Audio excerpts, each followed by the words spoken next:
December 2022. Lin City, G Province. Mr. Qian, it'll be off then. Xiaoli, drive safely on the way back, said a middle-aged, overweight man adjusting his glasses before clumsily squeezing into the white Porsche behind him and driving off in a hurry. Beside him, his secretary, pretending to be drunk, seemed more sober now. She opened the coffee-colored speeding car door for Qian Cai, helped him inside, walked around to the other side, got in herself, and told the driver, Xiaoli, Bingjiang Villa.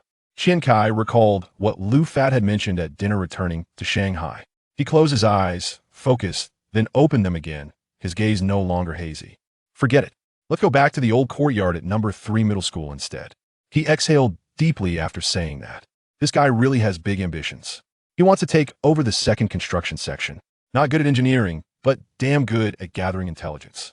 Who told him I was thinking about going back to Shanghai? It's a shame he's working under that chief engineer Chen. I remember his insulation work on the walls last time was quite meticulous, thoughtful, thorough, capable. But he picked the wrong boss. The beautiful secretary beside him didn't seem surprised. The back seat was spacious, so she reached over and removed Qian Cai's rain-dampened coat, turned on the rear heater, and gave him a slightly reproachful look. It's common for outsiders to lead insiders. You always say that yourself. And please, don't drink like that anymore, it's bad for your health. Her voice was soft, even flirtatious. I didn't want to drink either. God damn it. These people can't function without alcohol. They call it drinking culture, others use drinks to build connections, but these guys use it to push their luck. What did he mean by I'll handle future projects? Did I ever promise him any future projects? If it weren't for the fact that he's old Liu's nephew, I wouldn't even bother putting up a polite front. The secretary didn't respond, clearly used to his rants. She simply looked at him quietly, listening as he vented. Qian Cai fell silent for a moment, glancing out the window at the sky. I really miss being in my teens and 20s full of endless energy. If I could go back to being young again, I'd willingly become an employee. But not now. I'm old. The secretary smiled at him with amusement, her tone sultry. Mr. Qian, I heard while you were away, Director Niu's bid for Phase 2 of Shanghai Qianwan was rejected by Vice President Tang. They had a huge fight in the office. Director Niu insisted it was your decision, that you definitely plan to return to Shanghai. I think you've come far enough already. Why dive into such murky waters? You're already very successful. Qian Cai didn't answer immediately. He only chuckled and asked, though, Director Niu says I'm going back to Shanghai. Even you know about it? The secretary quickly covered her lips, feigning alarm. Just rumors, just rumors. Please don't say I told you. Director Niu has quite the temper. Qian Cai smirked. Rumors? Such detailed ones? Maybe I should assign you to stand at the company entrance as a surveillance camera tomorrow. The secretary stared at him for a moment, realizing he wasn't truly angry. Then, with a playful giggle, she pushed the armrest between them up, leaned forward with kohl-rimmed eyes fixed on Qian Cai, slowly unbuttoned one button on her blouse, placed her hand on his shoulder, revealing just enough cleavage for him to notice. Mr. Qian, a surveillance camera costs only 300 yuan. Hiring me won't be cheap. Are you willing to pay? She whispered seductively into his ear, snuggling closer.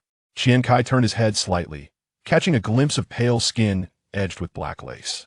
Slightly tipsy from the wine, this time he didn't reject her like he usually would. Instead, he leaned against her, closed his eyes, and sighed, surrendering himself to the moment. After all, there was nothing left worth holding on to. For now, he'd enjoy the present. Seeing this, the secretary allowed a sly smile to curl her lips. She gently guided his hand to her thigh and began massaging his shoulders with both hands. At that moment, she set aside all intellect, becoming purely woman. Driver Xiaoli silently adjusted the rear view mirror upward. Xiaoli, forget the old courtyard. Take us back to the villa. This woman had finally landed the boss. Xiaoli thought to himself as he turned the steering wheel to change course. Unexpectedly, a dark truck without lights came barreling toward them. Distracted and not watching the mirror, Xiaoli didn't realize until too late during the turn. Crash. A signboard nearby read, driving recklessly brings tears to loved ones. For a long time, the ringing in Qian Cai's ears faded into silence. Gradually, he heard a news broadcast from the living room. The SJZ 3.16 incident in Shijiazhuang, Hebei, is gradually being solved. Suspects have now been identified. Qian Cai slowly regained consciousness, stirred awake by his father's booming voice. It's almost 2 o'clock. Get up and get to class. If you're late again, you'll have to take a cab. What cab? They'll have Xiaoli pick me up. Before Qian Cai finished speaking, the door slammed open violently, hitting the wall. There stood his father, Qian Zonghua, hair and eyebrows seemingly dyed black again, one hand resting on his belt of 7 Wolf cigarettes. You want me to beat you before you wake up? Still dreaming about Shaoli? I don't think so. Hearing his father scold him again, something he hadn't experienced since graduation, Qian Cai shot up from bed, the lingering warmth of fantasy vanishing instantly. How did Dad get out of bed? Wasn't he suffering from cerebral infarction? And how did he get younger? Still dazed, Qian Cai looked around at the newly renovated walls, everything spinning slightly. He must have gotten up too fast. He remembered sitting in the car, heading back to the villa. Had he gone home and just passed out drunk? But this was the house at number 3 middle school. Didn't I ask Xiao Li to drop me at the villa? Still grumbling under his father's scolding, Qian Cai stumbled outside. The night had transformed into a bright midday sun. He felt like he was dreaming, moving mechanically along the same route had taken 20 years ago to First High School. On the bus, Qian Cai slowly regained awareness. In front sat Luo Yu, the childhood friend who grew up in the same compound, her face frozen in its teenage beauty. She held a book, whispering lines softly as she memorized them, eyelashes fluttering. Occasionally, she opened her eyes, staring blankly at the ceiling, completely unaware of him. Even Luo Yu, who'd grown up with him, couldn't see him. Was he a ghost? Was this a dream? Of course not. When the ticket collector stared right at him, it was clear she could see him. She looked at him, making him uneasy. Ma'am, aren't we past needing health QR codes now? The conductor frowned. Ma'am, you kids these days know manners. What health code are you talking about? Whether your horse is healthy or not doesn't matter, this is a public bus. You can bring poultry and vegetables, but absolutely no horses. Now pay up. Should I call you sister? You're pushing 50, at least. Should I call you Miss Beauty? That's ridiculous. Speechless, Qian Cai fumbled in his bag for his phone, but pulled out a 2 yuan note and a half-yuan coin. He handed over the 2 yuan. This dream was strange. He hadn't seen paper money this low denomination in years. Yet now, the 2 yuan bill was crystal clear in his hands. Even the earring on the Uyghur woman printed on it was visible. You have half a yuan. Why give 2? Can't make change. With that, the conductor took the 2 yuan note and grabbed the half-yuan directly from his hand. Qian Cai was stunned. When had there ever been transactions involving just 50 cents? And why did he only have 2 yuan and 50 cents in his pocket?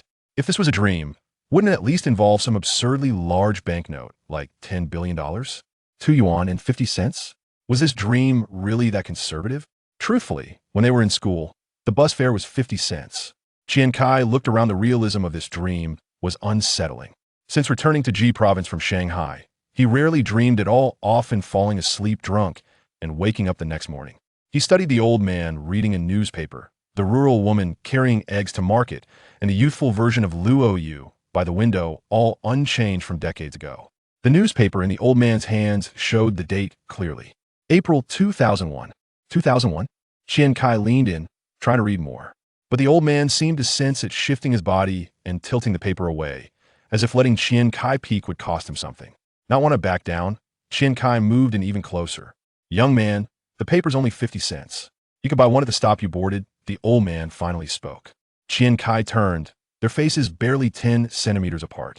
The old man's breath hit him like a punch, sour, rotten, unbearable. Even a seasoned dentist would cringe at this distance. Qian Cai's stomach twisted. He backed away 2 meters instinctively. This was definitely not a dream. His gut told him so. Back at the high school playground, Class 7 was preparing for PE class, chatting in small groups.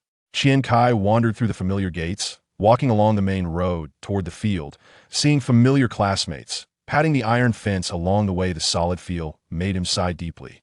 Truly returned. I was just joking, now I'm really back to being a student? Yes. Every sensation confirmed it. He had truly returned to his youth.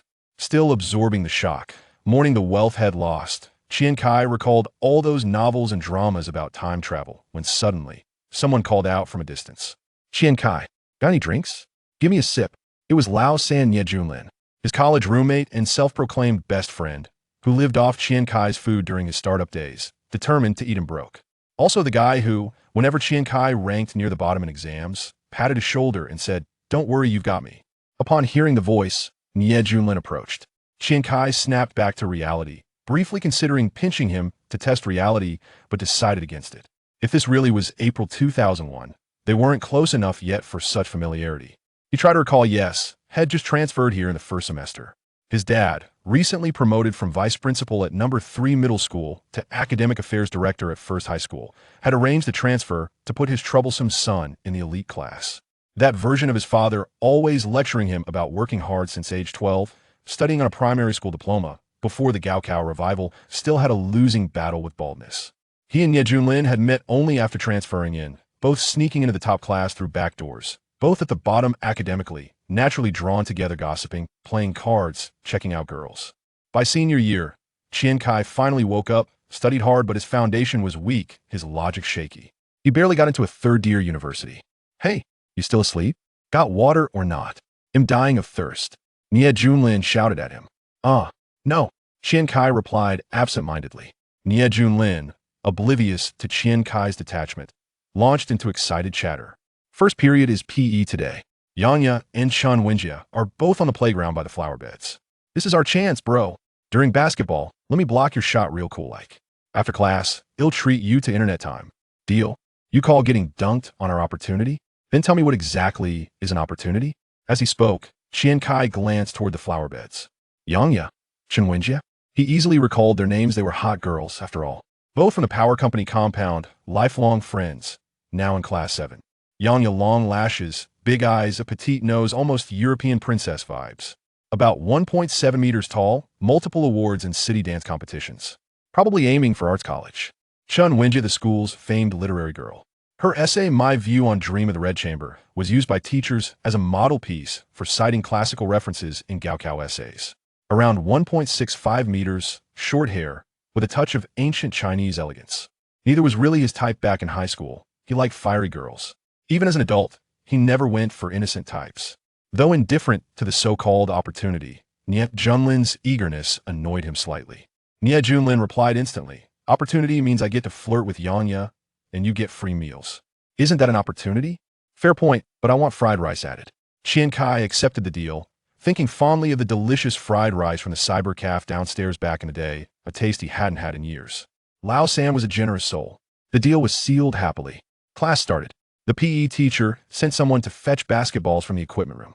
Unaccustomed to suddenly being a student again, Qian Cai volunteered to fetch them alone. Walking across the playground, he looked up at the sky. A cloud seemed to mock him. Suddenly, the world felt real again. He thought of sleepless nights filled with anxiety, of missed chances, of confusion, then clenched his fist. F it. As the saying goes, since I'm here, I might as well study hard and become a good little worker. Nah, impossible. No, Gong, I gotta be the boss. As he walked, Qian Cai gradually adapted to his new surroundings, memories of this era slowly resurfacing. Chapter 2. Major events. This year is destined to be a dazzling milestone in the glorious journey of national rejuvenation. In this year, the security stamp duty was significantly reduced. The B-share market opened to domestic investors. The real estate sector began to draw widespread attention, and open-end funds made their debut. The foreign Nasdaq stock market crash. The shocking events of September 11th and the announcement in November by the World Trade Organization in Doha, Qatar, confirming the decision of 142 WTO member nations to formally accept China's accession to the organization, were all noteworthy occurrences. However, for Qian Cai, these events held no relevance whatsoever. Before him lay a tangible concern: the midterm examinations. As he listened to two classmates discussing the scope of the upcoming tests, Qian Cai was reminded of the dread that had haunted him throughout 3 years of high school, dominated by various significant and minor examinations. The No. 1 high school of the city was undeniably a provincial key institution, apart from the 200 or so high-fee students admitted through backdoor channels.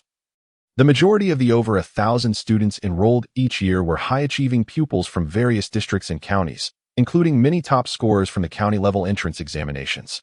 Given Qian Cai's current academic performance and his father's expectations, the formula could be summarized as follows: the number of exams taken equated to the number of beatings received. No, it should be less than that, for each exam could result in several rounds of punishment. The outcome of each test was predetermined. Subsequent reprimands depended on how many times relatives and family friends in the yard inquired about his grades. How did Qian Cai perform? Was perhaps the most loathed greeting he had encountered throughout his life. Had it not been for his determined efforts in senior year to secure admission to a third-tier university, his endeavors to learn English and French in college to attract female attention, his military service where he diligently reviewed high school knowledge to pass the officer examination, and his subsequent transition to civilian life where he leveraged his linguistic skills and foreign trade. Qian Cai would have likely been just another mediocre graduate. He would have returned to his hometown, found a position in a state-owned enterprise through family connections, and settled into the monotonous routine of waiting for a monthly paycheck, a so-called iron rice bowl that was still glorified in the 1990s. With the best outcome being early retirement at 55. Qian Cai returned to the playground with a basketball, where their often-ailing physical education teacher, Mr. Liu, graciously led them in a warm-up before preparing to dismiss the class. Everyone, play basketball. Those who are not skilled can engage in free activities. It's not easy to have a physical education class, so don't run around too much. If you don't play, at least watch the others. The words struck Qian Cai with a pang of bittersweet nostalgia, as he teamed up with Nie Junlin, showcasing his skills beneath the hoop. Every time Nie Junlin executed a stunning dunk, causing nearby girls to gasp in awe, Qian Cai muttered to himself, 1 hour, 2 hours, a bowl of fried rice, a bottle of cola. For a moment, even Nie Junlin appeared bewildered, as Qian Cai seemed poised to assemble the trifecta of online happiness. Fried rice and cola were already on the list. All that was missing was a pack of cigarettes, and he wondered if his pocket money was sufficient for a few rounds of indulgence. Kai, have you lost your mind? Wasn't it supposed to be a bowl of fried rice? Why has the price gone up? Nie Junlin shouted in a low voice, audible only in close proximity. Did you just say that so many times? Qian Cai replied, at a loss for words. After a brief bout of exertion, beads of sweat cascaded down his forehead. Squinting, Qian Cai shook his head, reluctant to wipe his brow with his dirty hands, nor did he wish for perspiration to trickle into his eyes. Nie Junlin decided to take a break, feigning a sip of water as he draped an arm over Qian Cai's shoulder, pleading earnestly, "Brother, let me score a few more points. Next time you fancy a girl, I'll even don a pair of stockings and pose as a highwayman for you to beat up." Observing that Yang Ye had just cheered for him, it was evident that the third party was throwing caution to the wind. Qian Cai regarded the vulgar tactics of wooing women in this era with disdain, casting a sidelong glance at him. If your methods were effective, you wouldn't have to invite me online for fried rice today. You should be seated beside Yang Ye, watching me play basketball. Just then, a somewhat oppressive clamor arose nearby. Look, is that Luo Yu? The stunning academic prodigy from Class 1 Jian? Nie Junlin turned his head to take a glance, his eyes widening in astonishment. Goodness, Kai, our school's genius girl, even more renowned than Chen Wenjie. It is said that Lu Yong, that gossip monger, has been enamored with her since middle school, and many have pursued her. You probably haven't noticed. She was quite the sensation in the junior high of No. 1 middle school. Qian Cai felt a bit dazed. How could this young girl, Luo Yu, be so popular in No. 1 middle school? However, it was undeniable that Luo Yu had blossomed into a striking beauty. In his previous life, he had been oblivious to this, as he would invariably be in the internet CAF during the first period of physical education, arriving at school just as the class was about to end, thus missing scenes like today's. Had he been his former self, he would have disembarked the bus at the entrance of the Zilianda Internet CAF on his way to school. At that moment, Lu Yong, the gossip monger spoken of by Nie Junlin, was squatting beside the flower bed, conversing with Chen Wenjie. Lu Yong hailed from a well-off family and maintained above-average academic performance. Yet he was in the wrong field. His true calling lay in being a member of the local populace or perhaps a matronly figure sitting at the village entrance, cracking sunflower seeds. When Qian Cai had first transferred, things were manageable, but it was only later, nearing his senior year, that he began to feel the sting of Lu Yong's sharp tongue. Nie Junlin had already endured multiple instances of this individual's malice. Whether dozing off in class or skipping to play video games, Lu Yong's vigilant eye would catch him, relaying the information to their homeroom teacher, Old Gua. Each time Nie Junlin approached him, Lu Yong feigned ignorance. Had it not been for Nie Junlin's understanding of the challenges his parents faced in getting him into the elite class, he would not wish to incur further reprimand at the age of 17 or 18, facing his mother's disciplinary lessons. Given Nie Junlin's temperament, Lu Yong would surely have found himself in a sack.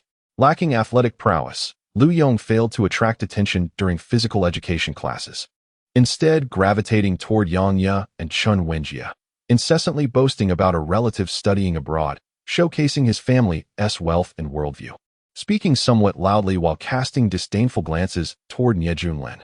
At that moment, Luo Yu gracefully approached from a distance, her slightly curled hair gently framing her oval face, adorned with pearly white teeth and bright eyes. Her delicate willow leaf eyebrows were strikingly clean, and she donned a bright yellow t-shirt that accentuated her snow-white neck. Her figure was splendidly developed, curvaceous and alluring, complemented by a flowing blue skirt that danced with the wind, exuding an ethereal charm. Lu Yong turned his head at a 70-degree angle to catch sight of Luo Yu, immediately falling silent as he focused on her. Luo Yu had been the object of his admiration since their middle school days, their paths having crossed as classmates. In the eyes of many during their student years, Luo Yu, with her proud demeanor and remarkable talents, epitomized the ideal of a goddess. Among her admirers, Lu Yong was merely one of many, too timid to express his feelings openly, relegated to the realm of secret affection. Now that they were no longer in the same class, opportunities to meet were scarce. As he watched Luo Yu walk further away, Lu Yong was determined not to let this chance for conversation slip by. He hurriedly approached her, calling out, "Luo Yu. It's been a while since I've seen you." Luo Yu paused and turned to look at him. Lu Yong hesitated. "Have you been absent from school recently?" "Oh, I was hospitalized for a while due to illness. I just returned today. Is there something on your mind?" She replied, Nothing much. Just that I haven't seen you in ages and have missed you a bit. After all, we were desk mates in middle school. Do you have any free time this weekend? My aunt just opened a trendy CAF in the south of the city, and I would love to invite you to join me." Lu Yong stammered, caught off guard, and blurting out his feelings in a flustered manner. His lack of experience in courting was evident, a reflection of the scarce resources available to him on the subject. With the only practical advice coming from the dubious little yellow books favored by his friend, rather than the more earnest 100 questions on pursuing girls that Lu Yong often pondered over. Luo Yu's brows furrowed slightly, sensing the abruptness of his words.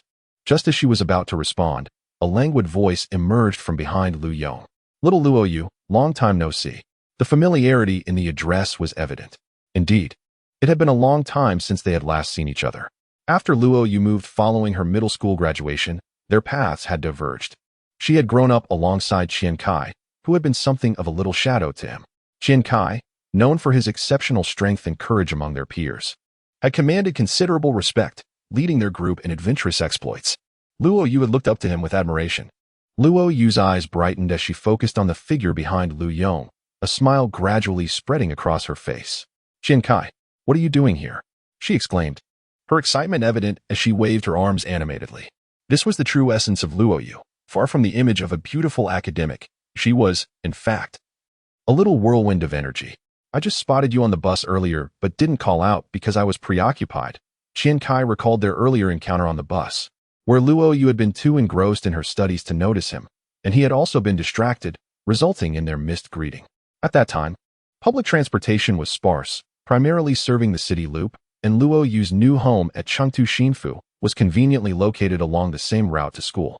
Lu Yong, surprised by the apparent familiarity between the two, was about to interject when Luo Yu interrupted him. "What is your situation now? Did you transfer to the first high school?" "Yes, my father was transferred here, so I followed suit. Otherwise, how could I attend school with you top students?" Qian Cai replied. Qian Cai stood with his hands behind his back, exuding a demeanor reminiscent of a miniature adult from years past. Do you have some free time this weekend? Accompany me to Lakeside Park. My friend and I have planned to go boating, but we're not strong enough to paddle. And we were just lamenting the need for a gentleman's assistance. Would you help us?" Luo Yu, contrary to the quietude perceived by others, displayed a hint of excitement. She had agreed to help, yet lacked suitable male companions to assist with the rowing. Upon encountering Qian Cai, she discerned that he was the perfect candidate, and her heart stirred with the intention of enlisting him for the task.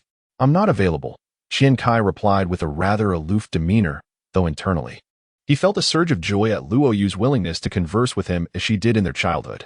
"Oh, please help me," Luo Yu exclaimed, playfully tugging at Qian Cai, her tone deliberately coy. She was not one to relent easily. In her youth, she had pilfered candy from Tang Popo's jar and could chat with her for hours just to find an opportunity to seize some treats. "There's a beautiful girl, a stunning beauty. You'll surely regret it if you don't come." As her initial attempts at charm faltered, Luo Yu swiftly shifted to the allure of her looks. Qian Cai remained undeterred by her temptations and leaned in slightly closer, whispering, "Just say it plainly. Do you expect me to toil for you and then treat you as well?" Luo Yu, caught in his directness, maintained her smile. "Just tell me if you're going or not." Onlookers, unable to overhear their conversation, were taken aback when they saw Luo Yu grasping Qian Cai's arm and hopping with enthusiasm, leaving them in awe. Yang Ye and Chen Wenjie, seated atop the flowerbed nearby, watched with keen interest.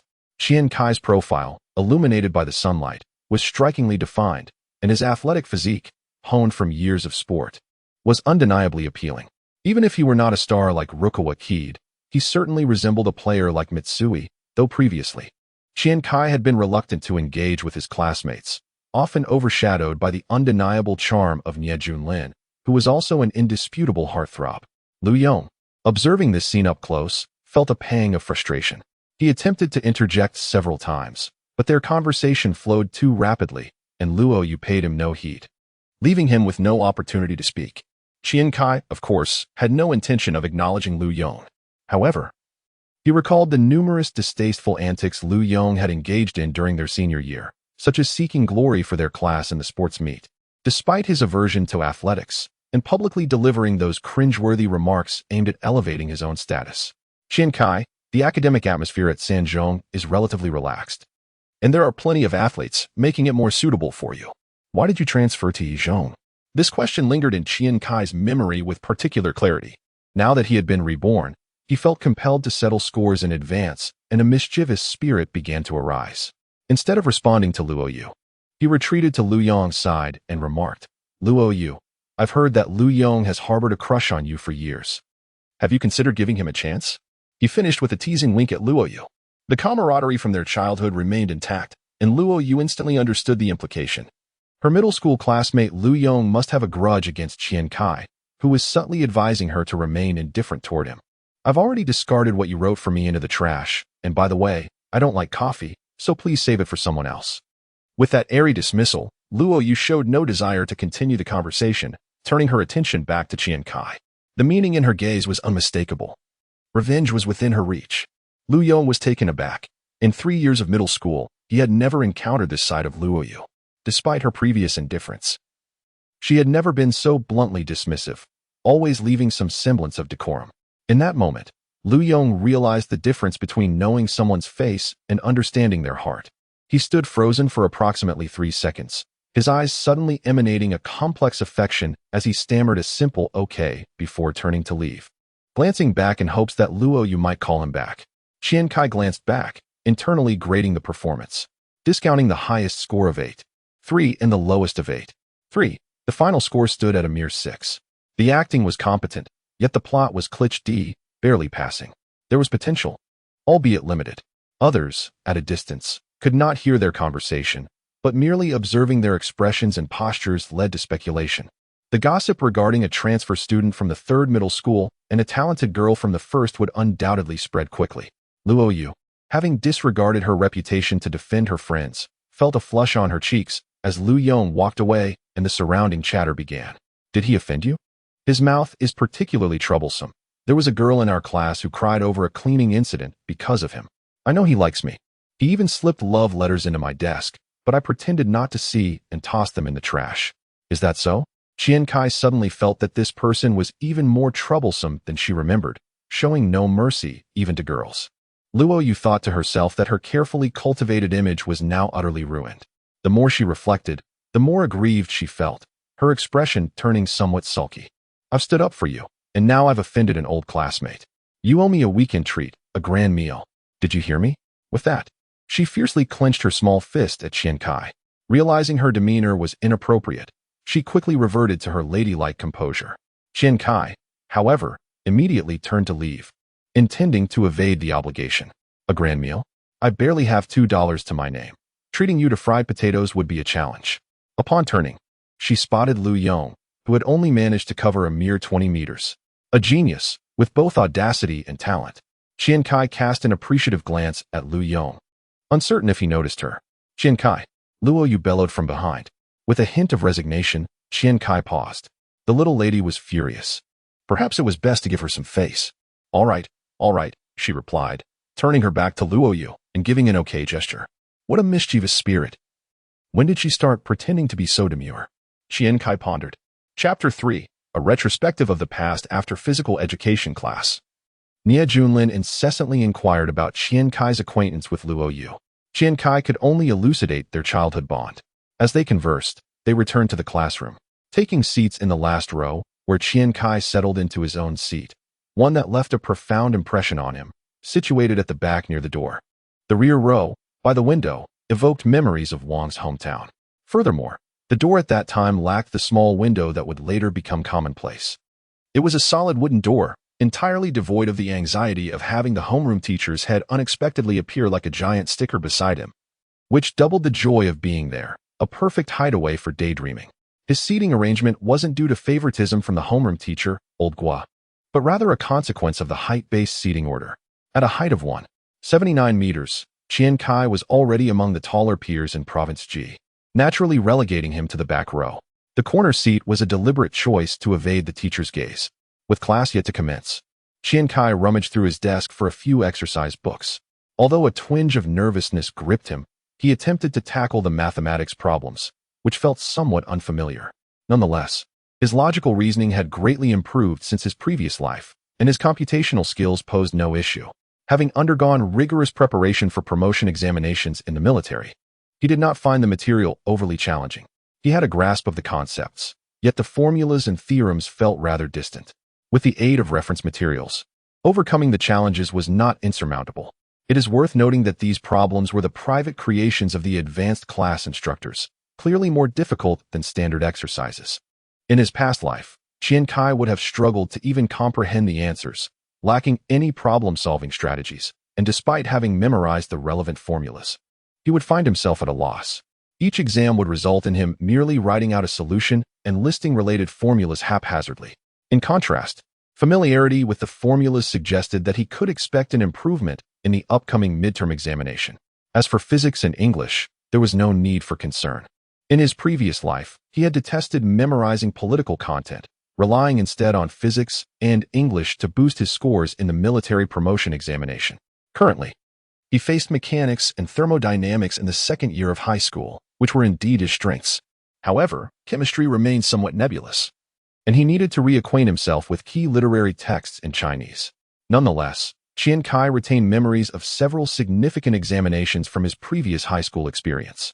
This era was not one characterized by an abundance of educational resources. The materials available to teachers were also limited.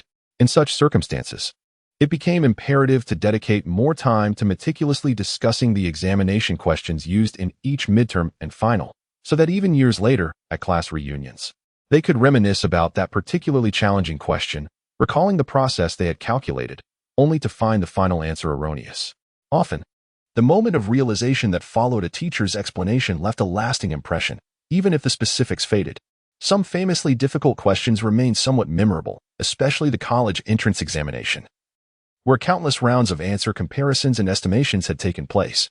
The key concepts and essay topics were quite clear, provided the question-setting teacher remained unchanged, thus minimizing the likelihood of error. In this era, the emphasis placed on the college entrance examination was significantly greater than it would be a decade or two later. Even further back, there was an even stronger focus. Qian Cai's father, Qian Zonghua, although partially paralyzed, still vividly recalled the logarithmic question from the 1978 entrance examination, now referred to as a logarithmic function. As he contemplated, Qian Cai hastily retrieved a piece of paper, referencing his study materials to identify similar problem types to mark and prepare for focused tackling. In this lifetime, he was determined to rectify his past regrets. He could not afford to falter on the battlefield of the college entrance examination. Moreover, achieving commendable results would serve as a vital capital for his parents, granting him the freedom to explore his own path. While engrossed in his writing, Qian Cai suddenly noticed the unsettling silence surrounding him. Upon lifting his gaze, he was met with the intimidating visage of a burly man with a bushy beard, causing him to shudder and nearly lose grip of his pen, almost puncturing the paper. This man was none other than his homeroom teacher, Guo Shihai, notoriously known for his short stature, fleshy face, and fearsome temperament when angered, earning him the nickname the Butcher among the students. However, it must be said that the Butcher was undoubtedly the teacher Qian Cai respected the most. His sense of responsibility was unparalleled. He treated all students, whether high achievers or struggling ones, with equal regard, often dedicating even more attention to the latter. After scrutinizing Qian Cai for a couple of seconds, the butcher finally spoke. I thought you were too engrossed in a novel. It seems you are finally attentive and sensible. Focus on your studies, and do not hesitate to ask me questions. I have to answer to Principal Qian too, to avoid complaints about his child's declining performance under my guidance. With that, the butcher strolled leisurely to the podium. The final class of the day was a homeroom session, primarily devoted to addressing various class-related matters and summarizing issues from the previous week. He preferred to avoid excessive chatter unrelated to academics, wrapping up his announcements in 10 minutes before allowing self-study. Qian Cai reviewed some unclear scientific formulas. And soon the school day came to an end. There was no additional evening class scheduled, and the day students were not compelled to attend evening self-study sessions. He packed his belongings, eager to return home and continue his studies in privacy. At home, there would be no classmates to witness his preparations, thus guarding his focused revision intentions. Even if he encountered many of the topics he had reviewed in the upcoming exams, no one would suspect him, allowing him to study freely. As a reincarnator, Qian Cai pondered numerous aspects, striving to conduct himself reasonably to avoid drawing attention. Thus, he felt the need to align his demeanor with that of a young man, adapting to the realities of his 17-year-old body. It was also crucial for him to clarify what he truly desired, and with that thought, a plan began to take shape in his mind. After school that afternoon, Nie Junlin approached him to fulfill his promise of taking him online. Observing Nie's exaggerated expression of reluctance, Qian Cai chuckled. You're pretending to be a reluctant wealthy man. I want to take your money today. Save it for next time. I have matters to attend to at home. On his way home, Qian Cai could not help but notice the immense changes in society over the past 2 decades. The central CBD and urban commercial integration had yet to be planned, and the vicinity of the high school still boasted old residential buildings. The subway line was not operational, and the once ubiquitous bubble tea shops and dessert cafes were still rare, requiring a trip to the old city South pedestrian street to find a few. Although he did spot a couple of cafes.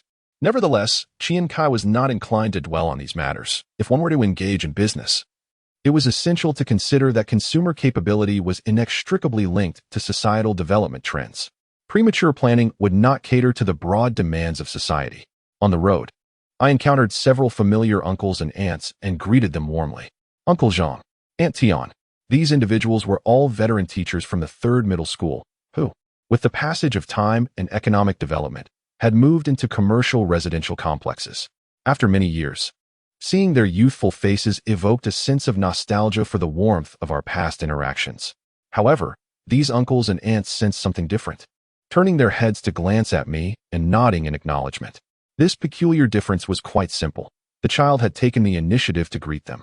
As I approached my doorstep, the enticing aroma wafting in from the kitchen window indicated that my mother, Su Feng, had undoubtedly returned.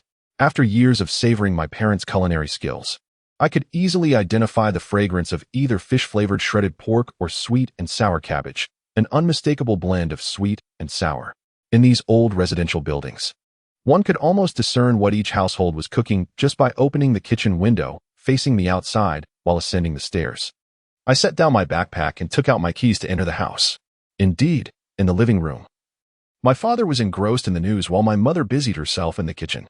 At that moment, I hesitated, contemplating whether I should utter something amusing to lighten their spirits, having been reborn. I couldn't help but recall a commercial frequently aired in this era, featuring a small boy holding a basin of water, saying, "Mom, you've worked hard." After much reflection, I decided against it, realizing that I had only seen them briefly that morning and at noon. My mother worked tirelessly at the restaurant, and my father exerted considerable mental effort for my sake. I preferred not to burden them with worries about my own peculiar circumstances, even though, just hours prior, I might have truly been struck by lightning. Nonetheless, despite my 39-year-old mindset, the significant changes in my life compelled me to take some action. Noticing my father calmly watching television, completely ignoring me, I resolved to approach my mother instead. Entering the kitchen, I observed my mother, whom I once likened to the golden-haired Lion King, C.S. Sun, with a hairstyle that seemed somewhat outdated. In my childhood, she would often ask me, while gazing into the mirror, who looked better, her mother or Aunt Luoyu, during a time when my emotional intelligence reached its zenith. Of course, you look beautiful, but Aunt Luoyu is very wealthy. She buys old milk candies every day. A determined woman, my mother would reward me with $1 for snacks. However, my mother's current hairstyle appeared to be at a stage of resignation, and she no longer inquired about my opinions on beauty. It seemed she believed that earning money was more important than appearances. "Mom, why are you home so early today?" I asked. Su Feng replied, busy with her tasks. "Today, Master Zhang is watching the shop." Master Zhang was the chef my mother had hired for her restaurant, along with a young relative named Xiaohua, whose full name I did not know, having called her that since childhood. "I'll take over," though I had no intention of making a grand display. Seeing my mother so occupied stirred a sense of reluctance within me. Oh well, we have neither oyster sauce nor cold rice at home. In my mother's eyes, I had only ever been capable of making oyster sauce fried rice. "Oh, you don't believe I can do it? I can manage this too," I insisted, feeling quite stubborn. Su Feng glanced at Qian Cai, pondered for 3 seconds, and tossed the spatula aside.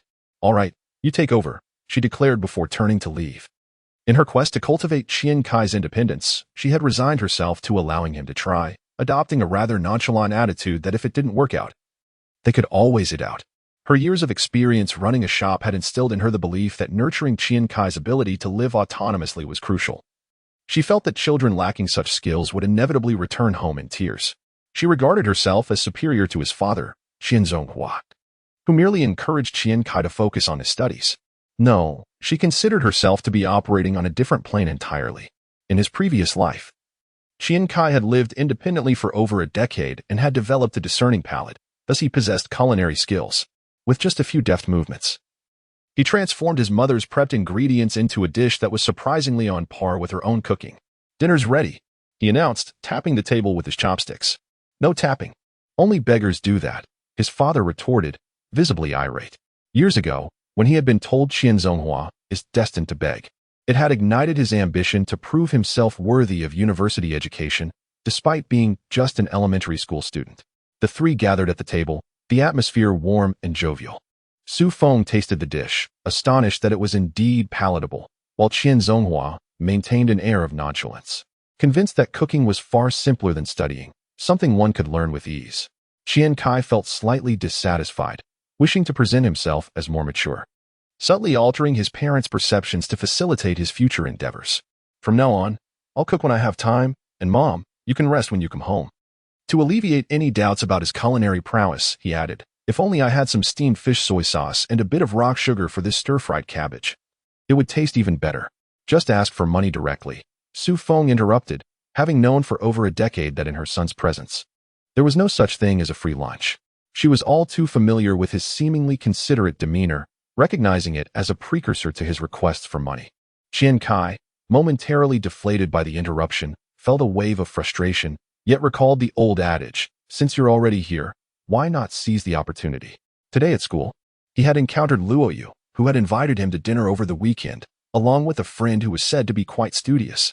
Qian Cai felt a twinge of shamelessness. "What do you intend to treat her to?" Qian Zonghua inquired. Since growing a bit older and no longer associating closely with Qian Cai, Luoyu had transformed into a well-regarded student in the neighborhood, excelling academically and becoming increasingly attractive, much to the delight of the local parents. After a moment of contemplation, Qian Zonghua set the tone. "Sure, we can go out. Let us just decide on what to eat." He added, "As her older brother, I can't be stingy. If she suggests something, we shall have it." Qian Cai's spirits soared. Although Luoyu was in the same grade, she had started school earlier, making her a year younger than him. Qian Zonghua, not one to be stingy, declared. "Give her 30. These words were directed towards Su Feng, and upon finishing, a sense of obligation compelled a response, uttering, "Do not solely aspire to be the big brother. One must also diligently pursue one's studies." Acknowledging this, even at the tender age of 39, one could hardly withstand the impending admonishments. "Mother, could you please hand me some money?"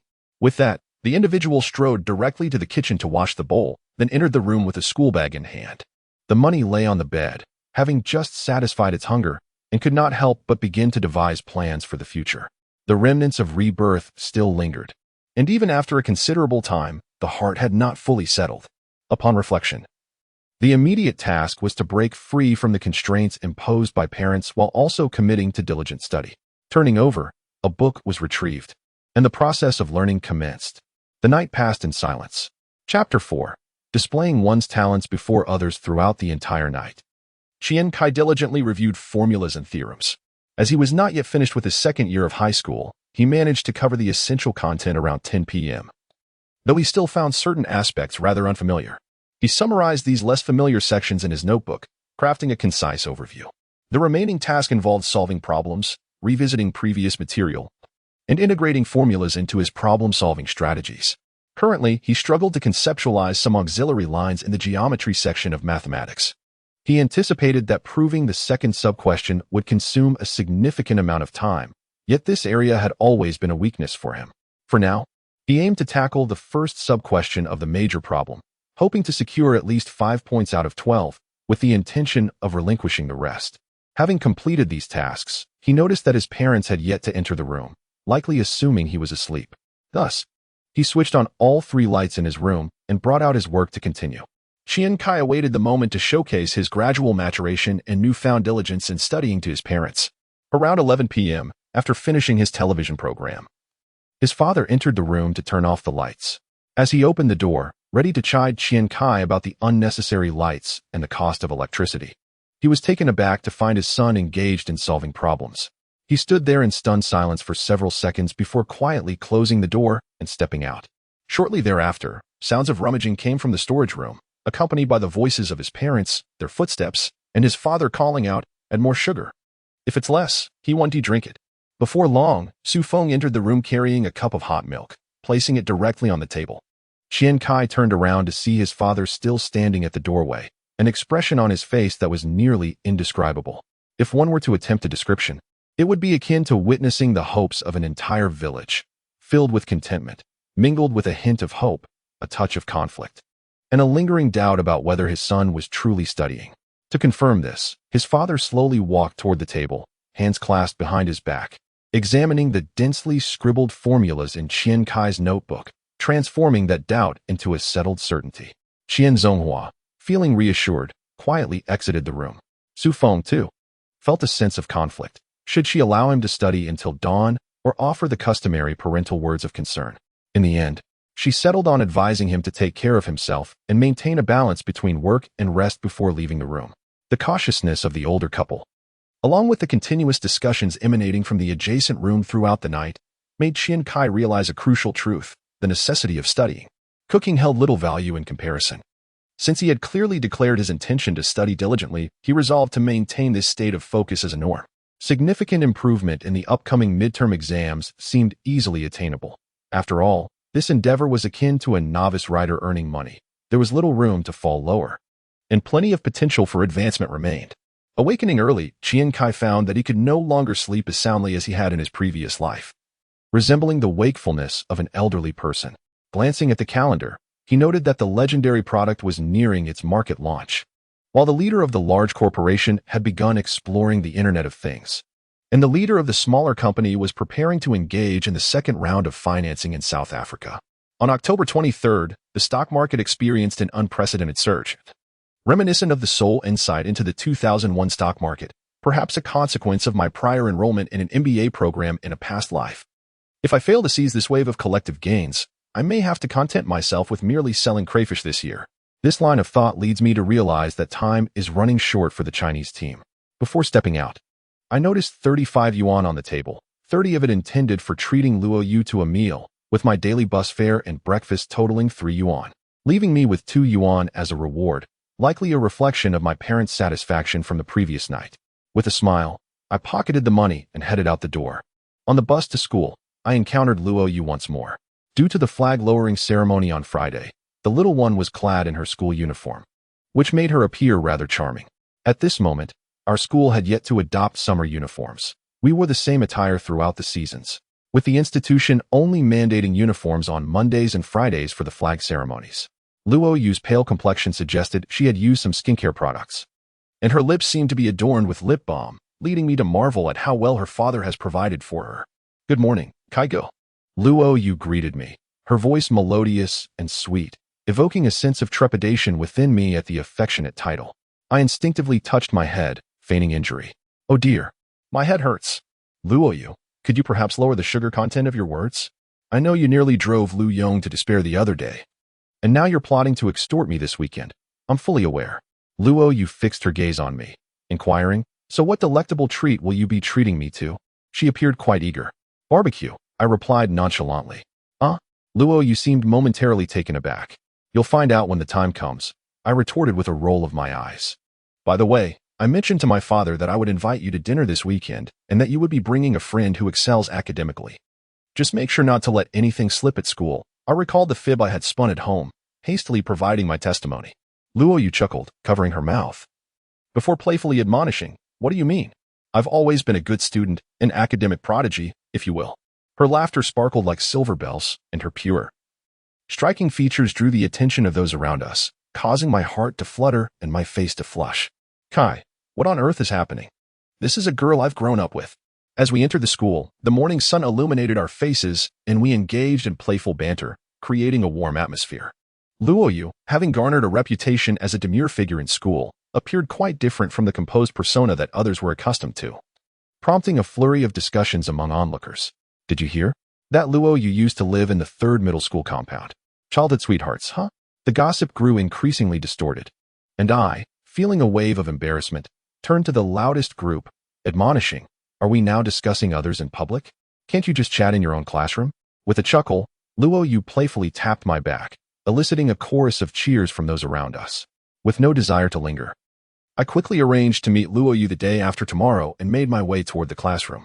During the morning English class, Teacher Chinwei distributed 2 copies of the English Weekly, insisting that they be completed by the end of the day. A palpable sense of despair enveloped the classroom, as the impending midterm examinations had led to a surge in assignments from various subject teachers, leaving even the more academically proficient students feeling overwhelmed. Seizing the opportunity during the English reading session, the students hastily began their work. Qian Cai, holding the English Weekly, felt a wave of ennui wash over him. A cursory glance revealed that aside from a few closed tests requiring attention to specific grammatical structures, the rest of the content seemed far too simplistic for students from better linguistic backgrounds. In fact, it was precisely the students in elite classes like Qian Cai's who faced the greatest challenges with the English language. As a top-tier school, many students hailed from rural areas, having excelled in their middle school entrance examinations. Unfortunately, the English learning environment in these regions was often dismal, plagued by issues such as poor pronunciation from teachers and a lack of supplementary educational resources found in urban settings.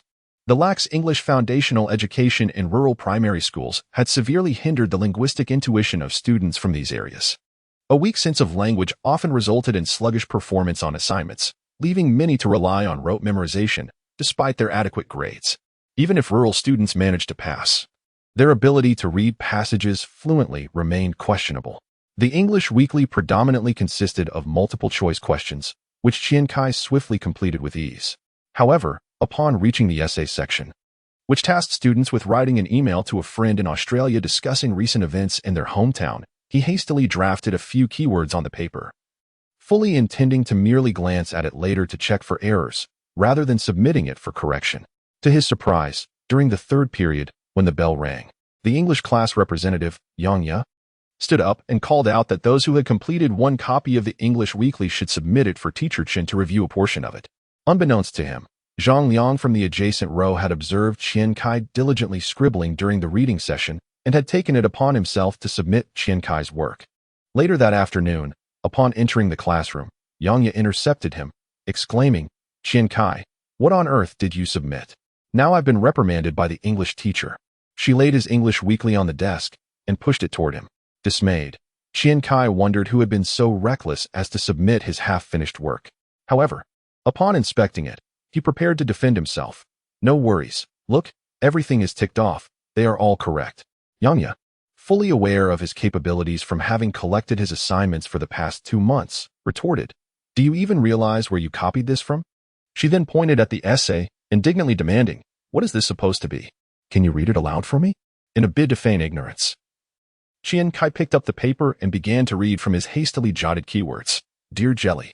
Thus, he crafted an impromptu English composition from a few mere prompts. Yang stared at him in a daze. When Qian Cai mentioned the situation in his city, he used several advanced vocabulary words like density, which surpassed the level of the college entrance examination. Coupled with the fact that he had spent a considerable amount of time in Texas, where he had picked up a hint of a southern accent, Yang found herself momentarily at a loss for comprehension.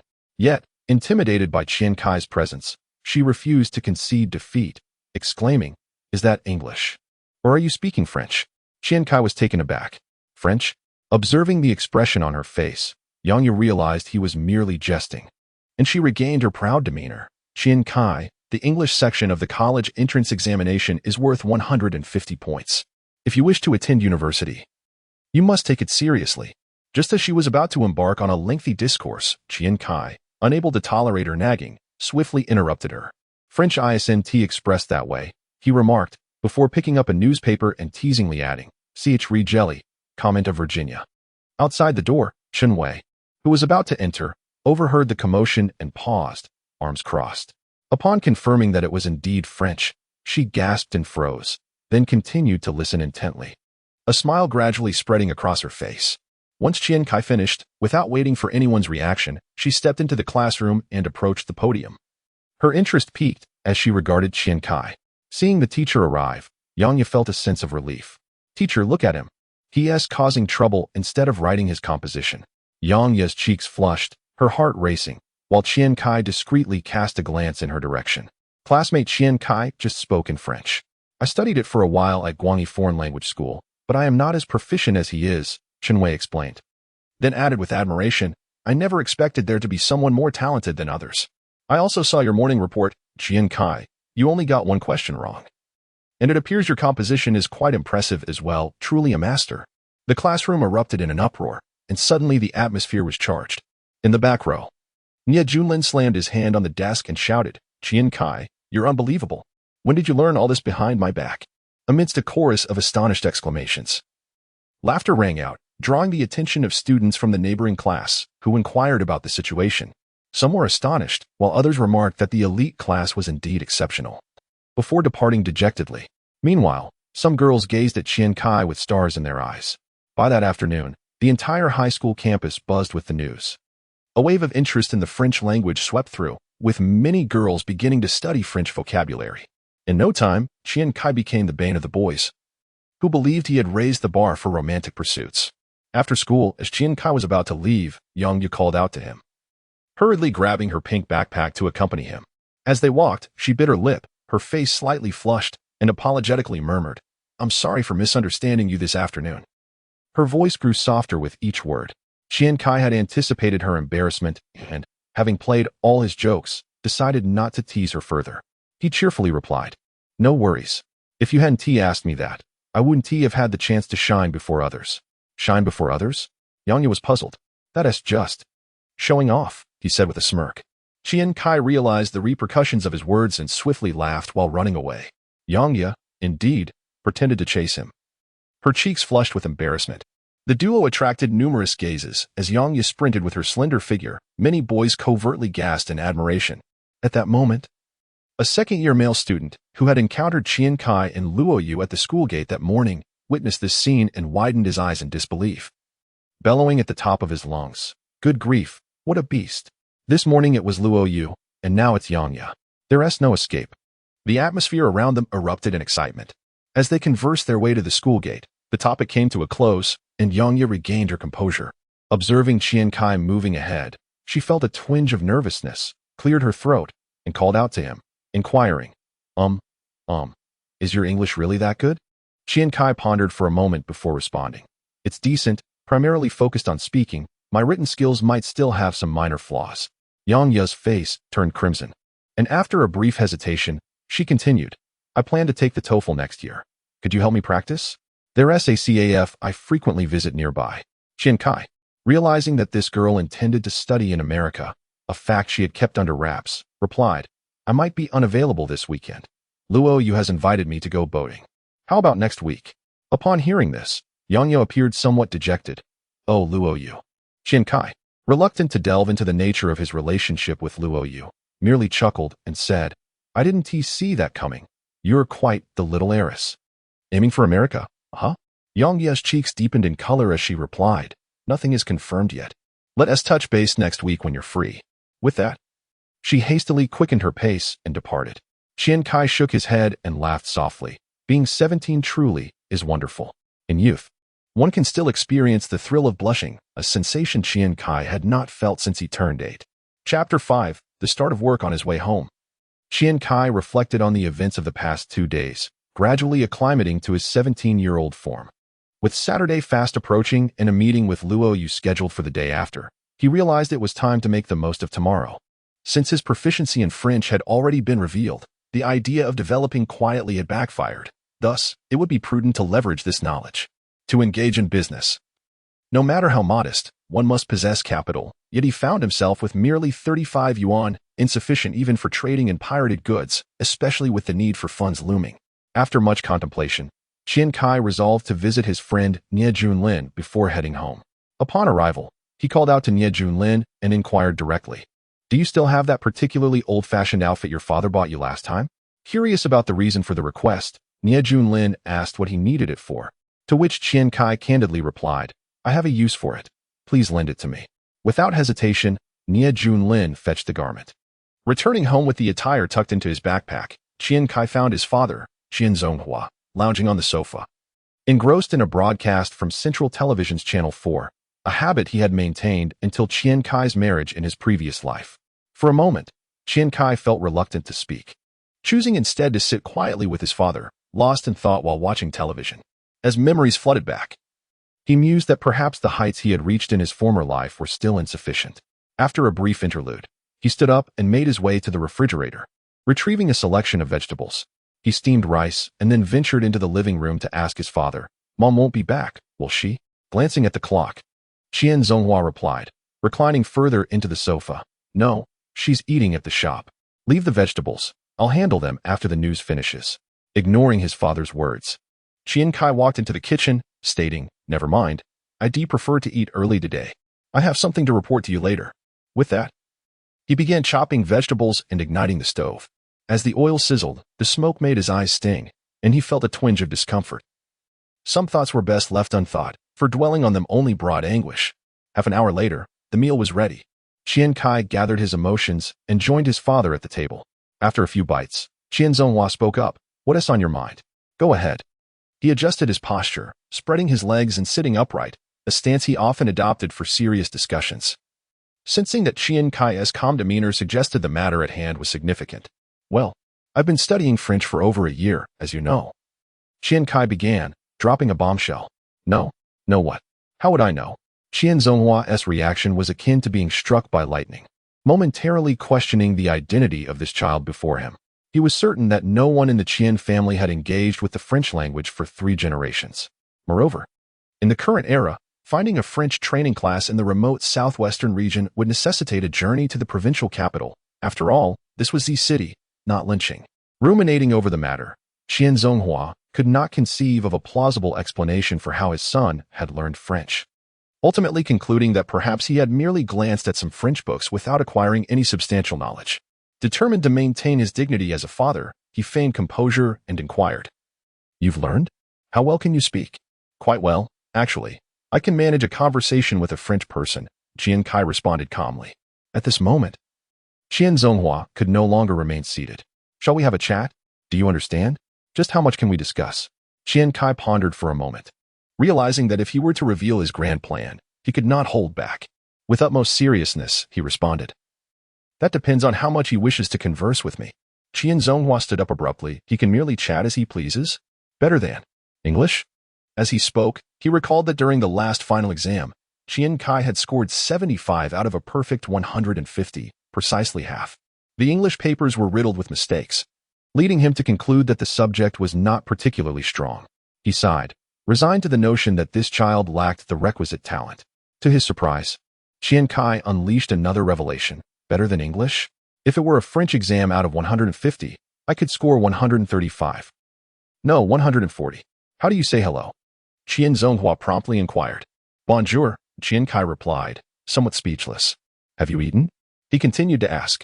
"I have," Qian Cai responded, growing increasingly exasperated. "I'm asking you to translate." Qian Zonghua exclaimed excitedly. "The ancestors of the French aren't in the capital. Who greets others by asking if they have eaten? They don't do that. Polite expressions like thank you are simply merci, and you welcome is de rain, a nod for oui and a shake for non. Is that clear? You can't understand, yet you test me." As Qian Cai recited a string of polite phrases, he felt as though he had just been run over by a French kindergarten bus. "Do you think I can't comprehend? Let me tell you, back in the day when I graduated from elementary school and took the college entrance exam, I could articulate each phonetic symbol one by one. Qian Zonghua felt insulted by this little brat and instantly became animated. All right, you're impressive. Let us discuss the matter at hand. Qian Cai quickly redirected the conversation, aware that if they strayed from the topic, it could go on indefinitely. He continued, I went to a classmate's house to hang out. You know, the kind of classmate who excels academically. His relatives brought him French study materials and some tapes. I listened and found it quite interesting, so I borrowed them to study for a while. Later, when he lost interest, he gifted them to me, and I studied with them for over a year. But they were stolen recently. Stolen? Where did it happen? I'll buy you new ones, as long as you are willing to learn. I would pluck the stars from the sky for you. Upon hearing this, Qian Zonghua felt a sense of urgency. In this day and age, if someone claimed to be proficient in multiple foreign languages, they were considered a national talent, and such a gift should not be overlooked. No. I nearly have that textbook memorized. It has long since become useless. I asked around, and they told me I need to continue studying. That I should enroll in a class in Linqing, and they even offered to refer me, but the registration fee for a term is 1,000 yuan. Qian Cai spoke without a hint of embarrassment.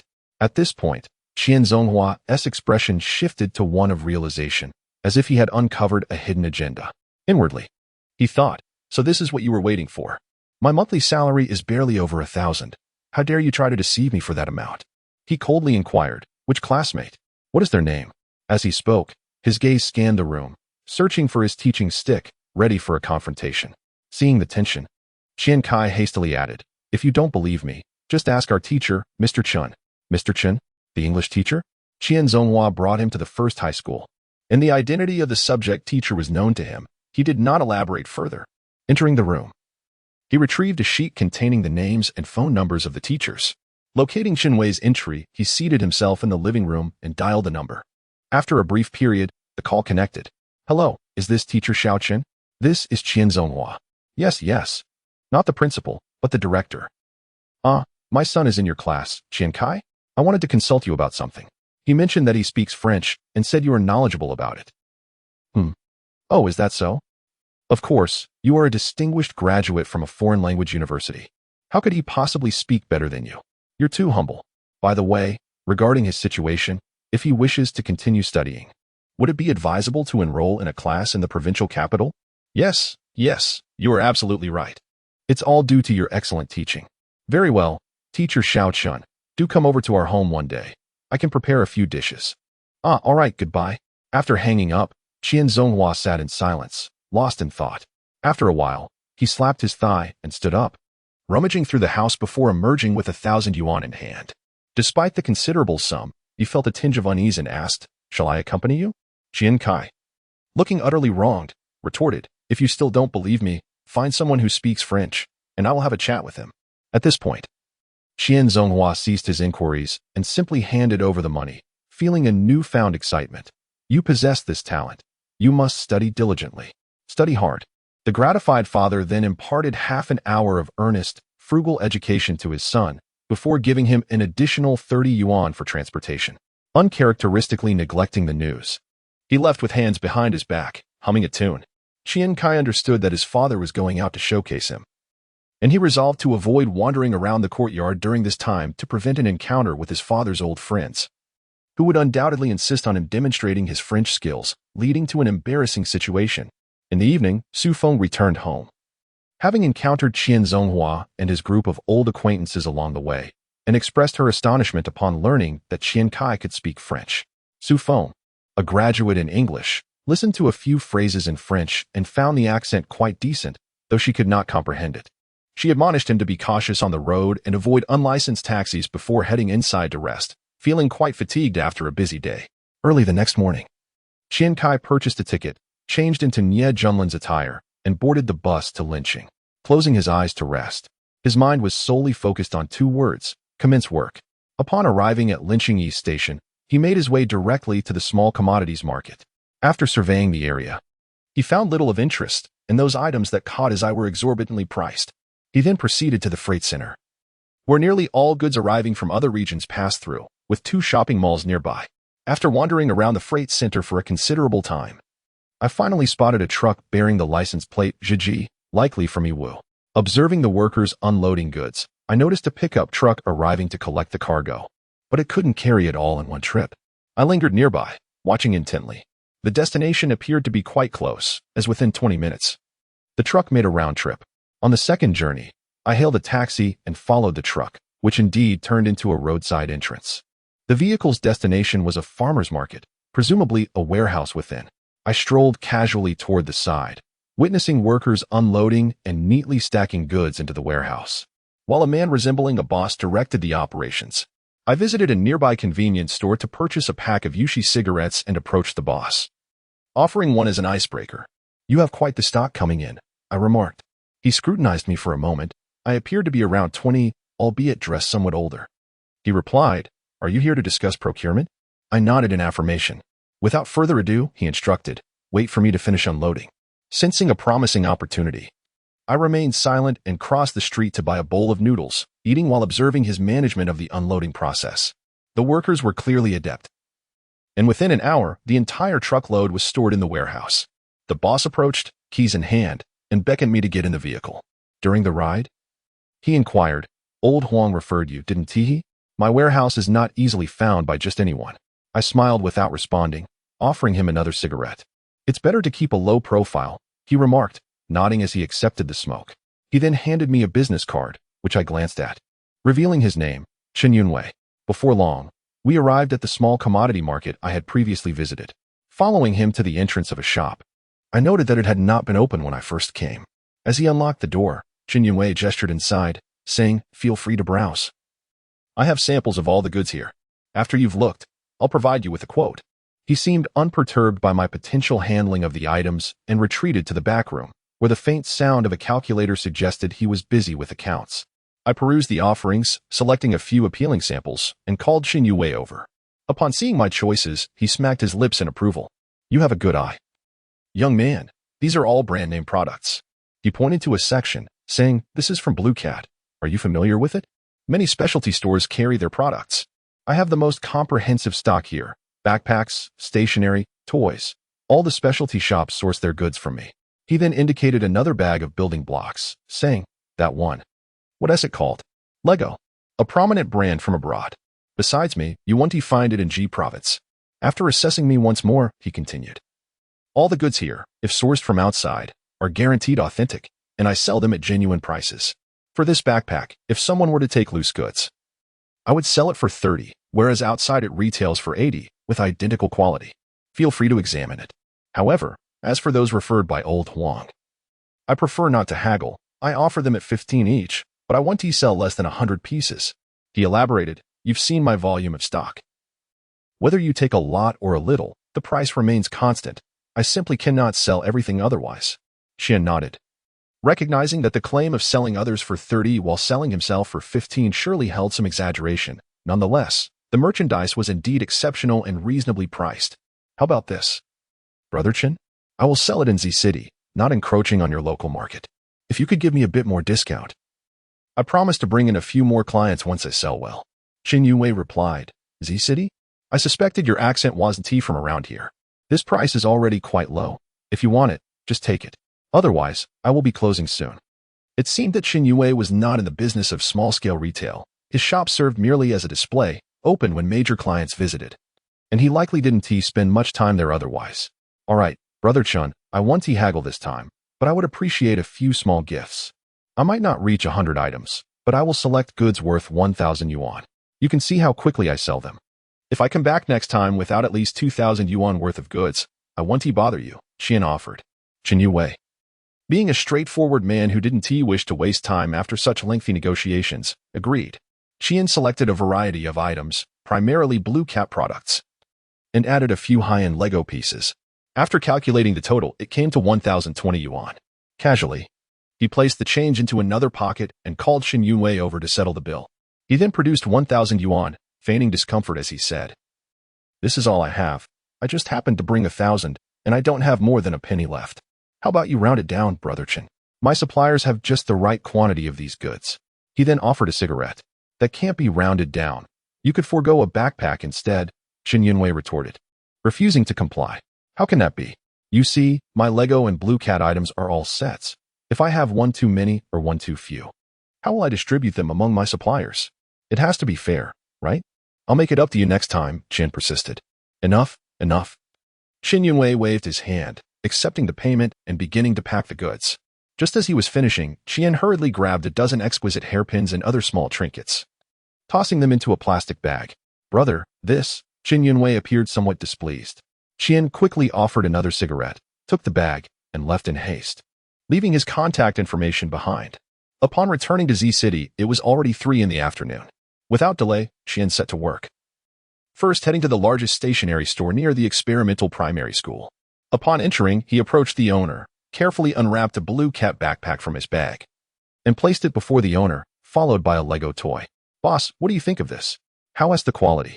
The owner initially intended to dismiss him, but Qian quickly added, I can leave these items here for you to sell.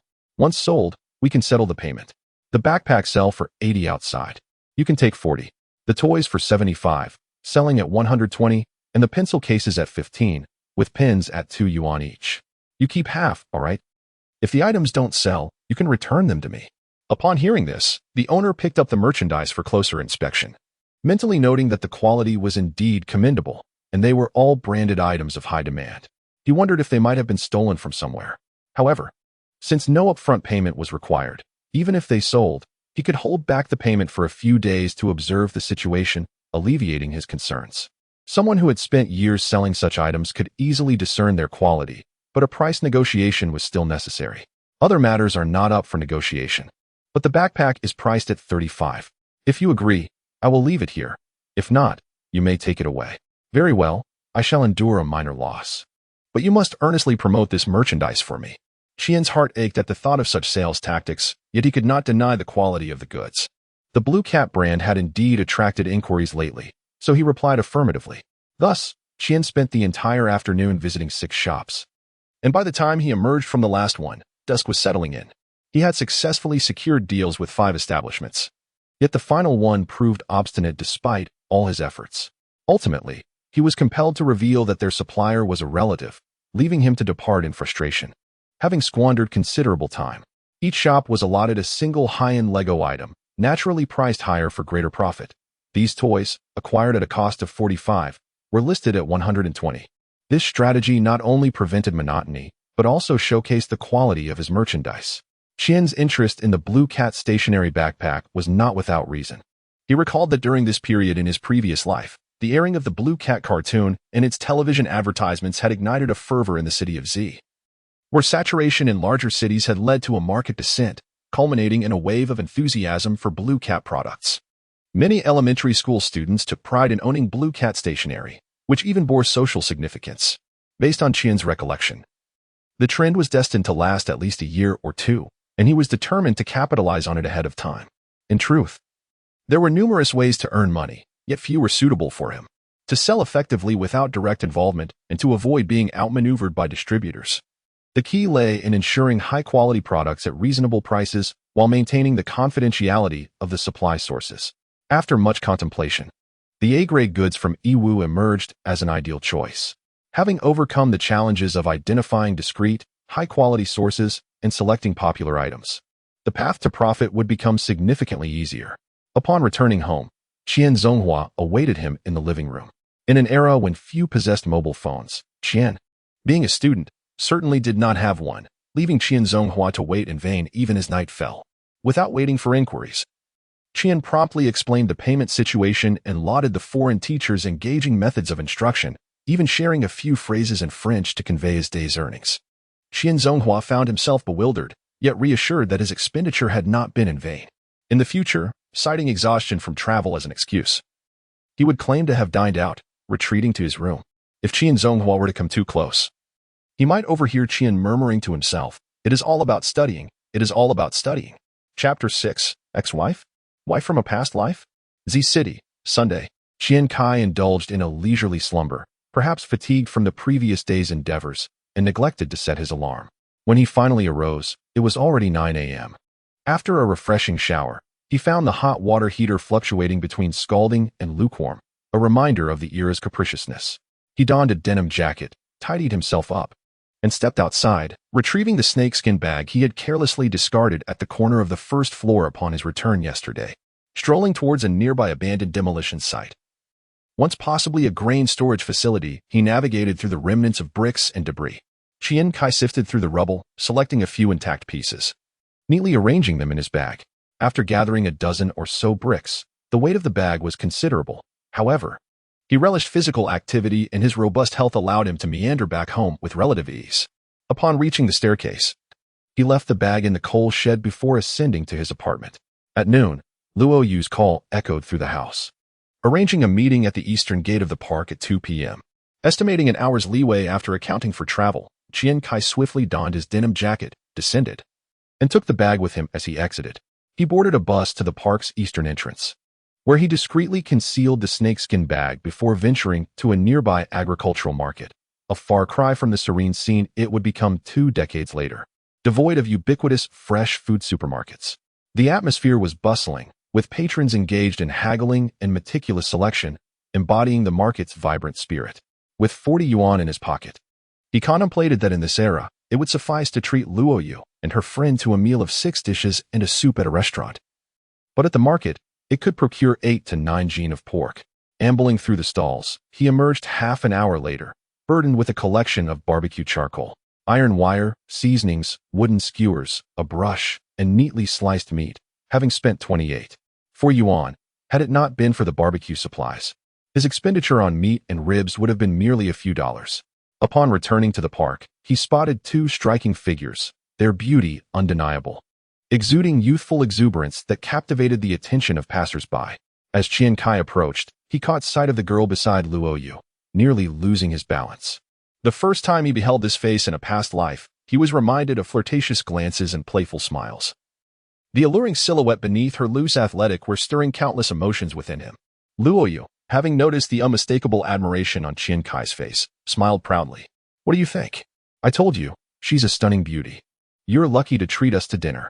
Her words brought a slight blush to the girl's cheeks. Yet after a moment's hesitation, she stepped forward with a polite smile. "Hello, my name is Wei." As she spoke, she assessed the boy before her, particularly his eyes, which held a depth of emotion uncommon for one of his age. He appeared like a seasoned actor, lost in a moment of reverie, his eyes glistening with unspoken sentiments, as if he had transcended the present and wandered to distant realms. Even Luo Yu, observing the interaction, sensed an unusual tension. "Do you know each other?" Qian Cai restrained himself from turning away, recognizing Hu Wei. Hu Wei, how could he not know her? In his previous life, he had committed countless foolish acts for her, spent innumerable nights entwined in each other's embrace, and labored through countless days with thoughts of her. The person before him was his ex-wife, the only wife he had in his past life. It had been 6 years since they last met. During these 6 years, she seemed to have vanished. Qian Cai often dreamed of returning to Shanghai to win her back. After turning 30 in that life, his fortune became increasingly enviable. Although he had encountered delicate beauties and had admirers, his heart had only ever raced for Hu Wei, a name etched upon his heart like a razor's mark.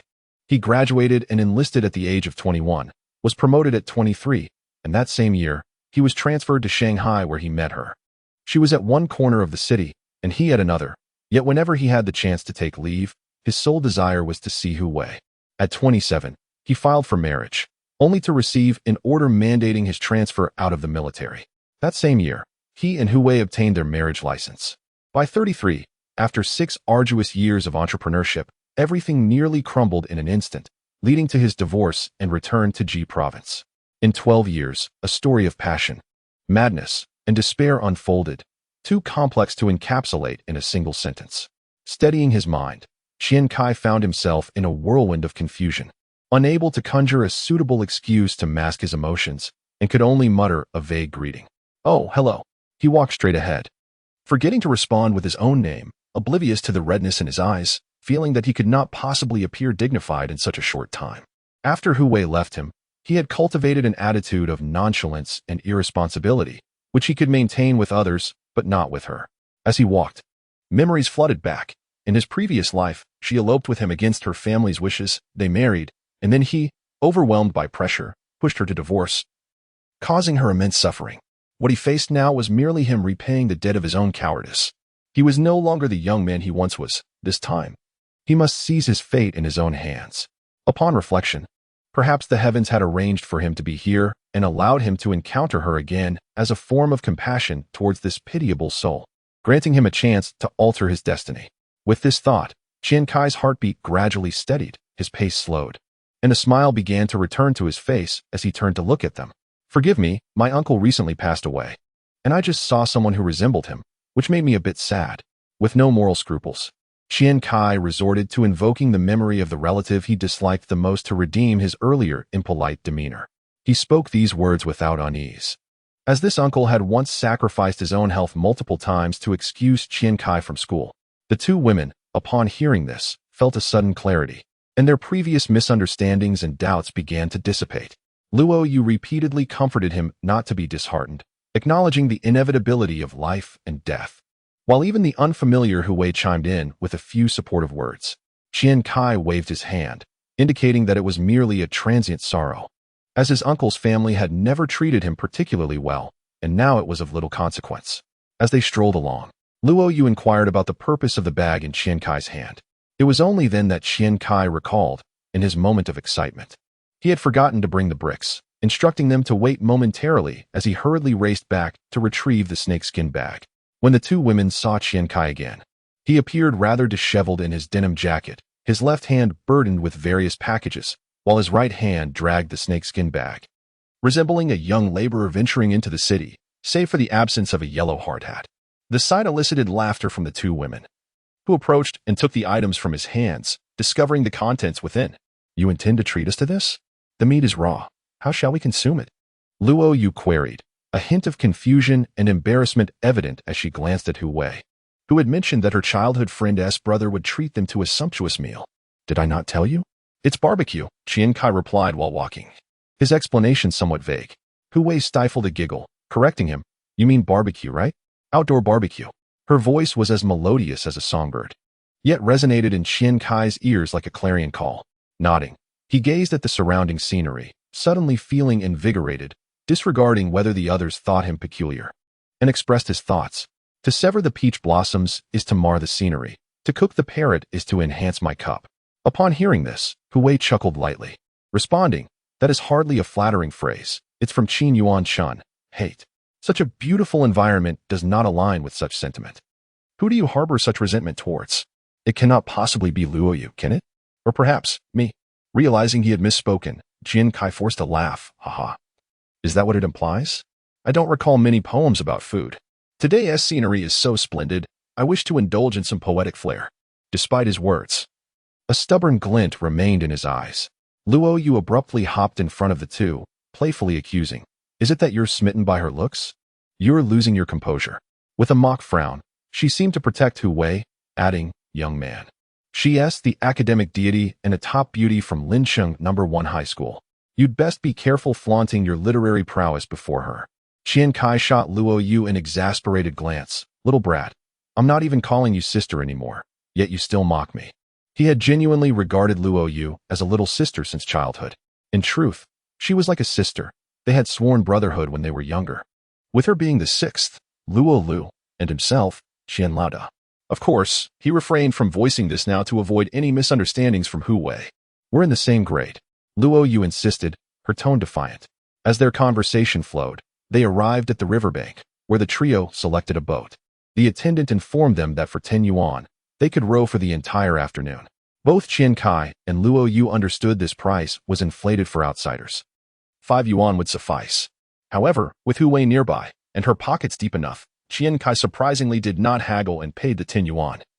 Arranging to leave their bundles at the feast station, the attendant handed him a set of oars, cautioning him not to drop them into the water, for that would incur a fine. Once aboard, Luo Yu cast Qian Cai a knowing glance and teased, wow, how generous. After a moment's thought, she added, don't worry, I'll reimburse you later, it's on me. Upon hearing the conversation, Qian Cai waved his hand dismissively, indicating his disinterest. Only Hu Wei appeared perplexed, casting a bewildered glance at Luo Yu. With a smile, Luo Yu covered her mouth and whispered something in Hu Wei's ear, causing her to giggle and flush with embarrassment. Qian Cai, having served in the military, showcased his prowess in kayaking, demonstrating a technique honed during emergency training. Luo Yu showered him with praise, while Hu Wei remained silent. Captivated by the display, As they paddled and conversed, Luo Yu shared that she and Hu Wei had been pen pals for over 2 years.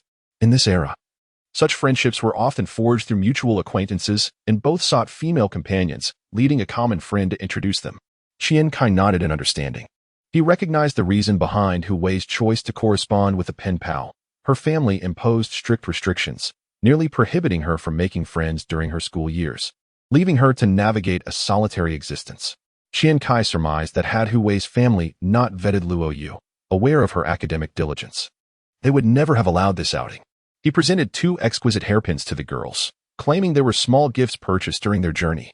Luo Yu accepted them with delight, complimenting Qian Cai on his growing thoughtfulness, and handed one to Hu Wei. Although Hu Wei felt slightly shy, she observed Qian Cai's sincerity and accepted the gift. After playing with the hairpins for a while, Luo Yu exclaimed in wonder that they must have been bought from a high-end store, noting their expense. Qian Cai waved his hand dismissively, insisting they were of little value, and offered no further explanation. The trio then shifted their conversation to university aspirations. Luo Yu expressed her desire to attend Fudan University, while Qian Cai, casting a glance at Hu Wei, candidly admitted he wished to enroll at Shanghai Jiaotong University but lamented his unsatisfactory grades, vowing to strive harder in his final year. Luo Yu, unaware of Qian Cai's exact academic standing but recalling vague remarks from older acquaintances about his struggles, chose to remain silent. Hu Wei hesitated, mentioning she was likely to pursue studies in Shanghai but had yet to decide on a specific institution. Luo Yu, cheerful at this prospect, remarked that it was beneficial, as people in Shanghai tended to be somewhat exclusive, and having familiar faces would allow them to support one another. Qian Cai felt a twinge of irony. Given the disparity between Hu Wei's family background and his own, it seemed more appropriate to speak of assistance rather than mere camaraderie. As they continued their leisurely conversation while paddling, Luo Yu soon mentioned her hunger. After a brief discussion, they decided to head back. A little over 10 minutes later, they reached the shore.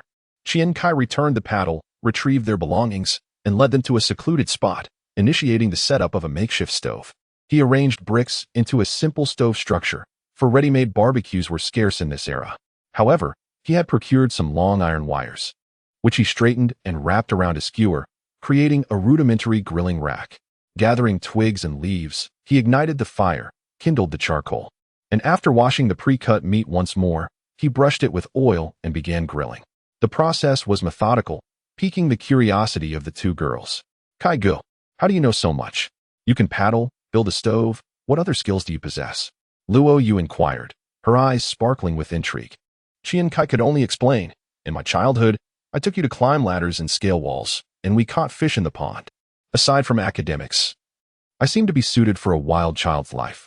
Hu Wei chuckled, saying, this is quite different from catching fish and shrimp. Your recent boat rowing and stove building skills do not appear to be self-taught. They resemble military training instead. Qian Cai was momentarily taken aback, realizing he had boasted too much, forgetting that Hu Wei had grown up in a military compound. Regaining his composure, he quickly rectified, saying, did you discover that? I attended a youth training camp after graduating from middle school, and I learned all of this there. Luo Yu, upon hearing this, felt a mix of envy and frustration. Brother Kai, you truly know a great deal. I envy you.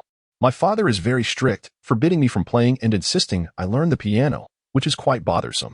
Suddenly, Luo Yu remembered something and became excited. By the way, I heard you are in the elite class, right? I heard there's a classmate of yours who speaks French exceptionally well and is also proficient in English. Is that true? Hu Wei, listening intently, looked at Qian Cai with curiosity. Given what they had just discussed, and now the mention of a bilingual student, it seemed that this year's elite at Z City No. 1 high school was quite impressive. Hu Wei herself harbored a competitive spirit. Ahem, let us eat meat. While brushing the barbecue sauce, Qian Cai served the grilled meat to them. Hurry up and tell us. Luo Yu, while eating, expressed her dissatisfaction with Qian Cai changing the subject. Hu Wei, sitting nearby, seemed to grasp something and tentatively asked, Vous parlez français? Do you speak French? When Luo Yu inquired about Qian Cai, he hesitated to confess, fearing she would ask too many questions and expose him. After all, sitting next to him was someone knowledgeable in French, who would not be as easily deceived as his father. He and Hu Wei had met at a French interactive corner in Hu City, where Hu Wei had likely learned some French in high school. However, with Hu Wei speaking now, he could no longer feign ignorance. Overdoing it would make it difficult to backtrack later. Yes, the atmosphere became quite awkward. No way, Is it you? You too, Hu Wei? You all can? Yet I cannot, I want to learn too. Luo Yu, shedding her tranquil persona, became quite animated. Qian Cai and Hu Wei exchanged glances. Hu Wei sensed Qian Cai's reluctance to discuss this further and refrained from probing, merely offering him a gentle smile, which he reciprocated with a nod. This smile deepened the youthful innocence of his features. Neither responded to Luo Yu, enveloped in a moment of unspoken understanding. Qian Cai gazed at Hu Wei, lost in thought, reminiscing about the time he once possessed this girl, feeling a pang of loss. He then recalled how that woman had effortlessly cornered him, and when she appeared before him, she uttered a casually dismissive remark. I am Hu Wei's aunt, and everything I do is for her benefit. You must recognize your own position. How many generations must strive to bridge your world and hers? Generations? Clenching his fists quietly, he resolved that he would eventually tell her. One generation is enough. Chapter 7. Sangu. For the next hour or so, Hu Wei engaged in lively conversation with the two, gradually shedding her initial reserve, even displaying a hint of eagerness to inquire about various subjects. She asked who the amusing classmate mentioned in Luo Yu's letter was, what the boldest thing Qian Cai did as a child, and what the harshest beating they received during their youth was. It seemed as though no one had ever discussed such matters with her. Her curiosity was insatiable, as if this were her final opportunity to connect with peers. Her words conveyed an urgency that starkly contrasted with her tranquil demeanor. Qian Cai, of course, understood the spirited and courageous soul encapsulated within her delicate frame, competitive yet considerate. Although she could easily indulge in the privileges of being a family princess, she chose to patiently await Qian Cai's efforts, offering encouragement and understanding in return. He recognized the secret she harbored in her heart, her profound yearning for love, genuine love. Should anyone have encountered her, they might mock the notion of her lack of love, deriding the very suggestion. Yet, the indifference surrounding familial bonds in large families, coupled with excessive expectations, burdened her with pressure, leaving her with little experience of being cherished and cared for. The stringent control at home further stifled her ability to experience freedom in friendship and love. As night fell, the trio gathered their belongings and bid farewell at the park entrance. Luo Yu accompanied Qian Cai, while he stood in a daze, gazing at Hu Wei, failing to ask for her contact information. He knew where she lived, which class she was in, and even where she would reside in the future. But no avenue existed for him to engage her directly without barriers. Nevertheless, he was aware that if he followed the path of their past lives, he would undoubtedly find her. He knew the precise moment he would encounter her again and how to touch her heart, hoping he would possess the strength to overcome any obstacles at that time. Hu Wei, too, felt a stir of emotions. The boy gave her a distinct impression. There seemed to be a unique mode of communication between them. Although he spoke earnestly, his eyes conveyed messages that contradicted his words. This statement is false. You need not believe it. She felt as though she could see through him at a glance, yet the final layer of mystery remained impenetrable. Curious about this boy, she was nonetheless tethered by Luo Yu, and they tacitly avoided mentioning when they would meet again, leaving only a flicker of hope that they would naturally cross paths again if fate permitted. On the return bus, Luo Yu promptly inquired, Kai Go, what do you think of Hu Wei? She even addressed him as Gu this time. She seems nice, Qian Cai replied dismissively. I can tell from your gaze that you definitely have an interest in her, Luo Yu insisted. Who would define such a beautiful girl intriguing? Qian Cai feigned indifference. You know that's not what I mean, Luo Yu retorted, determined. What do you mean by that? Qian Cai countered, pulling away. I think you're being rather uninteresting. Luo Yu challenged. The meaning you perceive is certainly not what I intend, so refrain from making assumptions, Qian Cai declared, wielding his mastery of the Chinese language to conclude their playful exchange. Upon alighting from the vehicle, Luo Yu shockingly gave Qian Cai a middle finger, signifying a loss of respect henceforth. Qian Cai chuckled softly, remarking that Luo Yu was unaware of the intricacies of his relationship with her, and thus could not comprehend his intentions. After 2 consecutive days of diligent review, Qian Cai meticulously grasped all the content he could improve upon in such a brief period. He resolved to relinquish the remainder until after the midterm examination, prioritizing his freedom instead. Recently, Nie Junlin had been somewhat displeased with him, sensing that the delicate balance of their academic alliance had been disrupted. Qian Cai had not taken the initiative to invite him to the internet CAF for a game of StarCraft, and had even declined his offer to accompany him to admire the beautiful girls from the first year during the recess. To Nie Junlin's astonishment, Qian Cai was actually studying. He felt that Qian Cai had fallen from grace, and he contemplated expelling him from their prestigious yet formidable organization. Even while engrossed in his studies, Qian Cai could sense the negative emotions emanating from Nie Junlin across 3 seats. He felt helpless, truly unable to persuade him.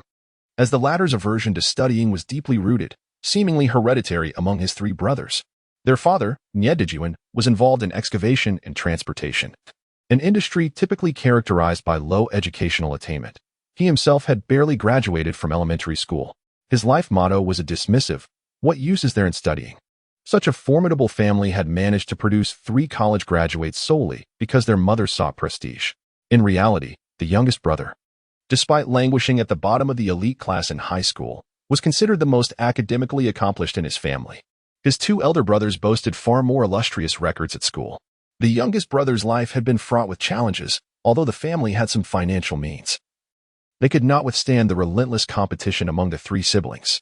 Their father, embroiled in gambling disputes, had found himself incarcerated, which led to numerous charges being brought against him. After 6 years, he emerged aged and broken, never to recover. During this tumultuous period, the youngest brother had ventured to Shanghai to explore opportunities alongside Qian Cai, only to find it unfulfilling and return home to marry. Later, after Qian Cai's divorce and with his inheritance in tow, he returned to Ji province to assist his brother. Upon their reunion, the youngest brother had already begun to lose his hair. After Qian Cai explained his intentions, the brother implored him not to embarrass him, insisting he had meals to eat. He declared that he had come to treat Qian Cai to a meal and wished to hear him call him brother. Qian Cai complied, addressing him as brother with a smile, determined to preserve his brother's dignity. Qian Cai planned to take him to a stationery store that evening to collect money and buy a nourishing shampoo. As the afternoon classes concluded, their homeroom teacher, Guo had yet to leave the classroom when Qian Cai boldly approached Nie Junlin, seizing him by the arm. Observing this interaction, Guo shook his head, noting that the 2 had rekindled their camaraderie. Qian Cai was eager to seize the moment. His friend, upon the bell's toll, would dart out of the classroom like a gust of wind, often racing across the playground towards the exit. Today, however, the final class had been rearranged for the teacher's convenience, causing the youngest brother to temper his usual exuberance.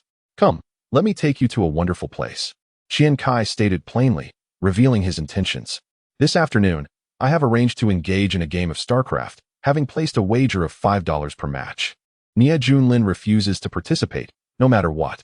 I told him that by joining me today, he could easily earn $200, enticing him with the prospect of profit." As the 2 of us walked side by side, Nie Junlin could hardly fathom that the $200 referred to the Bitcoin from November 10, 2021. I retrieved the borrowed clothing from my backpack and returned it to Nie Junlin, elaborating on the entire chain of operations and the precautions he should take, emphasizing the importance of concealing our student identities. At that moment, Lao San turned to me and inquired why I was carrying a backpack, which caused an awkward pause. I realized that Lao San possessed the ability to infer beyond the obvious. He wasn't as naive as I had initially thought. Upon arriving at the stationery store of the experimental primary school, the owner greeted us warmly. He pulled me aside, his demeanor somewhat mysterious, and asked where I had acquired my merchandise. I reassured him that he need not inquire further, as the factory owner was my relative, and we were dealing with a legitimate supplier. I had already grasped the situation. The goods were likely sold quickly, and the owner seemed eager to connect with my superior. He handed me a stack of cash amounting to $535, urging me to expedite the process.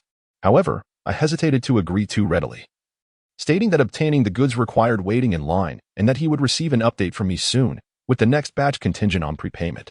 Acknowledging my seriousness in the trade, the owner accepted my terms. After exiting the store, we hurried to the next location.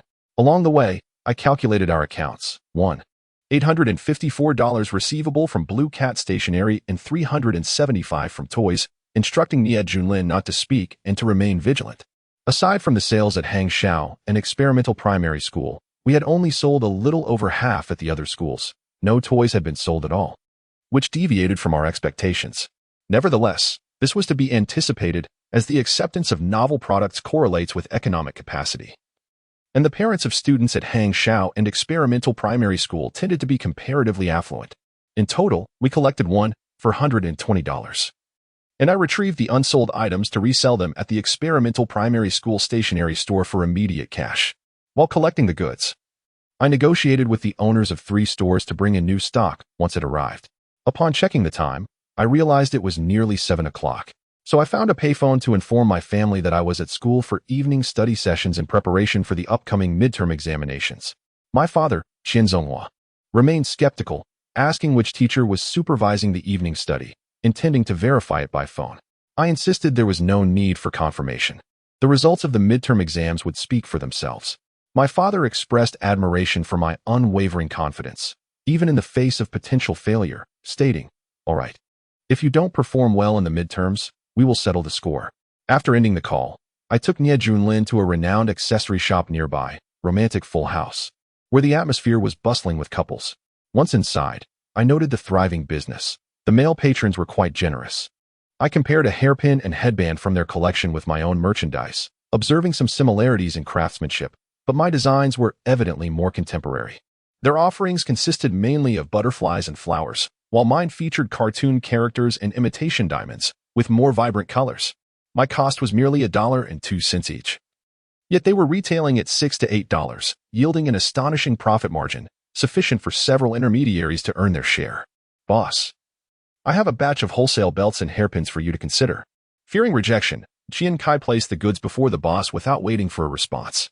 The boss casually picked one up, examined it, and tossed it back onto the table, remarking, "You are from Fan Yi's family, aren't you? I've seen you before."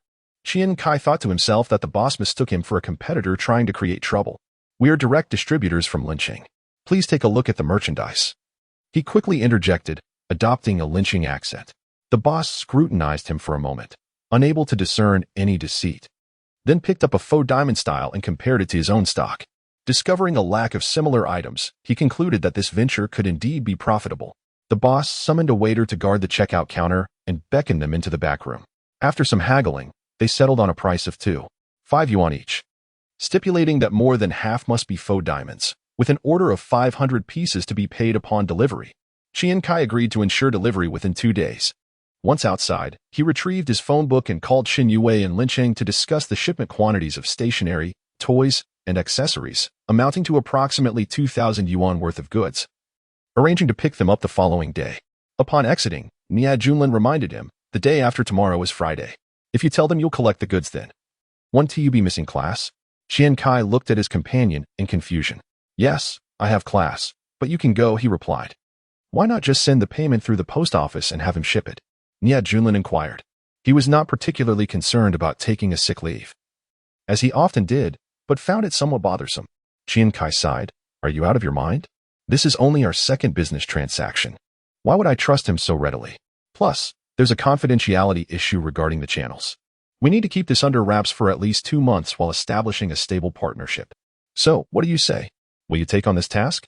I'll reimburse travel expenses, and you can keep a share of the profits." At this point, Sangu was not someone lacking in funds. Being among the wealthier students in the school, he considered the math but found it difficult to compute, finally responding, "Your profit margins are quite high. But this business isn't substantial. The total capital is barely enough for my pocket money for a month." Qian Cai chuckled. "Just try it for a month and then we'll see. Once it expands, you can boast all you like." "All right, let us do it. I've never made a profit before. I'll be a small boss now." Nie Junlin, being straightforward, added, "But you cannot let this interfere with my serious business." "What serious business?" Qian Cai asked, surprised to realize he still had much to learn about his brother. "You know Sun Qing, the one in class 6 who's second to last? That scoundrel called me a rookie. I bet him that within a month, I would defeat him in StarCraft. If I lose, I owe him 100 yuan. If I win, he must call me father. If you decide to make a decision that betrays your ancestors and change your name to Ma Tianyuan, only then will I believe this is serious business." "Who is Ma Tianyuan?" Nie Junlin asked, somewhat puzzled. Qian Cai rolled his eyes, uninterested in further discussion, and handed him the money, beginning to delegate tasks. "Tomorrow, deliver the unsold goods to the owner of Hang Xiaowen's stationery store to reclaim the funds for restocking. Over the weekend, reach out to your elder brothers and assist me in locating 4 or 5 graduates who are currently unemployed and seeking to earn a living. They should possess eloquence and not be the type who merely drift through life seeking social status, as the latter would find this task beneath them. Are you not attending tomorrow?"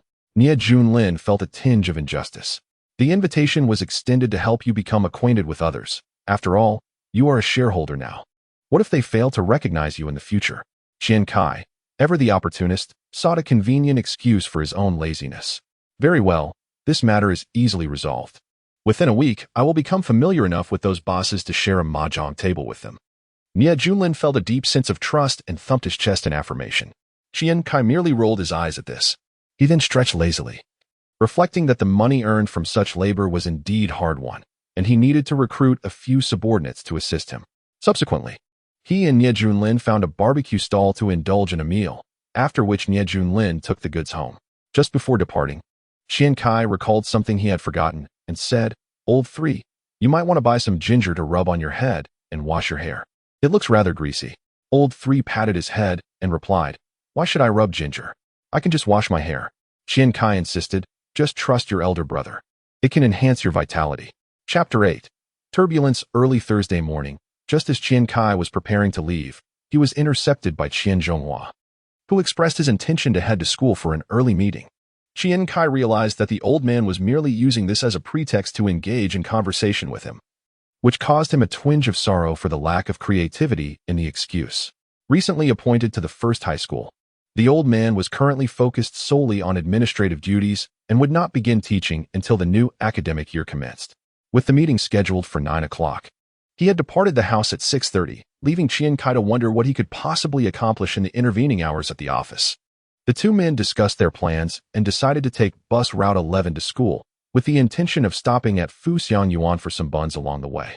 Fuxiang Yuan was a restaurant, but the owner, possessing a sharp mind, had rented out the space during the morning hours to a vendor who sold buns. The locals were well aware that Fuxiang Yuan offered buns in the morning and transformed into a restaurant by noon. However, the buns produced by the morning vendor were exceptionally delicious, earning a reputation that drew many eager customers to Fuxiang Yuan. This, however, created a quandary. In the afternoon, numerous patrons would inquire about the famous buns, requesting a steamer full. Recognizing a business opportunity, the restaurant owner decided to start selling buns as well. Unfortunately, the buns produced by the restaurant were rather mediocre. Many patrons, after enjoying the buns at lunch or in the afternoon, would return home and remark that the buns from Fuxiang Yuan were merely average, preferring the offerings from their local shops instead.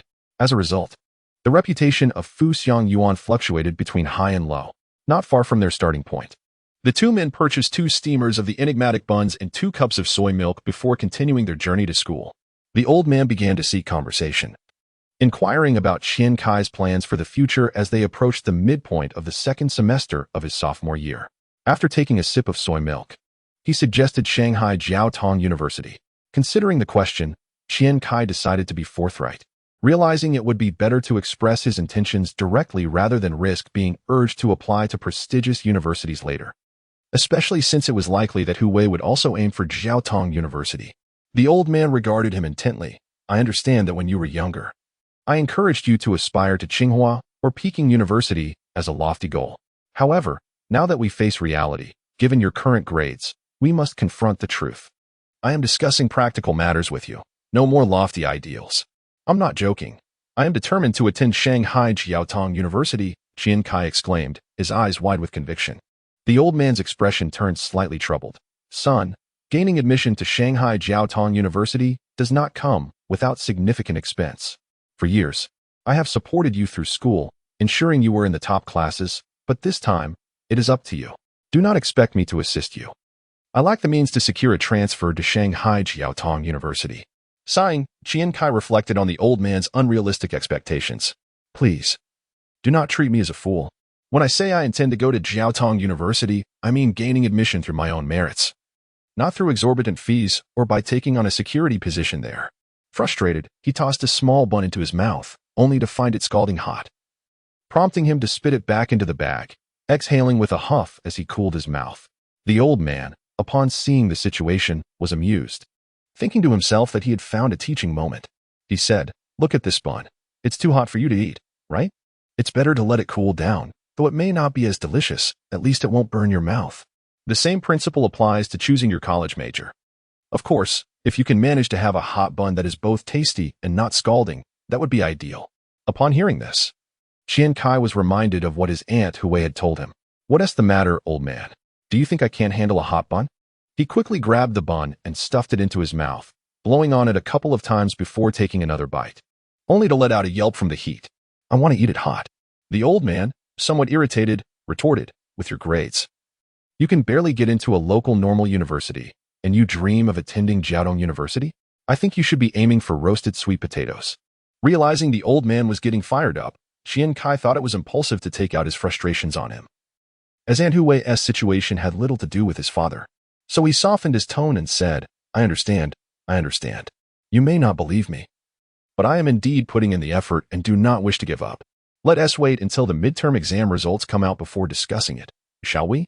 Seeing Qian Cai's confidence reignite a flicker of hope in him, the old man nodded approvingly. All right, if you're determined, just let me know what you need for your studies, and I will do whatever it takes to support you. Qian Cai nodded, recalling something important as May was fast approaching. He hurriedly added, once the midterms are over, could you take me to my third uncle's house to play on the computer? The old man immediately grew angry again. With that attitude, always thinking about playing on the computer, it's a wonder you can do well on your exams. Qian Cai felt helpless, thinking the old man had misunderstood him. Third uncle, do you know how much I care about you?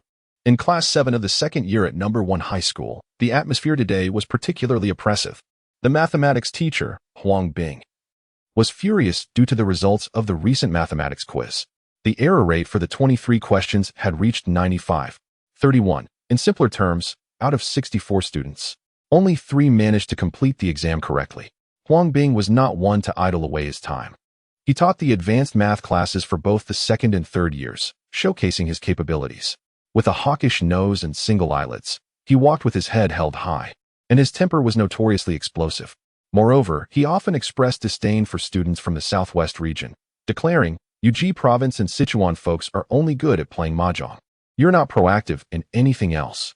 When I fly over the southwest, I can hear the sounds of mahjong from above. Students like Qian Cai and Ye Junlin, who had gained admission through back doors, were openly referred to as rubbish in his classroom. Yet, it was clear he was not targeting anyone specifically, as he would chastise even the best students when they performed poorly.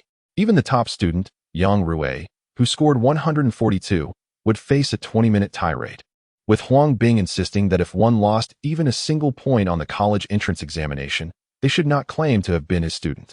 Only the principal could compel him to exert himself, as even the vice principal struggled to manage him. One could only imagine how harsh his words were, as he pointed to the results sheet and called out the names of the top 20 students, declaring them irredeemable and a disappointment to the school's expectations. Once cherished by their teachers, these individuals have now been disparaged and labeled as worthless. The 20 or so behind them are even less deserving of such scorn, creating a palpable tension that lingered throughout the morning. During the 4th period, the music teacher fell ill once again, and no one volunteered to take over the class, leaving it to devolve into a study period. Since Nie Junlin had to deliver goods and collect payments at noon, he felt a tinge of unease about the money and decided to switch seats with his desk mate, whispering their plans to each other. Suddenly, Lu Yong, a sycophantic figure who embodied the attributes of a snitch, slammed his hand on the desk and stood up, vociferously reprimanding the 2 boys, Nie Junlin, Qian Cai. Can you not keep it down? Your lack of focus disrupts others who wish to learn. Don't be a rotten apple spoiling the whole barrel. Lu Yong, who had also been among those unworthy of criticism earlier that morning, now adopted a self-righteous demeanor reminiscent of their homeroom teacher. His academic performance hovered around the 20th position in class, not particularly weak, though he struggled with mathematics. He often prided himself on being a good student. After a commendable exam performance that placed him in the top 10, he boasted about his aspirations to attend Peking University or Tsinghua University. However, after being ridiculed by Huang Bing that morning, he felt humiliated to be categorized alongside the underachievers. Hearing others speak during the study period, he felt an overwhelming sense of responsibility to uphold the integrity of the class, seizing the opportunity to chastise those he deemed inferior. Qian Cai, however, responded with remarkable composure, intending to ignore Lu Yong and continue his conversation with Nie Junlin. It was then that Lu Yong, sensing an opportunity, prepared to unleash his tirade upon Qian Cai. As Lu Yong observed Nie Junlin's demeanor, he recalled a recent incident when he had nearly faced a beating after being dragged into a confrontation by Nie Junlin. He had learned that Nie Junlin's father held some influence in the community, making him wary of further provocation. With a shift in his approach, Lu Yong redirected his ire towards Qian Cai. Qian Cai, I've heard that your father is the financial director at the school and an old hand in the education system. He transferred you here to this prestigious class after great effort, and this is how you repay him? If you're not interested in your studies, why not transfer to a regular class? Learning a few phrases in French doesn't make you exceptional. You're wasting the opportunity of others who genuinely wish to advance. As Lu Yong's voice grew louder, he adopted a tone that suggested he was imparting wisdom, even feeling a sense of pride in his own maturity. He had long harbored resentment towards Qian Cai, particularly due to Qian Cai's prominence in French, which had irked him. Thus, his words not only highlighted Qian Cai's background, but also served to elevate his own standing while dismissing Qian Cai's pursuit of French as frivolous. Listening to Lu Yong, Qian Cai began to smirk. The boy had clearly never faced the harsh realities of life and was oblivious to the gravity of publicly insulting one's parents. Deciding it was time to teach Lu Yong a lesson, Qian Cai retorted, "You little brat. You talk a lot for someone who isn't even related to my father. Whether he is pleased or not is none of your concern. Is your uncle, the deputy director of the education committee, your actual father? Is the illegitimate child now so audacious? The position of your deputy director is inherited without change, isn't it? When he departs one day, will it be your turn? So, you have begun to discipline me in advance." The classroom erupted in chaos. The children surrounding us had never witnessed such a dramatic scene of familial confrontations since joining this class. It was truly exhilarating. Even in a top-tier class, they were merely 17 or 18-year-olds, reacting in a myriad of ways. Some were entertained, others felt the insults were well-deserved, while a few covered their ears and focused on their work. Lu Yong was bewildered. He had thought Qian Cai was an easy target. Yet his words were fierce and precisely targeted Lu's connections. In the face of such insults, he could only shout, "Class monitor, did you see that? He is cursing. I will tell Teacher Guo when he arrives." The class monitor, Zhang Fangio, glanced back. He was reluctant to intervene, but the noise was indeed overwhelming, so he spoke up. "We are all classmates. Let's refrain from insults. When Teacher Guo comes, we will all face consequences. All right, if you cannot handle it physically, I will engage you intellectually." Qian Cai retorted with a cold smile. Is cursing only defined by the presence of profanities? Being scolded by Huang Bing this morning must have been distressing, right? No. You were unworthy of his scorn. That must have been truly upsetting, wasn't it? I thought your studies were exemplary. Did you solve all 23 major questions correctly? Is such a sense of superiority appropriate? Lu Yong erupted with fury. My grades are at least better than yours. Far better. You, who transferred from Sanzhong, are not worthy to compare grades with me. Qian Cai returned to his calm demeanor, leisurely crossing his arms. You probably do not represent Yizhong in making such claims. There are plenty from Sanzhong who outperform you.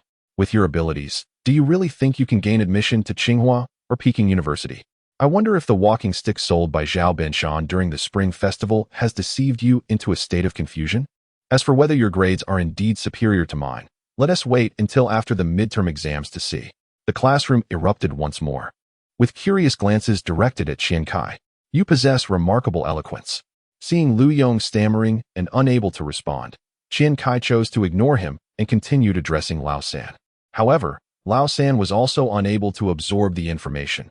His 15-centimeter wide face was about to split with laughter, replying, "Bro, you are incredible."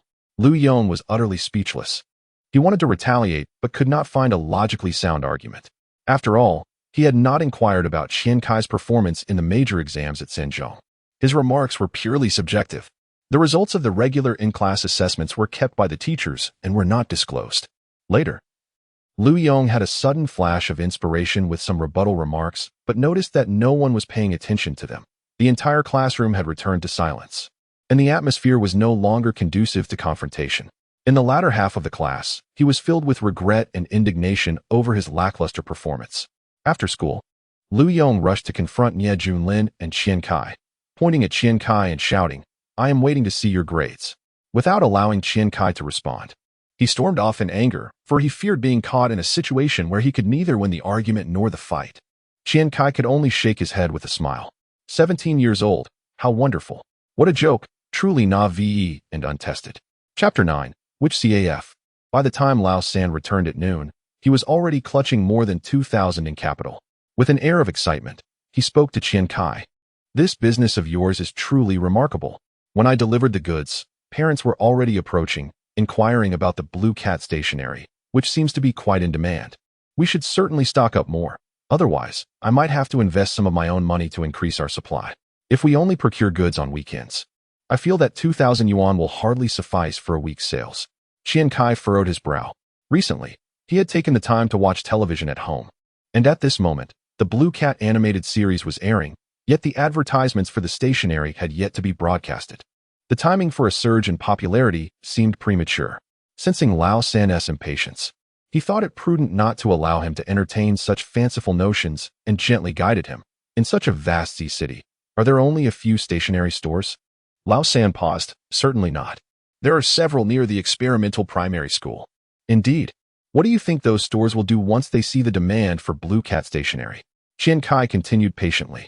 After a moment's contemplation, Lao San responded, They will seek to procure goods from us. His tone was resolute, reminiscent of the Rockefellers' monopoly over oil. Qian Cai face-bombed, exclaiming, Brother, do they even know us? They will search for suppliers everywhere.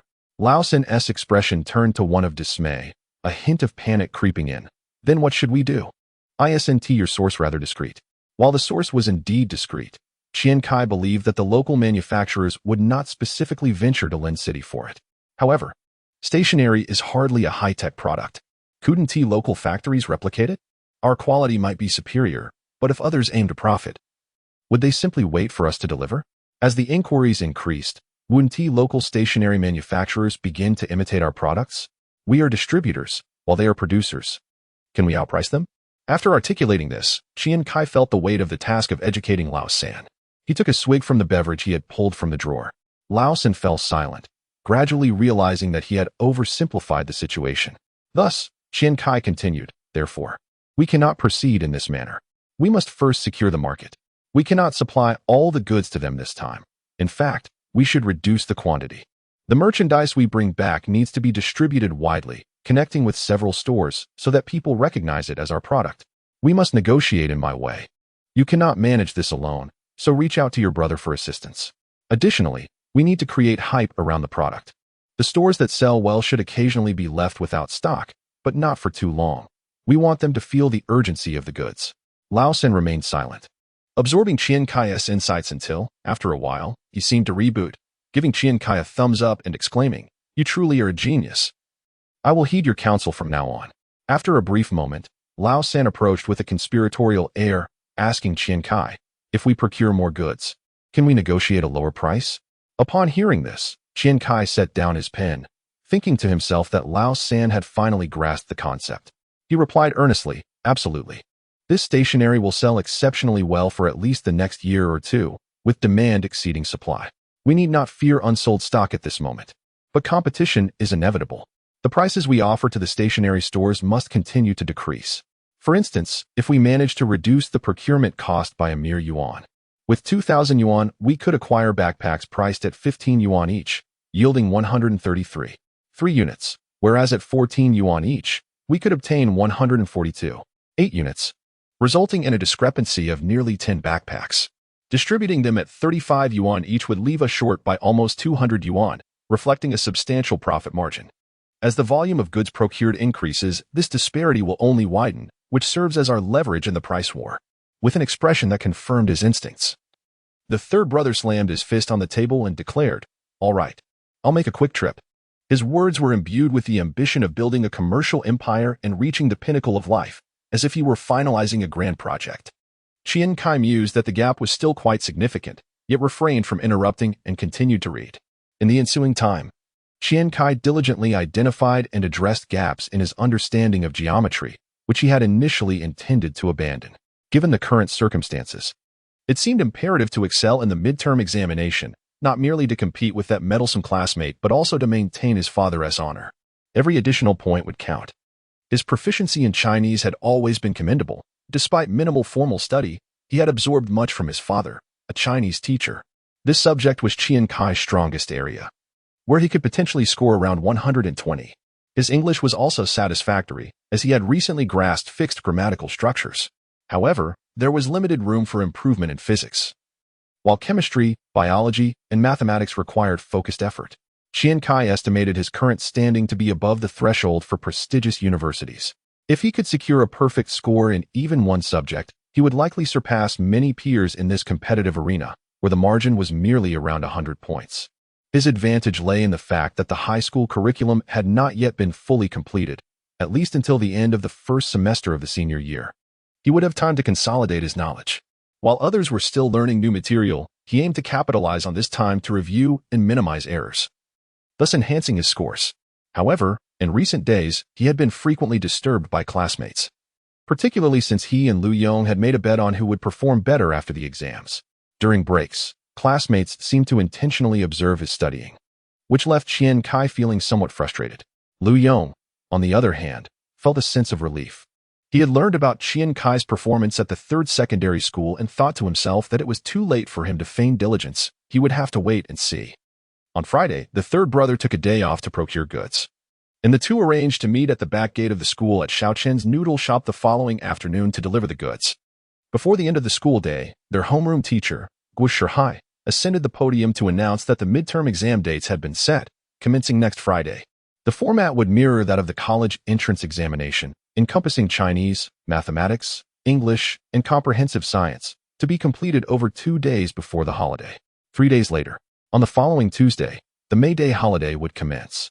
At that time, the May Day break was still a 7-day holiday, which meant that after the exams on Saturday, there would be no classes on Sunday and Monday, resulting in a 9-day break, an unusually long holiday. The classroom buzzed with excitement, particularly amongst students from rural areas, as many local classmates made plans to return home together. At this moment, Yang Yu found herself in a state of indecision. From her childhood to adulthood, she has always been the proud swan of the day. Throughout her life, the love letters she received could stack up to the thickness of 2 volumes of a prestigious dictionary. She excelled in dance and academics, blossoming like a vibrant peony at the Aerospace Middle School. During the school's artistic performances, the snacks secretly slipped into her desk by admirers could sustain a whole entourage of friends. She was aware that her family planned to send her abroad for further studies. In her world, few from this small city ever ventured overseas.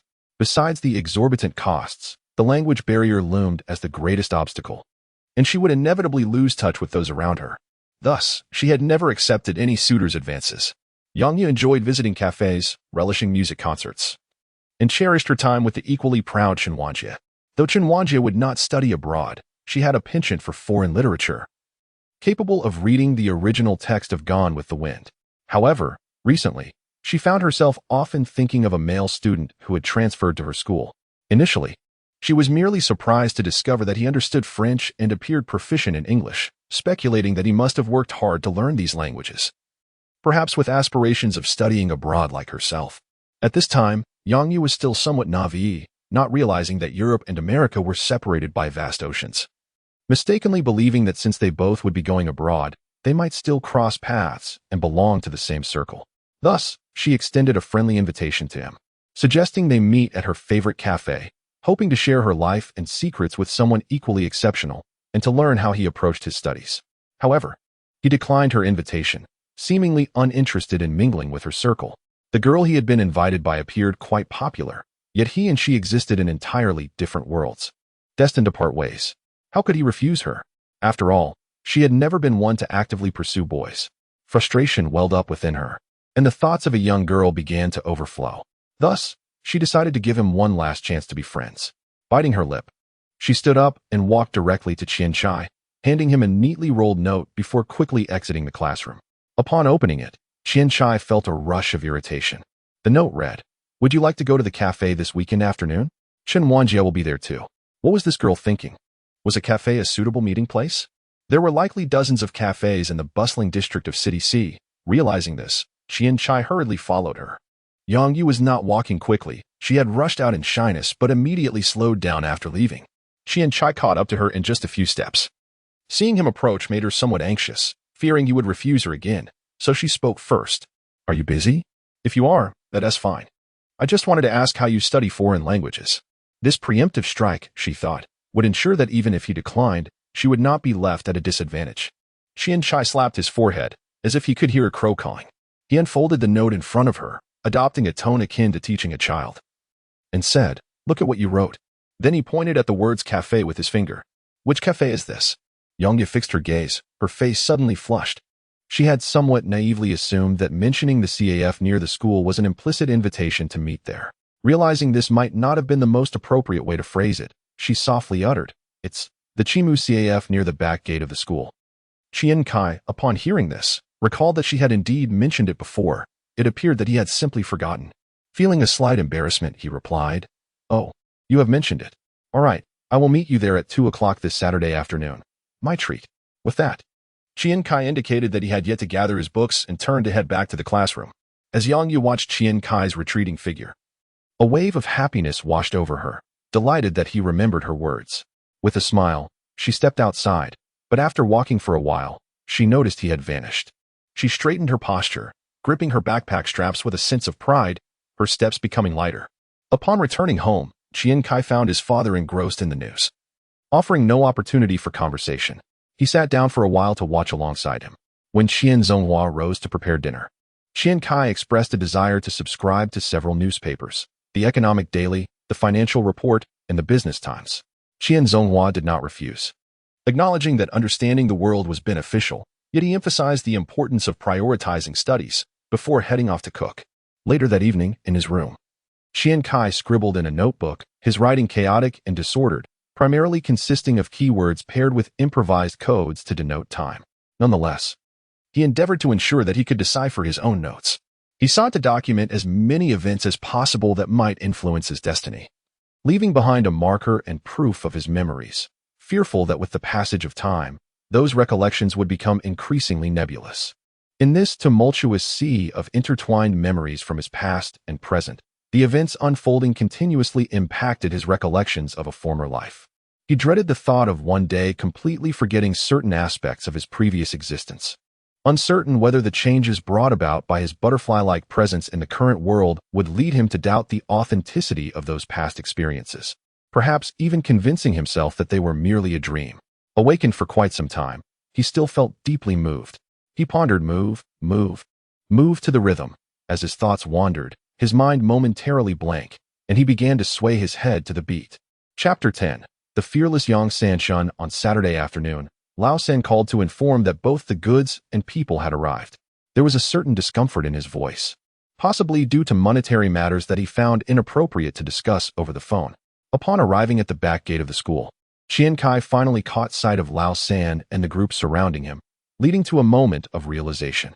From a distance, he spotted Nie Junlin, not because Lao San stood out in the crowd, but due to the striking presence of the individual beside him, which was quite jarring. At that time in 2001, the non-mainstream styles akin to the Shamate subculture were not yet prevalent. If they had been, this individual would surely have been their sovereign. With a head of hair that was both vividly colorful and extravagantly styled, it was uncertain whether the barber had intended to practice on him, but the design shaved into the back of his head near the nape resembled an organ, specifically a male one. Even Qian Cai could not suppress his curiosity. In this era, such a hairstyle could be somewhat understood, yet that particular design was undeniably excessive. After much contemplation, he finally asked, "Brother, what is that on the back of your head? It looks like a basket." Fortunately, the fellow did not comprehend the local dialect and took no offense, explaining that it was an upward-pointing arrow symbolizing being on top, modernity, and trendiness. However, as his hair had grown, the sharp arrowhead had become rounded. Now it dawned on Qian Cai why Lao San had sounded so uncomfortable on the phone. As soon as Qian Cai arrived, Lao San excused himself, likely seeking a moment of respite from the awkwardness. The other companions seemed unperturbed, presumably either familiar with or previously acquainted with the eccentricity. Inquiring about lunch, Qian Cai discovered that none of them had eaten. He invited everyone to a nearby restaurant, and it was only after a while that Nie Junlin sauntered over, having just returned from the restroom. On his way back, he had encountered two young girls asking for directions to a photography studio. Rather than simply pointing them the way, he enthusiastically escorted them there, and had they invited him, he might have even taken a couple of pictures with them before returning. Qian Cai pulled Nie Junlin aside to inquire about the flamboyant-haired individual, questioning how such an appearance could be conducive to selling goods. Nie Junlin explained that this was his second brother's friend, Yang Sanshun, who was known for his loyalty and courage in past conflicts.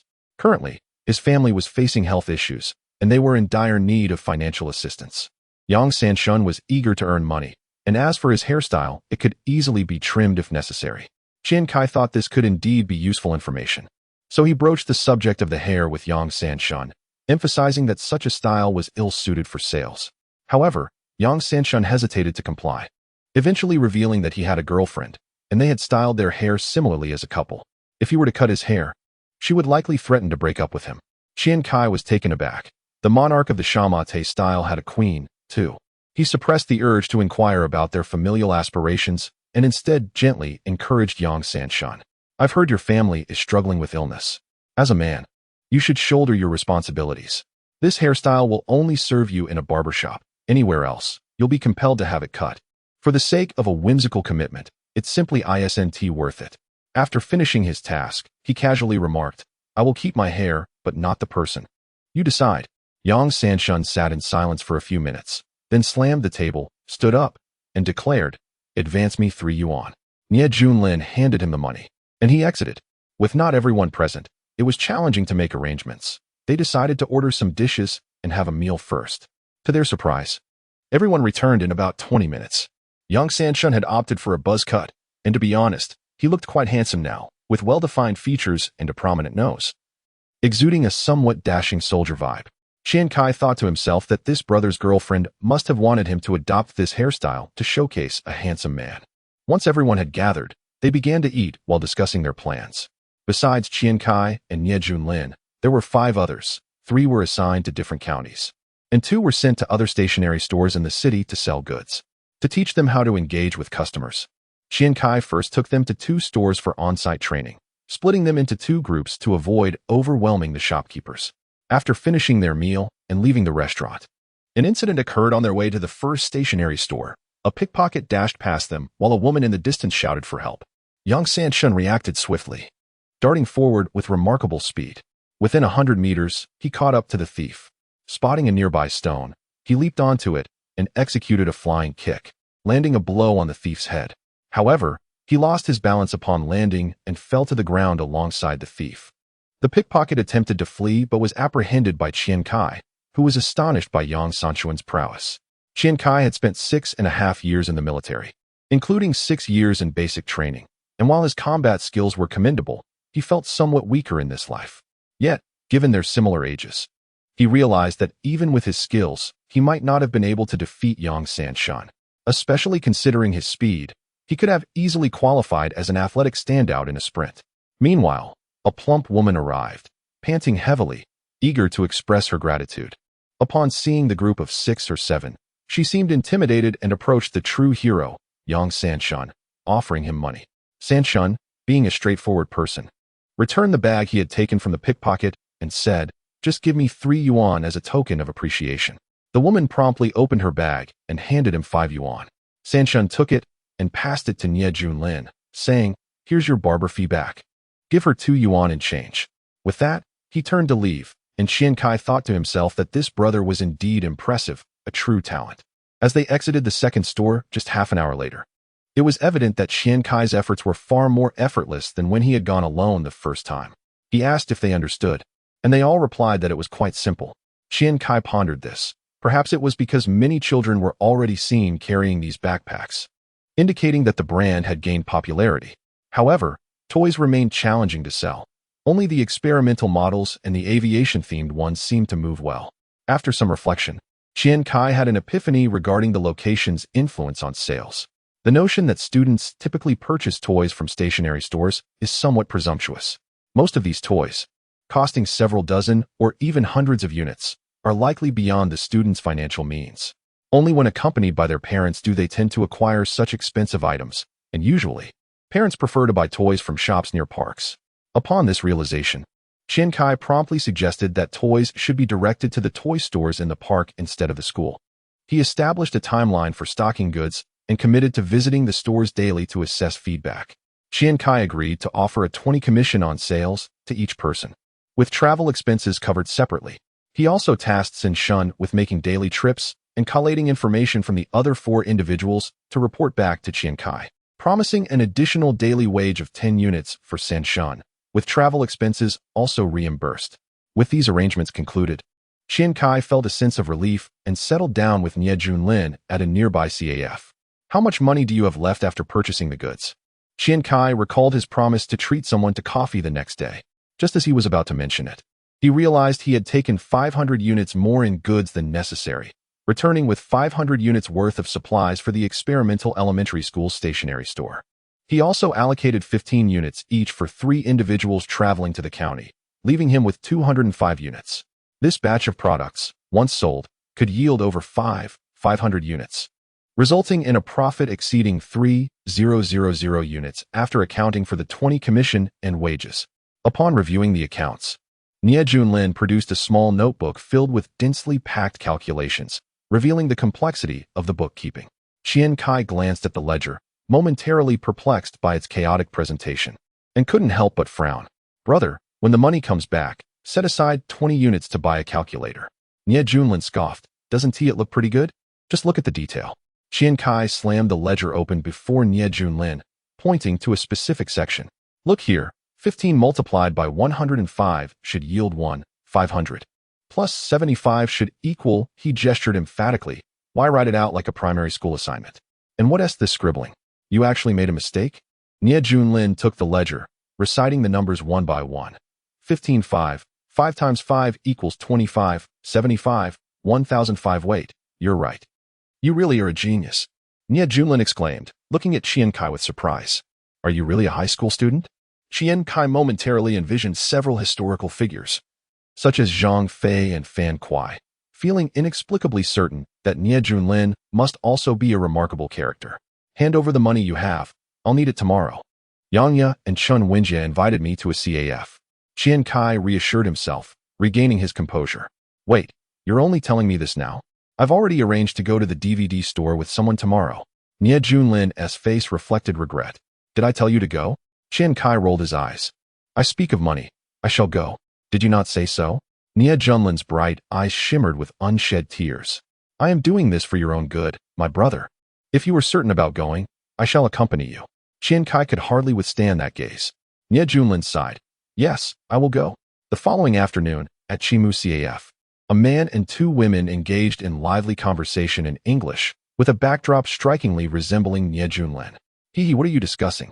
Nie Junlin asked, his patience waning. Qian Cai turned his head. Could you express it in words I comprehend? Nie Junlin gritted his teeth. The 2 enchanting ladies were preventing him from losing his composure entirely. His emotions dangled precariously, tethered to Yang Ye's adorable demeanor. Qian Cai, feigning nonchalance, replied, This is the price you pay for not believing me. With a snap, the tether broke. Nie Junlin stood abruptly. Speak plainly. Upon seeing the tension in San Ji's clenched fist, Qian Cai refrained from further provocation. Translating accurately, they said they want to invite you out for May Day. The connection was re-established, even more tightly. Yang Ye and Chun Wenjie exchanged amused glances, finding the 2 men quite entertaining. Their laughter sent shivers through Nie Junlin, who gradually settled back down, covering his mouth with a clenched fist, clearing his throat in an effort to appear gentlemanly. Yet, he soon reverted to his ostentatious nature, summoning a waiter and pointing at the snack menu in Chinese, which he could comprehend. Qian Cai coughed discreetly, casting a warning glance. Don't order too much. We have no money. Nie Junlin proudly returned the look. It's on me. Chun Wenjie and Yang Ye shared a glance, communicating silently. He is so generous. Perhaps he does speak Chinese. Yang Ye blinked. All right. In an instant, the conversation transitioned to Chinese, and the group reveled in delightful chatter. Chapter 11. The Torment of Vegetables. As Sakuraji Hanamichi stepped out of Chimu CAF, the lively and cheerful Yang Ye resembled his Akiji Haruko, while Chun Wenjie mirrored Fuji, who was always by Haruko's side. This left Qian Cai feeling somewhat disheartened. He perceived these 2 girls as akin to Ida Rimi and Shimamura Yoko. One was a type he admired, at least 10 times steadier than him, while the other was on the verge of becoming the 50th to reject him, expressing her affection for the basketball club's Otada with a heart-wrenching declaration. Listening to Old Three's incessant chatter about which of the 2 girls he should choose, Qian Cai's mind flashed through 2 options that extinguished his enthusiasm. A. An emotionally intelligent dialogue. They think highly of you and wish to be good friends. B. A blunt conversation. Wake up, young lad. They do not fancy you. After much inner turmoil, he opted for C. To wait until reality dealt him a harsh blow to the heart, then take him out for a grand celebration. Based on his understanding of emotional intelligence from his past life, he classified it into 5 simple levels, from low to high. 1. The ability to perceive one's own emotions. 2. The ability to sense others' emotions. 3. The ability to regulate one's own emotions. 4. The ability to influence others' emotions. 5. The ability to control others' emotions. However, his assessment of Old 3 was somewhat nebulous. He fluctuated between the first and third levels, yet he lacked any capacity to perceive, influence, or control the emotions of others. He was a wholly untainted individual, entirely detached from base interests and ensconced within his own world. If one had such a friend prone to foolish actions, it was best not to intervene, as counsel would only escalate the folly. The sole remedy was to wait. Wait until he collided with a metaphorical wall. Wait until he transitioned from the first phase to the third, and wait until he matured. As a friend, the only thing one could offer was companionship throughout his growth. Today, Yang Sanshun dutifully called back with updates on the distribution situation in the city and county. The city was progressing smoothly, with several business owners reportedly lighting up upon seeing their Blue Cat stationery. When the next batch of goods was dispatched, discussions regarding immediate payment upon arrival could commence.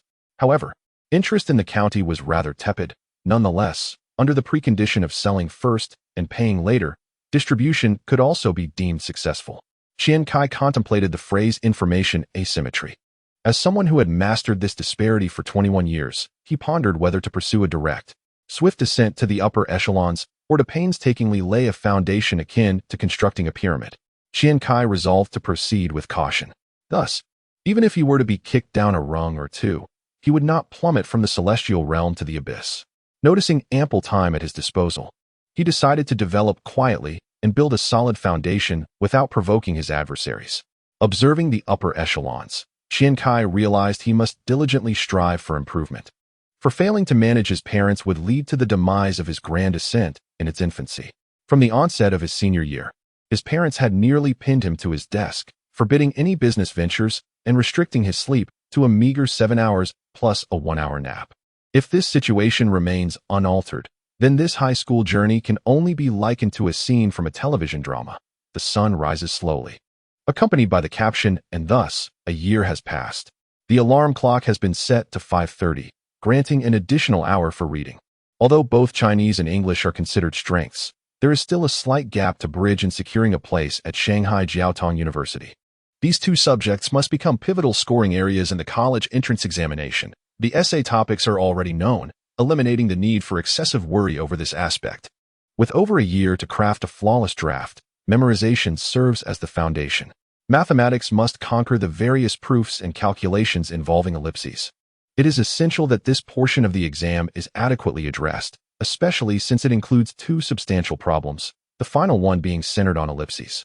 In a previous life, this segment was left blank, and topics such as sequences, logarithms, and inequalities demand meticulous refinement through continuous practice. As for the science subjects, revisiting the formulas is necessary. And both physics and chemistry require relentless problem solving. Biology, however, resembles the humanities within the sciences. Its memorization differs from that of the arts, relying on comprehension rather than rote memorization. Fortunately, Qian Cai has managed to grasp the understanding aspect, focusing primarily on reinforcing memory. Logically coherent, Qian Cai has come to realize, through several days of practice, that he has underestimated the difficulty of high school knowledge. The relentless reinforcement of concepts and the accumulation of mistakes have resulted in a densely filled error compilation, revealing that the grand examination is indeed a formidable hurdle. The countless candidates who have despairingly faced this leap now stand as his own obstacle. Thus, he must settle for a more pragmatic approach, prioritizing the currently relevant material, especially that delineated for the midterm examination, which significantly reduces the overall difficulty. During this period, teachers are not as merciless as in later years, refraining from stating that the entire syllabus is to be tested, nor do they claim that the entire book is of equal importance. Although the allocation of housing benefits was abolished in 2001, quarterly bonuses still hinge on the examination scores of the classes taught, making it a serious matter for educators. Particularly in the elite classes, several instructors are among the question setters. Over the past few days, the topics repeatedly emphasized by teachers across subjects are those that will be heavily tested. This insight has not escaped the perceptive mind of Qian Cai, who, at 39, has keenly recognized this pattern. His diligent efforts have not gone unnoticed by those around him, including the homeroom teacher, Guo Shihai, who, during a Chinese class, observed him engrossed in mathematics without interruption. In several recent class checks, Guo has intentionally noted Qian Cai diligently working on problems, nodding in approval. A willingness to learn is a commendable trait. For someone of his academic standing, the desire to learn is paramount, while methodology is secondary. Doing good deeds is of greater importance than questioning one's future. However, Nie Junlin feels an inexplicable sense of unease. As the only two students from the back door in the elite class, he perceives Qian Cai's previous indifferent attitude towards academics as a shared bond. He believes he can accompany Qian Cai on the path of mediocrity, walking together through the entire journey. The sudden resolve of Qian Cai to delve into his studies instilled within him a profound sense of solitude. During self-study sessions, as he persevered to finish a comic book in the dim light of his desk, he would glance up to witness a sea of diligent learners, even his chosen companion. Qian Cai, refraining from joining him, leaving his heart desolate. Consequently, he occasionally feigned a commitment to his studies, rummaging through his belongings to produce a blank exercise book, attempting to gauge Qian Cai's level of understanding, which Qian Cai patiently elucidated. However, upon realizing he could not grasp the explanations, he adopted a demeanor reminiscent of awakens, resignedly muttering, "Let it be. Perhaps I should instead amuse myself by troubling the young lady of the Yang family." For simplicity is the essence of life. Before long, Friday arrived, and as everyone busied themselves packing their desks in preparation for examinations, the school organized the testing rooms according to academic performance. Due to his recent transfer, Qian Cai, lacking prior grades, found himself relegated to the last examination room, room 18, while the third-place student remained in room 17. Qian Cai was well aware of the third-place student's capabilities, aside from a slightly better performance in Chinese. His grasp of other subjects relied heavily on guesswork, often resorting to the crude method of tossing an eraser for multiple-choice questions. Fill-in-the-blank answers were either a 1 or a 0, though he exhibited some competence in English, adhering to the 3 long, 1 short formula. It was evident that the motley crew in Qian Cai's examination room would be quite the spectacle. Having recently collected payment for goods, Qian Cai sought to reconcile accounts with the third-place student. Over the past week, they had amassed over 3,000 in sales, primarily from the urban market, while the county's distribution remained inadequate, too scattered and fragmented. Therefore, he instructed the third-place student to accompany Yang Sanshan to Linqing for a replenishment of goods, delegating the follow-up to Sanshan. Despite the third-place student being a student himself, and although he seemed to drift through school life, Qian Cai was reluctant to push him out into the world too often, fearing he might fall into bad habits. Even if he was not studying, school provided a buffer against certain societal influences. Recently, Qian Cai had sensed the third-place student's loneliness and decided to tidy up their belongings, informing him that he would accompany him for a couple of games. "Are you heading to an internet CAF?" The third-place student's eyes sparkled with surprise. With the exam looming the next day, he was uncertain whether Qian Cai felt disenchanted with his studies and sought to divert his path. "I'll play a couple of rounds with you, then leave. Have you reserved a computer?" Qian Cai inquired. In those days, if no one assisted in securing a computer at the internet CAF, one could wait until 8 o'clock to log on after arriving at 5. Nonetheless, the third-place student was well acquainted with the manager of the new concept internet CAF. Treating him to drinks and sharing cigarettes was customary, typically ensuring a computer was reserved for him at least half an hour in advance. "It's reserved. It was originally for Sun Erwa, but you can have it." In an instant, the third-place student made his choice between Qian Cai and Sun Erwa. The latter was an adversary, whereas Qian Cai was a brother. Sun Erwa, known as Sun Cheng in Class 6, excelled in gaming and was the benchmark the third-place student aspired to surpass. However, Sun Cheng had a penchant for gambling. Whenever the third-place student played, he would bet some money, and being somewhat blunt, the third-place student would often feel disgruntled after losing. Sun Cheng, delighted to win, would refer to their gaming sessions as conducting business. "All right, I will accompany you for a couple of rounds first, then I will leave it to him," Qian Cai replied. The two of them took a taxi to the new concept internet CAF, where indeed the machines were already prepared, still in a connected setup. However, Sun Erwa was already seated there. Lao Sen approached him, asking him to vacate the seat, stating that he had a classmate to play with today. Sun Erwa glanced back at Qian Cai with a hint of displeasure. It was said that Class 6 was merely adjacent to Class 7, and on the day they spoke French, many from Class 6 had come to observe, with Qian Cai being somewhat renowned in Class 6. Nevertheless, Sun Er's primary focus in life was the internet CAF, with his sole responsibility at school being to sleep, epitomizing the archetype of an internet addict. With a disgruntled expression, Sun Er stood up and sarcastically remarked to Lao San, "He'll play with you. Just don't call me to join anymore, since you're quite terrible anyway." Lao San immediately became displeased. "Terrible? Do you dare to wager? Just because you've played StarCraft a few days longer than I have doesn't mean you can dominate me." Sun Er chuckled. "What level are you at to dominate me? Let us wager now, $10 a game." Lao San was infuriated. "Qian Cai. Let him play with me first. Watch me defeat him."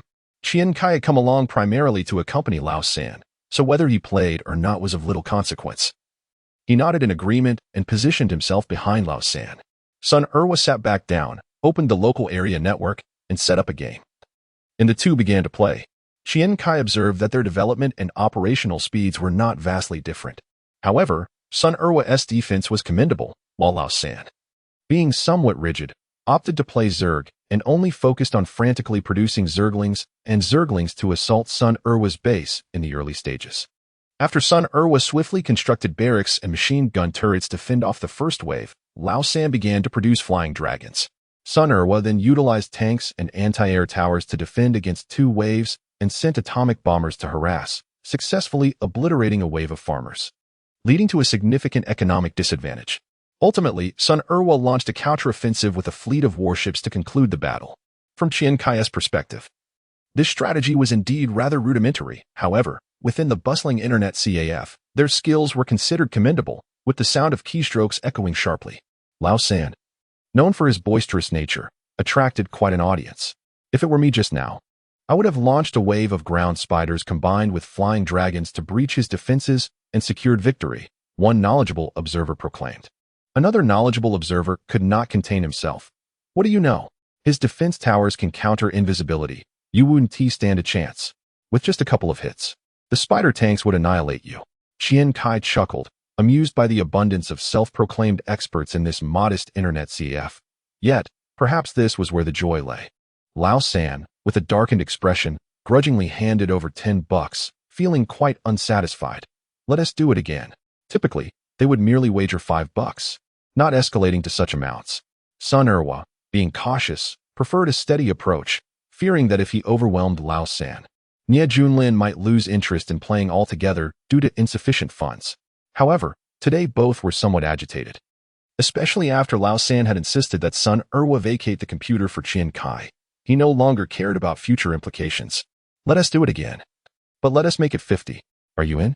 Lao San hesitated, glancing around at the many onlookers, realizing Qian Cai was present, and feeling the pressure of maintaining his dignity. Thus, he stubbornly decided to go for it. "Let us wager." Qian Cai, noticing that Lao San was falling into his trap, quickly intervened, saying, "I'll take this one. Are you capable, Qian Cai?" Old 3 expressed his discontent, feeling somewhat inadequate. He had been frequenting the internet CAF daily, yet he found himself unable to surpass his opponent. The prospect of losing money was trivial, but the thought of being utterly defeated in a single round, leading to further arrogance from Sun Er, unnerved him. Qian Cai retrieved 200 Yuan, which he had not spent the previous week, and slapped 100 on the table. "Let this serve as my wager." Seeing Qian Cai's confidence, Old 3 also rose, taking 100 Yuan and placing it into Qian Cai's pocket, saying, "This is on me, brother." After that, he nonchalantly tossed 50 Yuan onto the table, as if that amount no longer belonged to him. Sun Er couldn't contain his laughter, preparing to initiate the game when Qian Cai suddenly pulled him back, smiling and asking, "Where's your stake?" "Huh?" Sun Er appeared bewildered. "I mean your money. If we're to gamble, it must be visible." Qian Cai, wary of Sun Er potentially defaulting if he lost, insisted he reveal his funds first. Growing slightly irate, Sun Er displayed his cash, revealing a mix of 10s, 20s, and a single 100, totaling no less than 200 Yuan. He placed 50 in change beside the 50 that Old 3 had put down. Old 3's fury ignited upon seeing this. "Damn it, that 100 was entirely my loss to him." Qian Cai chuckled. "Well, you've amassed quite a bit." The game commenced, with Qian Cai selecting the Zerg faction. He cunningly exploited the moment. While producing farmers, he exchanged a knowing glance with Old 3, who feigned a need for cigarettes while subtly indicating a location on the map. Observers snickered, but none dared to articulate their amusement. likely hoping to see Sun Erwa humbled. Qian Cai discerned Sun Erwa's starting position and opted against building an oil pool, instead focusing on constructing 2 bases to unleash a swarm of frogs and houses. Within 3 minutes, 4 squads of frogs arrived at the entrance of Sun Erwa's machine gun fortress. Faced with overwhelming numbers, Sun Erwa could only retreat with his farmers. Unperturbed, Qian Cai sent his farmers to pursue Sun Erwa's fleeing ones, swiftly demolishing his main base. 2 minutes later, Qian Cai located Sun Erwa's newly established base, where his squad of frogs congregated with the remaining 2 squads at the entrance, signaling the end of the game. Furious, Sun Erwa's hands trembled as he lit a cigarette, reflecting on the previous round, and declared emphatically, "How could you possibly find my doorstep so quickly? You cheated." Feigning confusion, Qian Cai stuffed the winnings into Old Three's pocket, stating, "How was I to know your place was right across from me? I was merely looking for you when I stumbled upon it. Is that my fault? You can only blame your bad luck. One must accept the stakes of the game." In a fit of frustration, Sun Erwa retorted, "Fine, fine. Do you dare to play another round?" Just then, he caught sight of Old Three smirking, instantly realizing Qian Cai's method of cheating. Qian Cai pretended to hesitate, saying, "You wish to play? Then put down 100. He exaggerated his voice, trying to provoke Sun Erwa into making a bold move. Sun Erwa reflected that employing old strategies would be ineffective this time. He decided to display his tactics with great confidence. He feigned an expression of exasperation. "Come at me."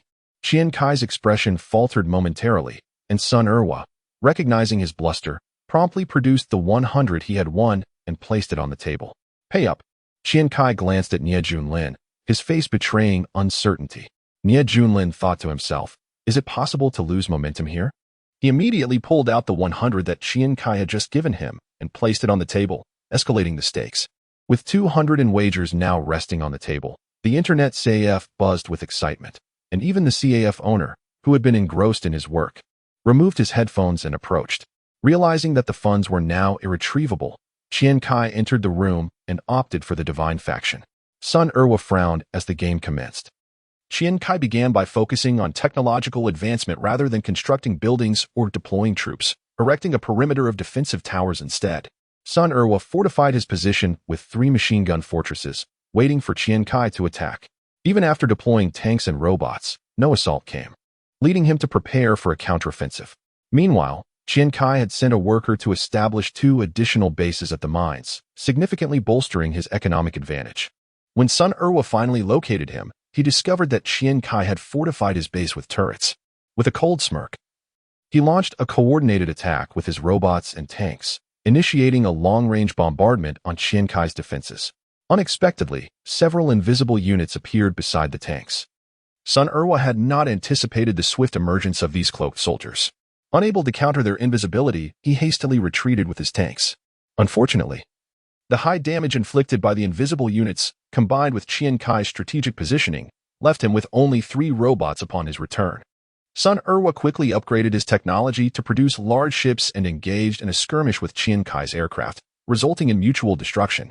To his dismay, he was caught off guard as Qian Cai's transport aircraft brought in more invisible units, which siphoned away one of his workers. Sun Erwa dismissed the loss. Thinking it insignificant given his economic constraints, he continued to produce units. However, before long, Qian Cai's army descended upon him, and Sun Erwa found himself outnumbered, leading to his complete annihilation.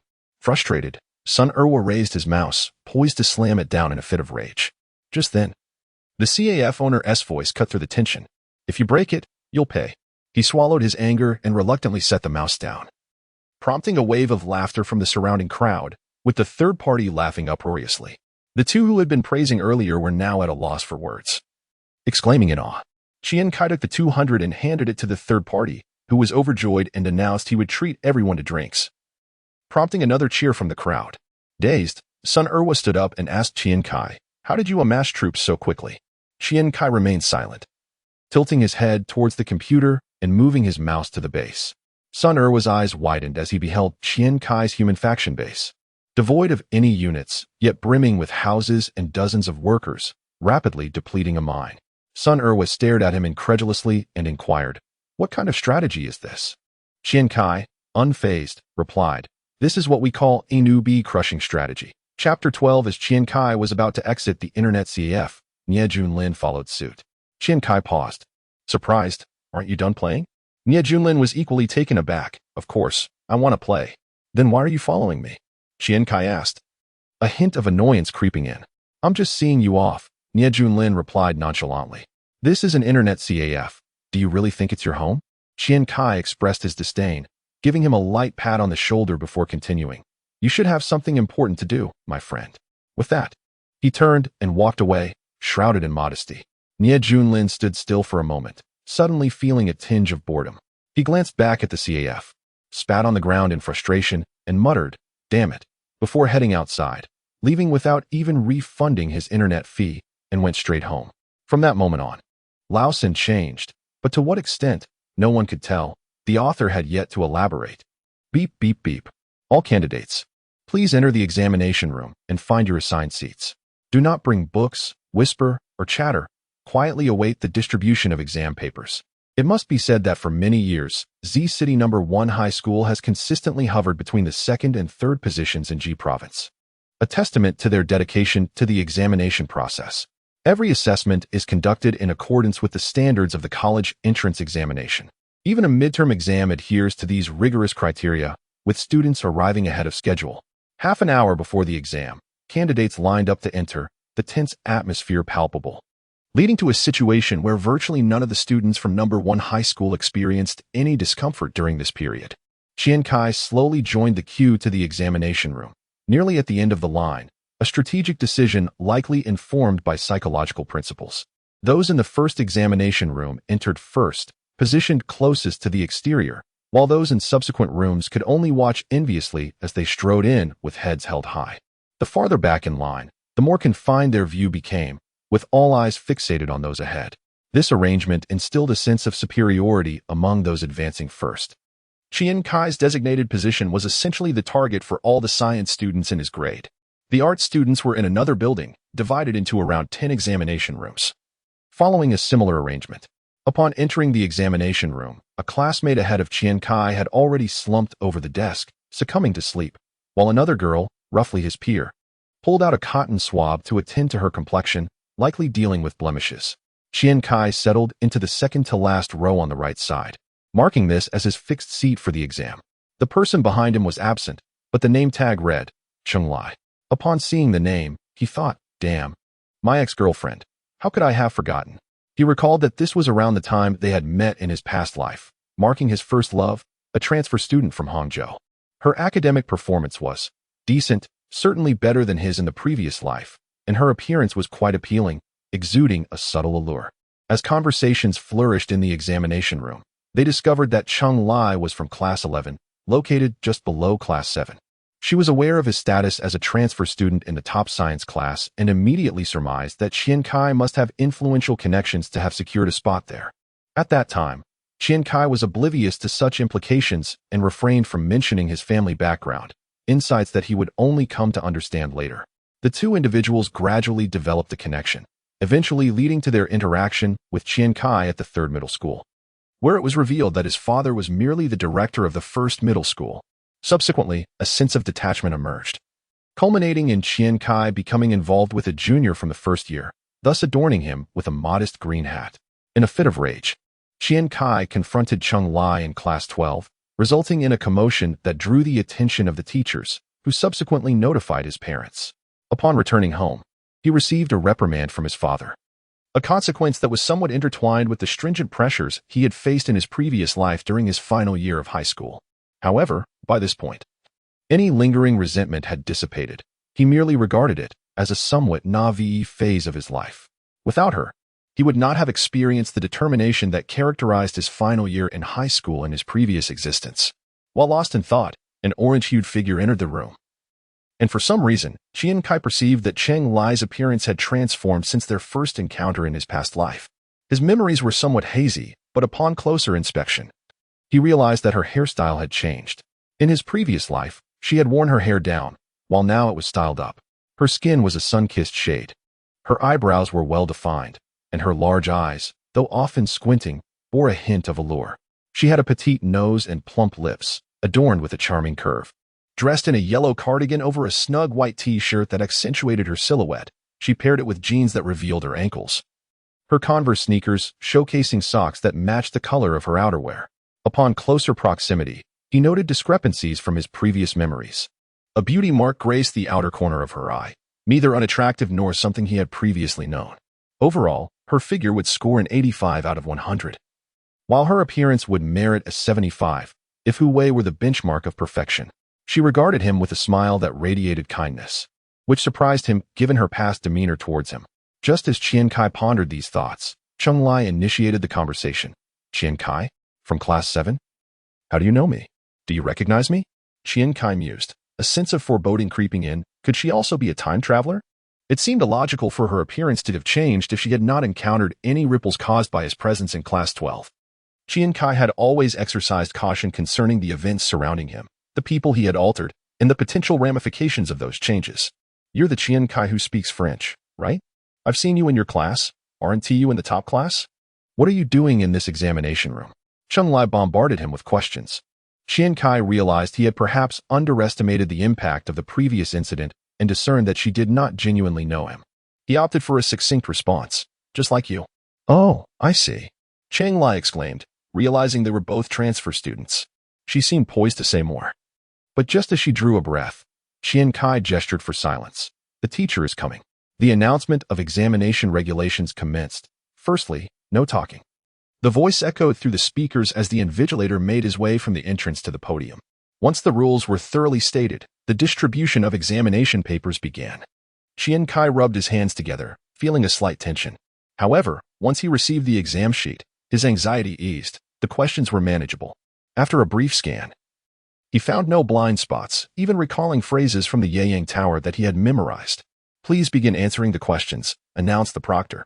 Approximately an hour and 20 minutes later, he had completed all the foundational questions. It was impossible to assess the quality of his responses, but he could confidently state that he had answered them all competently. The Chinese language examination concluded, yet I remained uncertain about the accuracy of my answers. Estimating my score proved to be a daunting task, forcing me to rely on my usual performance for an approximation.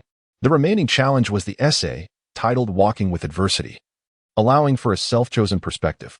The title felt somewhat familiar. After a moment of contemplation, I began to write. As King Wen of Zhou, imprisoned, interpreted the I Ching, Confucius. In his adversity, composed the Spring and Autumn Annals. Chu Yuan, in exile, penned the Li Sa, which Xiaoming, blind, authored the Discourses of the States. Sun Bin, with a crippled foot, compiled his Art of War. Li Si, forced to migrate to Shu, left behind the Els Annals. Han Fizi, imprisoned in Qin, wrote both difficulties and solitary resentment. The Book of Songs, with its 300 verses, represents the frustrations of sages and virtuous individuals. Citing classical texts and beginning with a poignant line from Letter to Renan, I connected it to recent events, mentioning the heroic sacrifice of Wang Wei, who called out 81192, thus establishing my argument. I employed parallelism to transition seamlessly, concluding with a timeless saying from Mengzi about thriving in adversity and perishing in comfort. Crafting what I deemed a 50-plus point essay. Upon completing my work and reviewing it, time had elapsed, and as I prepared to submit my paper, I felt a tap on my back, accompanied by the somewhat teasing voice of Cheng Lai. What comes before Entanglements Lake? She inquired. In a moment of exasperation, I thought to myself, how cunning. There was indeed merit in Qian Cai's earlier reproach. Had she not voiced the question, I would have forgotten. Yet her utterance revived my memory of viewing the splendor of bailing, a phrase I had once asked her about. This particular line was her answer to my inquiry. As she leaned forward, I inadvertently caught sight of her chest, etching the memory deeply into my mind. Subsequently, I used this incident as an excuse to invite her to lunch, reinforcing my certainty that she was aware of the answer to the question. The situation had now shifted. The roles were reversed, and I found myself in a somewhat precarious position. After a moment's reflection, I responded, Chu Jia Yi in Changsha, at Dongting Lake. With that, I fixed my gaze upon her, silently challenging her to write. I recalled, it is indeed viewing the splendor of bailing at Dongting Lake, isn't it? Cheng Lai appeared troubled. How could that be? Dongting Lake is in Hunan, and Changsha is part of Hunan, hence it's Chu Jia Yi in Changsha. Qian Cai then looked at her with unwavering determination, nodding affirmatively, silently conveying, trust me, you cannot go wrong. As the teacher approached, I noticed a blank space remaining on her paper, and after a moment of hesitation, she resolutely inscribed Chu Jia and Changsha. Turning back, I could hardly contain my amusement, my face breaking into a grin as I buried my head in laughter, my whole being quaking with mirth. Classmate, what is the matter? The teacher is coming to collect the papers. I managed to extract my paper and hand it to the teacher without lifting my gaze. It's nothing. My uncle has passed away, and I feel a bit down. When the afternoon mathematics examination commenced, Chang Lai stormed to her seat, visibly annoyed, and tapped on my shoulder. That question was indeed viewing the splendor of bailing. I even asked you. Upon noticing Qian Cai's gaze, Chang Lai pouted in frustration, her expression adorably cute. Oh dear, what should I do? Qian Cai exclaimed in a panic. After a brief pause, a spark of inspiration struck her. Never mind, I'm good at math. Just tell me which question you can't solve, and I'll let you copy my answers. After speaking confidently and patting his chest, he appeared quite self-assured, exuding an air of intelligence. Chang Lai remained silent. Throughout the entire afternoon, the right rear seat was notably quiet. As the bell rang, Chang Lai submitted her paper and departed, denying Qian Cai any opportunity to showcase his comedic talents. The following day, as the English examination neared its conclusion, Chang Lai found herself uncertain about several questions, feeling a twinge of indecision. Naturally, she aspired to answer as many questions correctly as possible. As this would influence her seating arrangement for the next exam, she wished to walk with her head held high at the front. At that moment, she noticed a portion of Qian Cai's answer sheet peeking out from the front row. Aware of his proficiency in English, she recalled how Chen Wei had praised his skills, a sentiment that had spread throughout the class. Chen Wei, after all, was a teacher of the elite class. Considering that he had missed a question yesterday, she thought it only fair he would compensate for it now. As several students handed in their papers, creating a ruckus outside, she gently tapped Qian Cai on the shoulder. Hey, Qian Cai. He turned, casting her a disdainful look. You doubted my math skills when I offered to let you copy, and now you want my help? Forget it. With that, he flipped his answer sheet over and strolled away. In the afternoon, after submitting her comprehensive science paper, Lao San was already waiting outside, informing Qian Cai that they had arranged to accompany San Shun for a supply run the next day and planned to collect the payment tonight. Qian Cai nodded, acknowledging that while he could not dedicate himself solely to studying, managing a business was also viable. However, after Lao San finished speaking, he leaned in closer and mysteriously inquired, What do you think about me taking the special talent exam? Qian Cai looked at him incredulously. You? Taking the special talent exam? Lao San blinked, affirming, Yes, indeed. Lao San possessed a special talent. He had a penchant for drawing comics and had even studied sketching. During their time in Shanghai, Lao San had drawn a piece for him, insisting he frame it and place it by his bedside.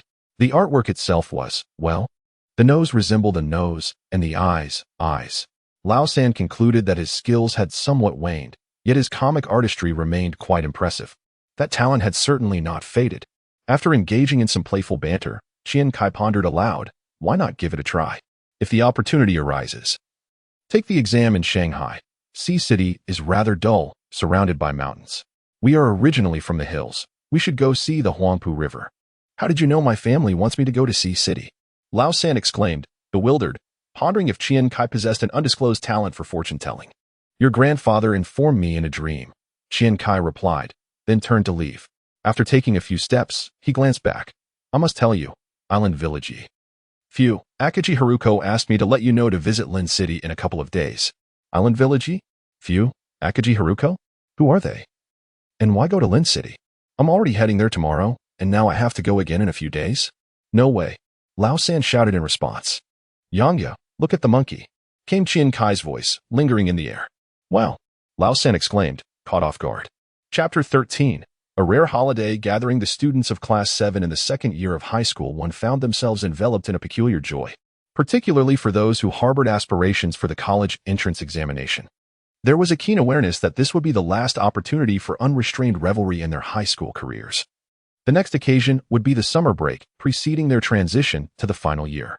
With merely a few days of holiday remaining before returning to school, they would soon assume the mantle of the new cohort of examinees, at which point there would be no room for leisure. They had observed their predecessors from the previous year, who had navigated the entirety of their senior year under a pervasive atmosphere of tension. Consequently, plans for excursions began to take shape among the students.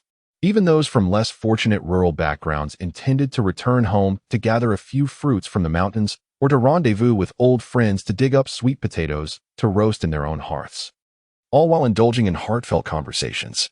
On the last day of April, the first morning of the holiday with no one at home, Qian Zonghua headed to school to grade papers. He was a seasoned Chinese language teacher in Z City, holding a position of responsibility as the leader of this grading committee. The upcoming days promised to be quite busy, as he needed to complete the grading and statistical work in preparation for distribution after the holiday. Luo Yu's call reached Qian Cai's household. "Kai Ge, do you have any plans for the holiday?" The little witch seemed to have performed well in her examinations. Her voice tinged with excitement. "Let me check. Today is Lin Xinru, tomorrow is Fan Binbin, and the day after is Yang Juiying." I'm afraid it's all booked." Qian Cai replied with an air of seriousness. "Haha, you're quite the storyteller. Take me along." "My dad is finally on a business trip." Luo Yu's tone softened as she began to playfully plead. "Cough, speak properly. What do you mean your dad isn't around? What about your mom?" Qian Cai, unaware of the situation on the other end, worried that her mother might be eavesdropping and that his words could lead to his own misfortune. "Oh dear, she's not here either. She left money for me to go to my uncle's house this morning. Even if she were here, she would let me go out to play." Luo Yu sounded slightly vexed, frustrated by the awkwardness of the situation. Qian Cai immediately relaxed, tapping his fingers on the table. "When is your dad coming back?"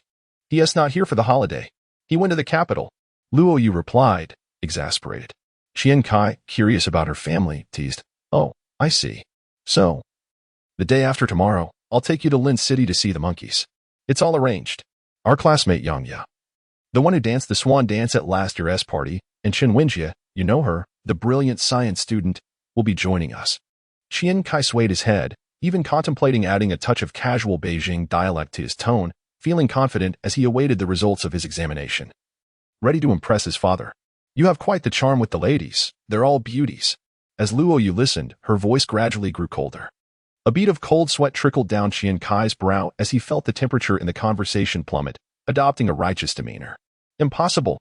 Absolutely impossible. No one is more beautiful than my sister Luo Yu. They are merely classmates. They asked me for help with French, you know." "Hu Wei?" Luo Yu quickly interjected. Qian Cai was momentarily taken aback. "Weren't you asking who is more beautiful than me?" "As I mentioned, Hu Wei. Your previous appearance was rather unrefined, with your eyes nearly glued to her. I felt embarrassed for you. Her family values her quite strict, and she is not easily won over. Hu Wei's physique, appearance, and cultural sophistication are truly admirable. While observing her is one thing. Your recent invitation to a female classmate for a trip to lynching, and with two of them, no less, is quite another." Luo Yu's frustration intensified as she continued to vent her feelings. "It seems that your class, which once excelled in logic, might as well transform into a French language training course, given how often you are seen teaching young girls a foreign language. You have yet to teach your own sister." Upon standing up, Luo Yu noticed that Qian Cai fell silent. This was indeed her typical manner of communication with him, which is why he affectionately dubbed her Little Witch. Despite her playful demeanor, she had always treated Qian Cai well since childhood. Her father was generous, often providing her with money for snacks. While many of their peers went without, she was fortunate enough to indulge, leaving Qian Cai rather powerless in the face of her charm. He could only gently attempt to lighten the mood, saying, "But I did invite you, and rest assured, I will guide you every step of the way." "Well, all right, I forgive you. Let us rekindle our friendship." Luo Yu pouted, her anger dissipating as she resumed munching on the dried fruits her father had bought for her. He was quite caring, knowing her penchant for snacks, while also being wary of her dental health. Hence he selected treats that would not harm her teeth. As she indulged, her gaze fell upon a telephone directory lying on the table, open to a page inscribed with the name Hu Wei, followed by the number 13. It must be noted that in her previous life, Qian Cai was unaware that Hu Wei possessed a mobile phone. Surrounded by peers who did not have one, he had failed to consider that, given Hu Wei's background, a mobile phone was certainly within her reach. "Ah," Luo Yu exclaimed, "since we are all heading to lynching, should we invite Hu Wei to join us?" "Huh? You can't invite her, can you?" "Her mother." Qian Cai began, but suddenly felt he had misspoken, nearly exposing himself. Quickly, he corrected himself. "Damn it, this mosquito is biting me again. There are so many during the summer." "Isn't she the one you both correspond with? She mentioned that calling was inconvenient last time," he added. Luo Yu frowned slightly, unable to recall Hu Wei saying anything of the sort. Yet, Qian Cai's exclamation diverted her attention, and she retorted in mild annoyance. It's not appropriate to use foul language in front of girls. Besides, I can simply call her on her mobile. I have her number. Her mobile? Qian Cai suddenly realized he had overlooked a significant detail. He slapped his forehead and blurted out, "Damn it. I just told you not to curse." Luo Yu was now a bit annoyed. "You haven't cursed." "No, what is her number?" "Wait a moment." Qian Cai, flustered, stumbled over his words, requiring a moment to regain his composure. "You want her mobile number?" Luo Yu squinted, continuing, "But if she hasn't agreed, I can't just give it out." Hastily, Qian Cai clarified, No, it was just that mosquito flying around. I was swatting at it. My mind wants clear." "Swatting mosquitoes?" "More like you're chasing a frightened deer in your heart," she teased. Luo Yugen had little faith in his words. She had already come to her senses. Moments ago, Qian Cai had been distinctly flustered. Qian Cai diverted the topic, suggesting, "If you wish to contact her, then do so. If you deem it appropriate, call her. If not, refrain. It is entirely up to you." In truth, he felt a twinge of conflict within. He was somewhat reluctant to engage with Hu Wei too soon. Yet he was also quite intrigued. He decided to leave the decision to Luo Yu. Luo Yu hesitated, contemplating. "Well then, I shall arrange a meeting with her first and see if she is available." "All right," Qian Cai replied, no longer pondering the matter, and simply agreed to proceed in that fashion. After hanging up, Qian Cai aimlessly wandered about his home until he stood before the mirror. Observing his clean-shaven face, he thought, "Well, I still look rather handsome," before his gaze fell upon his unkempt hair. "What on earth is this?" he muttered to himself. "This simply won't do." He swiftly turned and exited his home, the door slamming shut with a resounding echo in the empty house. Soon after, hurried footsteps echoed down the staircase as he descended. Yesterday, Lao San had finished stocking up, and in the afternoon, he arranged to meet Qian Cai at a stationery store near Yucai Primary School, which had reported a shortage of supplies. Upon seeing Qian Cai, Lao San's eyes sparkled with excitement. "Whoa, brother, are you planning to enlist?" Qian Cai silently acknowledged Lao San's astuteness. He had indeed cut his hair short in the style reminiscent of his previous life in the military, appearing quite spirited. He recalled his previous meeting with Hu Wei, where he had felt rather inadequate. He wondered if she would still find him appealing in this new look. He explained, "I just couldn't handle the longer hair anymore. My sleeping position had been dictating my hairstyle, and it was getting greasy without washing it. So I decided to shave it all off." "Wow, that hairstyle looks great. Where did you get it done? I might just go get one myself. Last time I saw Sanshun with a similar cut, it looked quite good. I was worried about being mistaken for someone just released from a labor camp. But with a little length, it looks so much better," Lao San exclaimed, his admiration evident in his expression. "This style can be done anywhere. Just head over to the salon across the street," Qian Cai indicated. "Forget it. I'm planning to grow it out for a slick-back look by graduation, like F.A. Ge." Lao San replied, gesturing as he pushed his hair back. All right. Qian Cai could hardly endure Lao San's vanity. "Let us discuss business. This store," Lao San continued. "The owner mentioned that the merchandise sells exceptionally fast. This time, we brought 5 backpacks and a dozen stationery items, but the owner insists it is far from sufficient." As Nie Junlin spoke, he pointed towards the shop. Qian Cai signaled for him to proceed, and they both entered the store. The owner, emerging from a small warehouse, immediately recognized them and exclaimed, "Ah, you've finally arrived. I need more of those blue cat items. What you've brought is hardly enough. Look at my store. It's quite large. If you can bring me more blue cat stationery, I can pay in cash, but I would appreciate a lower price." Qian Cai's heart skipped a beat. Finally, someone had brought up the matter. He observed the store's considerable size and turned to Nie Junlin, asking in terms of stock, "Do you all supply the same quantity regardless of the store size?" Qian Cai recalled having discussed this issue before. Larger stores typically stocked more, while smaller ones had less, and it was essential to consider the foot traffic in the vicinity. The shop indeed offers a considerable amount, unlike the smaller establishments that provide merely 2 or 3 items, often amounting to just a few thousand goods, which are deemed insufficient. There remains a significant stock yet to be distributed, and now the county has begun requesting supplies. Anticipating a surge in stationery sales as parents prepare to send their children back to school following the holiday, Qian Cai hesitated briefly, then resolutely decided, "Do you know where Sanshun is? Bring him here." After pondering for a moment, Nie Junlin replied, "I can go to his house, or perhaps find him at the hospital." The two agreed to meet downstairs at Qian Cai's residence. After informing his employer that matters would be resolved shortly, they parted ways. Upon returning home, Qian Cai rummaged through his belongings until he located the household registration book and property deed. He paused momentarily, then placed them into a bag before heading downstairs. Shortly thereafter, Nie Junlin arrived with Yongsan Shun. Without delay, Qian Cai checked his watch and declared it time to head to Lin City, urging them to hurry, promising to explain en route. During the journey, Qian Cai informed them of his intention to procure goods, emphasizing the need to seize the opportunity during the holiday season to set up merchandise before the prime selling period slipped away. The two were puzzled about the source of his funds, to which Qian Cai simply replied with one word: credit. They hastily made their way to the provincial capital, where Qian Cai incessantly contacted the supplier, Chen Yunwei, to arrange a meeting. Chen, perplexed by the sudden request despite having just supplied goods, nonetheless agreed to meet at the store. 20 minutes later, at 4 in the afternoon, Qian Cai surveyed the surroundings and inquired, Wei Gu, what is the scale of your operation? Chen Yunwei chuckled, brother, you came all this way just to ask me that? Let me clarify, my 3 brothers are all in wholesale. I deal in various items, including goods from Yiwu. My elder brother is in furniture, I am the second. And my younger brother runs a seafood business. I own 3 warehouses in the agricultural market. This is merely a small storefront for display. Your venture is quite modest. So let us not waste time, let us discuss business. Qian Cai was taken aback, realizing the magnitude of Chun's operation, and thought it would be challenging to negotiate. Gritting his teeth, he spoke, I wish to purchase some goods on credit. Chen Yunwei, upon hearing this, stood to dismiss him. I do not offer credit. Qian Cai quickly stopped him, retrieving the property deed and household registration book from his bag to show him, speaking steadily. Chen Gu, look here. This is my household registration book, and the property deed is under my father's name. He is the principal of Z City No. 1 Middle School. I can accompany you to the housing authority for verification. I will leave these with you. Extend me 15,000 worth of goods, and I will provide you with a written acknowledgement.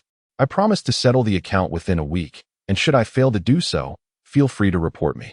Chen Yunwei was taken aback, never having encountered such an approach before. He then asked, do you really believe you can handle such a large quantity of goods?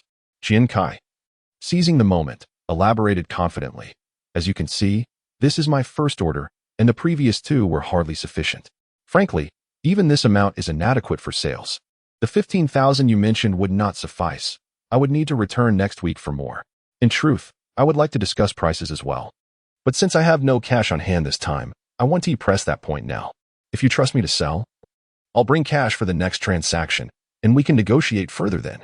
In reality, Chen Yunwei was somewhat blustering himself, as his younger brother merely operated a seafood restaurant, and the elder's business was not thriving either. Thus, the 2 siblings were not faring better than he was.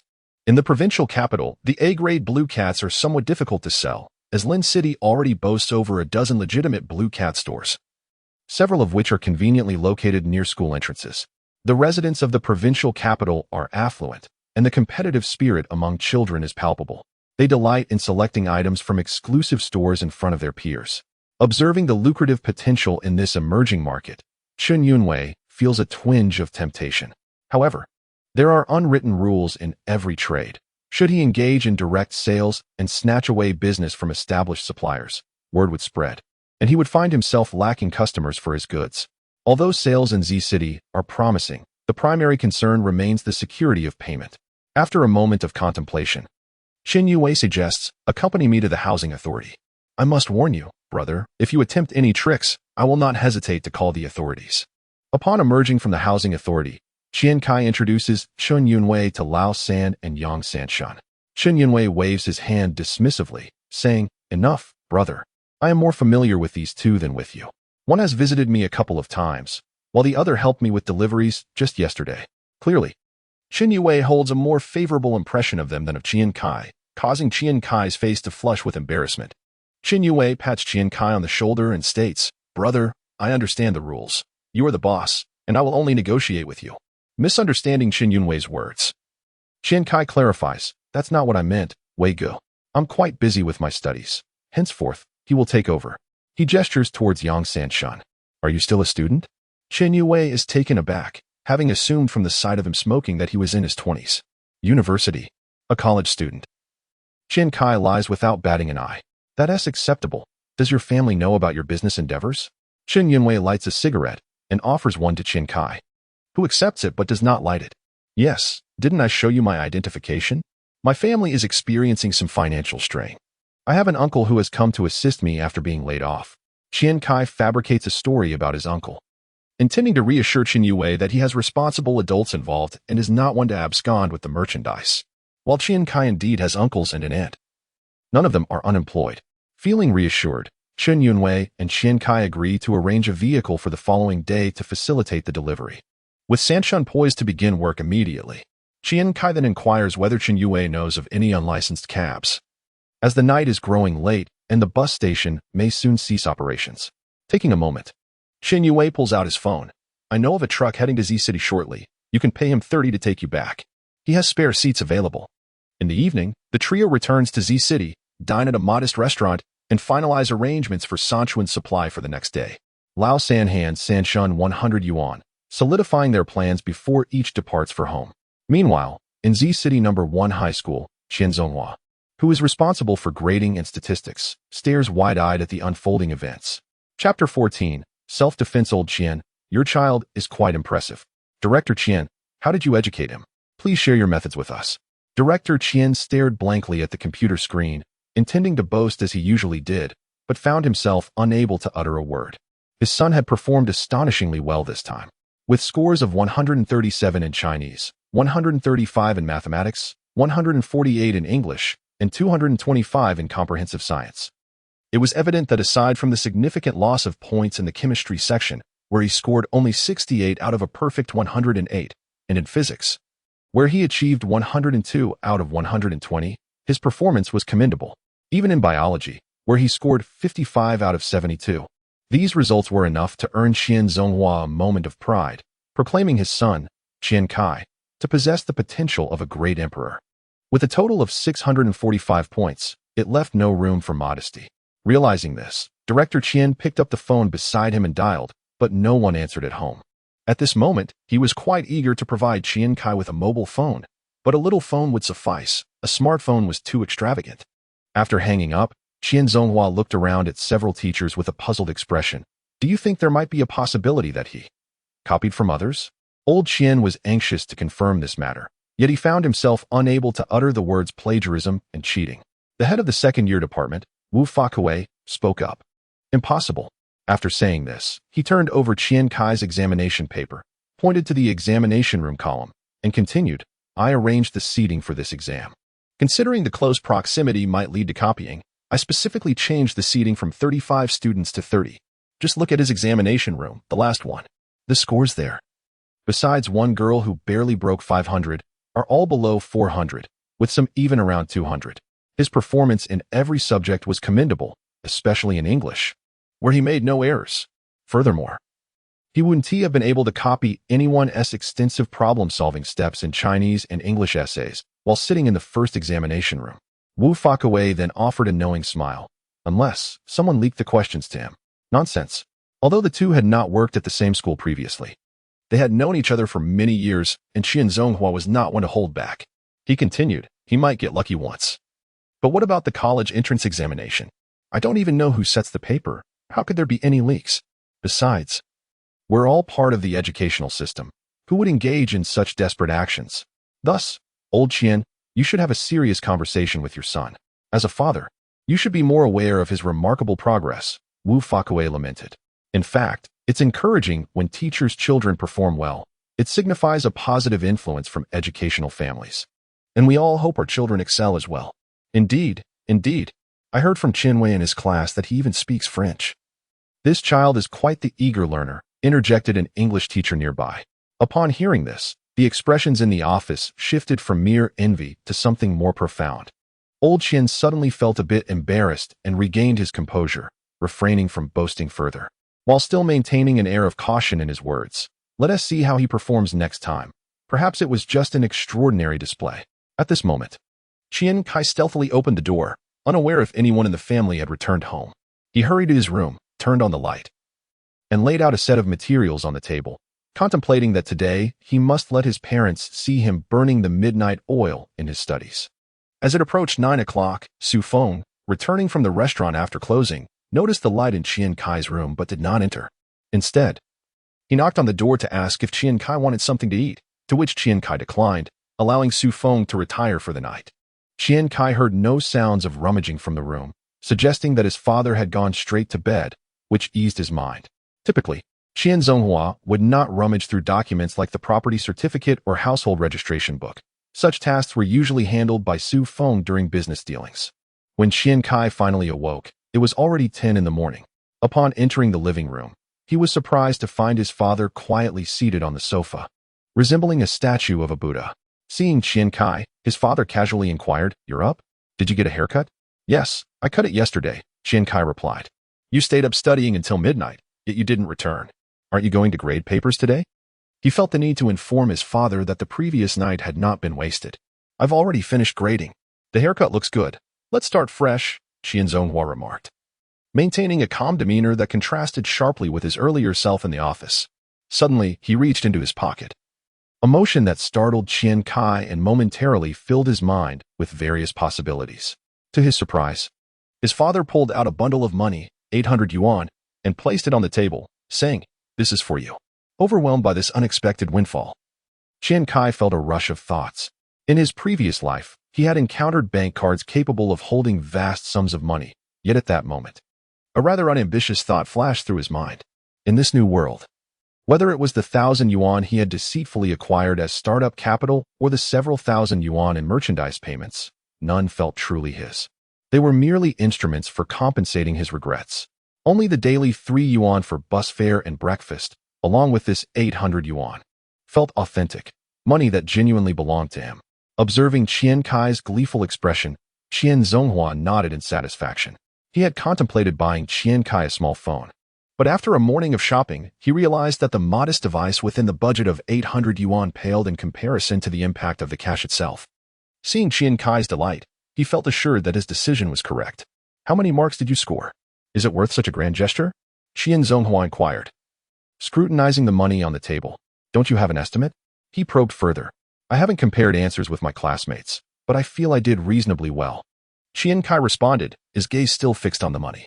580. Qian Zonghua ventured to guess. Qian Cai frowned, staring at his father. "Impossible. My English score cannot be low, and I have a good grasp of math. I completed all the major problems.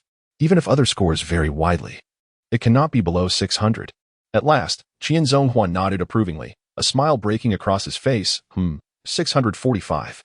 Take it and keep striving."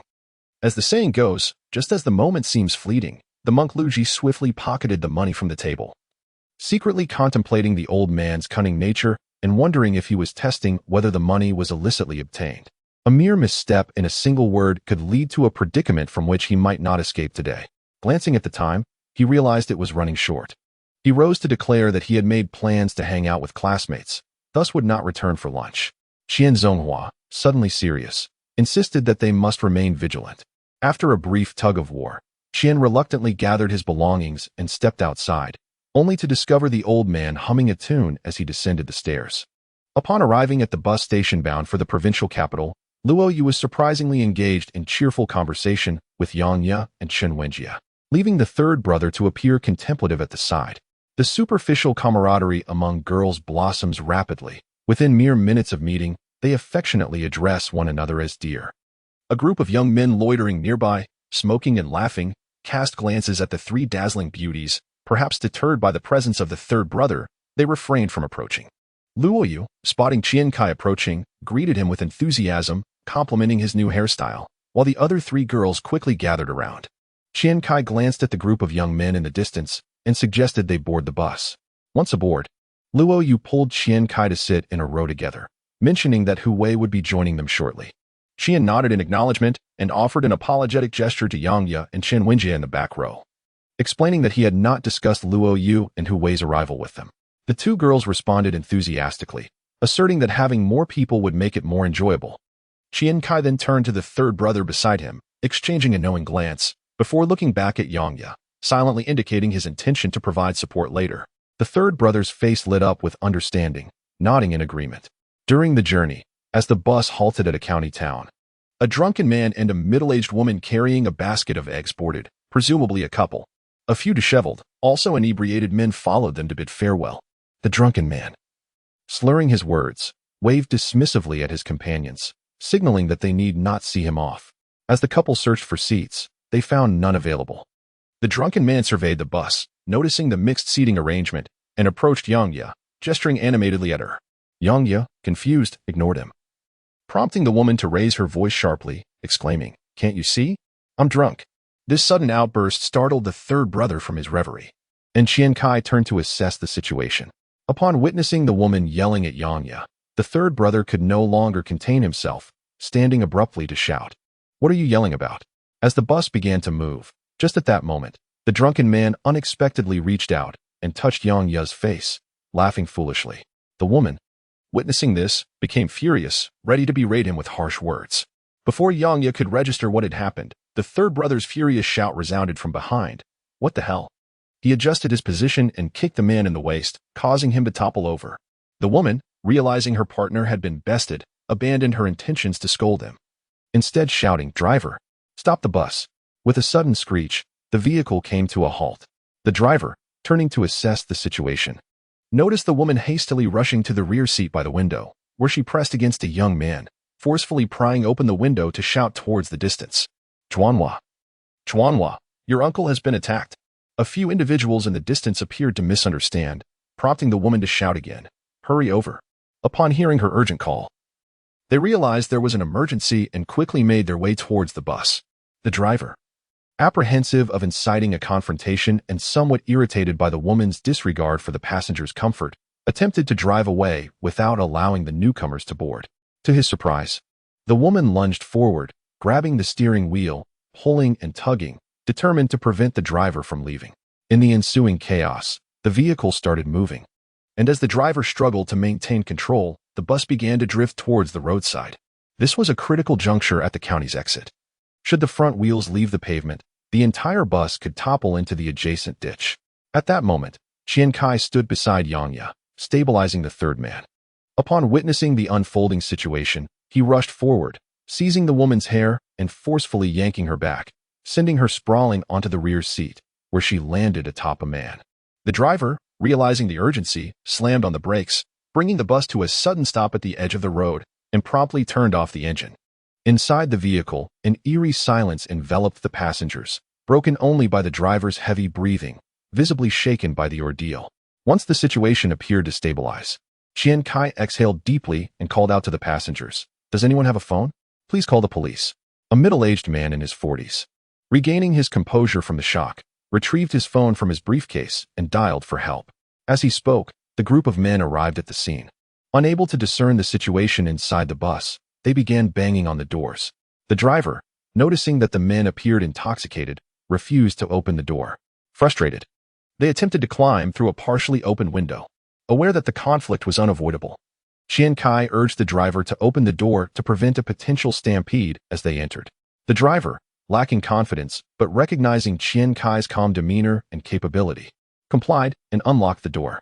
As the men rushed in, their leader pointed at the couple on the floor, demanding to know who had attacked them, his demeanor aggressive. For a moment, no one responded. Yangya, overwhelmed by fear, began to cry, prompting Chun Wenjie to quickly embrace her, while Luo Yu stood to comfort her. Observing Yangya's distress, the third man felt a surge of anger and shouted, "I did it." The aggressor, advancing with intent to strike, was met with a swift intervention from Qian Cai, who deftly slapped his wrist, diffusing the tension. The third man recoiled, preparing to retaliate. But Qian Cai swiftly pushed the assailant back, determined to prevent any escalation. He understood that if a fight were to ensue, it should not be instigated by the third man. Given the multitude of witnesses, the couple could not escape the consequences of the day's events without further provocation. Several individuals nearby assisted the woman in rising to her feet, yet she appeared nearly faint from the impact delivered by Qian Cai, rendering her momentarily speechless. The man on the ground, initially only slightly injured from a kick, now found himself overwhelmed by the woman's weight, his stomach churning violently, resulting in a bout of retching that filled the vehicle with a nauseating odor. At that moment, the leader of the group, known as Chuanhua, was pushed by Qian Cai, his drunkenness dissipating as he realized that these two young men were allies. Noticing the confined space within the vehicle, he intended to drag them out for a confrontation, hoping to leverage their numerical advantage. In the midst of this, Qian Cai positioned himself as a barrier, disregarding the third man, and seized the nearest individual, attempting to pull him underneath the vehicle. "If you pull me again, I shall retaliate," Qian Cai warned coldly, securing his stance against a pillar within the car, ensuring that all passengers could hear him. The man, incensed, ceased his attempts to drag Qian Cai, but instead swung a punch directly at his face. Qian Cai deflected the blow with his left hand, the impact landing squarely on his wristwatch, causing his assailant to wince in pain with a sharp intake of breath, which only fueled the man's fury as he swung again with his other hand. Qian Cai seized the opportunity, skillfully capturing the man's fist, and delivered a forceful headbutt to his face. Taking advantage of his adversary's moment of pain, Qian Cai swiftly grasped the man's wrist, leveraging his strength to twist and throw him over. The man, now sweating profusely, found himself at the mercy of Qian Cai, whose grip had rendered him incapacitated. Upon releasing the man, Chuanhua's face was bloodied, both arms rendered useless, with one likely dislocated. Those who had originally stood at the back, unable to intervene, now surged forward as Chuanhua retreated. Qian Cai quickly created space, allowing only one person to approach, and delivered a swift kick to the stomach of the foremost attacker. The inebriated man doubled over in pain, clutching his abdomen, and Qian Cai, seizing the moment, pulled him in front as a shield, grasping his hair to deflect any incoming strikes. Despite several attempts to assault him, the attackers found no success. The police arrived promptly. Upon boarding the vehicle, officers commanded all standing individuals to disembark and inquired who had summoned them. A middle-aged man exited the vehicle, while the couple remained inside. After a thorough investigation, the police determined the gravity of the situation, recognizing it could escalate or diminish based on the bus driver and passengers' willingness to pursue charges. Without delay, they apprehended both the woman resting in her seat and the man on the floor clutching a basket, instructing the bus to proceed to the police station. 3 young women followed suit, but with 2 police cars arriving, space was limited. The officers allowed the harassed Yangye to board one vehicle while instructing Chun Wenjie and Luo Yu to accompany the bus to the station. As the bus prepared to return, some passengers gradually disembarked, resigned to their misfortune and awaiting the next bus, while others, reluctant to wait again, remained seated. Upon arrival at the police station, those forcibly attempting to board had already been subdued, and the woman, having regained her composure, unleashed a torrent of vitriol towards Qian Cai. Qian Cai coldly remarked, "Go ahead and curse. After all, you just attempted to wrest the steering wheel from the driver. That alone could land you in serious trouble under the crime of endangering public safety, with a minimum sentence of 3 years." In his previous life, Qian Cai had engaged in numerous brawls and had taken the time to study criminal law extensively, even perusing the French penal code during his travels abroad. The woman, however, dismissed his claims. Upon noticing the surrounding officer's silence, she hastily seized a policeman and shouted, "Young man, he's threatening me. You must apprehend him." This woman, clearly ignorant of the law, could only insist on his arrest. "He hasn't threatened you," an elderly officer interjected as he approached, taking a sip of water before continuing. "If the vehicle had overturned today and someone had been injured, 3 years would hardly suffice." Upon hearing this, the woman's legs quivered, prompting a nearby officer to support her and prevent her from collapsing onto the ground. "Officer, have the testimonies from the witnesses in the vehicle been collected?" Qian Cai inquired. "That's not your concern," a younger officer retorted coldly. I understand. I'm just anxious. My classmates in Lincheng are waiting. Today's incident was instigated by that drunk man who harassed my classmate and gathered a group to assault us. This woman tried to seize the driver's wheel, and the vehicle nearly veered into the fields. Qian Cai could readily identify the charges: harassment, mob violence, and endangerment of public safety, each a potential accusation to lay upon them. "You seem quite knowledgeable, young scholar," the elderly officer remarked with a hint of amusement, fixing his gaze on Qian Cai. "Officer, I acted in self-defense. Everyone in the car witnessed it," Qian Cai exclaimed. "People were bleeding, and I'm being wronged here?" The old officer continued to observe him with a wry smile. "In self-defense, if they had ceased their aggression, I would have too." At this point, Qian Cai dropped the pretense. "Everyone in the vehicle saw it. Had I not retaliated, I would surely be the one injured today. All right, we have a clear understanding of the situation. While their verbal confrontation and assault upon you were indeed wrong, we will also address the excessive actions taken today. However, in the future, you must refrain from using such force in self-defense. You are just a 17-year-old boy, yet your heart seems rather ruthless. Sign here, and then you may proceed with your class." The elderly officer set the tone, preventing Qian Cai from further protest. Understanding that the situation could not escalate further, Qian Cai nodded in acquiescence. Meanwhile, the injured Sichuan youth, whose face was smeared with blood, suddenly shouted, "Officer! He hit me so hard. He should at least be made to pay."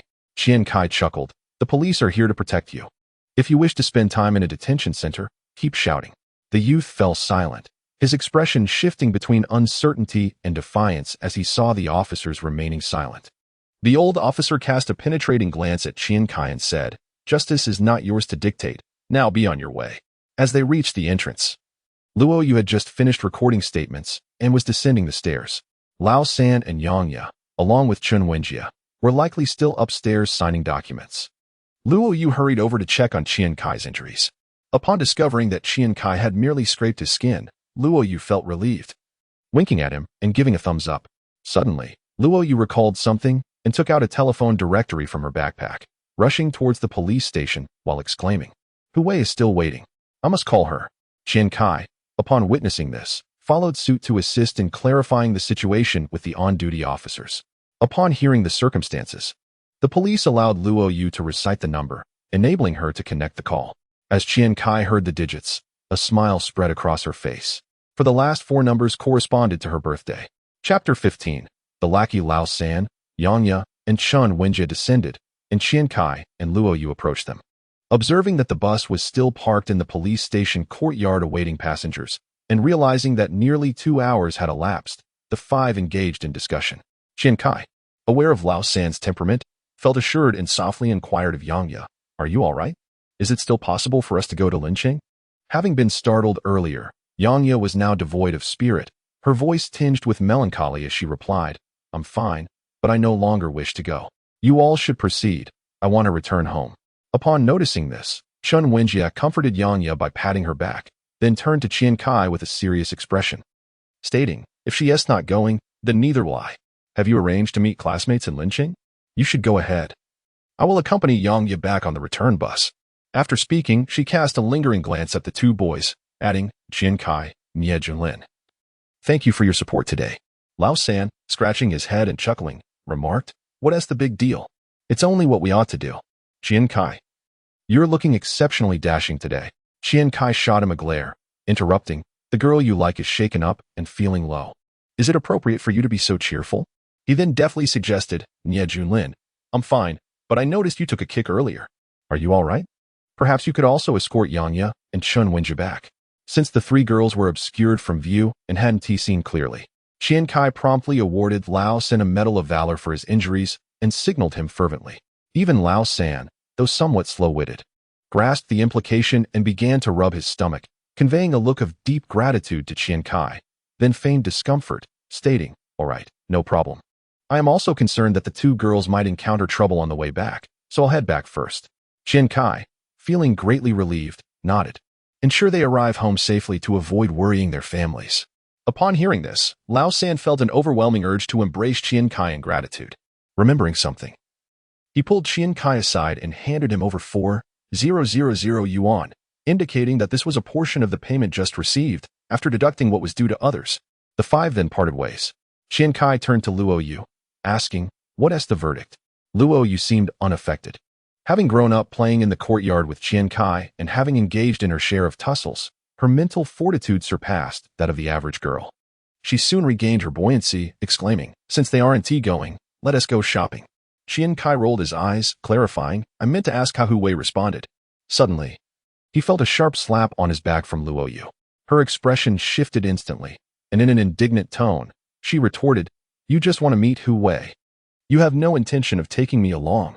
Qian Cai's mind raced, and he feigned a look of grievance. "My point is, what if she has already left? We can't just wait around, can we? After all, she is your friend.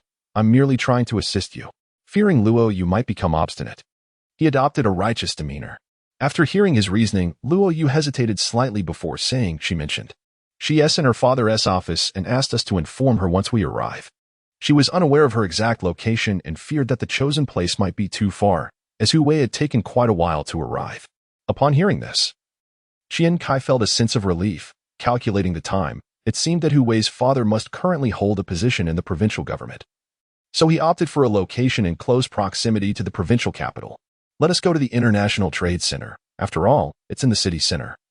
Luo Yu suggested, nodding at Qian Cai's idea. The two boarded the shuttle bus and continued their journey. The bus soon departed, and it would take just over 40 minutes to reach the urban area of Linqing, with only a few passengers remaining. The atmosphere became lively as everyone engaged in animated conversation, praising Qian Cai for his courage and composure. The driver also provided a contact number, mentioning that anyone wishing to travel back and forth to Linqing could call it. As Qian Cai chatted, his mind wandered. If today's incident were escalated, it could make the news. A passenger bus is a public transportation vehicle, and causing a disturbance on board could have legal implications similar to those for misbehavior on an airplane or train. However, the police's routine work is not without its challenges. Typically, if no actual harm has been done, cases are handled lightly. For instance, if one were to threaten another during a fight with a remark like, "I'll kill your whole family," could that truly lead to a 2-year prison sentence for intimidation? There were enough unresolved cases to fill an entire year. Reflecting on it, he felt as though he had saved that woman today. Had the bus truly overturned and caused damage, the consequences would have been drastically different. The transportation company would not let her off easily, and the police would not allow Qian Cai to leave without scrutiny. Should a lawsuit be filed against that woman, the men who caused the disturbance would not escape either, and Qian Cai would be a crucial witness. The fact that the elderly officer had let him leave first hinted at a desire to downplay the situation. Once they arrived at the International Trade Center, Luo Yu and Qian Cai found a newsstand where they called Hu Wei. The voice on the other end was cheerful, stating that she was nearby and would arrive in 10 minutes. As Hu Wei approached, Qian Cai couldn't help but admire her. Had she lived in ancient times, her elegance might have inspired countless poets, and her appearance seemed to carry an exotic charm reminiscent of the ancient city of Lulan. He couldn't resist a playful thought about whether Wang Changling's famous line about not returning until he had conquered Lulan was more about defending his homeland or seizing beauty. Today, Hu Wei wore a fitted pink Puma tracksuit, which accentuated her figure more than the previous looser attire. Qian Cai mused that the outfit seemed a size too small. Each glance from passers-by felt like a piece of meat being snatched from his bowl, igniting a pang of annoyance. Luo Yu was equally captivated, teasingly reaching out to touch her, creating a scene that drew curious glances from onlookers. A young man in his 20s even halted in the middle of the street, his expression betraying a rather foolish fascination. Exasperated, Qian Cai hurried over, saying, "Let us go, you too. If you keep this up, it'll make the traffic police's job more difficult." Hu Wei, amused by the situation, was naturally generous and linked arms with Luo Yu, contemplating their next move. "Come on, let me take you both to explore the International Trade Center." As they entered, Luo Yu and Hu Wei whispered excitedly. Their voices barely contained as Luo Yu recounted the day's events, lavishing praises on Qian Cai. Listening, Qian Cai felt a surge of emotion, thinking to himself that this younger sister was worth every bit of affection he had shown her. After a moment, Hu Wei turned back and smiled at him. Qian Cai initially regarded the passing array of elegant sales assistants with the same admiration one might feel while perusing Gorky's The Seagull, diligently turning each page. However, upon noticing Hu Wei's glance, he immediately donned the solemn demeanor of a communist successor. At this juncture, the consumption capacity in Province G was rather modest. The shopping mall offered little that would appeal to young girls, with most merchandise targeting individuals aged 30 and above. The foreign clothing brands suitable for young women were limited to only ET3 and Gloria, while men's offerings predominantly featured denim brands like Jack Jones and Lee, alongside a selection of unisex sports brands such as Adidas, Nike, and Puma. The prices for single garments typically ranged from 200 to 600 yuan. Hu Wei hailed from a military and political family, where frugality was a legacy passed down from her grandparents. Her father was involved in local governance, and her mother served within the armed police force. The extended family, including uncles, aunts, and cousins, was extensive and widely dispersed. Their ranks and privileges dictated that there were few opportunities for lavish spending. Hu Wei received a modest allowance as a child, and her family's overall economic consumption was not particularly high, lacking reasonable sources of income.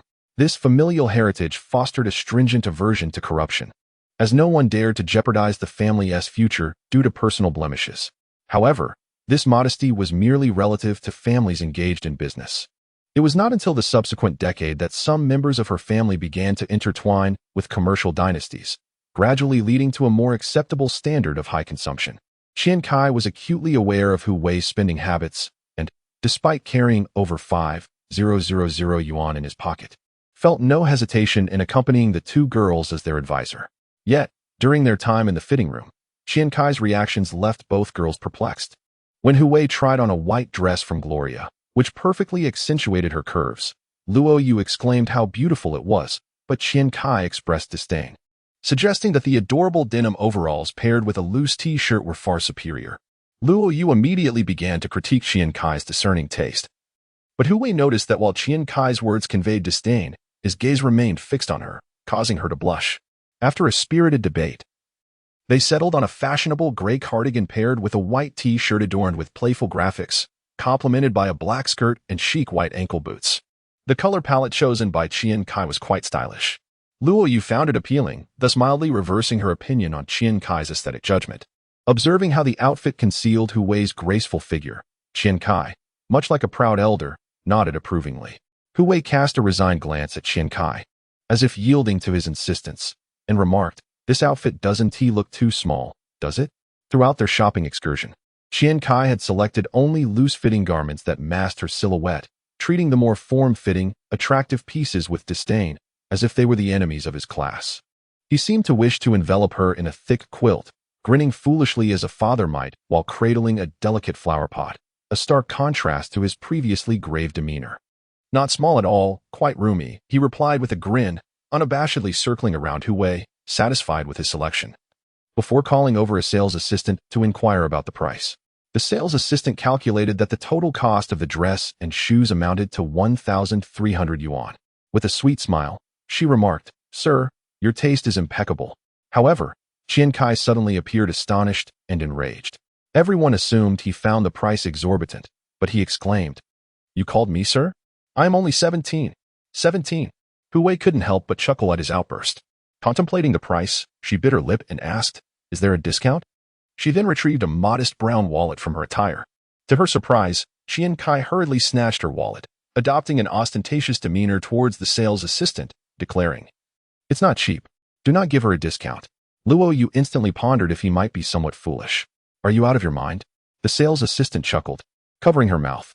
"These are all brand new arrivals from the last season, and there are indeed no discounts." Unfazed, Qian Cai opened the wallet to take a glance and immediately requested the sales assistant to prepare the bill.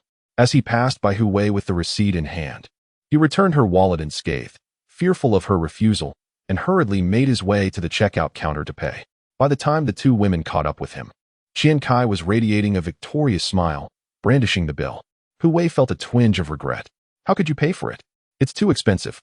She began to reach for her own money, initially intending to use her card, but finding her cash insufficient, she felt a bit vexed and turned to withdraw more money. Noticing her distress, Qian Cai seized her arm and began to speak earnestly. "It is a gentleman's honor to pay for beauty. As Eileen Chang said, a man's money should be spent on women. It brings me joy. Even Mr. Gao said that happiness is the greatest thing in life. Please do not reject me, otherwise you shall bear the responsibility for the dreariness of my future." Hu Wei fell silent, gazing at him. Qian Cai, unwavering, maintained his gaze, and the sudden standoff rendered even the loquacious Luo Yu speechless.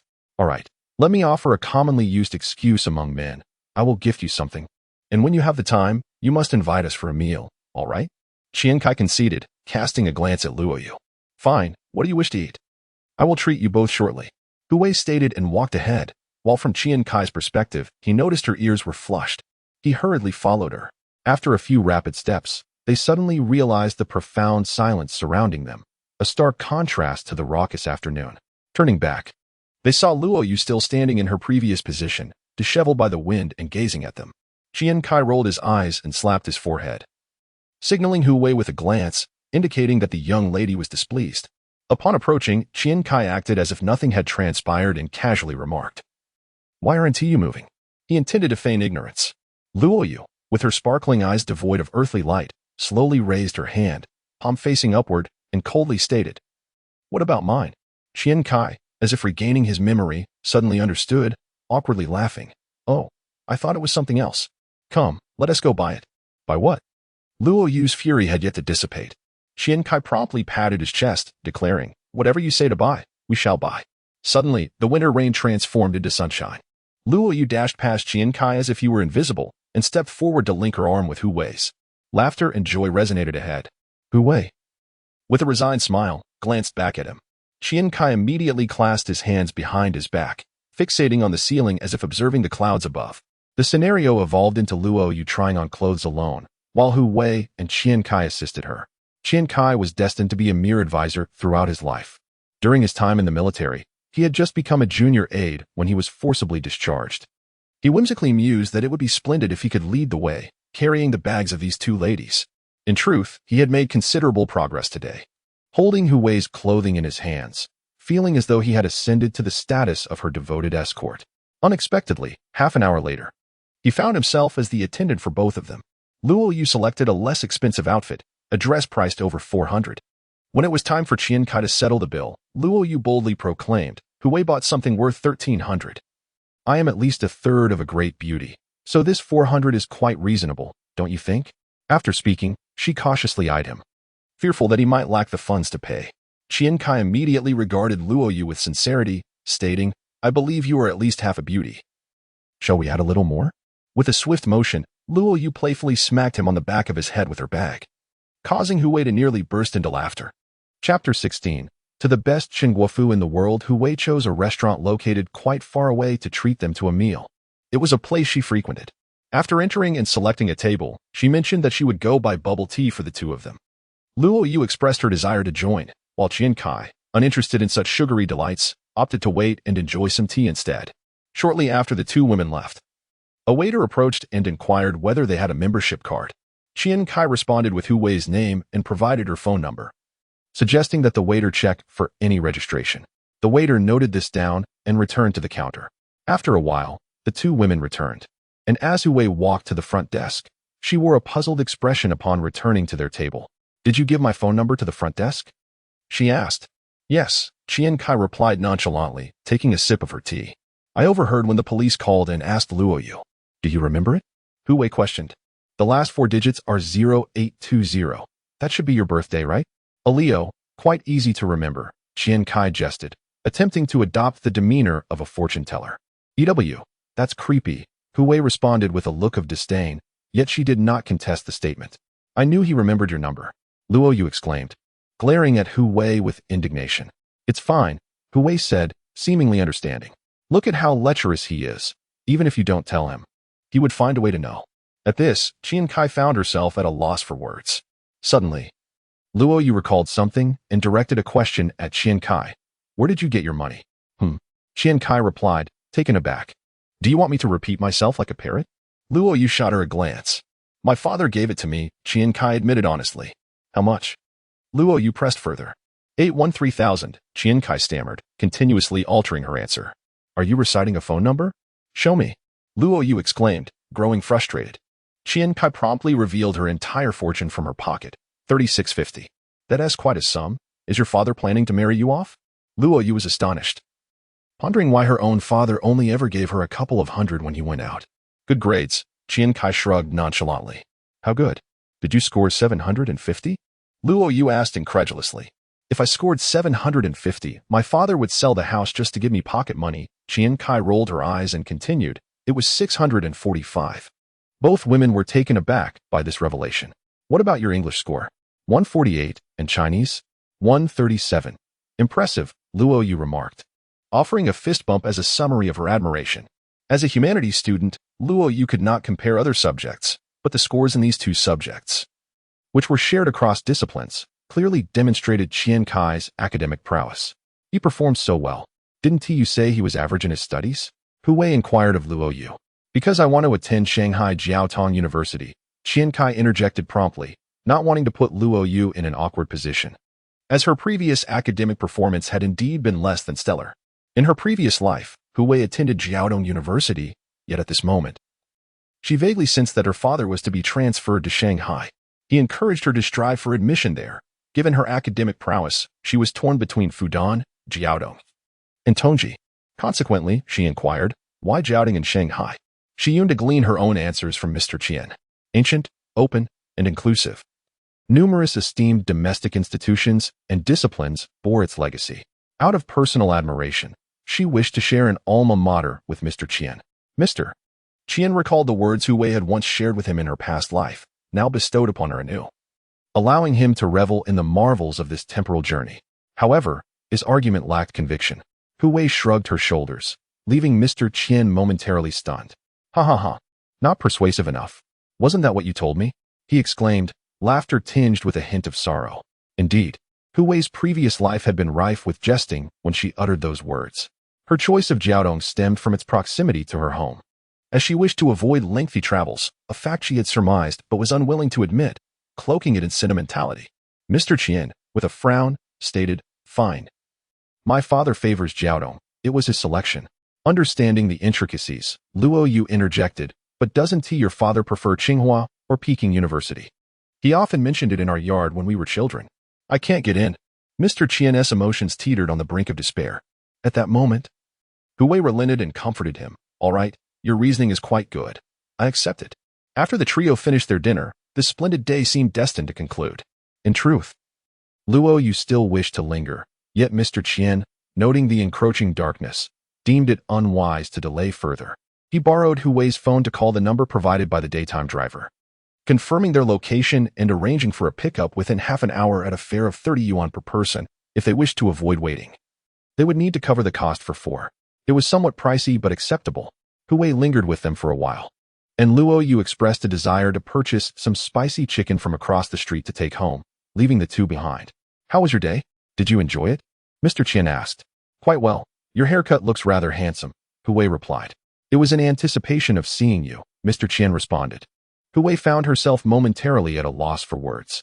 Mr. Qian, wishing to spare her from embarrassment, continued, "After all, you are a great beauty. Last time was rather disheveled. One must restore one's image." Hu Wei smiled. "Indeed, quite successful. Last time wasn't so bad. You were rather charming." Mr. Qian mused silently that women were indeed fickle creatures, recalling how she had once told him about her bowl cut, eliciting laughter as she described it as foolish, akin to a Boy Scout. Mr. Qian gazed at her. "You don't think a bowl cut is silly, akin to a Boy Scout? How do you know?" Hu Wei widened her eyes before covering her mouth, resembling a little hamster. Mr. Qian delighted in teasing her, for this was her most endearing moment. "I possess the gift of foresight, thus I know you're lazy. When choosing a university, you need to deliberate too much. Simply opt for what is convenient, Mr. Qian declared, harboring a desire for retribution. Hu Wei turned to scrutinize him, as if attempting to unveil his understanding. "You seem to know me quite well. I am aware of your fondness for the color brown. When selecting a wallet, one typically chooses either the style or the hue. Yours is rather plain, which suggests that your preference for brown influenced your choice. May I send you text messages in the future?" As he spoke the last sentence, his words rushed forth. "If you answer me one more question, I shall agree." Hu Wei grasped the essence of the matter. "Very well," Qian Cai readily acquiesced. "When we first met, why did you gaze at me in such a manner?" Hu Wei inquired. This was the question she was most eager to pose. "It reminded me of someone. But it is not my uncle," Qian Cai replied, his gaze profound. "An ex-girlfriend? That is your second question." The following day, at Su Yang's residence. "Third uncle. Perhaps it is time to reinstall Age of Empires. This version cannot even utilize the stroller's password, due to the prerequisites for the upcoming examination." Qian Zonghua requested Su Feng to call third uncle Su Yang, permitting Qian Cai to play for a couple of days, though he would not accompany him. "What era are we in that one still plays Age of Empires? You should be playing that prehistoric game, the one with online connectivity." Third uncle's voice echoed from the bathroom. After a while, Su Yang emerged, greeting Qian Cai. "I must visit the company shortly, when your aunt returns. Have her prepare a meal for you. Please refrain from playing for now. I shall check on the stock market." Qian Cai feigned surprise and asked, "Third uncle, are you still trading stocks?" "Indeed, I have made quite a profit. Perhaps you should suggest to your mother that she close her failing restaurant, which is exhausting her for little return. I am contemplating halting the projects I am preparing for the company. The stock market is flourishing. Advise your mother to sell the restaurant and join me in trading stocks. By next year, we could afford a car." Su Yang had also heard of Qian Cai's examination results. Now that Qian Cai was nearing adulthood, he regarded him as a young adult. He felt sympathy for his elder sister Su Feng, who had toiled for years, and hoped that Qian Cai might persuade her. "Third uncle, I wish to discuss something with you. Could you listen earnestly?" Qian Cai stated with gravitas. "Speak," Su Yang responded with curiosity. As this nephew usually only played games during his visits, often from dawn until dusk, leaving one to wonder what serious matter he might bring forth. Are you familiar with Chun Lao San from Shuanglong Company? His full name is Chun Guofu, Qian Cai queried. Third uncle furrowed his brow, pondering. Is he not the one who dealt with the Xinhai building last year? He spent over 6 million in bride price, correct? Precisely, that is him. His son attends our school. He is in the same grade as I, just upstairs in class 3. Upon hearing this, Qian Cai felt relieved that third uncle had some familiarity. Did you strike him? Third uncle's imagination ran wild. In his mind, such incidents were the only serious matters Qian Cai could articulate. Perhaps he believed that if Qian Cai had indeed struck someone, it was an attempt to leverage social connections for reconciliation. He suddenly felt that Qian Cai held him in high regard. Chen Guofu, my goodness. His bride price exceeds twice his worth. No, we share a good relationship. I even tutor him. Qian Cai frowned, astonished at the wild leap of logic. How could one think in such a manner? In truth, Qian Cai and Chen Guofu's son, Chen Yu, are hardly connected. The identity of Chen Yu's father was only revealed after his graduation in a previous life. While in school, he maintained a remarkably low profile, wearing merely 2 outfits throughout the year. It was during this time that Qian Cai first realized that even the affluent could feign poverty. Regarding that matter, Sanjio's previously anxious heart has now eased considerably. I have been frequently visiting his home to tutor him, and his father is also involved in stock trading. One day, a financial manager was present at their residence, claiming that a significant market upheaval would commence in July. They even had a heated argument. Subsequently, another manager arrived, discussing the opening of margin trading and short selling, of which I understood little. But they were adamant that a bear market was imminent. Was it Chen Guofu or the financial manager who made this assertion? Upon hearing this, Sanjo no longer felt the urgency to leave. Instead, he sat down and brewed a cup of tea. Everyone was discussing it. They must be quite certain. The latter manager seemed to be from a provincial company. Yes, a securities firm. Did they specify when exactly? Sanjio fell into contemplation, his gaze fixed intently on the floor. I don't know. Anyway, it's in July. There should be a rise before that, though it won't last long. They are already amassing funds, indicating they plan to execute a significant transaction. Qian Cai spoke with conviction. Very well, I understand. I will ponder this matter, Sanjio remarked, choosing not to depart just yet, preparing to enter the house to make a phone call. Noticing this, Qian Cai seized him, exclaiming, There's another matter. Sanjio turned to look at him.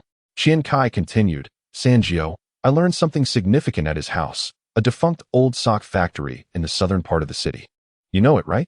Near Huanghe Road. The surrounding land might see a substantial increase in value. The previously somber Sanjio perked up at this news, asking, Did you hear correctly? Qian Cai assured him with a shake of his head. How could I be mistaken? They were marking a blueprint there for 2 days, stating that the city government would have a grand plan in that area. I overheard discussions about various markers, and they were still negotiating prices. There's some construction plan underway. It seems we'll have to wait a while. At this point, Qian Cai recalled, not as a pretense but genuinely, he exclaimed, That factory is the most valuable. Sanjio, who had been contemplating how to proceed if this information proved true, suddenly found his direction. He promptly stood up, declaring, Excellent. I shall make a call. With that, he strode directly into the house.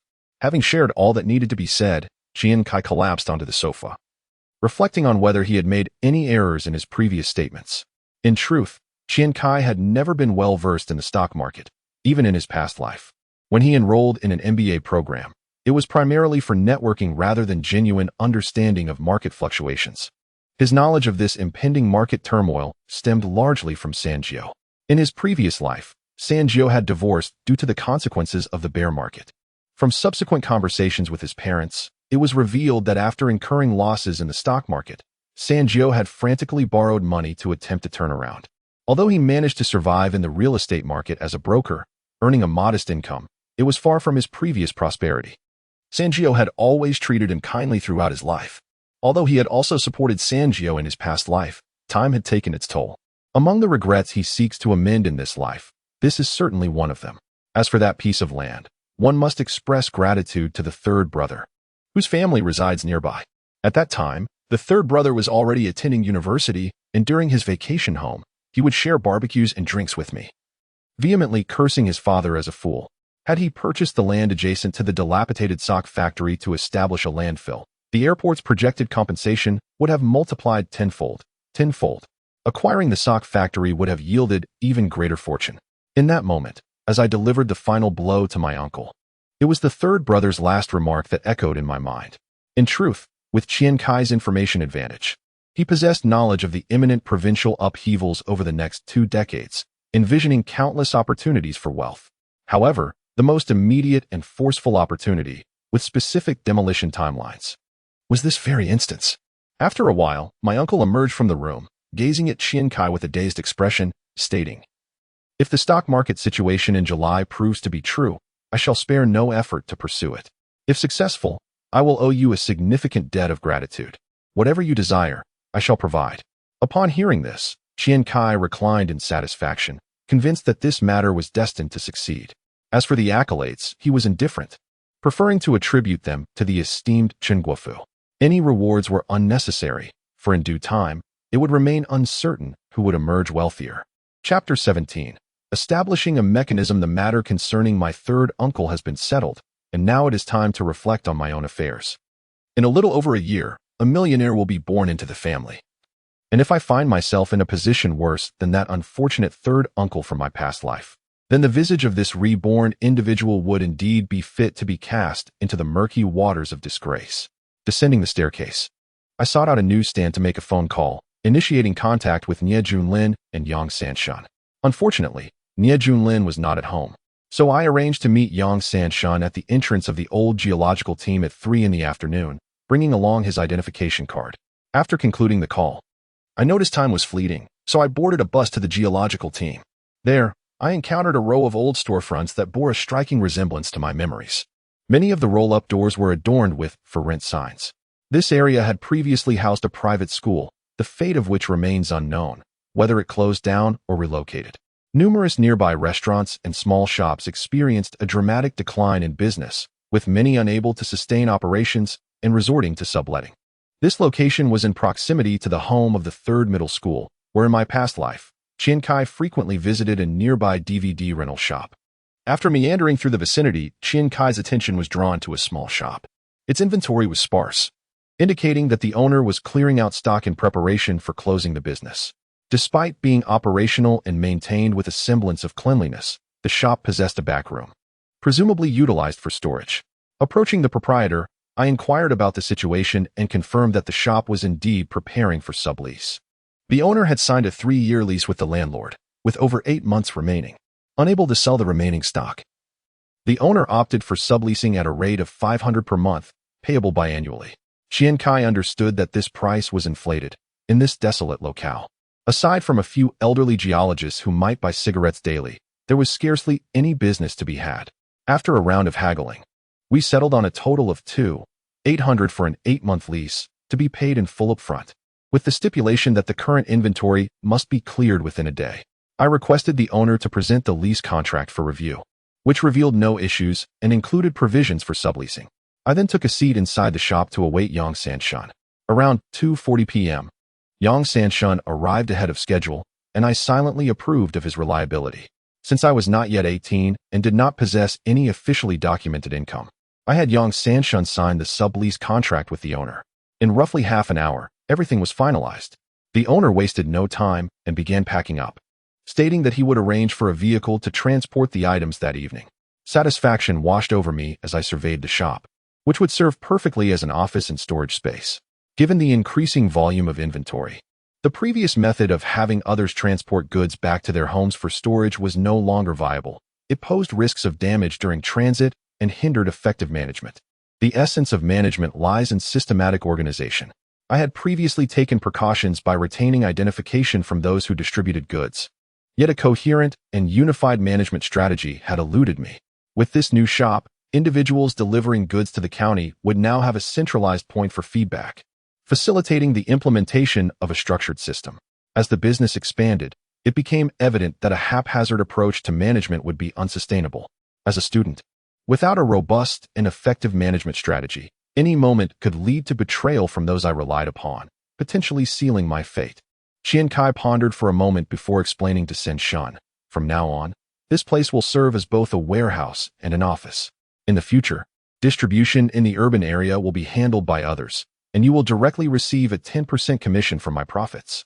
You will be responsible for the centralized management of the inventory. The quantity and frequency of shipments will be determined here. For every batch dispatched, the recipient must sign for it, and the collected payments will be handed over to Nie Junlin every 3 days. You should always keep a reserve of 1,000 yuan for daily miscellaneous expenses, and we will reconcile accounts upon payment delivery. How does that sound? Sen Shun hesitated, saying, I can manage the inventory, and I can handle the finances too, but as for accounting, my math is not very good. Just get a calculator. Keep track of the time and quantity of goods, and if you don't want to do the statistics, that's fine. As long as you record the time, volume, and the names of the recipients, and maintain the original documents, I will come by regularly to audit the accounts. Qian Cai smacked his forehead, realizing that within his team, there wasn't even one person capable of bookkeeping. At nearly 5 o'clock, he finally reached Nie Junlin by phone. After giving him a similar briefing, he instructed him to assist Yang Sen-shun with some of the workload daily and to keep up with the feedback. This would establish a feedback loop of sales. Yang Sen-shun, Nie Junlin, Qian Cai. Nie Junlin would serve as the treasurer, jointly managing finances with Yang Sen-shun, ensuring real-time updates, which would then allow Qian Cai to make informed decisions even while at school. After establishing a safety net, he also had Nie Junlin communicate with Chun Yunwei, eliminating the need to travel to the provincial capital for every shipment. As the volume increased, he would also need to arrange transportation, which could sometimes take an entire day to complete. Therefore, Nie Junlin would handle the remittances at the post office, while Chun Yunwei coordinated the shipping, with freight charges paid upon delivery. Establishing an efficient and reliable management team is essential during the early stages of entrepreneurship. Initially, reliability holds greater importance than efficiency. However, as the business expands, reliability must be institutionalized, and efficiency becomes paramount. Under the previous management model, a decision made by Qian Cai would take 2 to 3 days to implement fully, requiring advance appointments and coordinated arrangements. Now, sales personnel merely need to visit the store regularly to receive tasks from Sen-shun. Having accomplished these arrangements, Qian Cai decided it was time to leave his uncle's house. His objectives there had been fulfilled. He called his uncle to inform him of his departure and then returned home.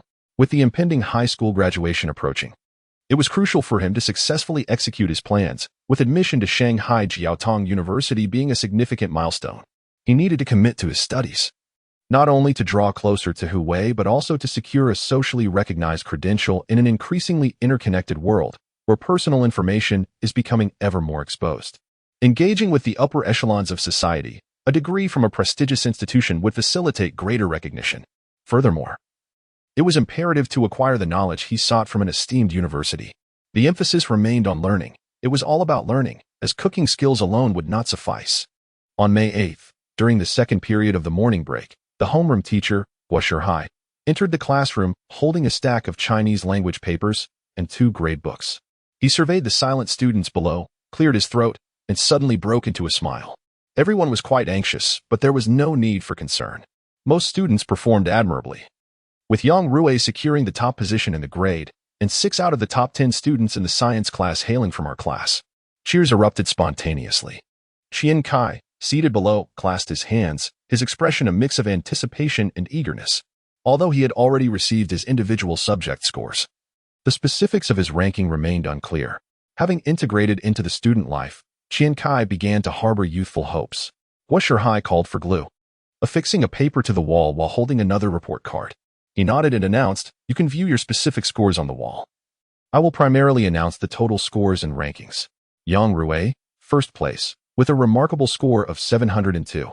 The class erupted in astonishment. This academic prodigy was indeed unsurpassable. Yang, however, remained indifferent, engrossed in his work. Qian Cai observed this scene and reflected that it was no surprise that Yang Rui, who had achieved the provincial science top score in his senior year, had brought considerable prestige to the school with a score exceeding 710, though the exact number escaped his memory. Perhaps, this time, he felt he had not performed as well.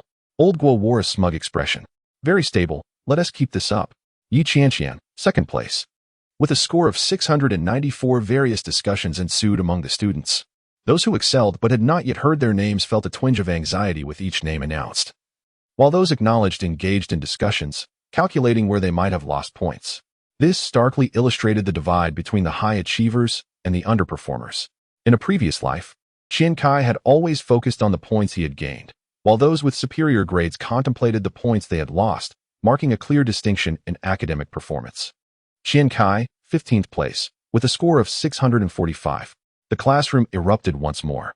Guo Shihai paused, looking up with a smile at Qian Cai, exclaiming, "I didn't expect such a hidden talent in our class." Impressive indeed, 148 in English, tying for the highest score in that subject with Yang Rui and Liao Tao. "Your performance has exceeded my expectations." In that moment, Qian Cai experienced an unprecedented thrill. The glances directed towards him from all corners of the room conveyed a singular sentiment. "Well done, my friend." Except for Nie Junlin and Lu Yong, whose gazes were tinged with resentment, one purely discontented, the other a mix of jealousy, regret, and frustration. Some daring students cast odd looks at Lu Yong. And when his name was announced, 22nd place with a score of 614, the peculiar expressions intensified. What an unusual sight in this elite class. This sharp-tongued individual finally faced a reckoning. Lu Yong's exceptional ability to attract animosity had elicited a sense of schadenfreude from many, although students ranked between 10th and 20th lamented the emergence of another competitor. Hearing this, Qian Cai felt a renewed sense of confidence, no longer preoccupied with his own standing. After all, this was merely a midterm examination with a limited scope. While his English might have been steady, he recognized that he still had much to improve in other subjects. As for Lu Yong, he had no intention of engaging with this young upstart. Let him stew in jealousy. Perhaps, in the future, he would express his gratitude by bringing a fruit basket during the holidays. However, it seemed trouble was brewing once more. He promptly adjusted his mindset, sneaking over like a clandestine agent to discuss matters with Qian Cai while keeping a vigilant eye on his surroundings. Leaning in to whisper, he broached the previous incident, inquiring, "What are your thoughts?" Qian Cai, understanding the unease in his tone, promptly replied, "Brother, look at the time. The final year of high school is upon us. And if you wish to switch to a specialized program, the upcoming semester will be focused on art examinations. If you genuinely wish to try, it's too late. The police are already at the door. Surrender now, Xiaoma." Qian Cai well understood that Lao San's academic prowess was already at a standstill. He struggled with even basic multiplication, yet he stubbornly opted for science. There seemed to be no hope left. All he could wish for was that he would complete high school safely and later enroll in a college, hoping to find a foothold in the business world. However, Lao San believed himself to be still capable, convinced that he could still make a comeback, in a desperate attempt to salvage the reputation of the Nie family's academic excellence. Qian Cai could only gesture helplessly. "Go on, unleash your 2 ounces of passion." To everyone's surprise, he then turned back to the charming daughter of the Yang family, bashfully discussing trivial matters and shamelessly presenting his ancestral blank exercises for her guidance. No one knew what transpired on their return journey from the police station that day, but it seemed their relationship had improved somewhat. Yet, Qian Cai was acutely aware that unless the course of history turned against him, Lao San would ultimately become the stumbling block that Yang Yu could easily discard. The trials of youth. Chapter 18, The Remaining Tangyuan Youth, at times, resembles a collection of delicate sheets of paper, each inscribed with fleeting moments that together weave a cinematic narrative. It is akin to the dawn's first light, where the morning glow appears as a woman leads her horse along a shared path.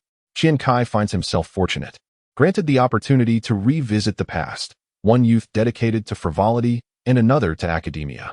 This perhaps echoes the dreams of many in their childhood, yearning for a doppelganger to frolic while the other diligently studies. Yet, he bears a tinge of melancholy, for in this lifetime, he embodies the scholarly counterpart. While the privilege of playful escapades has long expired, unable to be replenished. As June unfolds, following a month of relentless pursuits, Qian Cai, having altered his appearance with a fresh haircut, feels a pang of regret. He brushes his coarse hair, contemplating whether a bit of hair might allow him to emulate his middle school physics teacher, Yang Daqiang, with a side parting that could restore a semblance of dignity. The blue cat craze has begun to take root in Z City, and Qian Cai's workforce has expanded to 12 employees, tirelessly traversing various districts to replenish stock. His liquid assets have amassed to over 160,000, potentially reaching 300,000 if converted to goods, and continue to grow daily. Amidst the soaring inventory, Chen Yunwei's prices have been pressured down by Qian Cai by 15, a tactic aimed at suppressing the rising competition. The cost of backpacks supplied to stationery shops has plummeted from 35 to 29, while pencil cases have been reduced from 15 and 20 to 13 and 17. Other newly launched items, such as watercolor pens and rulers, have also begun to see price reductions. Yet, a flicker of concern stirs within Qian Cai. In an industry where million-scale operations may signify the limit, his rapid expansion could attract the attention of legitimate manufacturers. Some small vendors might prove unpredictable. And should his enterprise grow too large, he fears the specter of legal repercussions. At this juncture, the nation is vigorously promoting the manufacturing sector in the real economy, fostering the development of the tertiary industry. Although patent protection has gradually improved, the proliferation of small goods in the market complicates the enforcement of rights.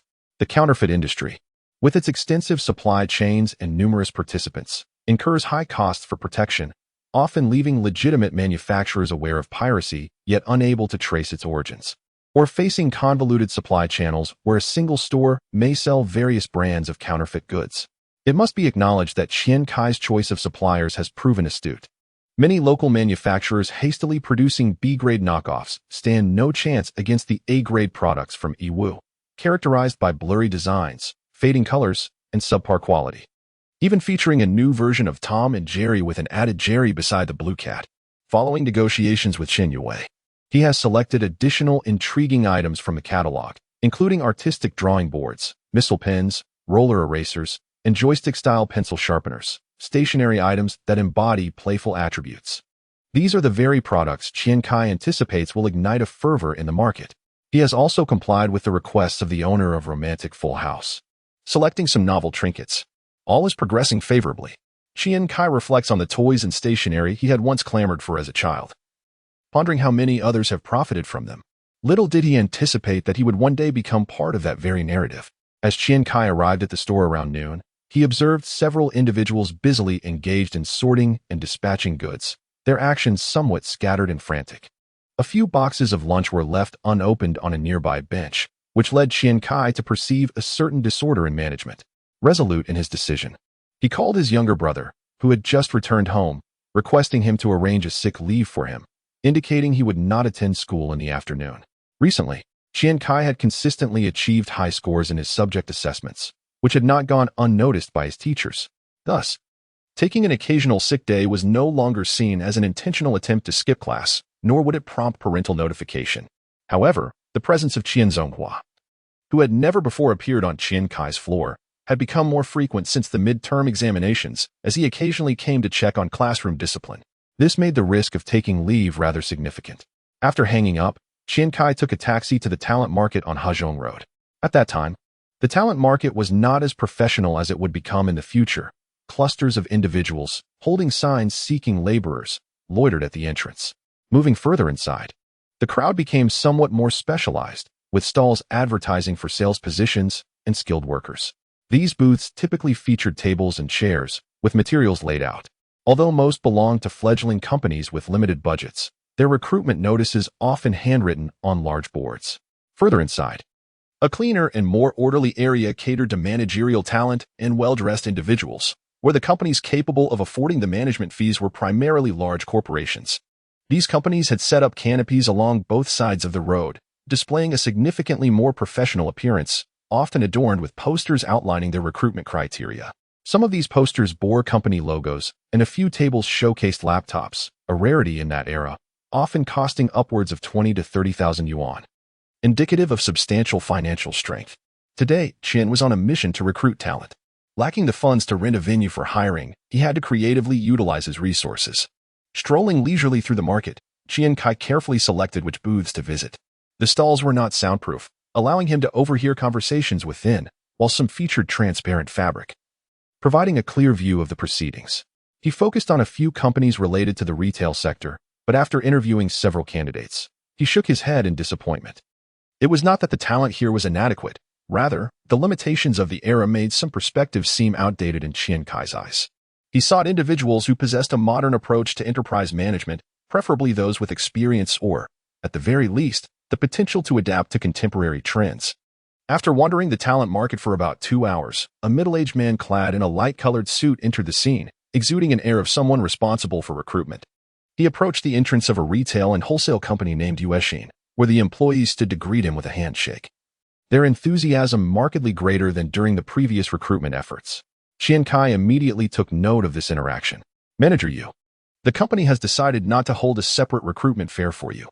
I apologize for your inconvenience in coming here, the man expressed. Not at all.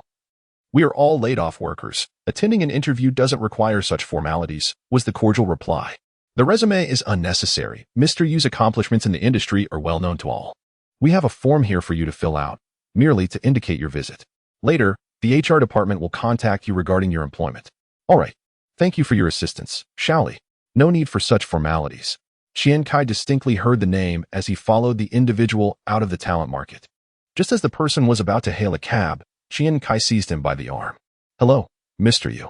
Qian Cai extended his hand in a gesture of greeting. And you are? Mr. Yu regarded him with a hint of skepticism, his youthful appearance not aligning with anyone he recognized. I am the manager of Weilai Supermarket.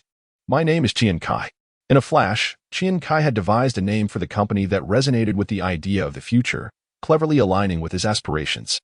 However, Mr. Yu frowned slightly. Young man, which province is your supermarket located in? I have been in the supermarket industry for several years, and retail is my forte. I have never heard of such a name. Disappointed, Qian Cai withdrew his hand. Mr. Yu, may I see your resume? Mr. Yu appeared even more perplexed. You don't know who I am? What brings you to me? He clutched his resume tightly to his chest. You are here for an interview.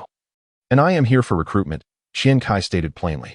I apologize, but I have already secured a position, Mr. Yu replied, preparing to hail a cab once more. What salary are they offering you? It can't exceed this amount, Qian Cai interjected, extending his hand to signify a figure of 5. Given that the average monthly salary nationwide is merely 1,000 yuan, this figure represents a high-end managerial salary in the retail sector. You underestimate me, brother. Mr. Yu adjusted his collar, forming a 6 with his fingers, demonstrating a more substantial figure while shaking his hand. 8,000. I will offer you 8,000. Provided you pass my interview. The straightforwardness of the wealthy was both simple and direct. You must first show me your resume, Qian Cai continued. Brother, you aren't involved in human trafficking, are you? Mr. Yu's unease was palpable. His previous company, including bonuses, averaged less than 500 yuan, while the position he had just been offered was a mere 500 yuan per month. He had exaggeratedly gestured a 6,000 for the sake of pride. Qian Cai promptly produced a wad of cash, presenting 1,000 yuan to him, a legitimate supermarket, if you were not free to leave at any moment. This 1,000 is a token for your acceptance of the interview. Should I find you unsatisfactory, you are free to depart. 200 meters away. On the second floor of Xinhua bookstore, Qian Cai sought a tranquil space. After several laps around the vicinity without locating a CAF, he settled on the bookstore. The first floor, designated for reading, prohibited conversation, so he ascended to the second floor and found a table for resting. Mr. Yu felt quite content. At least the bustling atmosphere mitigated the risk of being accosted. Qian Cai opened the resume as envelope and peered inside, momentarily taken aback. The individual before him, Mr. Yu, was the former head of Carrefour Supermarkets, a regional executive named Yu Yuanxiao, aged 37. Yu Yuanxiao? Why not Yu Tang Yuan? Qian Cai secretly devised a nickname for him. Upon seeing the resignation notice, Qian Cai surmised that he was likely being dismissed, albeit with a semblance of dignity. After all, it would be absurd for the regional director of Carrefour to seek employment at a talent market. Such high-level recruitment ought to transpire within the confines of the owner's office. Therefore, it was essential to ascertain the reason behind this decision. Inquiries revealed that it was likely due to a miscalculation in judgment, compounded by poor management that led to a catastrophic fire. This sparked a memory for Qian Cai. He had heard from classmates shortly after his rebirth that a supermarket in the East City had caught fire, resulting in widespread looting. Upon reviewing the individual's professional history, which included experience in sorting, warehousing, and operations, it became evident that he had a comprehensive background. His most recent position before becoming general manager was as the head of the operations department, suggesting that he must have achieved notable success in that role to warrant such a promotion. When Qian Cai consulted Yu Yuanxiao, he learned that you had previously worked in a department store and possessed knowledge of warehousing as well. Qian Cai then engaged him with several management-related inquiries based on his own understanding, his interpretation of management, the decisive factors for corporate advancement, and the most challenging issues one might encounter in management. Yu Yuanxiao answered with remarkable fluency. Finally, Qian Cai posed a question. What impact do you believe the future of the internet will have on the retail market? Yu Yuanxiao met Qian Cai's gaze with a hint of admiration, confidently asserting a positive influence. It will broaden the service scope and enhance sales efficiency. At last, Qian Cai rose to his feet and declared, "Congratulations, General Manager Yu. You are now the General Manager of our Whaleye supermarket, with a monthly salary of 8,000. You are to commence your duties immediately." Chapter 18. Uncle Qian, accompanied by his newly appointed General Manager, took a taxi to the geological team. During the journey, he inquired of Yuan Xiao, "Are you familiar with the renovation and layout of supermarkets? We are establishing a new one." Yuan Xiao nodded. "When I was transferred to Z City, I oversaw the renovation and launch of Carrefour. For the finer details, communication with the renovation team is essential."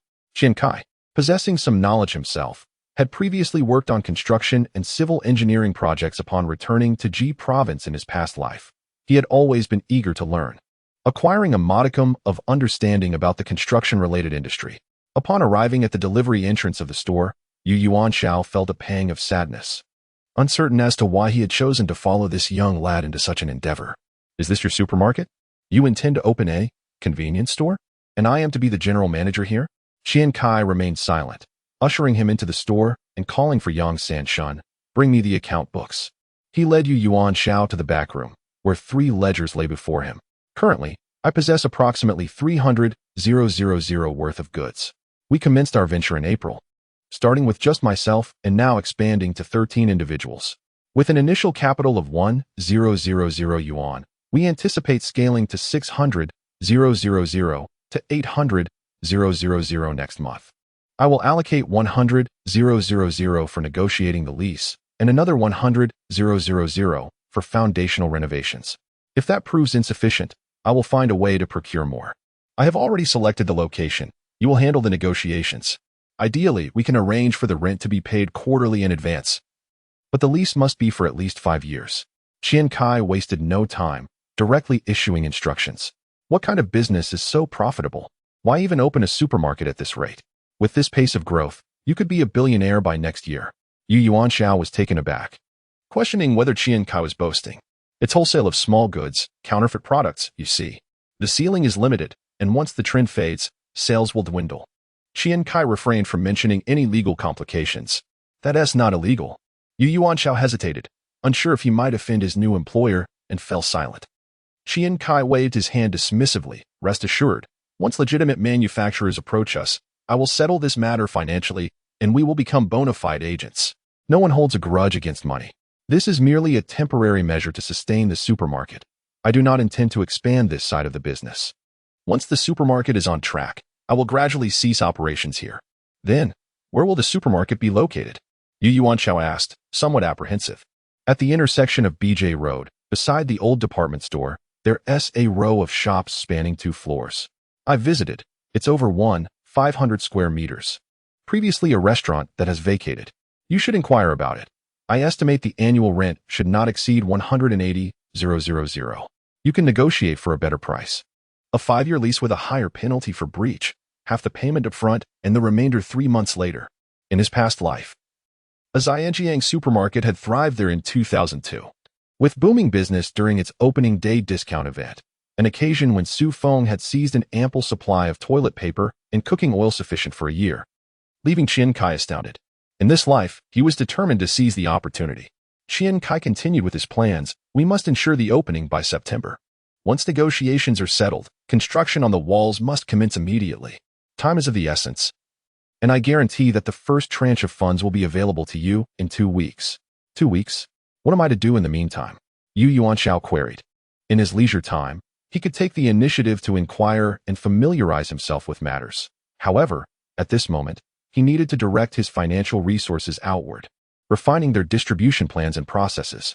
In the foreseeable future, the establishment of branches would rely heavily on this support. Checking the time, he noted it was past 3 o'clock, and he still needed to select a mobile phone. The subsequent tasks could not be efficiently managed using public telephones. He entrusted 1,000 yuan to Yuan Xiao, retaining over 4,000 yuan in cash, and took a taxi to the Hongqing Electronics Mall. There was hardly any room for selection with his discerning eye. He found the latest features of this era unappealing. Signal strength and durability were his sole criteria. He purchased a Nokia 8250 for 500 yuan and swiftly acquired a SIM card at the telecommunications service center. Throughout the journey, he felt a surge of excitement. The promise made to Hu Wei remained unfulfilled. After inserting the card and powering on the device, he swiftly composed a text message. I bought a phone, sending it to the number he had memorized. To his bewilderment, the message failed to send. The attendant in front of him, adept at typing on the phone, observed him with a hint of disdain. Most people struggled with the 3 letters per key input method, often painstakingly pressing each button. Yet here he was, feeling out of place. It's not activated yet. You need to give me the phone to activate it, the attendant insisted with a forced smile. 20 minutes later, after exiting the service center, he took a taxi back to the store. Along the way, he hesitated for a moment before re-editing his message. Long time no see, I bought a phone. Let's keep in touch. Qian Cai.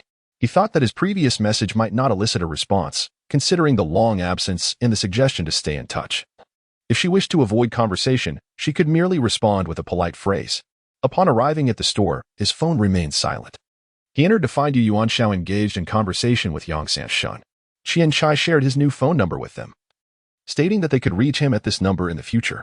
Yang Sanshun promptly wrote the number on a piece of paper and affixed it to the wall in the back room, expressing concern about losing it. Yuan Xiao, possessing a small communication device, exchanged numbers with him. Qian Cai remarked to Yang Sanshun that he was quite capable and advised listening to his insights in the future before meandering home. The distance to his residence was not far, and as he walked, he glanced at his phone. The message he sent at 4:20 had yet to receive a reply, and by now it was nearly 5 o'clock.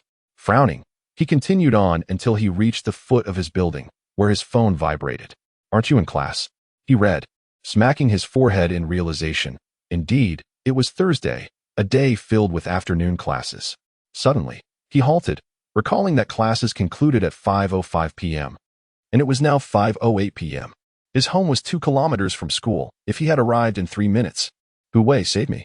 After lingering indecisively for over 20 minutes at the entrance, he replied that there was an event at school that afternoon and then ascended to his home. No one was there. He had wasted time for nothing. The favor he owed was rescinded. Taking a seat, he noticed his phone remained silent for a long while. And having left his books at school, he idly flipped through the latest economic newspapers. Time passed slowly. With a resounding thud, the newspaper landed on the table. Boredom enveloped me. In this lifetime, I must ensure the early emergence of smartphones, thought a soul enslaved by mobile devices since the end of 2022, harboring a sense of resentment. The phone lit up. I have arrived home. Can I call you? After a prolonged moment of hesitation, I reluctantly sent the message. No. Then can I answer you with another question? Dream on. I slumped onto the sofa, writhing like a maggot. A reply came from the other end. My mother is present. Instantly, I sprang up, testing the waters. What if my mother is not here? No. She is toying with me. I could vividly imagine her smug expression, which incited my anger, prompting me to cease responding. After a brief contemplation, I prepared to retort with a phrase about not being a gentleman if I did not repay this grievance when suddenly, my father, Qian Zonghua, returned home. I hastily stowed my phone in my pocket and picked up the Economic Daily for a closer examination. Upon seeing me, Qian Zonghua inquired, "Aren't you attending evening self-study today? I've been feeling quite fatigued lately. As I approach my senior year, evening self-study will become mandatory, so I'm taking a day to recuperate," I replied, observing the newspaper. This was the privilege of being a diligent student. The notion of taking a break, akin to a moment of laziness, could be expressed with such audacity. Coincidentally, I have something significant to discuss with you. Qian Zonghua seated himself, propping his hands on his thighs. The posture indicated the gravity of the matter. Aware of this, I immediately discarded the newspaper and sat upright. Qian Zonghua displayed a look of satisfaction, continuing, "Your uncle and your cousin Qian Wei will return during the lunar month of July to pay respects to our ancestors. They haven't seen lynching in many years and have proposed that I, along with your third uncle and the family of your aunt, gather for a meal." I remained silent, unwilling to grant my father any semblance of respect, and I walked directly into my room. As I reached the door, I turned and shouted, "What is he coming for? Does he even deserve to pay homage to grandfather?" It was his actions that led to grandfather's demise. After venting my frustration, I felt a lingering bitterness. I inhaled deeply. Returning to Qian Zonghua to continue, grandfather also had a bank book, which you all refused to believe. I witnessed him take it away when grandfather was gravely ill. As the eldest son, he only thought of the money. Grandfather could barely speak, just gasping for breath. I watched as grandfather drew his last breath, and mother was outside. You can ask her yourself if grandfather left in peace. With a resounding clap, Qian Zhonghua's expression darkened as he slammed his hand on the table. He is, after all, your elder. We must address him as big brother. How can you, as a junior, reprimand him? Where does that leave us?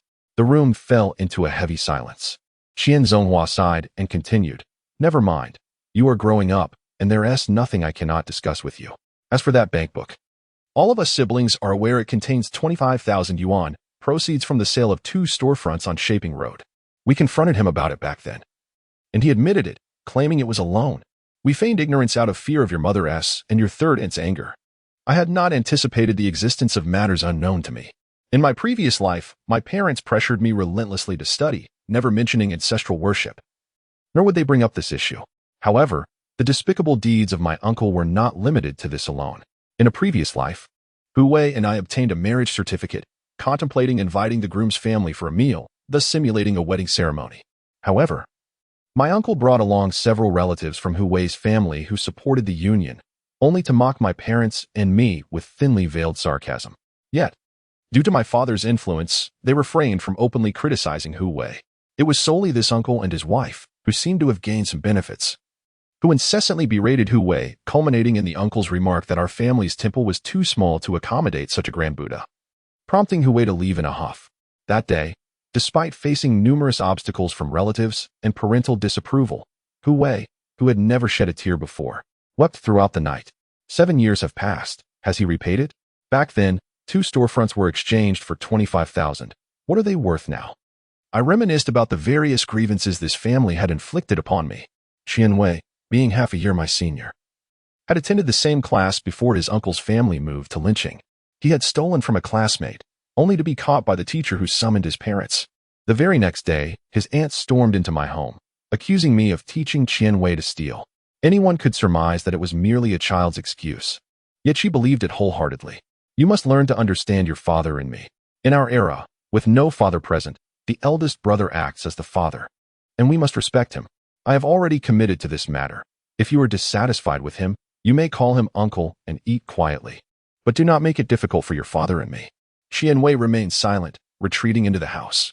Had my father spoken such words in my previous life, I might have found it in my heart to forgive the uncle. However, that possibility was now unattainable.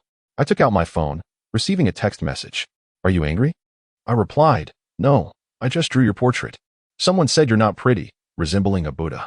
That must be because your drawing resembles a Buddha, came the retort. There was no inquiry about why I had taken up drawing or why I had painted her portrait. As long as it is you I draw, they cannot speak so. They do not know you, so what right do they have? Each person has their perspective, I mused. No, he has confronted me directly. I cannot let this go unaddressed. My phone vibrated with an incoming call from Hu Wei. I dashed downstairs, managing to answer just before the call ended. Hello. I was breathless. Why are you panting? Are you running? She asked, somewhat anxious.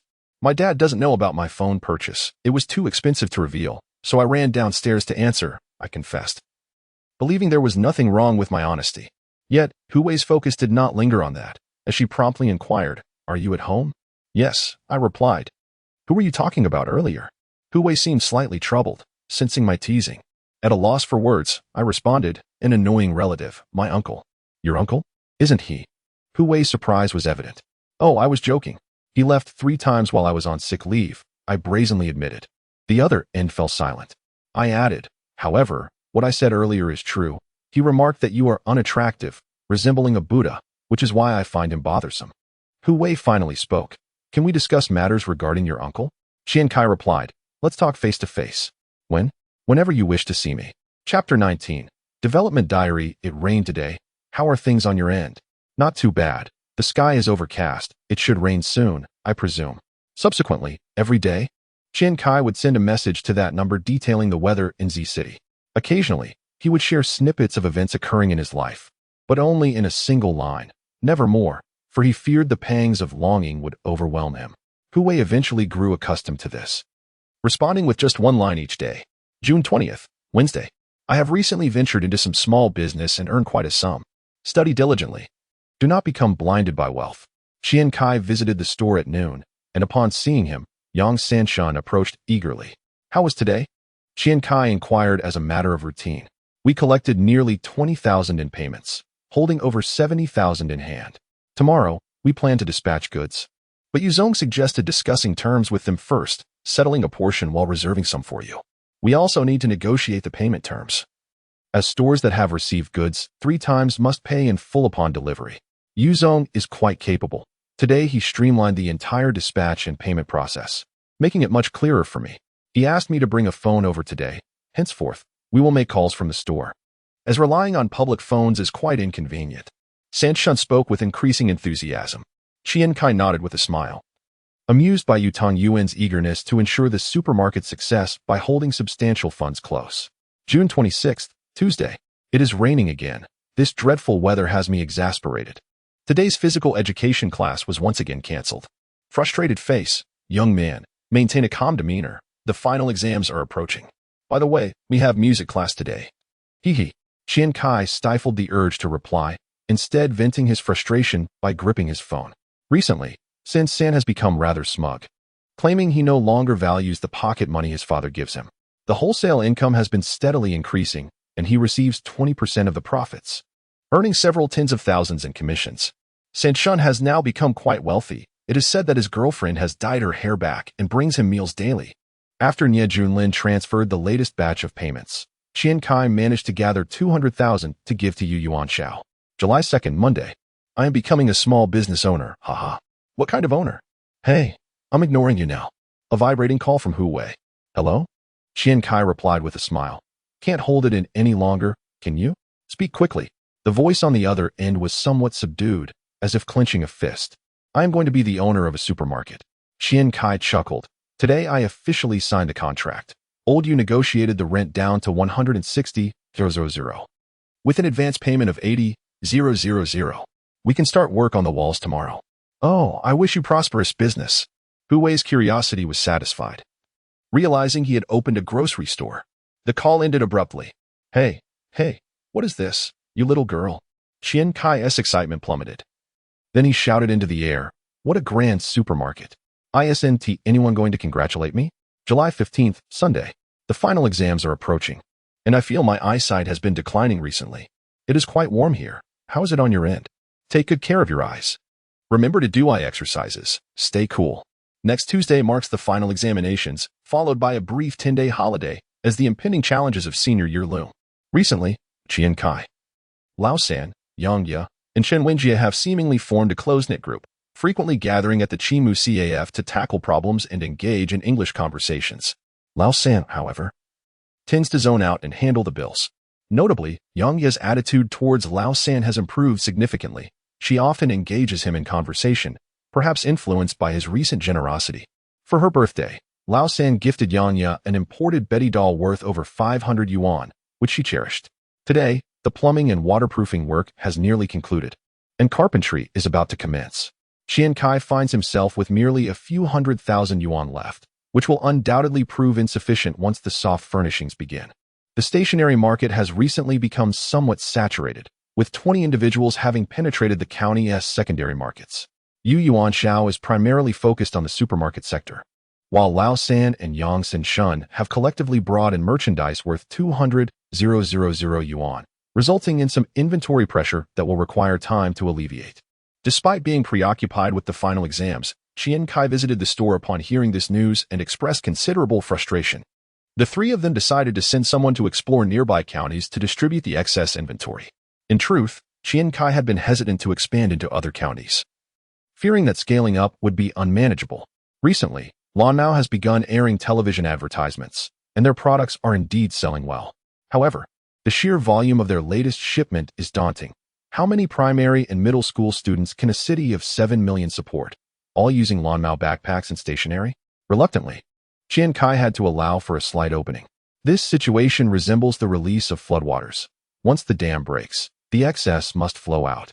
Qian Cai intends to keep the breach as small as possible, already resolved to seek out legitimate manufacturers for a solution once finances permit.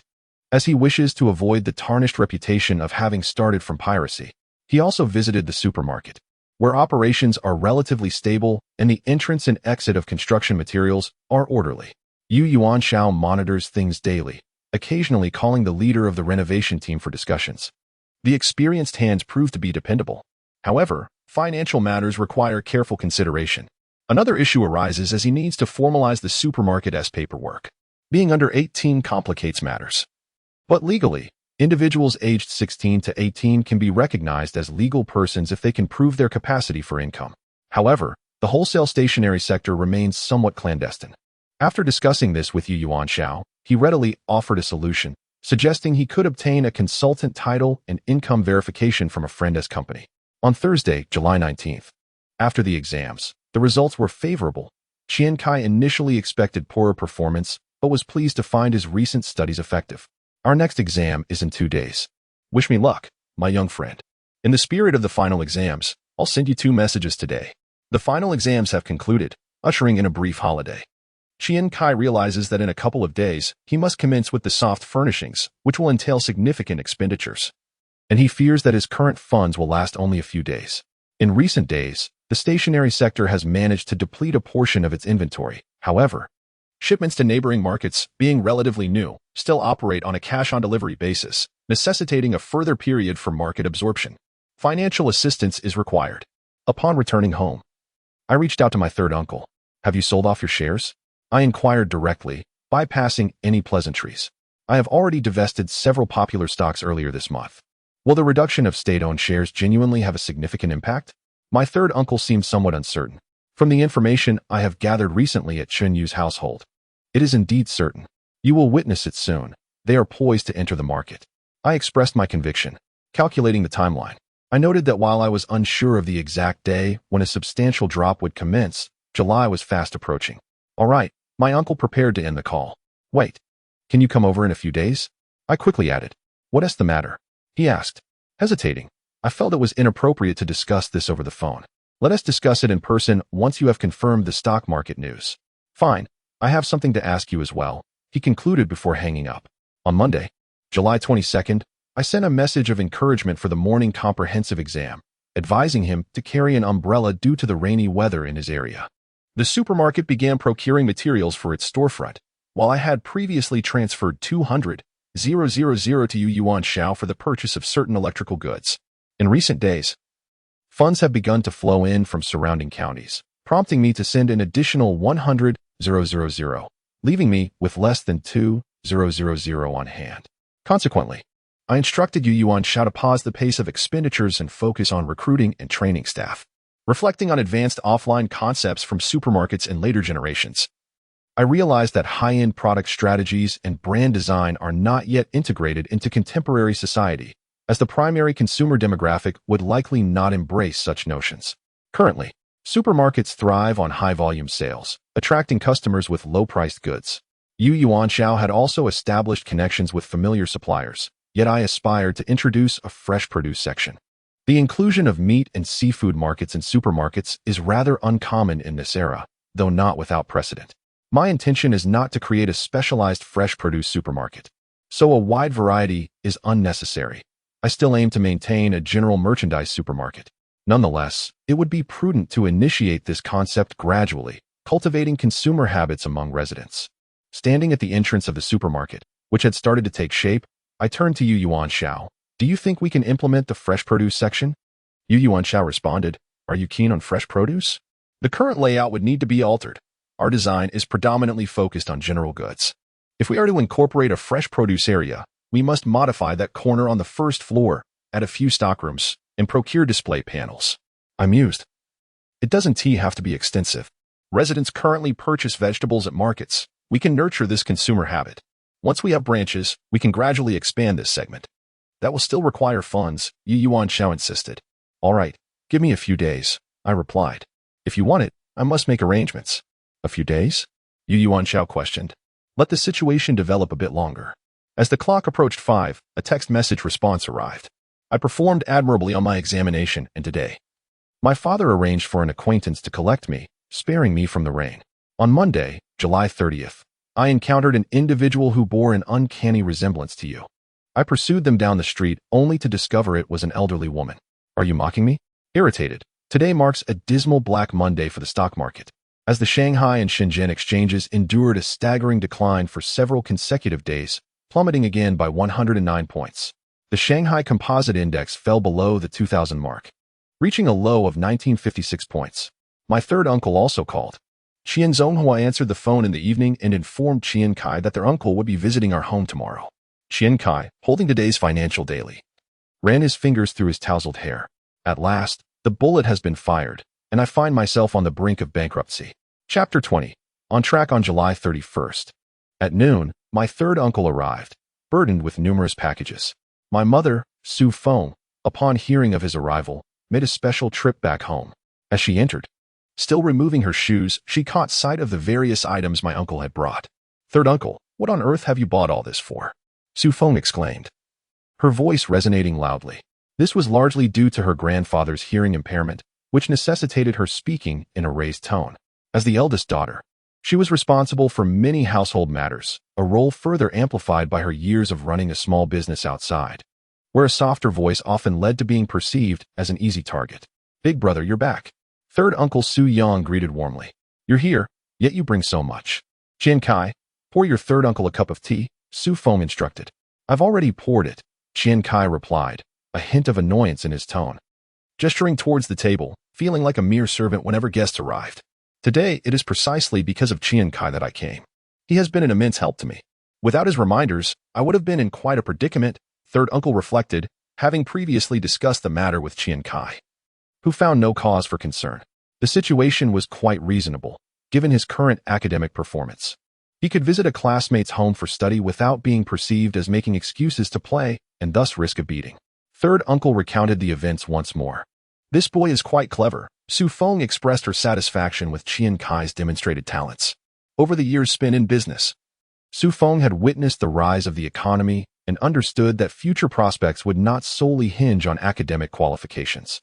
Her perspective differed from that of Qian Zonghua, leading her to prioritize Qian Cai's self-sufficiency and social skills from a young age. While Qian Zonghua suggested a modest birthday celebration at home, Su Feng encouraged Qian Cai to invite his classmates over to play. When Qian Cai faced bullying at school, Qian Zonghua questioned why he had conflicts with his peers, while Su Feng inquired why he had not retaliated. Another crucial piece of information, Qian Cai informed me, was that old Chun had mentioned a plot of land in the south of the city was set to appreciate significantly. Third uncle took a sip of tea and continued. "Is that certain? Do not speak recklessly about uncertain matters," Su Feng cautioned, furrowing her brow. As Qian Cai was about to respond, third uncle interjected. "We have gathered information through various channels, and indeed there appears to be some movement. Government officials have been spotted there, marking boundaries with lime and conducting surveys. Though the locals were not disturbed, it was merely observed by chance.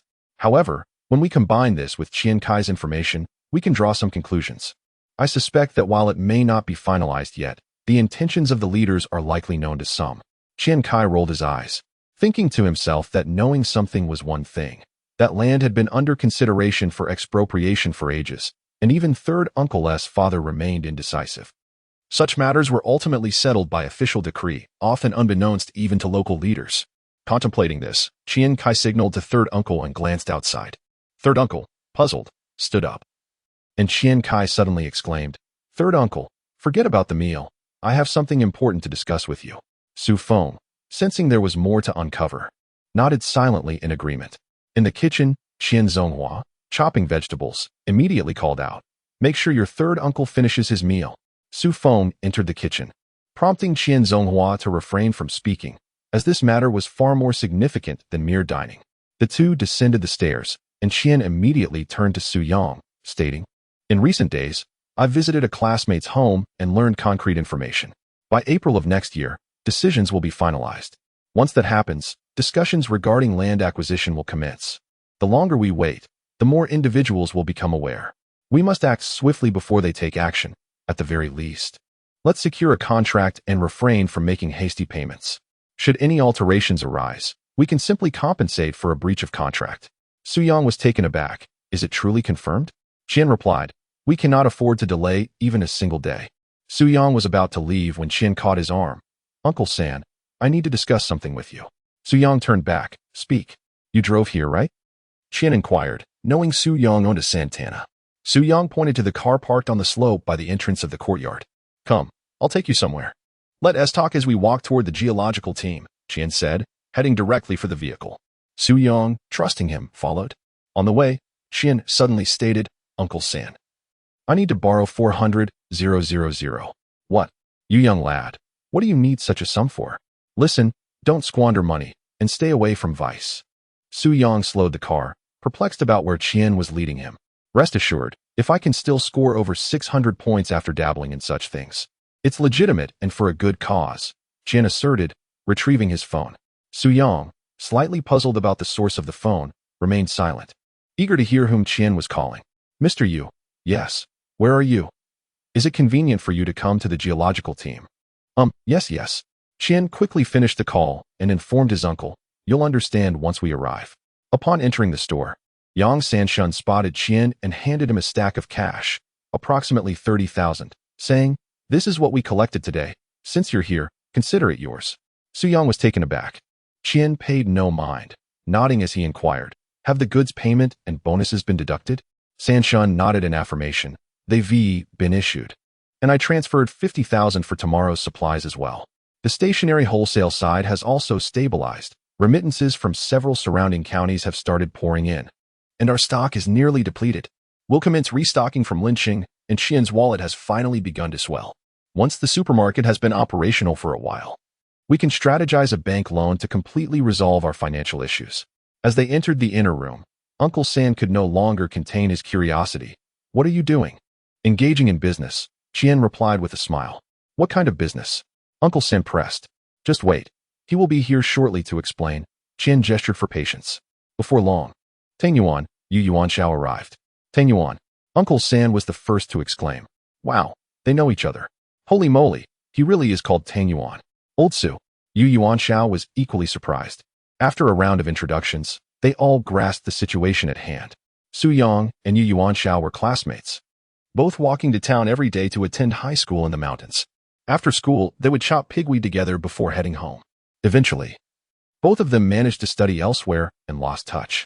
Yuan Xiao remained in a different city, but was later transferred back to Z City by Carrefour due to his local roots. Su Yang soon realized the purpose behind Qian Cai bringing him back. "How long will you need this 400,000? Su Yang inquired. "Rest assured, it won't interfere with your affairs. As you can see, my operations are flowing. Once the business commences, I will remit the funds to you. Just sign the contract. We can arrange the payment in installments, half in advance and the remainder in 3 months. I've learned that the expenses there amount to over 2 million. So you'll need some time to gather the funds." Su Yang nodded in understanding and refrained from further chatter. "Let us head out and retrieve the money together." On the way, Qian Cai queried, "Third uncle, will you have enough money for that land?" With a slight cough, third uncle replied, "I've gathered 4 million. This time, I intend not only to acquire the factory, but also to secure the surrounding properties." "Where did you come by such a sum?" Qian Cai exclaimed in astonishment. Third uncle shot him a glance. "You can borrow from me. Why wouldn't I lend? Everyone has a few brothers and friends. And I've made some profits in the stock market. Following your advice, I withdrew my investments in early July. If I could stretch it out for another 2 weeks, I wouldn't need to borrow at all." "Another 2 weeks? If you're still in the game now, it's likely you won't be able to escape," Qian Cai retorted, bemused. He couldn't recall the details so vividly. Just that it was nearing the end of the month when the stock market crash occurred. At the G Province Bank, after passing through the VIP channel, Su Yang emerged half an hour later with 400,000 in cash. Qian Cai took it, weighed it in his hands, and then handed it over to Yuan Xiao. Reflecting on how for a fleeting moment, he felt like a wealthy man. "Do we need to write an IOU?" Qian Cai asked, looking at Su Yang with a mischievous glint. "No need. If you find yourself short on cash later, you can transfer your supermarket to me." Su Yang replied with a smile. Qian Cai feigned an exaggerated expression and said, "Third uncle, after all this time, I never realized you were such a shrewd businessman. If you give me another one, 6 million to make it a total of 2 million, I might consider selling." "Did you really spend 2 million on that supermarket?" Third uncle inquired, a hint of surprise in his tone. "With what you've provided, it's over 900,000. We'll need more funds for inventory once we open." Qian Cai calculated. "So, a supermarket worth over 1 million, and you dare to ask me for 2 million? Third uncle retorted. Qian Cai shot him a sharp look. "Even if it's 2 million, the effort I've put in over 2 months must be worth at least 800,000. Third uncle fell silent. 80,000 for 2 months? You're worse than me, nephew. Seeing him quiet, Qian Cai turned his attention to Yuan Xiao, old you. We need to finalize the procurement channels and payment ratios quickly. For employee training, you should hire a professional. I'll do my best to gather the remaining funds for the opening. Please provide me with a detailed list of expenses. Yuan Xiao nodded. Call me Uncle Yu. Qian Cai promptly responded, let us keep business and personal matters separate. Yuan Xiao interrupted, I'm a classmate of your third uncle. Su Yang chuckled. This little one, I can't seem to outsmart you. Qian Cai contemplated the necessity of establishing a set of rules and mused, very well. Privately, I shall address you as Uncle Yu, while in official matters, you will be referred to as Director Yu. Does that suffice? However, Yuan Xiao remained obstinately defiant, retorting, call me Uncle Yu. I was a classmate of your third uncle. Qian Cai, taken aback, exclaimed with a blank expression, Uncle Yu. Instantly, Yuan Xiao's demeanor softened into a benevolent smile as he reached out to ruffle Qian Cai's hair. In response, Qian Cai stepped back with a sardonic laugh, declaring, now it is your turn, Yu Tang Yuan. Address me as Director Qian. Chapter 21. A day for two without the slightest bit of forewarning. The senior year of high school has officially arrived. At this juncture, Qian Cai has transformed from a student into Qianzong. The first high school has an attached middle school. On the morning of August 1st, he returned to campus, observing the carefree, somewhat naive younger students, and felt a genuine pang of jealousy. During this period, he had been scurrying about like a rural chicken, darting between the supermarket and the stationery store, glancing at the teaching building with a sense of unreality. He pulled out his phone and sent a message to Hu Wei. I'm feeling a bit unwell today. Returning to school suddenly makes me feel out of place. Moments later, a reply came. How could you feel unwell? Qian Cai stared blankly at his phone, unsure if he should break his usual silence and respond to the second message. Gazing at the clouds above, he felt overwhelmed and picked up his phone. I miss you. Throughout the morning classes, Qian Cai tirelessly practiced problems, striving to readjust himself to this learning environment. The scores from the last exams were posted on the wall next to the blackboard. 633 points, 15th in class, 39th in the grade. His rank had improved, evidently due to the difficulty of the previous exam, which had favored the top-tier classes that specialized in challenging questions. Teachers continuously entered the classroom. Their opening remarks centered on a singular theme. You are in your senior year now. Let us strive, children. He felt as though he were a character in a popular digital monster show, trapped in a ball of fate, hurled back to 2001, then given a kick, shouted at to go on, Pikachu, and thus began the arduous task of generating energy. He was unsure what he was anxious about. After all, earning a little money, investing in land with great appreciation potential, and engaging in buy low, sell high strategies could lead him to become a wealthy magnate in 20 years. Had he not encountered Hu Wei again, he could have buried his head in the sand like an ostrich, pretending to be oblivious. After lunch, as he entered the classroom to steal a moment of sleep, he felt so exhausted that he began to hallucinate. He thought he saw Hu Wei standing there, smiling and waving at him. With a resigned smile, he reflected that if he continued to push himself, he might soon see a blurred vision of a thousand-handed Avalokitesvara. He took out his phone, but the previous message had gone unanswered. Then let us meet again in college. It 1 TB long. She was still wearing that outfit from last time, looking brand new, as if she had just tried it on, radiantly beautiful, drawing whispers from passers-by. Why can others see my hallucination? Qian Cai suddenly widened his eyes and resolved to do something utterly astonishing. He shouted at the figure, Hey! She looked at him with a hint of amusement in her eyes. But in the next moment, can you hear me? Qian Cai continued to call out loudly. Hu Wei immediately regretted coming, frowning. I feel as though you are mocking me for being deaf. In a sudden burst of impulse, Qian Cai dashed forward and embraced her. Hu Wei instantly regretted this decision, feeling particularly remorseful. As numerous onlookers were staring at them, she began to struggle vigorously. However, the boy whispered in her ear as if in a dream, I thought I longed for you so much that I began to hallucinate. She intended to push his hand away, yet suddenly felt devoid of strength and let it drop. When Hu Wei awoke that morning, Aunt Tian had already prepared breakfast, and her father had left for the day. He had returned late the night before, and she faintly heard him mention a seminar on the agricultural system scheduled for the next few days. Her mother had also gone to the capital, leaving the vast house to be shared only with Aunt Tian and Ruidi. Ruidi's bowl was filled to the brim with dog food. She felt rather lazy. Yet Ruidi was her responsibility and would only eat the food she provided. Thus, she filled the bowl generously, allowing Ruidi to eat at its leisure after playing. Returning to her room upstairs, she picked up a copy of Year Food to peruse. With a week remaining before the new term at Lynching No. 1 Middle School, she thought this was perhaps the only time she could indulge in such leisurely reading. Suddenly, her phone lit up. It was a message from that fool. She opened it. "I'm feeling a bit unwell today. Returning to school made me feel like I don't belong here." A pang of anxiety gripped her. She typed a few words, "What's wrong?" but promptly deleted them. Was he facing some difficulties with his little shop? Or perhaps he hadn't performed well on an exam. She wondered why he was even considering applying to Jiaodong University. And his strange uncle. He seemed to harbor a dislike for him, even claiming he was dead, which was rather impolite, considering he was an elder. Pondering the possibility that he might indeed have done poorly, she thought to encourage him, "Study hard. This lady is at Jiaodong." "No, that wouldn't do." Deleted. "Study hard. I'm waiting for you at Jiaodong." "No, that wouldn't suffice either." What would make him feel better? Sent. Why wasn't he replying? The phone lit up again. "I miss you." Thud, thud, thud, thud, thud, thud, thud, thud. "Little dear, don't crash, don't crash." Standing before the mirror, Hu Wei resembled Princess Elsa of the Arendelle Kingdom. She possessed magic, yet dared not wield it indiscriminately. Even if the final consequence would be a blizzard sweeping across the kingdom, she would suppress it until the last moment. Now, she merely wished to glimpse him, to show concern for a friend who had tirelessly sent her greetings for 51 consecutive days. After trying on several outfits, she ultimately settled on a set she had never worn before, the one he had purchased for her. Following a rain the previous day, the sun was absent, and the weather felt somewhat gloomy. If it grew warm, she could don a jacket. If it became too hot, a simple t-shirt would suffice, providing a refreshing sensation. She mused.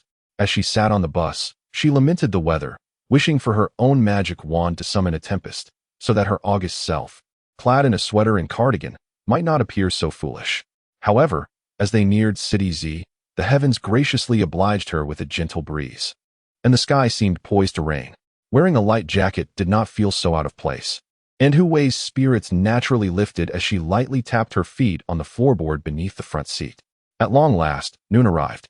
She yearned to explore the bustling First High School, eager to see the charming little shop adorned with leaf-strewn stone paths, reminiscent of the old Einstein-haired figures depicted in the kindergarten students' chalkboard art. As she wandered the playground, her gaze roamed until it settled on the swaying silhouette of a boy, standing still. She watched him intently, and, when he finally glanced her way, greeted him. To her surprise, he did not seem taken aback. He even ignored her completely.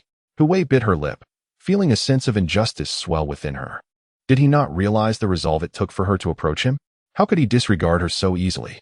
He saw her yet remained engrossed in his phone, perhaps sending her messages each day, limiting himself to one so as not to waste too much time. Suddenly, he halted and called out, "Hey." Stunned, she couldn't suppress a smile, wondering if he was acting like a character from a Korean drama. "However," he continued, "can you hear me?" His voice boomed. Was he truly calling her out, expecting no response? How could one not hear such a loud summons? She furrowed her brow, gritting her teeth as she retorted, "I believe you're mocking my hearing." Then he dashed towards her and embraced her. There were so many people around, how could he? And yet, even in solitude, it would still be inappropriate. He softly murmured, "I thought I missed you so much that I was imagining things." He sounded weary, so she allowed him to hold her, just for a moment. Fortunately, no teachers or school officials were passing by at noon, but the news of their embrace spread like wildfire across the playground. Many rushed to the podium, gazing at the school's pride, Qian Cai, who had managed to woo a stunning girl from another institution. It was undeniable that Qian Cai had garnered much attention, especially from the newly promoted senior class, resulting in a throng of spectators.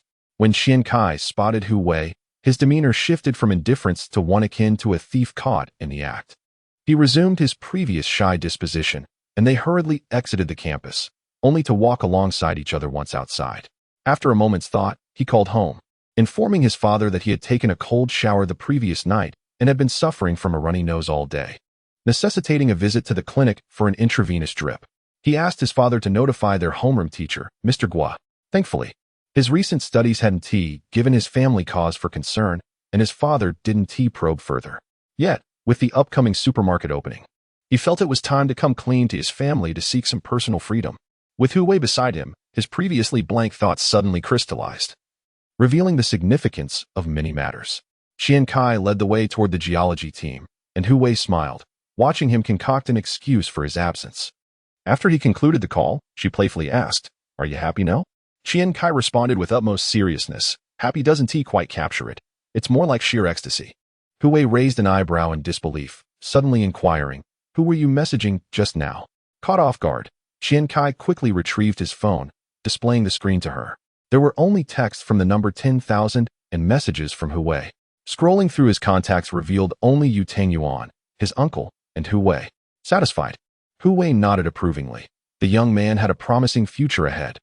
Qian Cai had just thought it was an illusion and checked her phone to see if she had received a reply, while Hu Wei remained somewhat silent. After a while, Hu Wei suddenly inquired, "Who is Yuan?" "Indeed, women." Qian Cai rolled her eyes and smiled, assuring her that they would soon meet.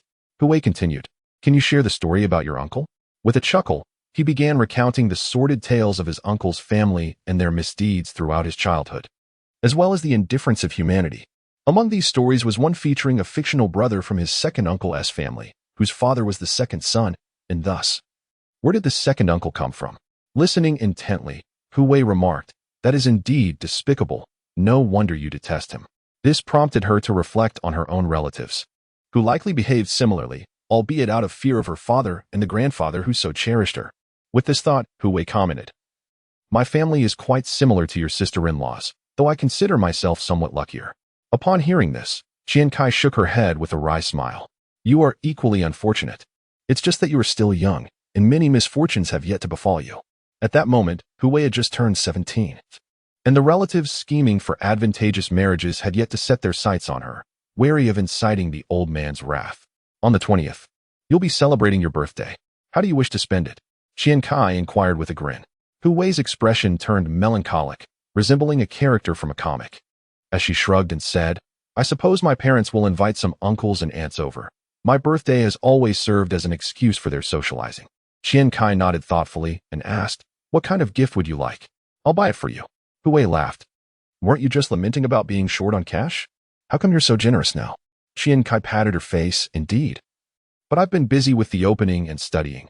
I can't afford to save money by making you a gift. Better to spend it." "Is the store busy?" Hu Wei asked.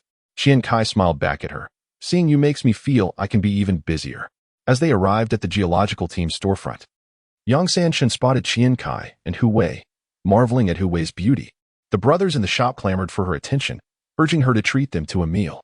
Hu Wei paid no heed, offering a smile instead, and then looked up at the establishment, noting its lack of signage. She turned to Qian Cai and said, "So this is your supermarket? It appears quite bustling, but it seems less impressive than a grocery store." Just then, Sanshan approached with a wad of cash, declaring, "This is today's earnings, 32,000. Qian Cai stuffed the money into a black bag and, holding it up with a grin, quipped to Hu Wei, "I'm the landlord, here to collect the rent." With that, she led Hu Wei outside, continuing, "Let us head to the supermarket." Astonished, Hu Wei exclaimed as they walked, "You earn 30,000 a day? Goodness, in 2001, a high school student earning tens of thousands a day." The supermarket was quite a distance away, and they hailed a taxi. Upon arriving at the supermarket, Yuan was directing the newly arrived shelves into place. Hu Wei, covering her mouth, gazed at the expansive 1,500 square meters, two-story hypermarket that was beginning to take shape and posed the same question. "Is this your supermarket?" Qian Cai nodded, handing over some money to Yuan for bookkeeping, then turned to Hu Wei to introduce her. "This is Yuan, general manager Yuan, slightly taken aback, looked at the remarkably striking young girl and politely nodded. "I am Yuan, the general manager of Weilai Supermarket." Qian Cai further introduced her. "This is Hu Wei." As in the way of Weilai, he then pointed to the newly arrived, yet to be installed sign. Upon seeing the 5-meter-long sign for Weilai Supermarket, Hu Wei suddenly grasped the boy's intentions. Her heart stirred with mixed emotions. Yuan finally comprehended the significance of the name and nodded knowingly. Qian Cai led Hu Wei on a tour of the store, introducing her to each section and its purpose. Hu Wei listened attentively, occasionally inquiring about matters that piqued her curiosity. After half an hour, as they exited the store, Hu Wei's astonishment had subsided. She had encountered many individuals far wealthier than him, yet none had captivated her as he had. Qian Cai suggested, "Let us go have a meal." Hu Wei nodded, replying, "Let us discuss entrepreneurship while we eat." They took a taxi to a Hunan cuisine restaurant. Hu Wei delighted in spicy food, appreciating the fragrant heat of Hunan cuisine rather than the commonly found numbing spiciness of their locale. Once seated, Hu Wei asked, "How did you know I love Hunan cuisine?" Qian Cai responded gently, "Last time you took me and Luo Yu to that restaurant, which served Hunan food. You must go there often. You ordered half the dishes without even looking at the menu." Hu Wei gazed at him, feeling a warmth akin to familial affection. Qian Cai recounted his entrepreneurial journey, omitting the more concerning details, primarily sharing the challenges he faced and his thought processes. She listened intently, and by the end of his tale, Qian Cai smacked his lips, expressing, "That's still not enough, far from it." Hu Wei felt grateful for this visit, having learned so much she had previously been unaware of. Opening a supermarket branch isn't sufficient. What else do you aspire to do? Hu Wei asked curiously. Qian Cai looked at her and revealed a plan he had never shared with anyone before: to sell water. Chapter 22. The rescue plan. Qian Cai is, at heart, a skeptic of love. He doubts the existence of that inexplicable affection, the kind that bursts forth without foundation, where one falls headlong into an all-consuming passion, disregarding all flaws and follies of the beloved. Such love, he believes, is a mere figment of novels or a byproduct of wealth and power. Therefore, he feels compelled to present his most admirable self before Hu Wei, fully aware that her beauty, grace, eloquence, intellect, and the refinement bestowed upon her by her distinguished lineage deeply captivate him. Naturally, this admiration could evolve into a bond of trust and care akin to that of family, transcending superficiality. Yet, a long journey lies ahead before reaching that destination. He must instill in her a sense of security, a belief in his ability to protect her, rather than squander her affections as he did in a previous life. When they parted, they maintained a semblance of civility, both acutely aware that the moment was not yet ripe. In the days that followed, Qian Cai seemed to return to his routine, immersed in studies, the shop, and the supermarket, diligently pursuing his endeavors with joy. On August 6th, an incident occurred. Third brother was beaten for the second time. The catalyst was Yang Ye, who, after school, was unwinding with Qin Wanjie at a CAF when a young gentleman of some repute took an interest in her. However, the scenario lacked the drama of a forceful pursuit. After all, this is a society governed by law. The young man, having eavesdropped through his sycophants, discovered that she was a top student from the senior class at Yizhong. He subsequently enlisted his brother, who also attended Yizhong, to convey his affections, presenting a valuable pendant from Hong Kong as a token. Yang Ye, having been raised in affluence, held a sense of pride that led her to dismiss such dubious advances. However, Qin Wanjie, understanding the full context, felt a twinge of concern and ultimately decided to confide in the seemingly more reliable Nie Junlin. Third brother, a man of presence, could not tolerate such an affront, nearly crying out from the flag-raising platform to demand who dared to covet his woman. After some inquiry, without fully grasping the young man's background, he stormed into the classroom of the gentleman's brother to issue a warning, declaring that if he dared to send any more of these ridiculous tokens, he would ensure that his brother faced the consequences. Consequently, third brother found himself ensnared in a sack and subjected to a thorough beating that very afternoon, leaving behind a notorious reputation tied to Cheng Yi, the son of Deputy District Chief Cheng Yesheng from South City. While his status was not particularly formidable, merely that of a deputy chief, his family connections were far-reaching, with an uncle in the city and a father holding a significant judicial position in East City. Third brother, in a flurry of indignation, sought assistance from the local connections established by his elder brothers. Yet he could not reach the young man's sphere.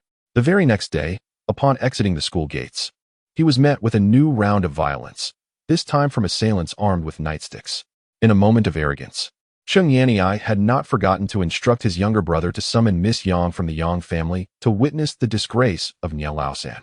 He believed that this time, his pretentiousness was justified, even if the elder Cheng were to blame him upon returning home. He could rely on his brother's testimony that it was Nie Junlin who first boasted recklessly. He contemplated how to thoroughly humiliate this audacious youth, for such an act would surely elevate his own standing, deterring anyone from daring to challenge him. When the young Miss Yang arrived, having heard the commotion, Laosan was already enduring a beating. Initially shielding his head, upon seeing his beloved, he felt an even greater sense of shame. Laosan, proud and sensitive about his dignity, suddenly rallied and seized a shard of broken tile from the ground, launching it with fervor towards his adversary. The situation escalated dramatically.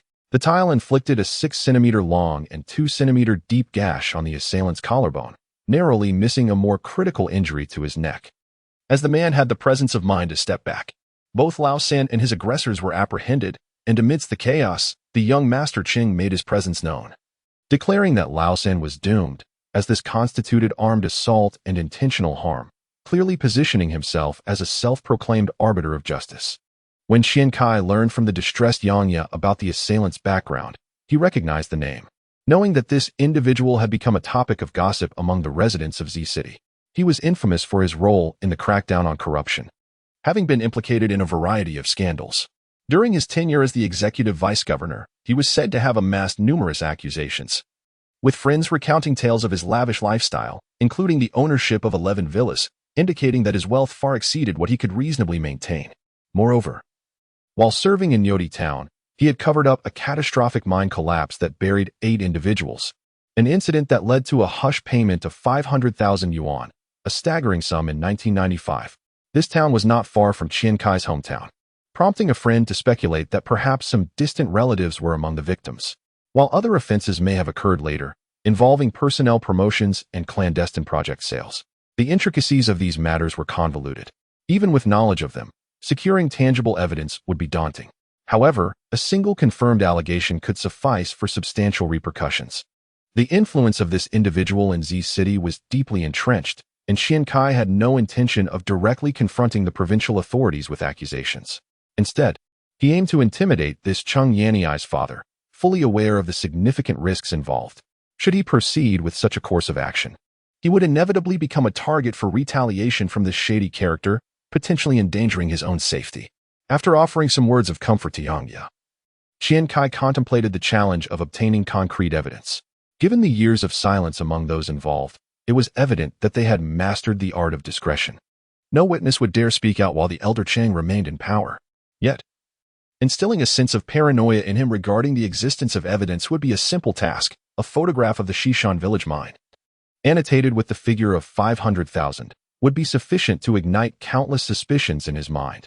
The following afternoon, Qian Cai sent Yang Sanshun to rent a camera and purchase film, embarking on a journey to Nyodi town to capture a photograph of the now-abandoned mining site in Shishan village. Meanwhile, he returned to school, armed with a sheet of paper, to ponder how he might instill a sense of caution in another, rather than provoke them to jeopardize his safety. He concluded that he needed someone menacing standing behind him. In truth, if one were to deceive, Hu Wei would serve as a formidable shield. With Hu Wei's assistance, Qian Cai could present the photograph and, in the presence of Cheng Yanniai's father, make a call to Hu Wei's residence. A mere inquiry into the telephone number sequence would likely terrify Cheng Leoi, potentially leading him to discipline his son severely, or even consider starting anew. After much deliberation, he steeled himself and opted for a more challenging approach. After school, he waited in the shop until past 5, and when Sanshun returned, he carefully placed the photographs in an envelope and made his way to Nie Junlin's home. Perhaps only his father could exert the necessary effort to save his son. The Nie family resided in a street-facing courtyard behind the old city library on Wudong Road. Such standalone courtyards in the city were once a privilege reserved for the affluent, a landscape that would soon vanish in a decade when the adjacent hillside was leveled to make way for an upscale neighborhood. Upon pressing the doorbell, the house remained quiet, but shortly after, a middle-aged man with short hair, clad in a blue and white floral shirt and dress pants, emerged. This was Nie Junlin's father, Nie Dejuan. He appeared somewhat fatigued, clearly having lost sleep. He glanced at the young man before him, noting the apparent camaraderie with his son, Nie Junlin, and inquired, "What brings you here?" Qian Cai, straightforward as ever, replied, "Uncle, I am Nie Junlin's friend, Qian Cai. I possess something that may prove beneficial. May I enter?" Nie Dejuan scrutinized him. Having been preoccupied with his youngest son's affairs in recent days, he was somewhat aware of the young man's background. His initial skepticism faded as he nodded and opened the iron gate to let him in. Upon entering, Qian Cai discovered Nie Junlin's 2 older brothers present. He greeted them. "Hello, elder brother. Hello, second brother. I am Qian Cai, a classmate of Nie Junlin." The elder brother was named Nie Zishuan, and the second brother was Nie Zicheng. Qian Cai recalled hearing about the history of their family name. Their ancestors had migrated from Shaoyang, Hunan, belonging to the Wugong lineage. Nie Dejuan, being part of the Da generation, named his eldest son Zishuan. inspired by a moment of joy upon having a son, whimsically selecting the rare character from a dictionary. However, he soon found it cumbersome to write, leading him to choose a simpler name for his second son, Zicheng. By the time the third son arrived, Yuan had accumulated some wealth and thus sought a scholar's counsel regarding the name. The scholar, upon examining the astrological birth data, determined that the child was of the fire element and advised against using the water character, suggesting instead that a wood character would be suitable to nourish the fire. Consequently, they bypassed the Zhe character and chose the name Lin, incorporating 2 wood elements into the name. Zicheng, the second son, approached Qian Cai and scrutinized him, inquiring, "You are Qian Cai? Sen Shun works for you?" Qian Cai nodded, aware of the urgency of the situation, and turned to Yuan, stating, "Uncle, let us step inside. I have something to show you." With that, he raised the envelope in his hand. With Junlin's mother absent, Yuan, trusting in the friendship of his son's companion, followed Qian Cai into the inner bedroom. Once inside, Qian Cai promptly opened the envelope and extracted a photograph, recounting its origins to Yuan. He revealed that one of his uncles was among those buried beneath the mine, while the injured woman depicted in the photograph was his aunt. At this juncture, Qian Cai couldn't help but reflect that it was likely due to his own loose tongue that he had faced misfortunes in his previous life. Upon hearing this, Yuan furrowed his brow and asked, "Is it possible for me to find someone to escalate this matter to the city? If we can get this scoundrel reprimanded, the situation will be manageable." Qian Cai thought to himself that he could not rely on his aunt to serve as a witness, and shook his head, replying, "That won't work. Firstly, Junlin's matter cannot wait, and secondly, since Junlin is the one who summoned Chang'e here, if Chang'e does not intervene to quell the situation, it may prove difficult. Moreover, I do not possess much evidence, merely this." He gestured with the photograph in his hand. Without someone genuinely investigating, it seemed unlikely they could resolve the issue, thus necessitating someone who could pose a threat to Cheng Yexing. After contemplating for a moment, Yuan sighed and placed his hands on his hips, asking, "What do you propose we do?" Qian Cai looked him in the eye and said, "Uncle, what you need to do is leverage your connections to find out if Cheng Yexing has any adversaries in official circles. We require precise information, preferably someone with whom he has a history of conflict, and we must secure that person's private phone number. Once we have that, we can arrange a meeting." He then provided Yuan with his own phone number for updates. Yuan understood the gravity of the situation, grasped Qian Cai's shoulder, and said, "Young brother, I appreciate your assistance in this matter. Otherwise, my third son may face dire consequences. I am pleased that he has found a true friend in you. Regardless of the outcome, I thank you on his behalf." This marked a shift in their relationship, compelling Qian Cai to smile and respond, "It is only fitting." It must be noted that Yuan was a man of considerable influence, having built a network through 2 soil disposal sites and several trucks in the city. Had he not fallen into misfortune due to gambling, he would not have found himself in such a predicament. The following day, Yuan contacted Qian Cai, stating he had found a potential ally, a close friend of his who was currently serving as a deputy in the county. Although this individual had no particular grievance with Cheng Yexing, he was seeking ways to compete with Cheng Yexing for the position of executive deputy, which would become available upon Cheng's retirement next year. Qian Cai deemed this arrangement acceptable. Even without a personal vendetta, the presence of a conflict of interest could be advantageous. The two then set off together, as although Yuan could have gone alone, there were certain details about Cheng Yexing that Qian Cai could not divulge entirely, fearing that Yuan might falter in his explanation. Upon learning that Cheng Yexing was in his office, the two individuals seized the opportunity to ascend the stairs and boldly knock on the door. Despite holding considerable authority, Cheng Yexing had yet to reach the level where a dedicated secretary could assist in filtering visitors. When he opened the door and heard the visitors introduce themselves, he furrowed his brow. Although he allowed them to enter and seated himself to listen to their discourse, he kept the door ajar, prepared to summon assistance to expel them at any moment. However, upon hearing Yuan mention that they were introduced by Qin from Shaping County, and upon revealing a photograph from an envelope that bore the inscription of 500,000 on its reverse side, Cheng Yexing promptly rose to close the door. Before long, the sound of a shattered cup resonated through the room, accompanied by Cheng Yexing's furious exclamations, berating the situation. When Yuan and Qian Cai finally emerged, they found Cheng Yexing's expression oscillating between anger and anxiety as he handed an envelope to them at the door. Qian Cai silently rejoiced at his own presence that day, sharing a few details he knew that managed to ensnare the old fox, Cheng Yexing. Nevertheless, the latter remained tight-lipped regarding the matter, perhaps fearing that the two might be recording the conversation. He merely listened, interrupting Qian Cai at the most alarming points, turning to chastise his wayward son, vowing to discipline him earnestly. As they exited the building, Yuan patted Qian Cai on the shoulder and gave it a firm squeeze. Chapter 23. Confession. On the following day, the third brother emerged, and the police station visited the school to clarify that it was a matter of self-defense, which did not interfere with their studies. The young scion, Qing, had also vanished, not once returning to confront them. It was rumored that when he was seen leaving to buy cigarettes, his right cheek was swollen as if he had disturbed a hornet's nest, hinting that his father was left-handed. On the afternoon of the 10th, after 10 continuous days of school, they were granted a 2-day break. Yuan took this opportunity to invite Qian Cai to dinner as a gesture of gratitude. Naturally, the third brother felt that it was only right for Qian Cai to have saved him, as he would have done for a brother.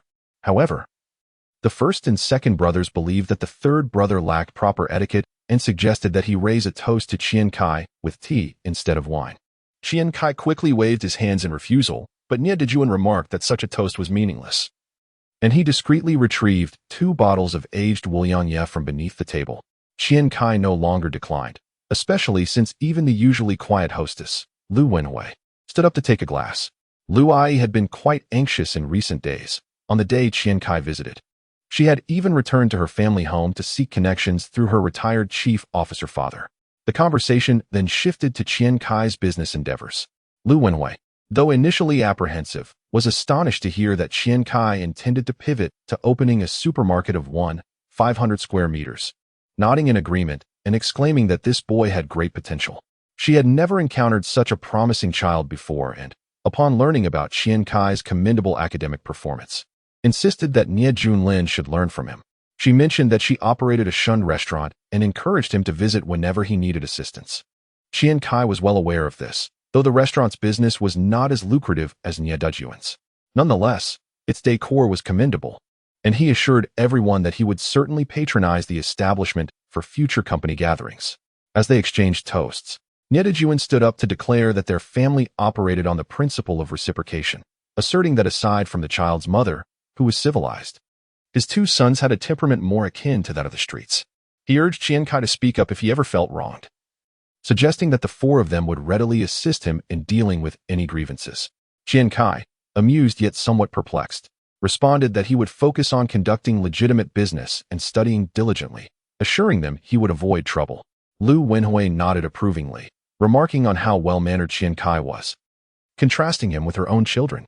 After discussing Qian Cai, Lu Wenhui suddenly brought up the eldest son, Yuan, inquiring about his graduation and future plans.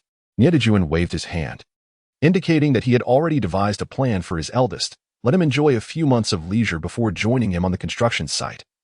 For he believed the boy lacked ambition and could only muddle through alongside him. Lu Wenhui, however, was dissatisfied, cautioning that the rough and tumble of construction work might impart undesirable lessons to her son. Qian Cai understood her concerns and, with a smile, suggested that if she wished for the eldest to learn something valuable, he could certainly use assistance as he was planning to open a new store by year-end. Lu Wenhui's face brightened at this, expressing her belief in Qian Cai's capabilities and requesting that he mentor her eldest son in business, assuring him that no salary would be necessary. Once her son had determined his path, she and her husband would support him financially.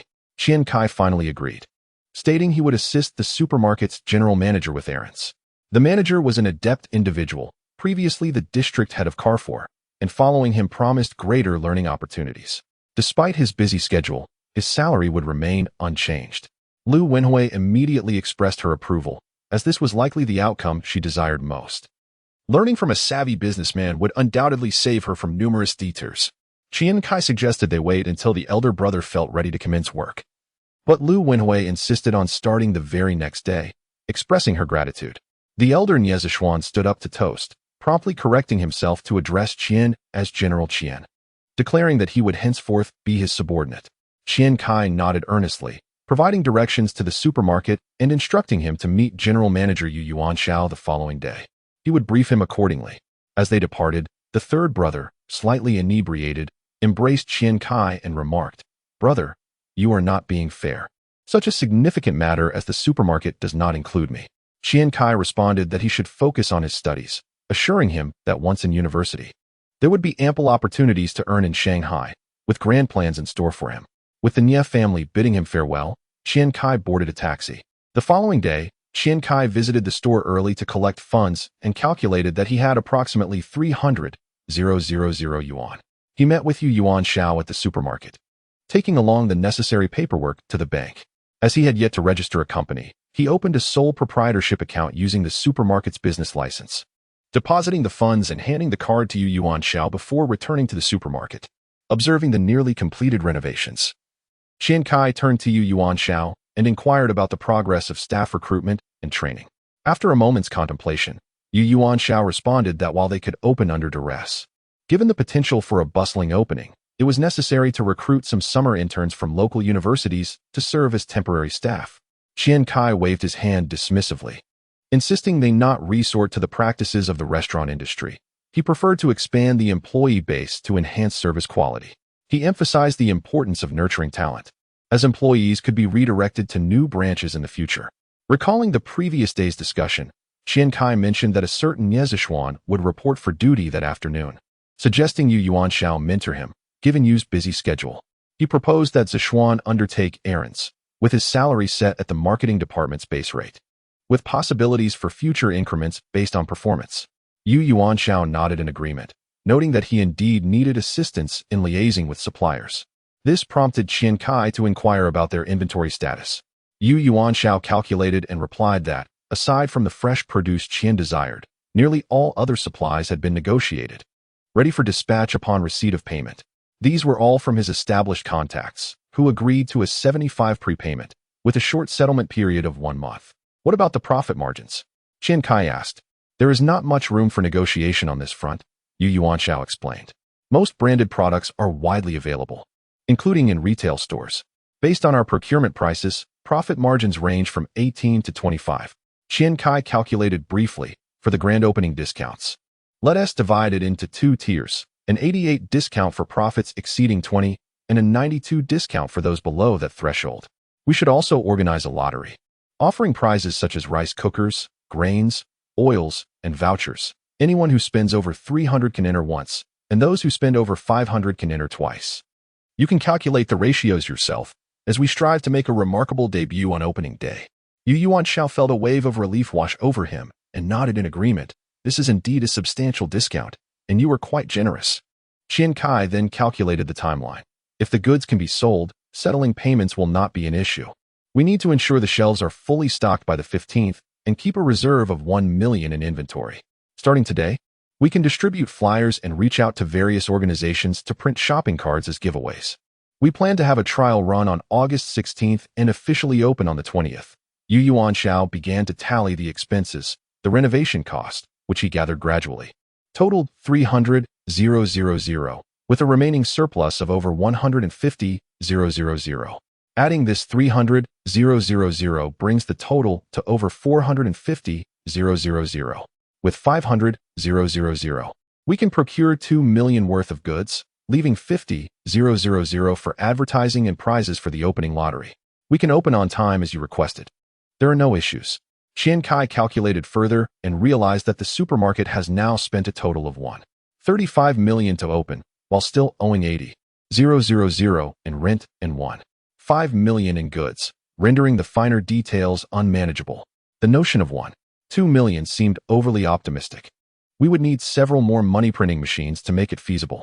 All right, I will arrange matters at the store and expedite the payment collection, Qian Cai decisively replied.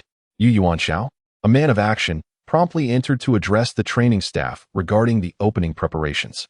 However, the unexpected cost during the calculation sparked a thought in Qian Cai's mind. It is essential to have someone on site for supervision. Otherwise, whether the money was genuinely spent or if Yuan Shao, often absent, had taken advantage of the situation, it would leave a lingering discomfort in his heart. When a newly established team faces a significant influx of capital, various issues tend to surface. Inadequate supervision is the primary cause of disunity and self-serving motives among individuals. With the grand opening imminent and substantial cash flow on the horizon, Qian Cai needed someone to oversee operations and ensure his interests were safeguarded. To implement this plan, he already had the most suitable candidate in mind. After visiting the store to discuss expediting payment collection with San Shun, he returned home to find Qian Zonghua still asleep. This old man was, in truth, quite lazy. Unless there was a pressing matter, he could sleep until he felt like waking up. As Qian Cai realized he was close to finishing his tasks, it was nearly noon, yet the old man's snoring resonated like thunder. A mischievous thought crossed Qian Cai's mind to startle him awake, but considering that waking someone suddenly might lead to unforeseen consequences, he opted for caution and gently tapped Qian Zonghua's arm. Awakening a slumbering individual slowly is a curious endeavor, regardless of their age. From gentle taps to more forceful nudges on their shoulder, the initial response upon rousing from slumber often manifests as a disruption in their breathing rhythm. For those who snore, this might be expressed through a few muffled sounds, followed by fluttering eyelids. If they abruptly open their eyes, the sudden influx of light can prompt them to shut them once more, only to reopen them again, gazing at the world with the innocent curiosity reminiscent of a newborn. In this fleeting moment, the groggy individual may ponder the two fundamental philosophical questions of existence. Who am I? Where am I? Of course, for someone like Cao Cao, burdened with guilt and a strong desire for self-preservation, the response may be instantaneous, springing from bed, sword in hand, ready to confront any perceived threat. Qian Zonghua, awakening in a haze, rubbed his head, feeling the burgeoning Mediterranean hairstyle that had taken shape atop his head. This action caused his hair, which had been gathering towards the center, to scatter chaotically, embodying a sense of individuality and flair. After rising to smoke a cigarette, Qian Zonghua found himself fully awake. What to do? Hungry? As he fastened his belt, he made his way to the couch in the living room. Still unaware that Qian Cai had just returned from an errand. Perhaps he should call his mother. There was something significant to discuss, indeed very significant. Qian Cai, fearing that the gravity of the matter might overshadow any importance his mother might attribute to it, might retort, what could be more significant than your mother earning money? After all, Qian Cai had become quite the diligent student, unwittingly acquiring the authority to propose a family council meeting. Qian Zonghua hesitated for a moment but resolved to rise and make the call. Wait, Qian Cai interjected, retrieving his phone from his pocket and handing it to his father. Use this. He intended to incrementally shock the old man, avoiding an overwhelming revelation at once, as his father was easily agitated. Qian Zonghua, puffing up his chest and inhaling deeply, prepared to speak loudly, only to be interrupted by a wave of Qian Cai's hand, indicating that he should make the call first. This prompted Qian Zonghua to adopt a more serious demeanor.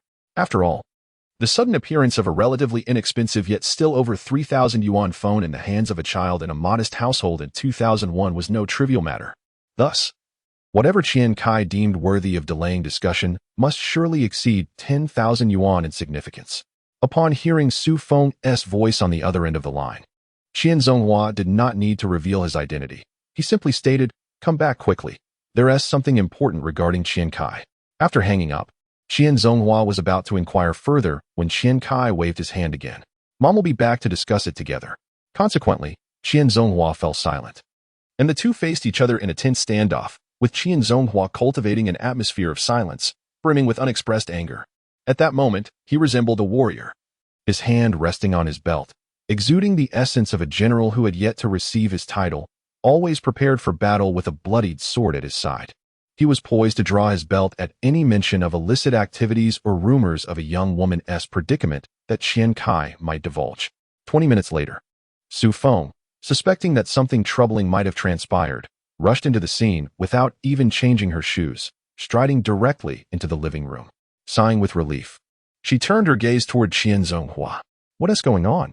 Zhang Shi was cooking alone, overwhelmed by the task at hand.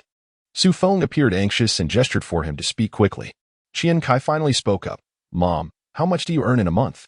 Su Feng, thinking he was asking for money, felt a bit impatient, but remembered that her son had been performing well in school and had recently assisted Su Laosan with an important matter. She inquired, what do you need it for? How much do you want? Qian Cai, wishing to avoid wasting time, replied, it's not about money, just answer my question. Su Feng momentarily struggled to recall the answer and began to calculate her earnings. On a good month, excluding utilities and rent, it amounted to 2,000 or 3,000. On a bad month, it could be just over 1,000, and sometimes she even incurred losses. Qian Cai took out 4,000 or 5,000 yuan from his pocket and placed it on the table, continuing, I'm about to open a supermarket. You can close your shop and I'll hire you for 2 months to help me manage the finances. The atmosphere became somewhat tense as both parents were taken aback.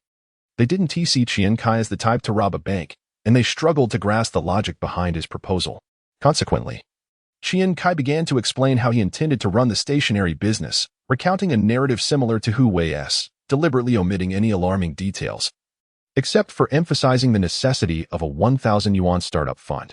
At this moment, Qian Zonghua disregarded the funds he had deceitfully acquired and promptly stood up, glancing at Su Feng before turning to Qian Cai. "Let us go, show us." Su Feng agreed, saying, "Yes, let us take a look before we decide."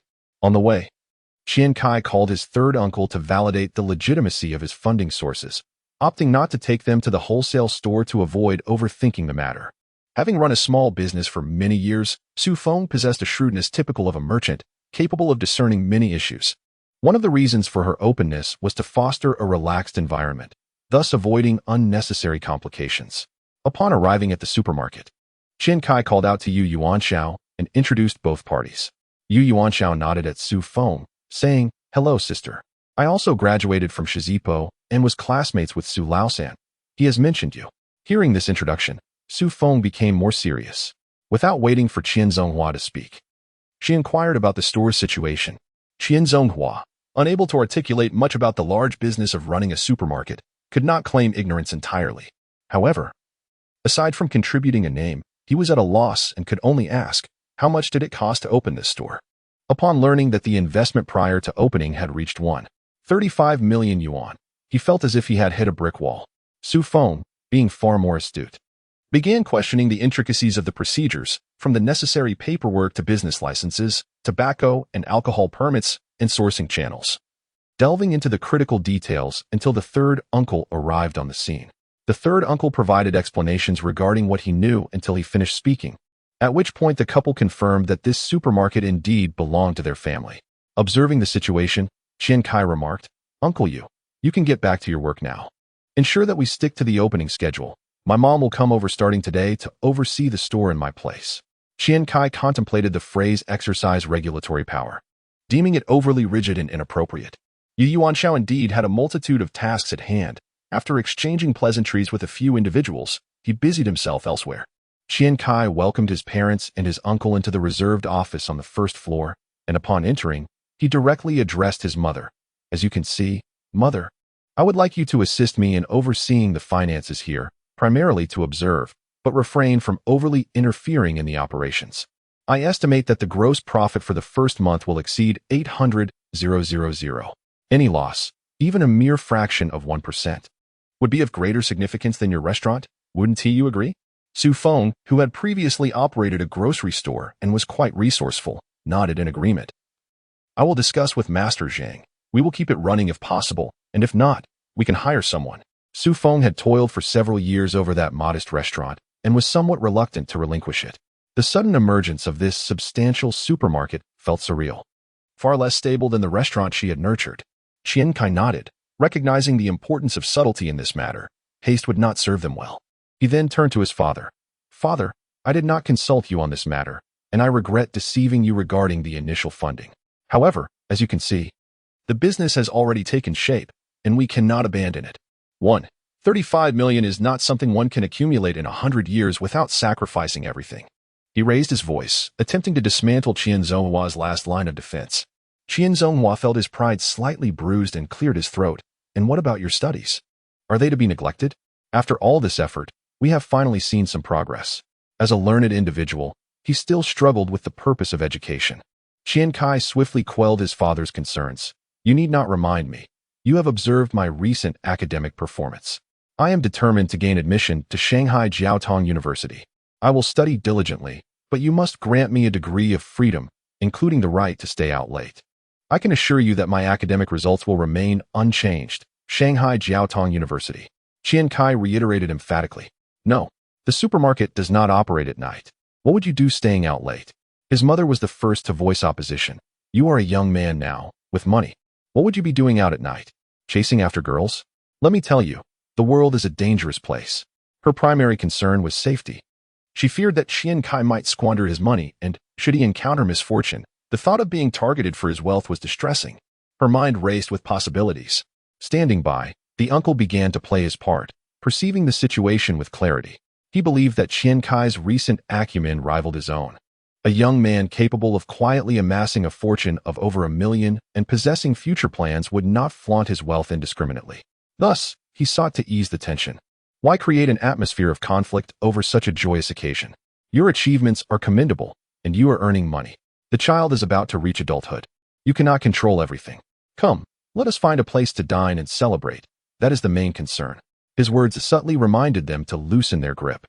The couple began to restore the atmosphere, their hearts swelling with pride. Under the sunlight, the silhouette of a giant began to flourish once more. Chapter 24. Grand opening. After several days of releasing goods and collecting payments at the stationery wholesale, over 180,000 Yuan had finally been secured. With the final injection of 100,000 Yuan and an overwhelming promotional campaign, Weilai's supermarket commenced its trial operations in the heart of the city. The promotional tactics were somewhat conventional, with several vehicles parading through the surrounding areas, showcasing banners. Occasionally, the loudspeakers broadcasted announcements about the grand opening celebration of Weilai's supermarket, set for August 20th, along with a plethora of lottery activities. With over 30 employees and around 20 part-time university students distributing advertisements laden with product information and opening discounts, the opening of Weilai's supermarket had become one of the most significant news stories in Z City during this period. Beginning on the 16th, the trial operations were met with unprecedented enthusiasm. Discounts had already commenced, though the lottery activities awaited the official opening. The supermarket was teeming with customers, while security personnel wielded loudspeakers, urging patrons not to crowd and to shop sensibly. Ironically, the more they cautioned, the more the crowd outside felt compelled to rush inside, driven by the perception of a frenzied shopping atmosphere. Those exiting, laden with bags and exclaiming about the bargains, prompted onlookers to ponder. What fools! Have you seen? They've yet to officially open and already have lottery prizes. However, some onlookers, witnessing the growing throng, found it increasingly difficult to resist the urge to join. They contemplated whether the bargains would be snatched away before the official opening, and gradually began to shuffle forward, calling for space as they merged into the bustling crowd. Qian Cai stood at the entrance, observing as his mother, who had intended to survey the premises, finally managed to push her way out to meet him. He smiled and nodded at her. Su Feng, her face creased with disbelief, inquired, "Why are there so many people for this business?" Her astonishment clearly exceeded her understanding. As she reminisced about the days when her own grocery store would have thrived with such a crowd, pondering why she had ever shifted to the restaurant business. Unbeknownst to her, had she not become the matriarch of the supermarket, she would have eagerly joined the throngs clamoring for rice, flour, and other essentials to seize her share of the savings. This supermarket's opening occurred a year earlier than in the previous timeline, yet its popularity surpassed all expectations. The affordability and variety of goods available posed a devastating challenge to the struggling grocery stores nearby, which battled against the relentless pressures of rent and utilities. The convenience of purchasing goods just downstairs paled in comparison to the sheer allure of the word discount. It must be noted that the location itself was advantageous. The intersection of BJ Road radiated across a vast area, with an open entrance that welcomed urban public transport, where approximately 50 to 60% of the buses traversed the junction. Many passers-by, upon overhearing discussions on the buses, disembarked midway to explore the supermarket. People naturally possess a herd mentality. The more bustling the atmosphere, the greater the inclination to participate. In this vibrant scene, the supermarket opened at 9 o'clock, and by 2 o'clock in the afternoon, the revenue had already surpassed 300,000 Yuan. The limiting factor for this figure was not the foot traffic, but rather the speed at which the cash registers could process transactions. In the afternoon, a multitude of individuals, each carrying bags, spread the news of the grand opening, creating an ever-growing momentum. The entrance of the supermarket was thronged with a bustling crowd, as people flocked from all directions, converging towards the supermarket at the end of the street. The air was filled with the cacophony of voices. The tide of humanity surged forward, with elderly men and women clutching their vegetable baskets, and mothers guiding their children, resembling an unstoppable army. Old Yu was also a notable figure, having temporarily procured a scanner and a computer. After much tinkering, he enlisted the help of 2 security personnel to unlock the secured doors and set up a temporary checkout counter to streamline the flow of customers. By the time the clock struck 9, marking the end of the first day of trial operations, the revenue had soared to 770,000 Yuan. with a gross profit exceeding 80,000 yuan. This single day's profit was sufficient to cover an entire month's wages, rent, utilities, and various other costs. As for taxes, that would depend on the specific sales figures. Yuan Xiao, despite being a seasoned veteran in the industry, was taken aback, praising Qian Cai's astute choice of location. He promptly instructed his staff to relocate some of the merchandise at the entrance and called the equipment company to arrange for 2 additional checkout counters to be set up overnight. Yu's mother, Su Feng, sat idly on a stool at the entrance, contemplating the significance of her years of hard work. After concluding his call, Yuan Xiao approached Qian Cai and remarked, "At this rate, we will need to restock overnight." Qian Cai shook his head, stating, "We cannot wait until tomorrow. The originally planned inventory of 1 million yuan cannot be accommodated. We must increase our stockpile. Gather the cash, contact the suppliers for negotiations, and arrange partial payments to replenish our inventory and shelves, determining the exact quantities as you see fit." With that, Qian Cai began to rally the team. "General Yu, your hard work is commendable. For the first month of opening, a profit of 3 shall be your bonus, with a fixed share determined based on future sales performance." Yuan Xiao, already calculating, realized that even with a potential decline in revenue after discounts, the profit margin would indeed rise, and the formal opening was yet to come. Setting aside taxes and operational costs, this month's net profit was poised to approach 1.2 million yuan.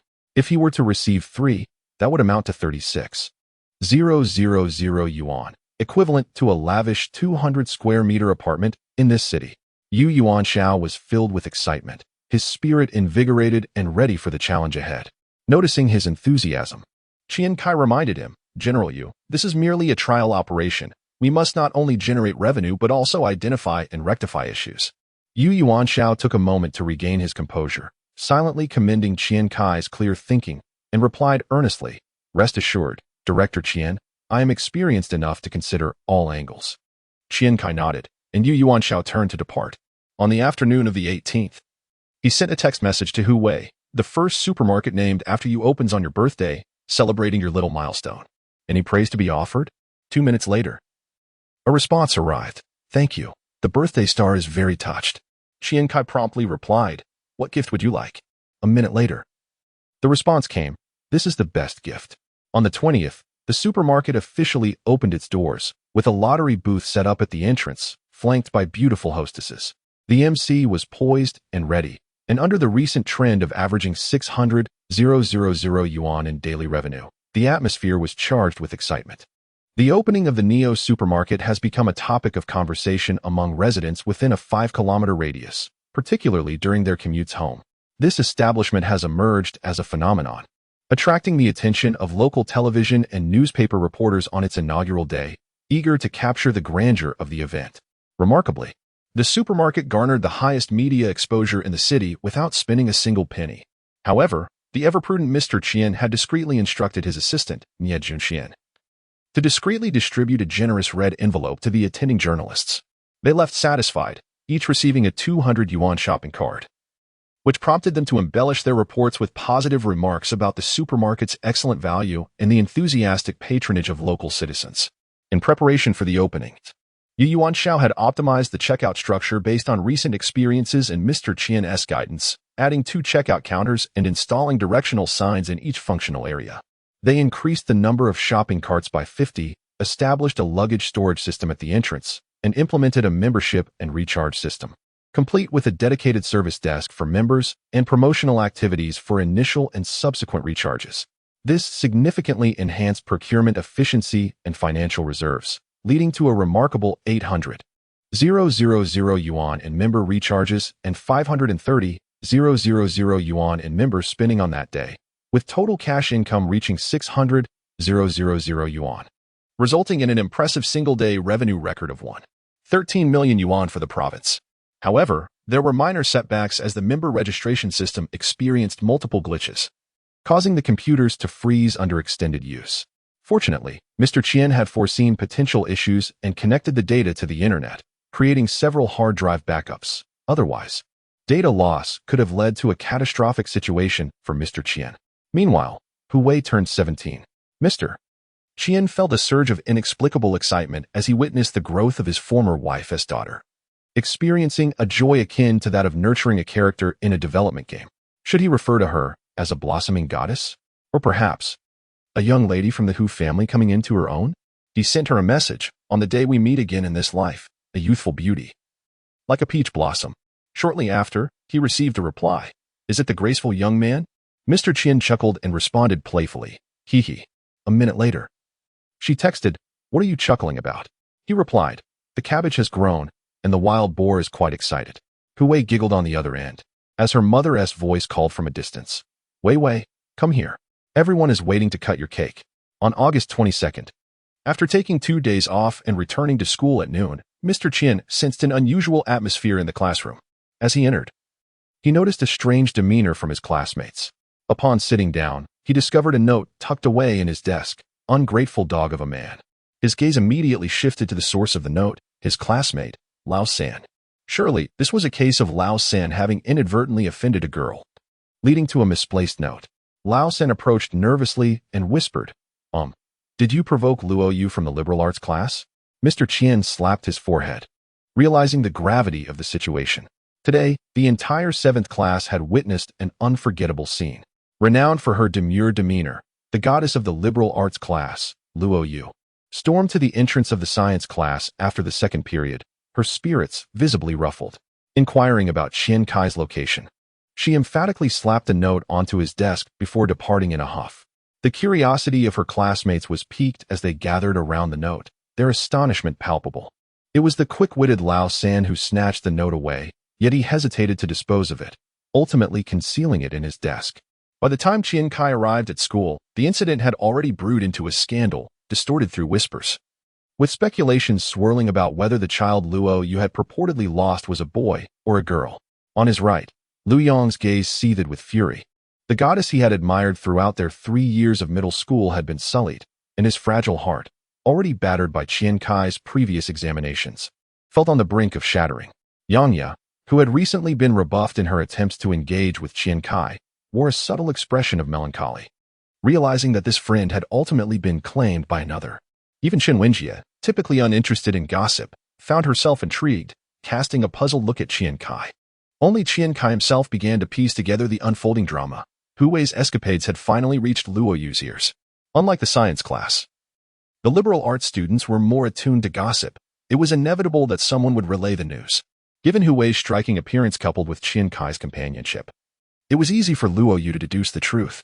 Feeling excluded from their unspoken camaraderie, Luo Yu's wrath ignited, prompting her to shed her serene exterior and reveal her vengeful side.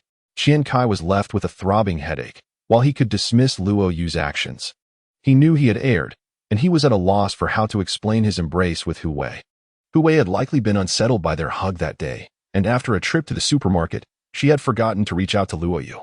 Upon returning to Lincheng, she too was probably unsure how to clarify matters, leaving the dilemma squarely on Qian Cai's shoulders.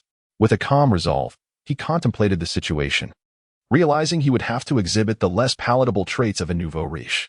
The following day, at the entrance of the liberal arts class, Qian Cai smiled at Luo Yu, who was intently working on her history fill-in-the-blank exercises from the 2nd row. It was only when her deskmate nudged her that she lifted her gaze. Their eyes met, and in that instant, a silent duel commenced. Chun-Li launched the first strike, while Long deftly blocked. As they exchanged playful jabs, Luo Yu suddenly rose, and Qian Cai gathered his strength, just as she, seething with indignation, approached the door to unleash her ultimate move. Qian Cai slowly raised his hand, gently shaking the gift box he held, and spoke softly. That day, Hu Wei and I searched high and low for you, but couldn't find you. You really are quite the wanderer. So before returning to school, I specially bought you a mobile phone, a Siemens 6688, which has music capabilities. Chapter 25, The Ghost Festival, Taking the Initiative. Qian Cai's acting reached an extraordinary level in that fleeting moment. The expression of feigned annoyance on her face, the pained look, and the affection from her elder brother melded seamlessly. If Luo Yu were to lay blame, it would only be for her lack of understanding, Qian Cai thought mischievously. Fraud. Luo Yu's voice shattered Qian Cai's reverie. I've been solving problems in the classroom every day lately. You won't be able to fool me, Luo Yu stated coldly. Qian Cai's mind raced, quickly shifting to an expression of astonishment. Have I taken a wrong turn? She pondered. Hand it over. Luo Yu abruptly interrupted the conversation. beckoning Qian Cai with a flick of her finger. Qian Cai momentarily did not comprehend. The phone, in your hand. Pass it to me, Luo Yu reiterated. A wave of sorrow washed over Qian Cai. Is it really necessary to be this way? I was still searching for excuses. Nevertheless, her hands moved swiftly, handing the gift box to Luo Yu. Luo Yu took it and tore it open, revealing a beautiful little phone. The classmates surrounding them were astonished. The sight of the phone silencing the area. How much? Luo Yu inquired as she attached the battery cover and powered it on. Over 6,000, Qian Cai? Sensing Luo Yu's demeanor, dared not be cheeky, responding to her inquiries straightforwardly. A collective gasp echoed around them. My goodness, over 6,000. I've never seen that much money in one place before. Many students from rural backgrounds began to calculate whether they could sell their wooden houses, a pig in the pen, and their cornfields to afford such a phone. Where did you get so much money? Luo Yu blinked her large eyes. I did a bit of small business. Qian Cai replied honestly. Come pick me up after school, Luo Yu suddenly stated. Qian Cai's eyes widened. Take me to see your small business. I'm considering how best to extort you in the future. Luo Yu exhibited a domineering attitude reminiscent of a naive child bride of a wealthy family. Straightening his collar, Qian Cai sought to reclaim a semblance of brotherly dignity, but soon realized he lacked the demeanor, feeling slightly guilty as he muttered, My mother is over there. And I can't always be managing things. She's watching over me. Luo Yu lifted her head proudly, declaring, What's there to fear? Aunt Sue has always liked me. She even took me to buy jelly before. Qian Cai was thunderstruck. Was there such a thing? He suddenly felt his trust in his mother was misplaced. Beneath her facade, she harbored many secrets unknown to him. At 5:05 p.m., Qian Cai dutifully arrived at the entrance of Class 21, where Luo Yu was already waiting. Her hair, which had been tied up in the morning, now cascaded down, giving her an air of grace. Luo Yu quickly approached him, tugging him along, eager to leave. As they descended the stairs, whispers began to circulate around them. That phone on the playground, 6,000 yuan. The flirtatious boy. Qian Cai felt compelled to quicken his pace. However, Luo Yu walked briskly ahead, while Qian Cai trailed behind. From time to time, Luo Yu turned her head to urge Qian Cai to quicken his pace, a sight that indeed attracted attention, prompting discussions among those nearby who had heard various rumors. Upon reaching the ground floor, Qian Cai spotted Yangya and Chen Wenjie, but before he could greet them, Luo Yu urged him once more, compelling him to merely smile at them as he passed by. Oh, it's that boy. The one who was embracing a very beautiful girl from another school on the playground that day. Today, he bought Luo Yu a phone worth 6,000 yuan. He the one in the white short-sleeve shirt, remarked a girl with striking eyes. Can Luo Yu really tolerate this? Inquired a somewhat effeminate, chubby boy. His voice clearly reached the ears of Yangya and Chen Wenjie. Yangya's face alternated between crimson and pale. A beautiful girl from another school? Luo Yu.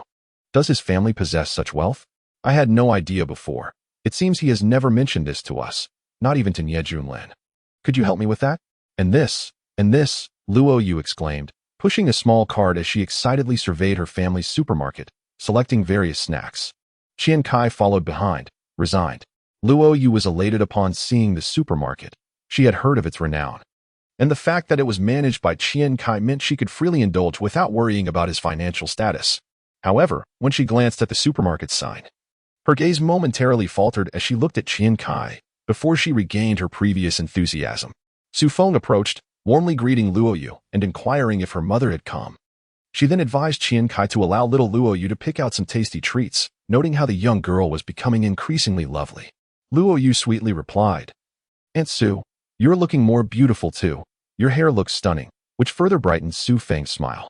Qian Cai suddenly understood, grumbling internally about how, back in the day, he had been tricked into giving her the coveted Joy Li jelly. When they exited the supermarket, Luo Yu wore a contented expression. She pointed excitedly at a distant skyscraper, saying, If you could acquire that place too, I wouldn't even need to pay for hotels anymore.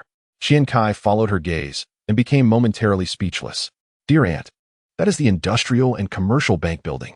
He felt the conversation with Luo Yu had come to a satisfactory conclusion, reflecting that indeed, the display of wealth was effective. Unbeknownst to him, as Luo Yu walked home, a sudden look of indignation crossed her face, and her pretty little shoes kicked a stone away. What a nuisance, the Weilai supermarket. ISNT Luo Yu supermarket, a much better name. In the blink of an eye. It was September 2nd, the 15th day of the 7th lunar month, the Ghost Festival. At 9 a.m., the resurrected uncle arrived. The ghost festival, known in Taoism, is referred to colloquially as the seventh month half and is called the Ulambana festival in Buddhism. It ranks among the traditional ancestral worship festivals of the Chinese people, alongside New Year's Eve, Tomb Sweeping Day, and the Double Ninth Festival, serving as a cultural tradition to honor ancestors, with its core essence being filial piety and respect for one's forebears. The devoted son, Qian Cai, was driving a Xinlong Fukong, which he purchased for over 110,000 from a friend, as he returned home to Linqing with his family. Along the way, his aunt, Qin Rongzhen, was using Qian Cai's phone to notify their relatives about their return. When do we have time for such things? Regarding the meal, isn't Qian Lair around? Let him handle it. It's just a small amount. All right, I'll hang up now, Laosan. In the back seat, Qian Wei had one foot resting on the glove compartment and the other propped up, engrossed in his Nintendo GBA, a reward that Qin Rongzhen had bought for him after he scored 503 in his high school midterms. As soon as Qin Rongzhen finished her call, Qian Cai, with his hands firmly on the steering wheel, began to lecture Qian Wei. You spend all day playing that game. If you can't even get into a bachelor's program, you'll end up like Qian Cai, only able to attend a vocational school and work as a laborer with no prospects. Look at what happens to those who neglect their studies when we return to Z City. Qian Wei, feeling increasingly irritated, lowered his foot and turned his body away, not wanting to hear the reprimand. Qin Rongzhen, displeased, swatted Qian Cai's arm. Why do you criticize our son when he is so well-behaved? Qian Cai retorted loudly. What do you mean? I'm driving. What if I crash the car? Who will pay for the repairs? Qin Rongzhen, somewhat sulky, replied. All you do is speak such ill-fated words. Our son scored over 500. Even his teacher said he has made progress. Why do you curse him to be like Qian Cai? He is your own flesh and blood. And what is Qian Cai? Just a useless failure. Not to mention your nieces and nephews, like Qian Cai, Qian Maolin, and those from the Shu family, Shu Hua, Shu Yue, and Qian Xia. What's that one from Qian Laosan's family? Qian Cai coldly interjected. Qian Xiaojia. Qin Rongzhen clapped her hands in realization. Yes, that Qian Xiaojia. Claiming he wants to pursue art. He should have been studying painting in middle school, but his grades will surely suffer. In the future, he'll either be a primary school teacher or selling his art on the street for 10 yuan. Just look at who resembles our Qian Wei in any respectable manner. It was my encouragement that helped him study over the years, not your supervision. Qian Cai fell silent, feeling that indeed none of the Qian family members had achieved anything significant, especially Qian Cai. A few years ago, when their father passed away, that brat had the audacity to claim he was stealing money from his elder siblings, even though the money was rightfully his. As the eldest, how the money was divided was entirely his prerogative. Today he returned to reclaim his dignity, having prepared 15,000, intending to give each family member 5,000, while he, as the elder brother, would take 10,000 for himself. Was that unreasonable? He thought this was a generous offer, if not for the need to discuss the ancestral grave. He wouldn't have given a single cent. Discussing the relocation of the ancestral grave was, indeed, his foremost objective for returning. Over the years, he had successfully engaged in the wholesale and retail of goods in Lin City. However, his family's extravagant spending habits thwarted their efforts to establish a substantial scale of operation. Despite having earned a modest profit, they always seemed to squander it away.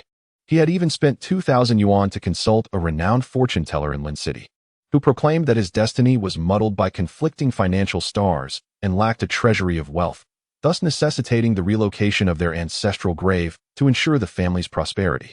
Recently, it was rumored that several large supermarkets had opened in Z City, flourishing in business. One particular supermarket had even made it onto television, boasting daily sales of 1 million yuan. What an astounding figure! If he could secure a portion of orders from this supermarket, it would undoubtedly propel him to success.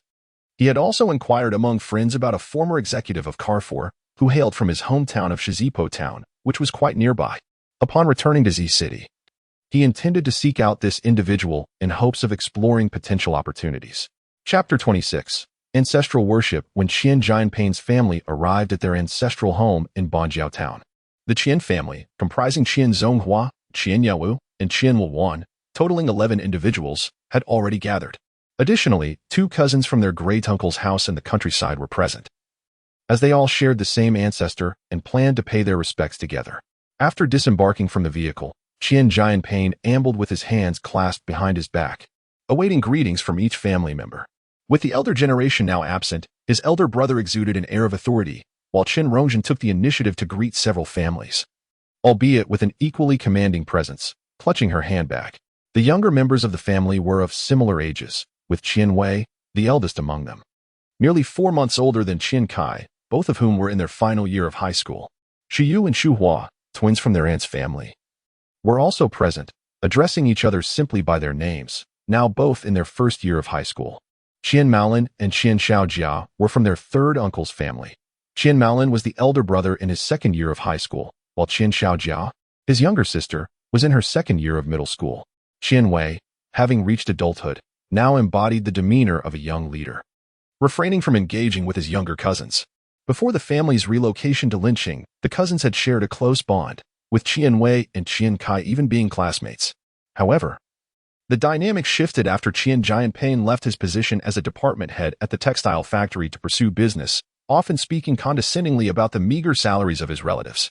This discord culminated in an unpleasant fallout following their grandfather's passing, after which the eldest uncle's family moved to Linqing, further diminishing contact among the remaining families.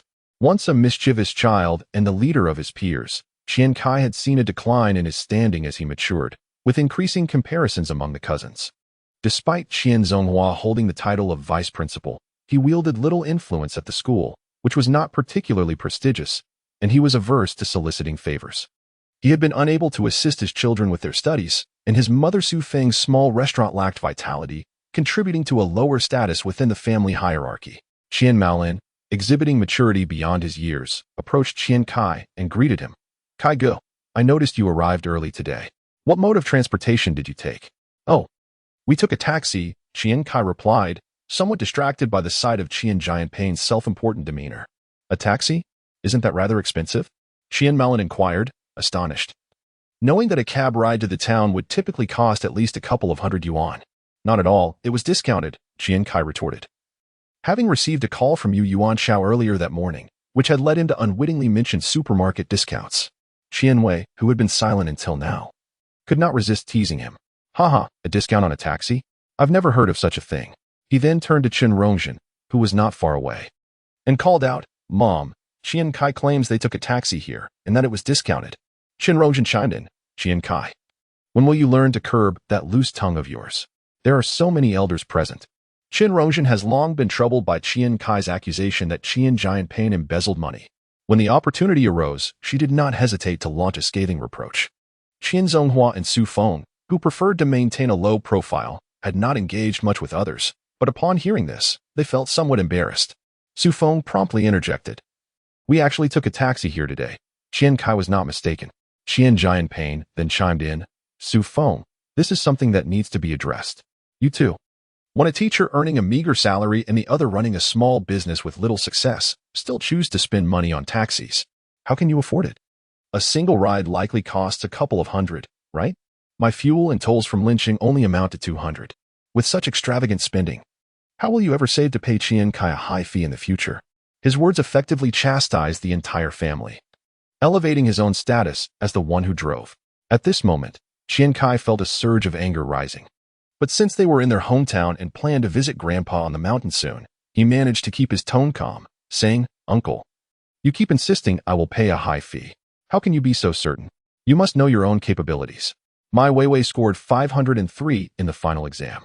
The teacher said he could enroll in a second-tier university. As his older brother, shouldn't you at least aim for a third-tier university to set a proper example?" Qian Rongzhen immediately joined in, echoing the insults. Qian Jianping presented himself as the authoritative elder, offering what he deemed to be fair comments during a crucial moment. "I scored 633 in my finals. The questions this time were challenging, and the teacher mentioned that with a little effort, I could qualify for Tsinghua." Qian Cai replied nonchalantly. Upon hearing this, Qian Rongzhen laughed, eager to cement her belief that Qian Cai was merely boasting. "I told you, your mouth is like a door wide open, always bragging. You couldn't possibly have scored 633. If you could, my Weiwei would score 700. Qian Cai's academic performance was indeed the pride of Qian Zonghua. And seeing Qian Rongzhen question it, he could no longer hold back. "Sister-in-law, Qian Cai indeed scored 633 this time. He had 645 in the midterms. And the questions were quite difficult. A sudden silence fell over the room as the third uncle and aunt also ceased their chatter, intently listening to the exchange. Qian Rongzhen's smile froze on her lips, and after a moment, she managed to sputter. If he can score 633, how can the questions from your school be difficult? They must be too simple. The teaching quality at your school is such that students should be aiming for top-tier universities, dreaming of Tsinghua and Peking University every day. At this juncture, the aunt interjected, sister-in-law, the second brother transferred to number 1 high school last year, and Qian Cai is also there. Number 1 high school? What of it? The schools in Z City are all inferior. Qian Rongzhen retorted, her anger boiling over. With a light chuckle, Qian Cai realized it was time to confront her. Aunt, your Qianwei is at Linqing Normal University Affiliated High School, ISNT? I wonder if you are aware that every year, our province's top high school is Linqing number 1, followed by Linqi number 8, and Z City number 1 ranks 3rd. Surely you know that Qianwei's school doesn't even compare to ours. We send over 10 students to Tsinghua and Peking University each year. And I rank 15th in the science elite class. Do I not stand a chance at Tsinghua or Peking? Am I to be without it? While your Qianwei possesses it. The surrounding individuals were rendered speechless, unable to fathom that such a remarkable intellectual could emerge from their family. The younger generation gazed at him in awe, not merely for his academic accomplishments, but for his remarkable ability to converse with aunt in such a manner, all without incurring her wrath. In gatherings such as these, the younger members of the Qian family traditionally had no opportunity to speak. This was a rule established by earlier generations.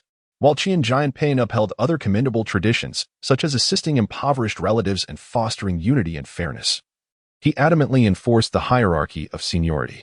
Qian Rongzhen found herself momentarily at a loss for words, while Qian Jianping experienced a jolt of surprise, yet quickly regained his composure. Leveraging his years of experience as the elder brother, Qian Zonghua, is this how you raise your son? After excelling a couple of times, he thinks he can ascend to the heavens? Should I have Qianwei retort to you? Before his parents could respond, Qian Cai chuckled defiantly, let him try. If he dares, I shall rearrange his face. With that, he dismissed Qian Jianping entirely and strode purposefully up the mountain. Qianwei, witnessing Qian Cai's brazen demeanor, felt a surge of intimidation and refrained from countering him. After all, the memory of having once reported Qian Cai's misdeeds, resulting in a severe beating, lingered in his mind, leaving him momentarily speechless. Qian Rongzhen, enraged, berated him for being a coward, while Qian Jianping remained composed, his gaze growing colder. He gestured for Qian Rongzhen to cease her remarks. The Qian family had transformed. They were no longer supported by a multitude enforcing family rules. With even the eldest brother being provoked without intervention, there was no one to rein Qian Cai in, and the younger siblings were even less likely to speak up. The group ascended the mountain with a sense of discontent. During their ascent, a few cousins, distantly related, joined them, swelling their ranks to nearly 20, giving the gathering a more imposing presence. As they climbed, Qianwei began to regret not showcasing his best self and sought to rally some younger cousins, regaling them with tales of the provincial capital, discussing the latest computer games, the towering shopping malls, and the affluent families of his classmates, momentarily restoring his sense of superiority. The younger cousins listened, some enviously, while Qian Maolin, typically quite talkative, remained unusually silent, uttering not a word throughout the journey. Noticing the atmosphere had grown somewhat heavy, Qian Jianping took the initiative to engage in conversation with the third brother and the younger sister. Observing Qian Zonghua's sullen expression, he disregarded it, confident that as long as the majority supported the idea of relocating the grave, he, Qian Lao, would not oppose it. Several cousins joined in the laughter and chatter. For after all, he was the eldest of their generation and had arrived by car, earning them a modicum of respect. Their conversation continued until they arrived at their grandfather's grave. Qian Cai stood silently observing, while Qian Jianping called the feng shui master he had invited, who arrived at the site and began to examine the grave. Qian Zonghua, Qian Yawu, and Qian Wuan, not fully understanding the proceedings, assumed he had summoned someone for some ritual and stood by, watching. Qian Cai discerned Qian Jianping's intentions at a glance. The reason was simple. In his past life, Qian Cai had spent numerous years in the real estate sector, and before the commencement of each project, it was customary to consult a renowned feng shui master.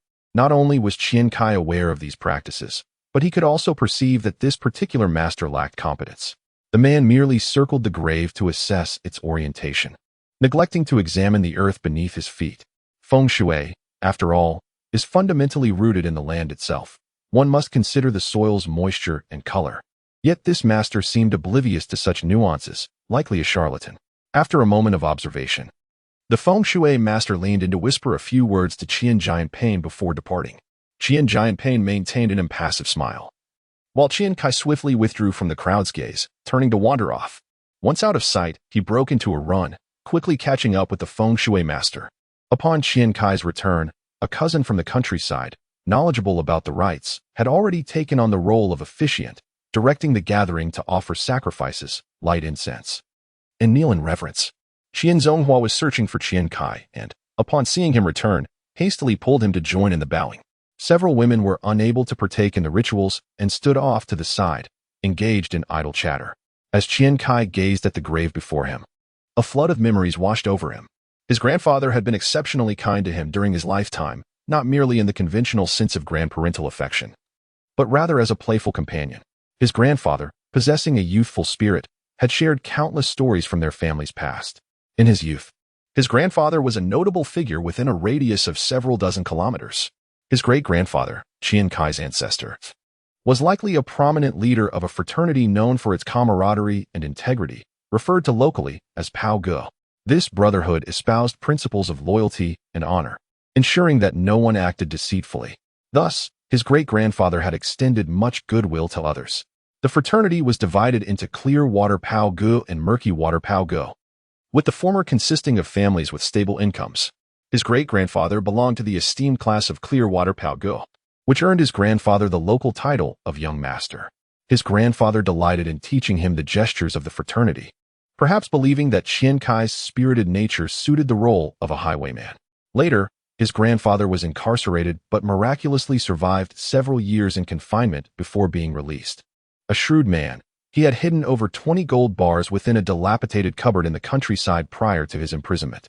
After his release, he relied on these bars to support his family, which likely explains the origin of the two shops that dealt in gold. It was during the years of his grandfather's absence that his uncle developed an authoritarian demeanor.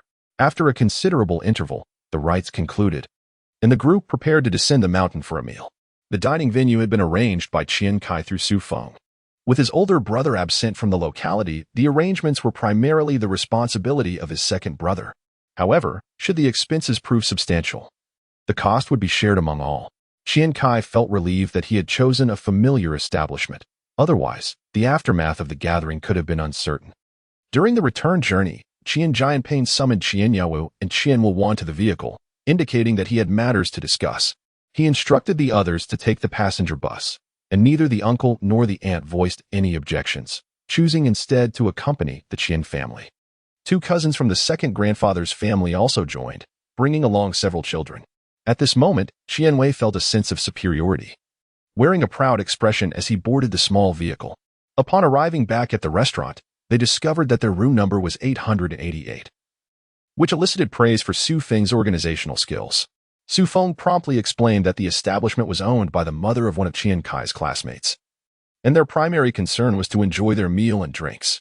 As the conversation shifted back to Qian Cai, the three from the eldest uncle's family fell silent, wary of potential traps, and instead engaged in light-hearted discussions about their hometown with a few cousins. Suddenly, Qian Cai's phone rang. Having not attended school that day, it had not been set to vibrate. Without hesitation, he retrieved it and answered, casually providing his location before hanging up. This stirred restlessness among the group.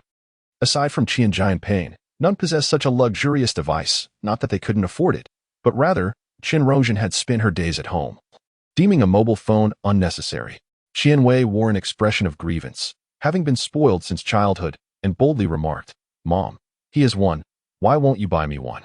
Just moments ago, Qian Jianping had been showcasing his phone in silence, but now felt his status diminished and began chastising Qian Zonghua. "What use is a phone for a child? How much money do you waste? I'm not criticizing you, but with your meager salary, you could save for a decade and perhaps buy a car when the company pays out." Qian Zonghua, accustomed to such remarks, refrained from engaging in an argument, recognizing Qian Jianping's seniority. Su Feng interjected, "He earned it by doing a bit of business." Qian Jianping scoffed, "A child doing business? Sister-in-law. Spare him the excuses." Feeling that his authoritative stance was waning, Qian Jianping cleared his throat, ready to address the main issues. "Everyone, I have two matters to discuss upon my return. First, I intend to develop some business ventures here. I have already contacted two supermarkets to supply goods. One of which is the well-known Weilai supermarket in Z City, whose owner is a capable individual from your area, Su Feng. You've heard of him, right? Qian Jianping had previously arranged a match for Qian Zonghua and was aware that Su Feng hailed from Shizipo. With an air of confidence, he aimed to assert his intentions, signaling that he was returning to Z City and that they should consider their responses carefully. This declaration left Qian Cai momentarily stunned, thinking, wow, this is quite the show. The Qian family was equally astonished, particularly Su Feng, who had not been informed about these developments, especially regarding the procurement channels, which fell under her purview. Just as she prepared to inquire, Qian Cai cleared his throat to silence her. Hold on, we haven't discussed the main matter yet. The person hasn't arrived.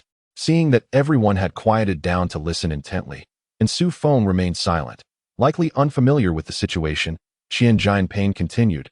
The second matter concerns relocating graves. Chapter 27. I disagree with the relocation of the grave. Once Qian Jianping finished speaking, an eerie silence enveloped the room. Qian Zonghua and Su Feng were taken aback, while the third uncle and the little aunt, already privy to the information, felt a sense of unease. For about half a minute, no one uttered a word, as Qian Jianping seemed to be gathering momentum, waiting for them to wrestle with their thoughts before he struck one by one. At that moment, there was a knock at the door, and Lu Wenhui entered. Oh dear, Qian Cai, your business is thriving. My son has greatly benefited from your guidance. The master you found for him, Mr. Yuan Xiao, is truly remarkable. He frequently returns home, claiming to have learned so much, and he seems much more grounded now. Lu Wenhui beamed with gratitude, bringing in wine and glasses, ready to offer a toast. Filling a glass, she continued, You're now a big boss. My son Zahuan mentioned that your revenue has surpassed 10 million recently, hasn't he it? Come, let us raise a glass to you. What? 10 million? The third uncle, Qian Yaowu, had remained silent throughout, primarily because his daughter, Qian Xiaojia, had insisted that her elder brother find her a good teacher in lynching. It was crucial for Qian Xiaojia, who was determined to pursue art, to find a suitable mentor. However, he now felt as if he had missed out on a true gem. Seeing the astonished expressions of the crowd, Lu Wenhui sensed trouble. Uncertain if Qian Cai was one to conceal his wealth, she waved her hands and chuckled nervously, glancing at him, realizing that the situation could no longer be concealed. Qian Cai stood and declared, As for the Weilai supermarket that my uncle mentioned, it is indeed mine. My mother oversees operations, and the general manager is Yuan Xiao, the very person my uncle referred to as remarkable. However, I am the owner, and this is the little business that my uncle looks down upon. Upon this revelation, astonishment filled the room, especially for the third uncle, Qian Yaowu, who had spent the afternoon in the presence of a true talent without uttering a single word. He was in dire need of assistance, as his daughter's pursuit of art required substantial connections and funds. Shen Rongjin, too, was growing anxious. She had never imagined that the person capable of bringing fortune was right before them. She pondered whether she could utter a few soft words, hoping there might still be a chance to turn the tide. In contrast, Qian Jianping remained the most composed, quickly realizing that, given this young man's aversion towards him, any hopes of collaboration were futile. He decided that there was no need for those connected to Yuan Xiao to continue their efforts, saving them from unnecessary expenses. In truth, Qian Cai's discounted sales model attracted the most attention from suppliers. While his profit margins might not be the highest among competitors, his purchasing volume was undoubtedly the largest, with substantial orders in his possession. As Qian Jianping recognized the futility of the situation, he became increasingly convinced that the matter stemmed from ancestral graves, which seemed to favor the second branch of the family, thus solidifying his determination to relocate the grave. Clearing his throat, he spoke, Since this supermarket belongs to you, I shall refrain from mentioning it further. It is not fitting for me, as your elder, to rely on the younger generation. Qian Cai scoffed lightly. Well, I thank you, uncle, for sparing me the discomfort. Upon hearing this, Shen Rongjin grew anxious. This was indeed a prime opportunity. As he was about to speak, Qian Jianping discreetly pulled her back to prevent her from doing so. He continued, San, and younger sister, what are your thoughts? Qian Cai immediately whispered something to Lu Wenhui, who then exited the room. Qian Yaowu sighed. Earlier in the car, Qian Jianping had conferred with him and Qian Yuan about relocating their ancestral grave to alter their fortunes. Although he vaguely sensed that relocating a grave was not a trivial matter, Neither he nor Qian Yuan were particularly superstitious, so they half-heartedly acquiesced. At this moment, Qian Yu could only reluctantly nod in agreement. His aunt also had no choice but to concur. Qian Jianping's face lit up with joy, thinking that today might mark a small victory, and then turned to Qian Zonghua. "And you, heir?" "I disagree," came a voice from the side. It was Qian Cai. The entire table turned to look at him. Normally, they would chuckle and tell him to remain silent as he was merely a child, but today, a heavy silence fell over everyone. Seeing their lack of response, Qian Cai smiled and stated, "I have 2 reasons for my disagreement. First, everyone knows how much grandfather enjoyed conversing with me, his youngest descendant. I am well aware that he was averse to such things. He would not want his grave disturbed after his passing. Secondly," Qian Cai glanced toward the door. "Come in." The feng shui master and Yang Sanshun entered. Qian Cai addressed the feng shui master.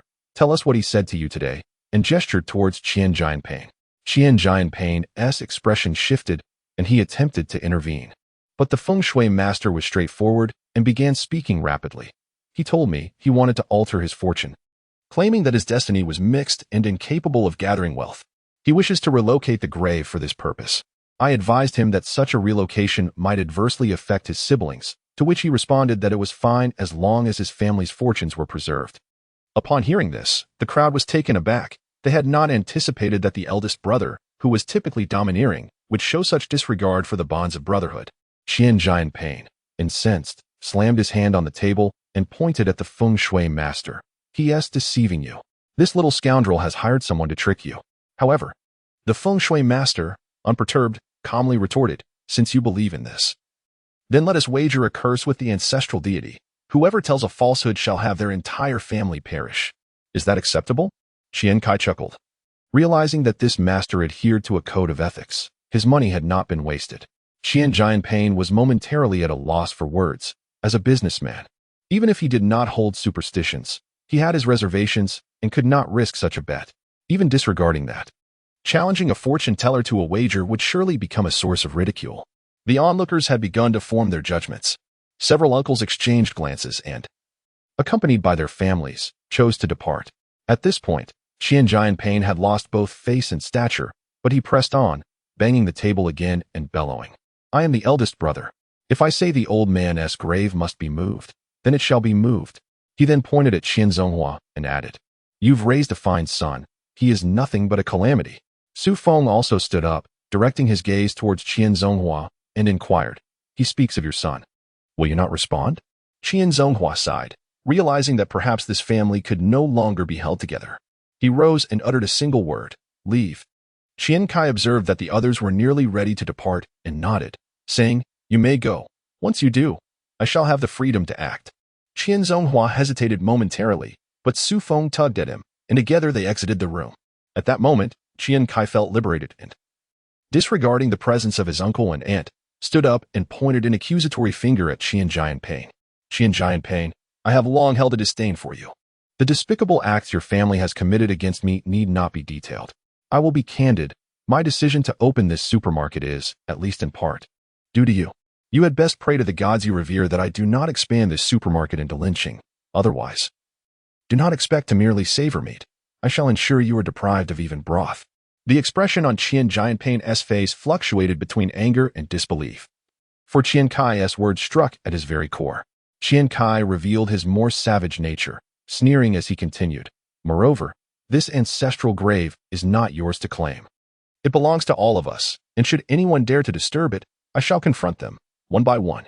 Feeling publicly humiliated, Qian Jianping, who believed he had some standing in Z City, pointed an accusatory finger at Qian Cai and shouted, "You insolent brat, you think your little wealth grants you any authority? I will call upon a couple of friends. Let us see if you dare to confront them." Just then, a voice rang out from outside. "Which room is Qian Cai in?" Curiosity piqued. A middle-aged man pushed the door open. It was old Nye. As Nye Yuan entered, a throng of over a dozen young men followed suit, quickly filling the room. Old Nye, accustomed to such confrontations, quickly discerned who was standing against Qian Cai and pointed directly at Qian Jianping, exclaiming, "Is it you? Are you attempting to disturb the ancestral grave? I may not understand everything, but I certainly have a say in this matter. My family's ancestral grave has been disturbed only with the unanimous consent of the clan. Do you presume you can decide alone?" Qian Cai interrupted, saying, "Uncle Nye, He is betting that I will not dare to act. Upon hearing this, old Nia stepped forward. Addressing Qian Jianping, are you willing to wager against me? At that moment, Qian Jianping felt a pang of regret for not having brought along a few socially connected friends to bolster his position. He reached for his phone, preparing to make a call. Wait for me. Suddenly, Yuan raised his hand and delivered a sharp slap to Qian Jianping's face. Qian Wu and Qian Yuan instinctively shielded their children's eyes, as both families found themselves in a most uncomfortable predicament, unable to watch or leave. The children, however, remained curious and unafraid, demonstrating remarkable composure. Despite the tumult, they dared to peek through their parents' fingers, relishing the drama unfolding before them. It was evident how much animosity Qian Jianping had cultivated over time. Furthermore, it was clear that Qian Cai, as an elder brother, had generally treated his siblings well. Had it not been for Qian Wei's reckless behavior, Qian Cai would not have resorted to violence against him. Only Qian Wei and Qian Rongzhen stood up, ready to unleash their wrath, but before they could utter a word, they were forcibly subdued by several burly men. A few of Yuan's henchmen, intimidating in demeanor, encircled the mother and son, causing them to fall silent in fear. Just moments ago, Qian Rongzhen had chastised Qian Wei for his cowardice, but now, she too was succumbing to the overwhelming pressure of the situation. At that moment, Qian Jianping experienced a humiliation unlike any he had ever encountered. He trembled before these genuine figures of society, feeling a surge of adrenaline coursing through him. Yuan leaned closer to Qian Jianping, his eyes blazing with intensity as he declared, "Let me make this clear. Money is the benefactor of our family. If you wish to summon someone, fine. I shall give you half an hour. If you fail to bring someone to resolve this matter within that time, I will deal with you." With that, he pulled up a chair and sat beside Qian Jianping. Qian Jianping was unsure whether it was Yuan's imposing presence or the sheer intimidation that rendered him speechless. Collapsing onto the bench while gasping for breath, Qian Cai, observing the scene, found amusement in the irony. His intent had been to mimic Zhuge Liang and drive Qian Jianping to the brink of despair, yet instead, he had frightened him into submission. Every aspect of today had been meticulously orchestrated by him. Earlier in the afternoon, he had encountered a fraudulent Taoist fortune teller, offering him a bribe of 1,000 yuan to extract the information he sought. After inquiring about the sum Qian Jianping had provided, the fortune teller hesitated briefly before signaling to Qian Cai, then instructed him to expose Qian Jianping's deceit, to which the fortune teller readily agreed, even denouncing Qian Jianping for his unscrupulous behavior. Qian Cai had directed the fortune teller to first retrieve 3,000 yuan from San Shun before bringing him to the restaurant. This man, adept at reading fortunes, had seamlessly ensnared Qian Jianping with his eloquence. The earlier assertion by Qian Cai that the supermarket was established for Qian Jianping was not entirely unfounded. He indeed intended to venture into the retail market. However, he strategically placed this option behind the more lucrative wholesale market, fully aware of Qian Jianping's undertakings.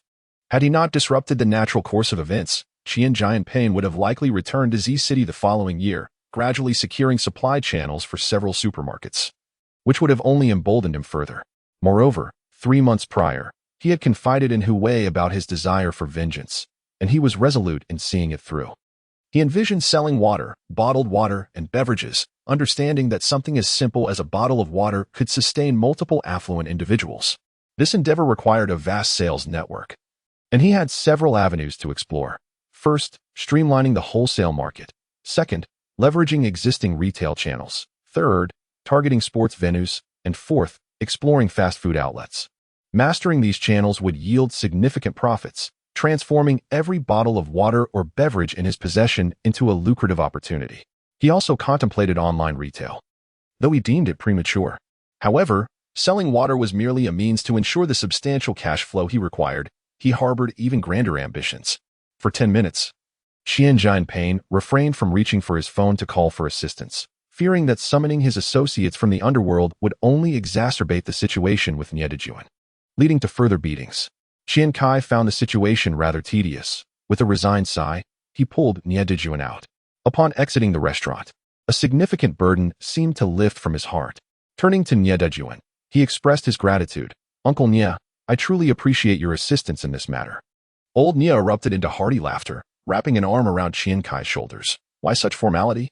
Everyone has a few bothersome relatives, but not many handle it with such decisiveness as you." Qian Cai rolled his eyes in response. "You have no idea how bothersome they can be. Yuan scrutinized him and remarked, "Well, I may not be the wisest, but I've heard that a true man revels in the thrill of vengeance and gratitude." Qian Cai nodded in agreement with a smile. If it were an obnoxious child, he could simply spend money on a stack of practice exercises or dedicate time and energy to hiring esteemed tutors for his weekends. However, if it were an irritating old man, the only recourse would be to drain his wallet, burden his frail prostate, or even provoke him to the point of paralysis. He reflected on the fact that he was by no means a virtuous individual.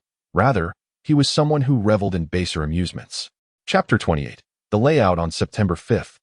As Qian Cai leisurely wandered from the Neo supermarket to the wholesale store and back to school, a smile adorned his face.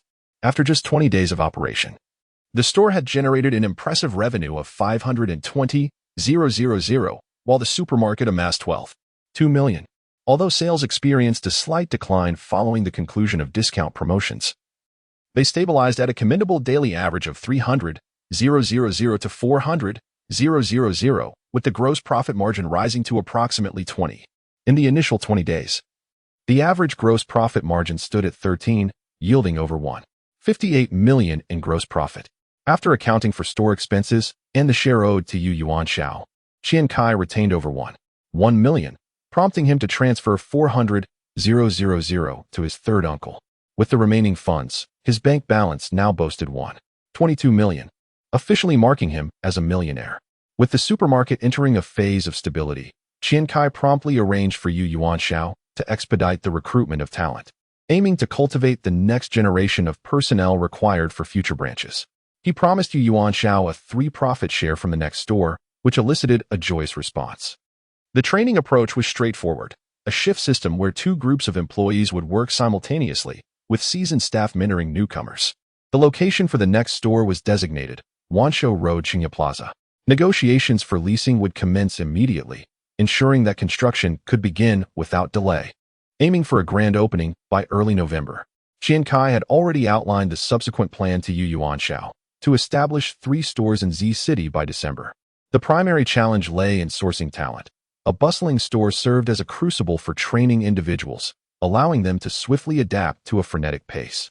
Thus, the positions at the BJ Road store became exceedingly crucial. If rapid development was to be pursued, it would inevitably incur extraordinary expenses due to an employee count surpassing the available positions. However, at this point, the total monthly payroll, including Yuan Xiao's salary, amounted to only 60,000, which was manageable. Skilled employees could be trained on the job, while a qualified store manager would need to be carefully selected. Consequently, Qian Cai introduced a managerial rotation system, where 2 to 3 candidates from the same department would be recommended by their peers to take turns in leadership roles. Qian Cai and Yuan Xiao would identify individuals with potential and leadership qualities through their work, while he could manage the first 3 stores personally. Future endeavors would necessitate a concrete evaluation mechanism to promote talent, as even with 8 hands, he could not shoulder the weight of extensive responsibilities alone. Simultaneously, a task was assigned to San Shan to accompany the supermarket manager to the Linqing small commodity market to seek assistance from Chen Yunwei in sourcing affordable supermarket supplies throughout Linqing. Yuan Xiao was tasked with compiling a list for him. Qian Cai aimed to further reduce costs, allocating a portion of the resultant savings as profit for Chen Yunwei, who would then be encouraged to expand his connections within the wholesale market. Recently, Chen Yunwei had prospered from Qian Cai's stationary orders, and with Qian Cai now being his largest client, it was time for him to delve into his next business venture. After careful consideration, Qian Cai deemed Chen Yunwei the most suitable candidate to control the influx and outflux of goods in the wholesale market, necessitating that he first ensure Chen Yunwei's prosperity and growth. The sales personnel in the stationary wholesale sector actually outnumber those in supermarkets, currently totaling 47 individuals. With several months of experience in direct sales, these individuals have gradually evolved into a formidable elite sales force within the stationary wholesale industry. They are continuously refined by the challenges of a competitive sales market, thereby enhancing their proficiency in engaging with sales terminals. On September 8th, recently, Qian Cai accompanied Huan in Ji Province, wandering near Lulong Mountain in the vicinity of Z City in Panshan County. Upon reaching the government office of Panlong Township, he asserted his identity as the owner of a supermarket in Z City, claiming to be there for an investment inspection. Generously, he contributed 35,000 000 yuan for the renovation of a dilapidated classroom upon seeing it from beyond the wall of a local primary school. He also pledged to provide free teaching aids and student stationery to the school in the future. Lu, the vice township head accompanying him, a man of simple demeanor, expressed deep gratitude for this gesture. Guided, both intentionally and unintentionally, they arrived at Lulong Mountain, where Qian Cai marveled at the kilometers of forest and the crystal-clear spring water gushing from the crevices of the rocks, exclaiming how splendid the area was, with its fresh air and pure water. Lu, slightly taken aback by the youthful wisdom in Qian Cai's words, soon speculated that perhaps city dwellers, having consumed too much pesticide-laden food, tended to grow rapidly, akin to hormone-fed pigs. He assumed that the city boy might not have encountered the rustic charms of the countryside, suggesting a visit to a farmhouse in another village at the mountain's base, which also boasted excellent air quality. However, Qian Cai declined, preferring to remain in the current location. He arranged for Huan to seek out a water quality testing company in the city, preparing to assess the local water quality the following day. As dusk approached, Lu, feeling fatigued, discussed returning home with Qian Cai, who insisted on staying in Gala River Village. Reluctantly, Lu escorted him to the village and briefed the village secretary. Upon learning of the potential investment, Secretary Huang De welcomed Qian Cai with the utmost enthusiasm, bringing him to his home. He presented freshly harvested autumn beans, sliced 2 pieces of preserved pork, and unearthed local potatoes from the cellar, roasting them over the fire. He even summoned the village's most knowledgeable individual, Huang Erwa, who had studied in a county high school, to engage in conversation with Qian Cai. With the night stretching ahead of him and feeling somewhat aimless, Qian Cai half-heartedly placed 100 yuan on the secretary's table, stating that if he was to be charged, he would eat. If not, he would starve that night. Secretary Huang, somewhat flustered, accepted the money and hastily prepared several meat dishes to compensate for the difference, also bringing forth a barrel of corn liquor. He then declined Qian Cai's invitation to join him, retreating like a waiter and closing the door behind him. Amused yet bemused, Qian Cai began conversing with Huang Erwa about local customs and traditions. To his surprise, Huang Erwa proved to be an entertaining companion. After a couple of cups of corn liquor, their conversation grew lively, discussing the exceptional water quality that even spared the local villagers from yellowing teeth, and the charms of a certain young woman whose graceful gait captivated the heart. When Qian Cai awoke on the sofa at Secretary Huang's house the following day, he found Huang Erwa sprawled across the armchair, his feet haphazardly resting on the ground and a stool. He mused to himself about the advantages of being a bachelor. After a night of slumber, there was no wife with a flashlight searching for him. It was not until noon that Huan returned with a throng of people, including Deputy Village Head Lu and an office clerk. Without delay, Qian Cai expressed his intention to head up the mountain. Nia, a perceptive individual, distributed several packs of hometown mountain cigarettes purchased from the city as they walked, promising everyone a feast of wild game upon their return to the village. Upon arrival, the technicians exhibited an unmistakably lively and engaged work rhythm. Once the tasks were completed, Qian Cai chose not to linger, knowing that the water quality report would take 4 to 5 days to materialize. He bid farewell to the secretary, assuring him he would return once the results were available. During his time in the village, he treated everyone to a meal of wild rabbit at a renowned local inn. While returning to the city, Qian Cai shared his vision with Huan to establish a spring water factory in this area. The mineral content of the water here was abundant, and in future years, it would serve as the primary source for a prominent brand of spring water in the province. This locale, a natural oxygen bar, was familiar to Qian Cai as he had visited it with friends for leisure in his past life and had observed a factory there.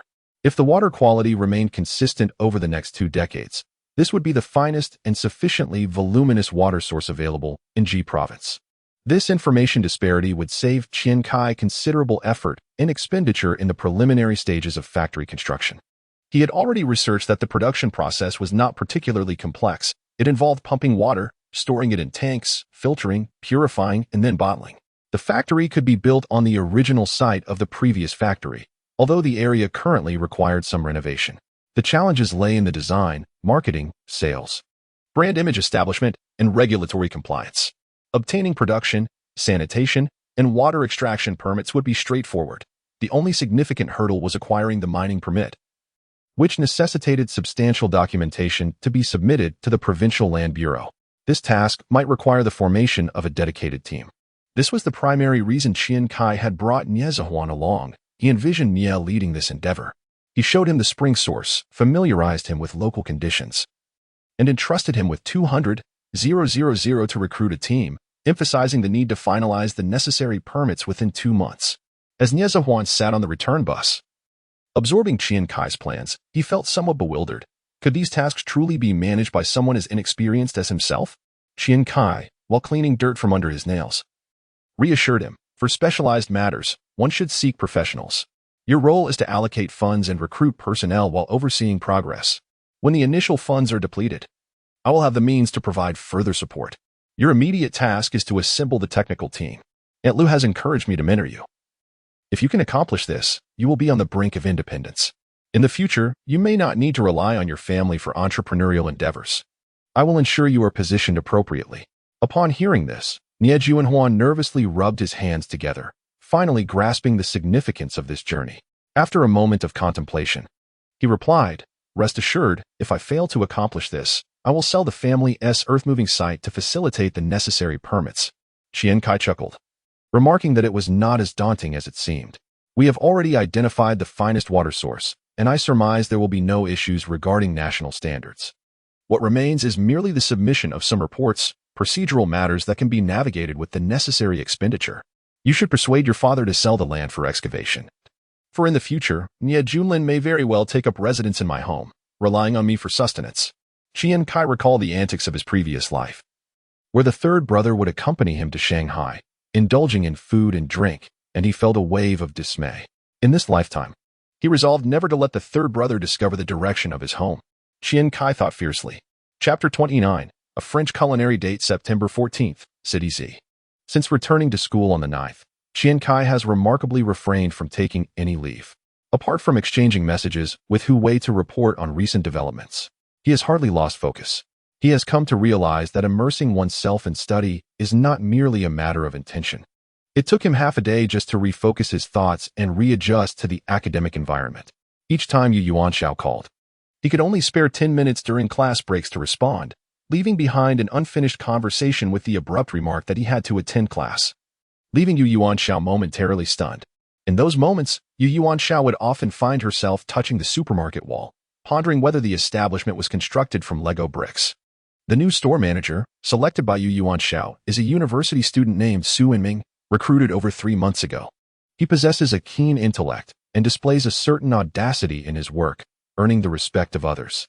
Under Yuan's deliberate guidance, he has rotated through nearly all departments of the supermarket, performing commendably. Initially intended as an assistant to Yuan, he had to be let go as the opening of a new store approached.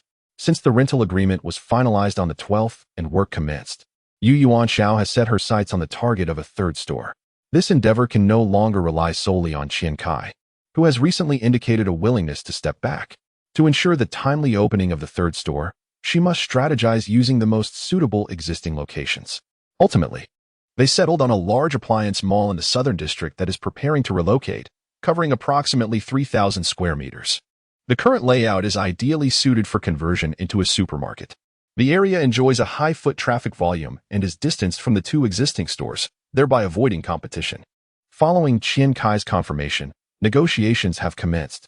In the 10 days since the 5th, the supermarket has generated an additional revenue of 3.8 million, with a gross profit margin of 24, amounting to approximately 910,000 in profit, thanks to the supplier agency that Qin Yunwei secured in the provincial capital. Starting tomorrow, discount days will be initiated, with various products on sale every Tuesday and Saturday to stimulate sales.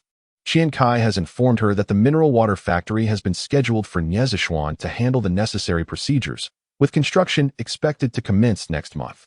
Once Qian Cai's mineral water enters the supermarket, substantial discounts can be applied to that category.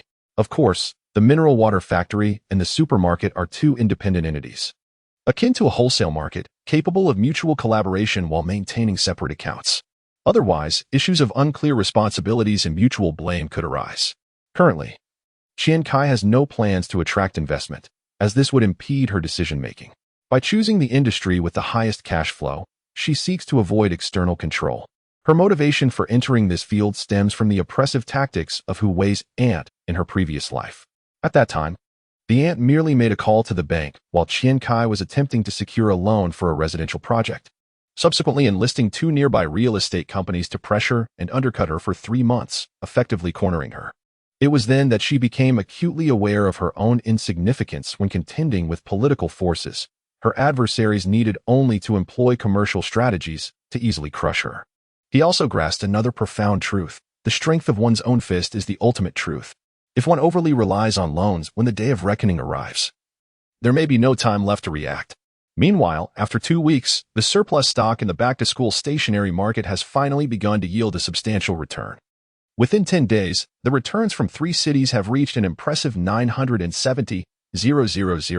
Sanshun no longer dared to keep cash on hand, opting instead to deposit the daily receipts into Qian Cai's account.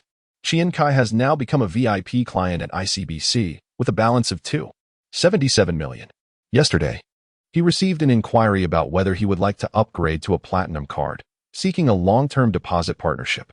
At the supermarket, 2 cards have been issued, one for receiving payments and paying suppliers, and another for daily expenses and new store renovations. The latter is to remain untouched, with the payment card holding back funds ranging between 3 to 4 million, which is roughly the total inventory in the store. The second card maintains a reserve of around 500,000 for everyday expenses and emergencies, replenished as needed. Both cards are kept with his mother, and Su Feng is diligent, visiting the bank almost every afternoon to transfer profits into Qian Cai's personal account. At present, Qian Cai's material needs are not high. It is not that he cannot indulge, but rather that a person emerging in nearly 2023 finds it challenging to take an interest in contemporary material pleasures. Previously, he resided in a fully automated villa equipped with environmental simulation windows and drove a digital Bentley Continental with intelligent driving assistance. What do luxury cars and mansions mean now? Without a decade's time, it is difficult to find anything that could captivate Qian Cai's discerning eye. For Qian Cai, the 2 most important pursuits are clear: attending university and earning money.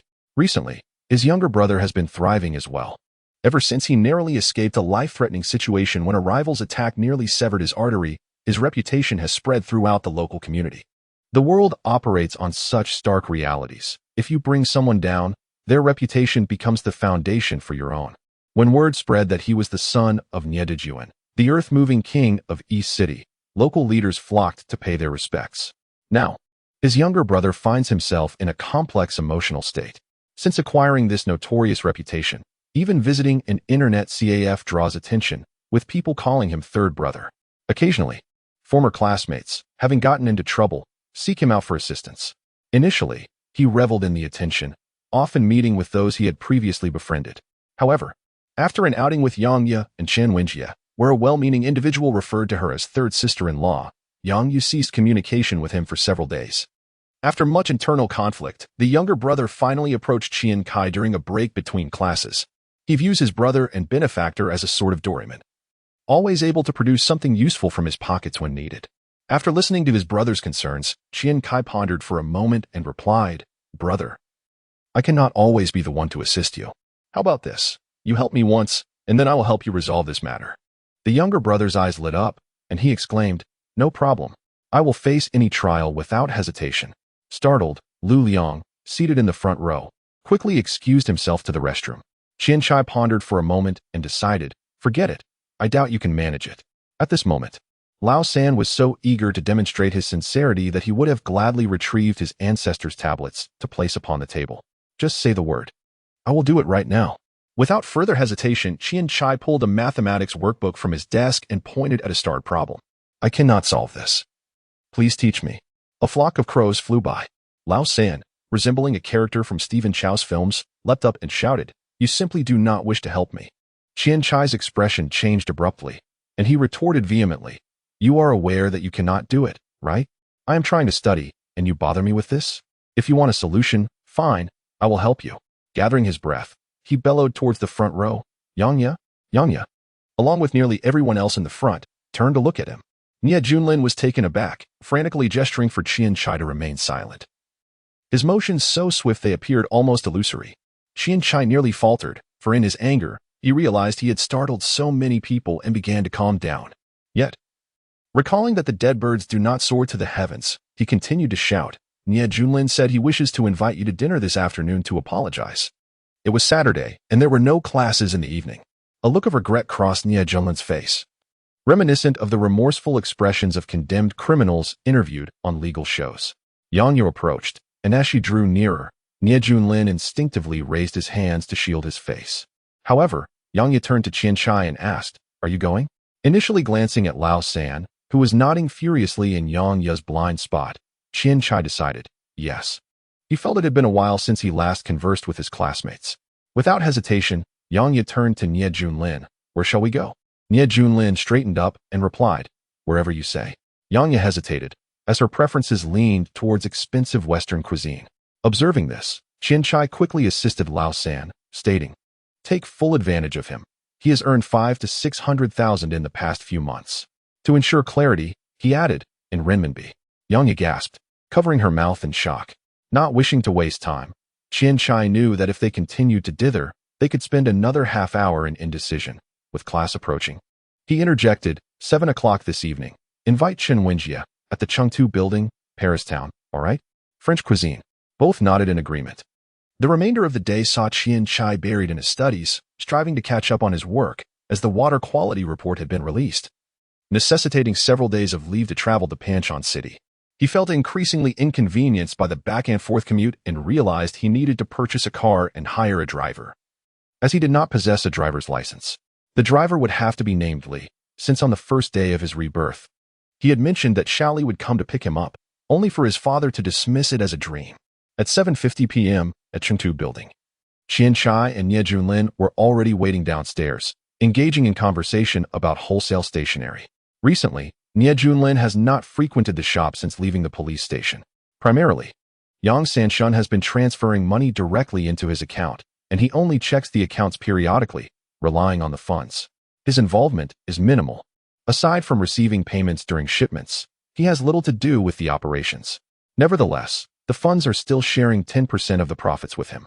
Yet, Nie Junlin feels increasingly reluctant to accept this unearned bounty. Earning 570,000 in just a few months feels surreal to him. Thus, he inquires with Qian Cai if there are any other profitable avenues in which he might assist. Otherwise, he may forego this money altogether. After some contemplation, Qian Cai, who is idly awaiting his senior year and has just turned 18, considers the possibility of initiating another venture. Just as he prepares to speak, a star approaches. Indeed, it is a star, twinkling brightly. Yang Yu and Chen Wenjie have both adorned themselves for the occasion. Yang Yu wears a silver-themed dress adorned with sequins, her hair cascading down, complemented by shiny silver flats adorned with bows, presenting a striking contrast to her previous student attire, exuding a hint of femininity. Chen Wenjie dons a crisp white shirt, accentuated by a delicate silk scarf around her neck, paired with loose light-colored trousers and low-heeled leather shoes, embodying a more androgynous style. With her short hair, Chen Wenjie's ensemble suits her well, rendering her appearance even more mature than Yang Yu's. Qian Cai and Nie Junlin take a moment to appraise each other from head to toe, both dressed in short-sleeved shirts, denim jeans, and sneakers. How about we seize the moment before the clothing stores on the 4th floor close and purchase some new outfits? Qian Cai suggests. However, Nie Junlin seems oblivious, lost in his own regret. Chapter 30. Tong Weiwei on the 8th floor of the city investment building in the Paris town. 2 men and 2 women sat opposite each other, one side reminiscent of a European royal party, the other resembling a meeting of a local government. The 2 men appeared somewhat self-conscious, drawing curious glances from passers-by. Their attire, while not overly ostentatious, could be considered high-end within the student demographic of City Z. Their appearances were certainly appealing, likely to attract attention in the affluent circles. However, the 2 women were dressed rather formally. In a later era's Guangzhou, the men's outfits might have been more understandable, as even those strolling in casual shorts and flip-flops might be concealing keys to numerous properties worth millions. In this era of City Z, such a standard fine dining establishment was regarded as prestigious. The patrons, adorned in vibrant attire, walked with an air of leisure. Should one attempt to lower the establishment's standards by indulging in skewers of lamb, the men accompanying their partners would likely harbor resentment. The cost of a meal for these 2 could sustain a civil servant in his 40s for an entire month. Qian Cai refrained from flaunting his previous prowess in foreign trade, which might have bewildered local waitstaff with his southern accent. After all, this was a Chinese restaurant. Regardless of the pretense, the kitchen staff would provide chopsticks for guests unaccustomed to using knives and forks. Naturally, Qian Cai ordered a main course of Wellington steak, while General Manager Nia opted for a variety of dishes, having restrained himself with only 3 main courses. In the Nia family tradition, it was customary to order enough to fill the table when hosting guests. Now, he hardly glanced at the prices on the menu, as the snug pockets of his jeans could accommodate 20,000 yuan in cash.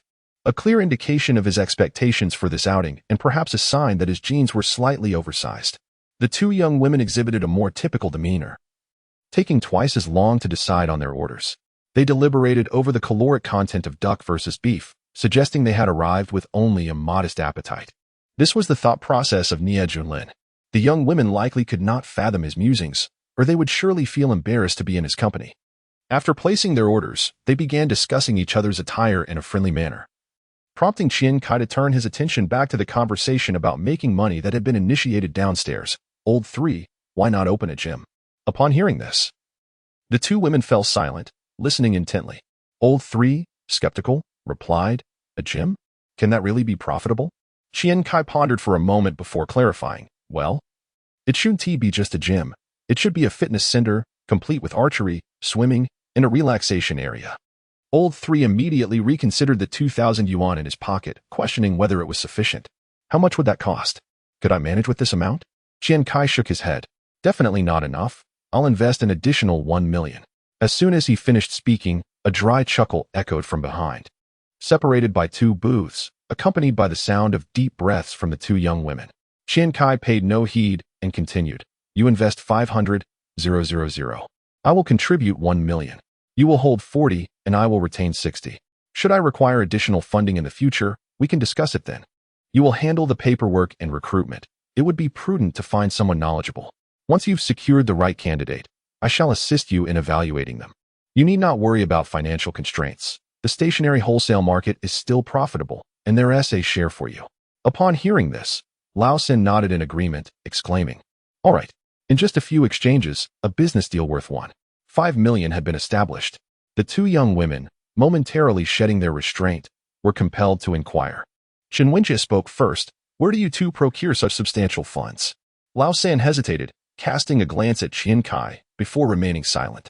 Qian Cai chuckled lightly. We've been engaged in business outside and managed to earn some money. Yang pressed further. How much have you earned? A few million, perhaps, Qian Cai replied. Yang was taken aback. Her father often urged her to study diligently, lamenting the thought of spending several 100,000 on her overseas education. Yet here was Qian Cai, having accumulated millions while still in high school. The 2 young women were suddenly animated, eager to inquire further, yet feeling as if they were presented with a tantalizing treat. Unsure of how to approach it, the voice from behind them chuckled again. Sister, he is actually underestimating his earnings. When I went to pay my great-grandfather's respects, my great-grandfather's appearance fee was in the billions. Lao San, a man of the scene, immediately stood up, ready to unleash a torrent of expletives. But he had restrained himself for quite some time, reaching the peak of his composure. Qian Cai pulled him back, fully aware that the woman across from them, who captivated Lao San's thoughts, was not enamored by reckless bravado. Lao San certainly lacked the aura of old money that Yang favored.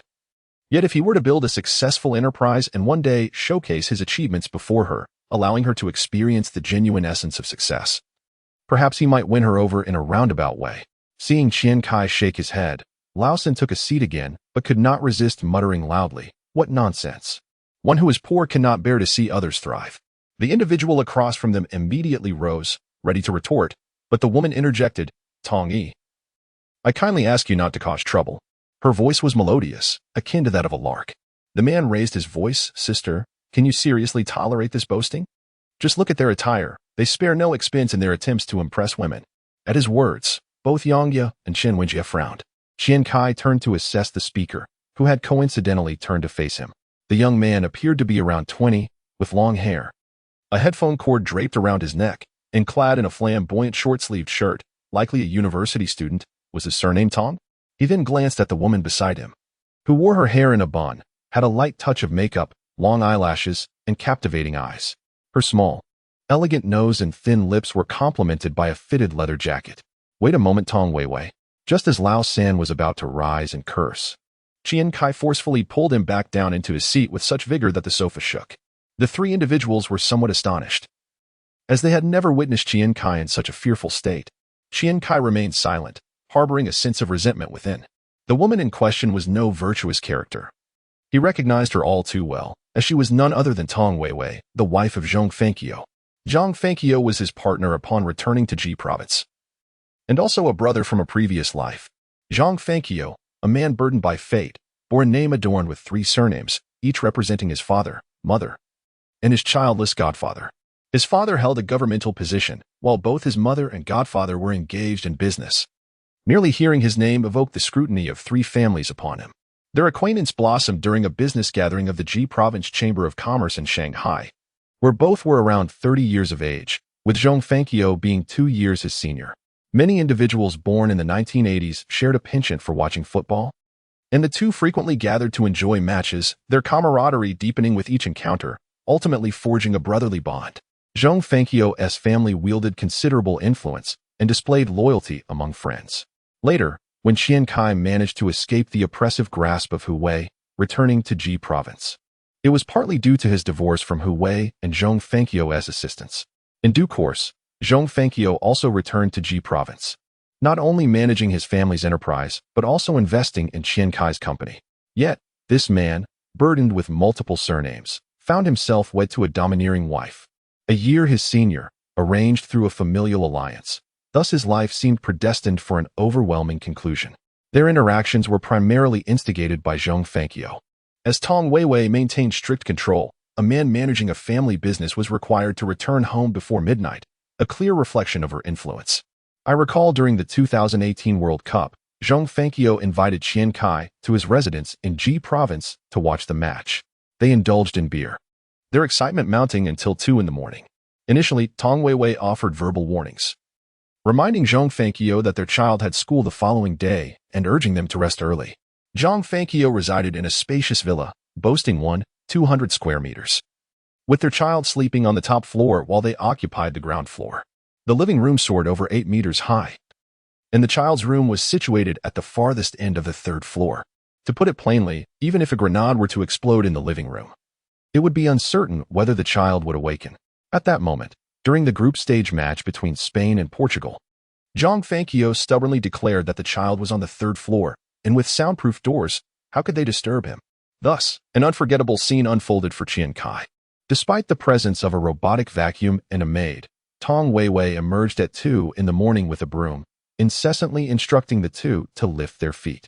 Zhang Fengqiu, sensing his wife's wrath, dared not utter a word, and Qian Cai reluctantly took his leave, recognizing this as a traditional method of eviction known as sweeping one out. That night, unable to return home in time, Qian Cai hurried to a small noodle shop outside Zhang Fengqiu's neighborhood, where the World Cup was being aired, and witnessed Cristiano Ronaldo's mesmerizing penalty and Nacho's stunning goal. The evening was sweltering, and mosquitoes were abundant. Clad in his football jersey and shorts, Qian Cai returned home with numerous bites adorning his legs. The hopes of 3 families seemed to converge upon a single son. Although Qian Cai had never inquired about Tong Weiwei's background, he was acutely aware that it was anything but ordinary. He also understood the formidable nature of Tong Weiwei. She had trained in Taekwondo and had achieved a considerable rank, capable of practical application. If the 3rd brother dared to provoke her today, he would undoubtedly find himself facing a formidable opponent. Upon sitting down, the 3rd brother, puzzled, questioned, "Isn't that fellow insulting us? Why not confront him?" Qian Cai, keeping his gaze lowered, observed with indifference, choosing not to engage. He felt a twinge of trepidation towards the woman who stood between him and Zhang Fengqiu, not out of fear, but rather from a sense of respect for Zhang Fengqiu, wishing to avoid a confrontation. This was how Qian Cai consistently reassured himself. Meanwhile, Tong Weiwei's younger brother, Tong Yi, seeing that the two had settled down, prepared to escalate the situation. Just as he stood up, Tong Weiwei forcefully pushed him back into his seat, the impact causing the entire sofa to tilt backward. She pointed at Tong Yi, who was nestled into the sofa, commanding him to silence, clearly irritated. "Can you not cause more trouble at home? If you do, I will call Dad right now," Tong Weiwei stated coldly. An immediate silence enveloped the booth. Noticing Tong Yi's sudden compliance, Tong Weiwei approached Qian Cai and Ye Junlin. "I apologize. My brother has a rather peculiar temperament and often speaks inappropriately. Please disregard his remarks. I have already reprimanded him," she explained courteously, standing before them. As Nie Junlin observed her closely, He found her to be a strikingly beautiful sister. He felt a tinge of embarrassment, not wishing to reprimand her further. Yet he remained silent. Qian Cai, upon seeing this, waved his hand dismissively, indicating that it was of no concern. Internally, he chuckled at the irony of Tong Yi's peculiar disposition. Could it be more strange than her own? After Tong Weiwei assessed the situation, she concluded that they were merely students, neglecting to acknowledge Yang Ye and Chen Wenjie, and returned to her seat. The atmosphere during the meal was rather tense for both parties until Tong Weiwei and her companion exited the dining hall, at which point the tension somewhat dissipated. The moment the two departed, Nie Junlin turned to Qian Cai and inquired, "Do you know her? I've never seen you so timid. My father mentioned that you once fought your uncle." The two girls, upon hearing this, exchanged glances filled with curiosity. "I do know her. However, she did not recognize me. We met at a friend's house. Her family wields considerable influence. My warning to you is out of concern for your safety. That woman is incredibly skilled, capable of delivering a kick to your forehead," Qian Cai replied. Hearing this, Nie Junlin slumped back into the sofa, disheartened. The two girls expressed their astonishment. They had witnessed Qian Cai's prowess in a previous altercation on the bus. If he was formidable, how much more so must she be? An uncomfortable silence ensued. Yet, Qian Cai found himself lost in contemplation, reflecting on the inexplicable emotion stirred within him by the early encounter with Tong Weiwei. "Brother, shall we cross paths again?" Chapter 31. Investment in Factory. The following day, in the afternoon, a brand new 6th-generation Accord came to a halt at the entrance of the supermarket. Early in the morning, Qian Cai had hurriedly purchased the car outright for his mother, Su Feng, and by the time they completed the paperwork and arrived, it was already 2 o'clock. Yuan circled around the vehicle, smacking his lips in excitement, while Su Feng stood beside the car with a beaming smile. The more she gazed at the car, the more her joy intensified. Their family finally owned a vehicle. She had acquired her driver's license 3 years prior, but had never been able to afford a car. In this era, possessing such a modest vehicle significantly elevated their family's social standing. After Su Yang had bought his car, during each visit to their grandfather in the countryside, the old man would invariably inquire, "Has the third son driven back?" At that moment, it was indeed a matter of great pride. Su Feng was immensely thrilled, while Qian Cai, standing nearby, appeared somewhat disheartened. How could this contraption be valued at the price of several houses? Were it not for the convenience it provided for establishing the water plant, he would never have willingly spent 280,000 on such a luxury. The approval qualifications had to be reported to the county through the township, and aside from the convenience factor, he also needed to showcase his investment capabilities to a certain extent. Without a car and a driver, his youthful age would raise doubts about his credibility whenever he attempted to engage in investment discussions. The driver Yuan Xiao had arranged had already arrived. A man named Li Guangping, nearly 40 years old, who had previously worked as a government chauffeur. However, after an incident where he took the official vehicle to a wedding and caused an accident, he was dismissed for taking the blame. Yuan Xiao offered him a monthly salary of 1,500 yuan, along with travel allowances. Qian Cai observed Li Guangping's bald head and round belly, feeling that Yu had somewhat misjudged his requirements. He was looking for someone akin to the agile Xiao Li, a skilled individual capable of doubling as a bodyguard. In contrast, Li Guangping seemed like someone who, if faced with trouble, would only be able to call the police for assistance. Scratching his head, he reminded himself not to overthink it. A driver was simply someone who could operate a vehicle. They proceeded to pick up the awaiting Nie Zahuan and 2 newly recruited technicians from the Nie family before heading towards Galahi village. This location was not far from Lianqing County, roughly an hour and a half drive. From Lianqing to the 6th Dragon Mountain in Panlong Township would take another half-hour or so, which was somewhat indirect. However, the road conditions along this route were considerably better than those leading to most rural areas. The county had access to highways, and the road from the county to 6th Dragon Mountain was an 8-meter-wide county road, a vital thoroughfare between the two counties. This was also a primary reason Qian Cai felt emboldened to embark on the mineral water factory project. Otherwise, merely constructing roads would incur substantial costs. By the time they reached the village, it was already 7 o'clock in the evening. Qian Cai had come prepared, having purchased meat and vegetables in the county, ready to be heated at the villagers' home.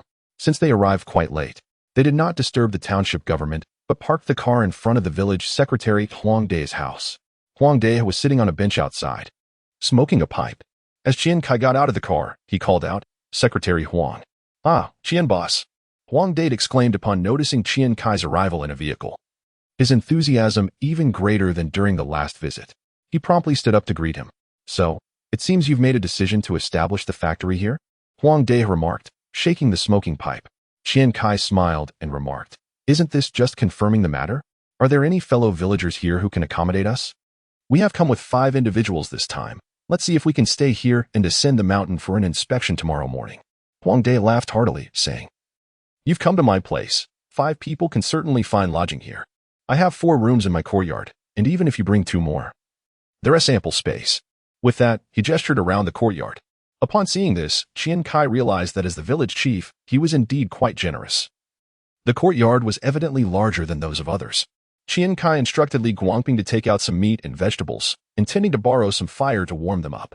However, Huang De swiftly intervened, insisting that he would handle it. Shortly after the group settled down, the hot dishes were served, accompanied by a barrel of corn liquor. Noticing that several people were standing due to a lack of stools, Huang De went next door to summon someone. In no time, Huang Erwa arrived, carrying a few stools. Upon recognizing him, Qian Cai deemed him a remarkable character and invited him to join them. Li Guangping observed the host with curiosity. Throughout their journey, this individual had not said much, leaving Li Guangping uncertain about his temperament. Mr. Yu had merely instructed him to heed this man's directions. Watching him navigate the rural courtyard with such familiarity, he seemed far removed from the frivolous rich youth one might expect. It was no wonder he thought this way. The scions of wealthy families often exhibited wild temperaments and could be quite intolerant, necessitating caution in dealings with them. Having secured a well-paying job, a careless misstep could lead to dismissal. At 40, supporting a family of 3 was no easy feat after serving the dishes. Huang De retrieved several potatoes and placed them on a small stove to roast. This time, he did not retreat but rather took a seat, sitting upright yet refraining from using his chopsticks, as if he had something to convey.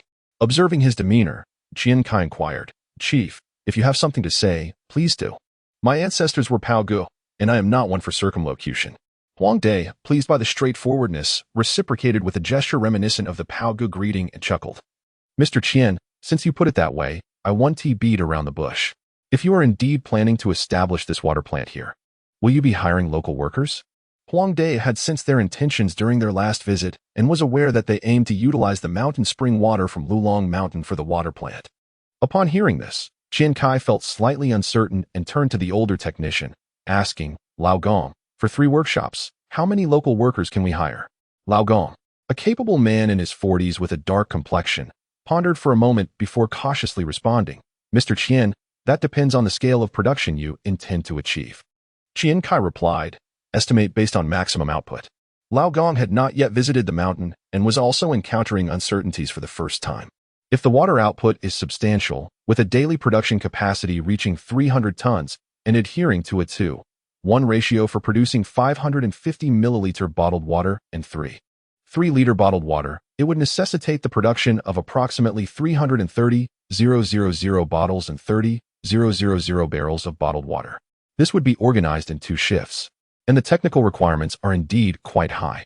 Nevertheless, the bottling workshop should be able to accommodate the training and employment of 3 to 5 local workers.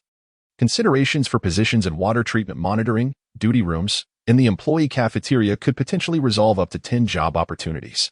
Qian Cai responded with considerable detail, adding a brief note, it may be possible to consider an additional 2 positions for local personnel, along with an extra worker on the production line to alleviate the pressures of shift rotations.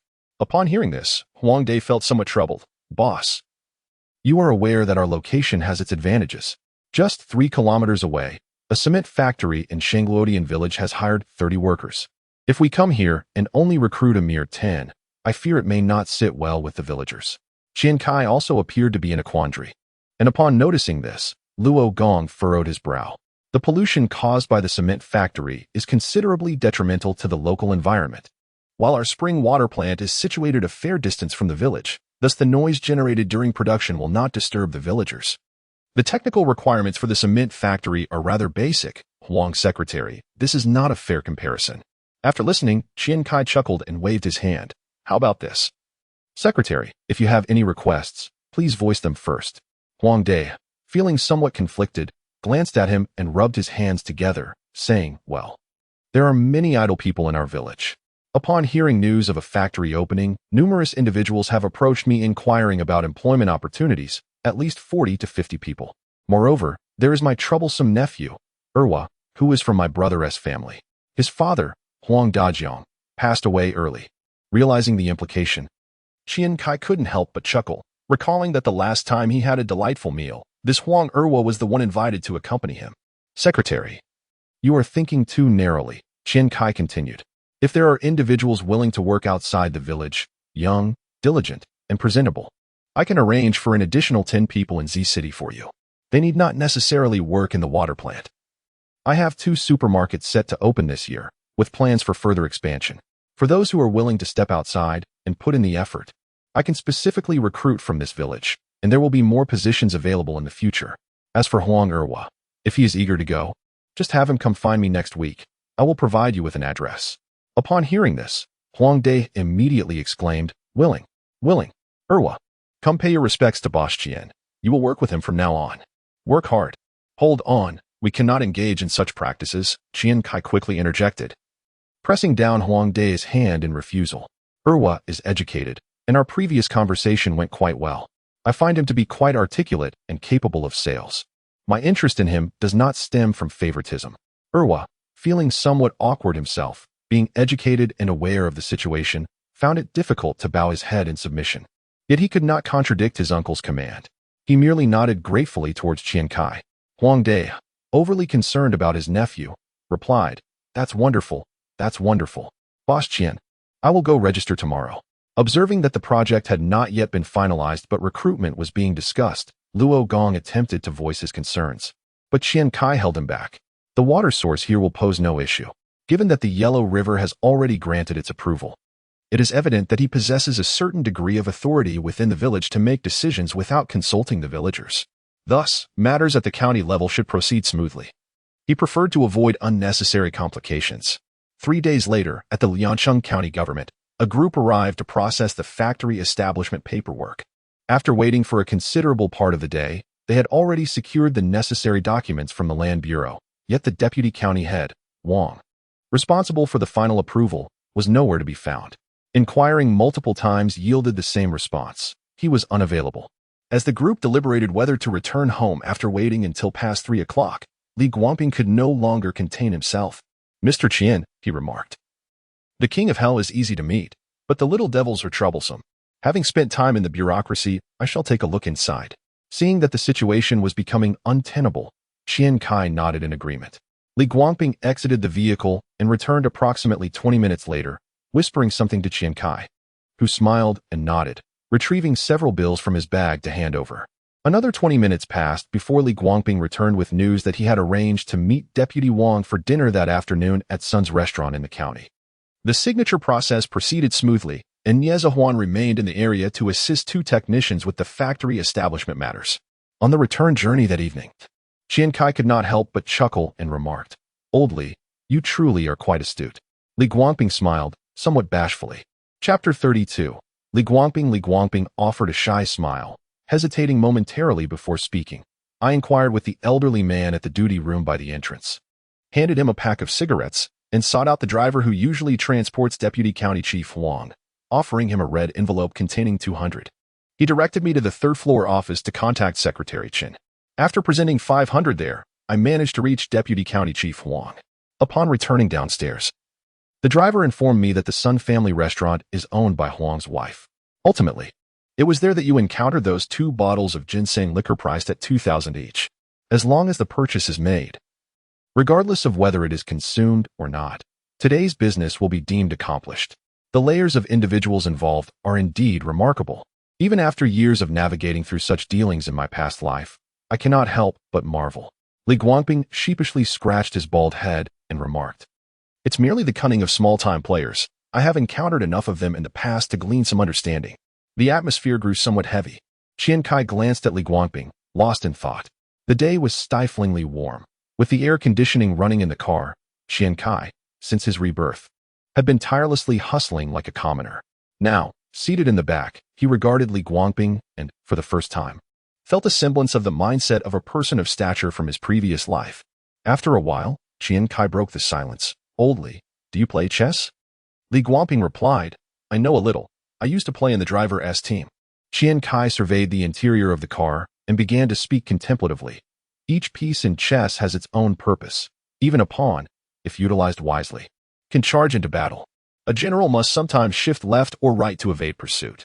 The advisor stands beside the general. If positioned correctly, they can block the chariot, intercept the horse, or shield against the cannon. However, if not positioned well, they may hinder the general's movement. Oldly, if you desire to merely get by and earn a living, I can provide you with a place here. However, if you wish to work alongside me, I have certain expectations. Should my business flourish and you find yourself in need of funds, you may approach me directly, but you must not accept money from others. Do not let external influences impede my vision. Any erroneous information reaching my ears, or any information desired by others finding its way to those who seek it, could lead to losses. If you can adhere to this principle, I can ensure your family's prosperity. If you cannot, now is the time to speak. However, should you claim you can comply yet fail to do so, there will be consequences. Listening intently, Li Guangping straightened in his seat. After a moment, he asked, Leader, may I smoke? Qian Cai nodded. Go ahead. Li Guangping retrieved a pack of Hongtong Mountain cigarettes from his left pocket, glanced at it, then put it back. Before pulling out a pack of Red River and lighting one, he took a couple of deep puffs and said, Leader, I understand what you are saying. There are 3 members in my family, myself, my wife, and my 10-year-old son. We have resided in apartment 201 of Building A in the Nanjing Pingyuan community for 8 years. My wife and I share a strong bond, and our son is in the 4th grade of the 2nd class at the 2nd primary school. We are not well off. That apartment is the fruit of 2 generations' labor, and I have no intention of moving. I can take you to my home if you wish. I have always had a penchant for boasting, yet I grasp the essence of reason. I can discern that you are a person of great ambition, tirelessly engaged in your endeavors these past few days, seizing every moment. Only those with profound aspirations would exhibit such diligence. I have encountered the affluent before, yet I have never witnessed someone as wealthy as you relentlessly striving. As a person who has also tasted the fruits of success, I do not yearn for immense wealth, but my body can still toil for another decade or so. When driving, I can enjoy a hot pot, and I assure you I will not spill a drop of water. If you have any particular habits, do share. I shall diligently note them down and surely remember. Once I am in the car, I become deaf, and once I step out, I turn mute. If you can ensure that my family has sustenance and provide my underachieving child with a good education, perhaps securing 2 competent tutors to guide him toward university, I would dedicate these 10 years to you. I once considered selling my services to the driving leader, but he was not interested. If you wish, I shall exert myself to the utmost for you. Qian Cai solemnly nodded, assuring me, rest assured, I will take care of it. No need to overexert yourself. Simply focus on your responsibilities. September 30th heralded the imminent arrival of the National Day holiday, and construction of the water plant was finally set to commence. Although the mining permit had yet to be secured, relevant reports had been submitted. However, Qian Cai informed Niezishuan that they could not wait any longer and should proceed with the work. The pressure on Niezishuan was immense, as he was currently intensifying his efforts in Panshan City. The 2nd supermarket was undergoing renovations, and the lease for the 3rd supermarket had been finalized at 330,000 per year, with rent due imminently.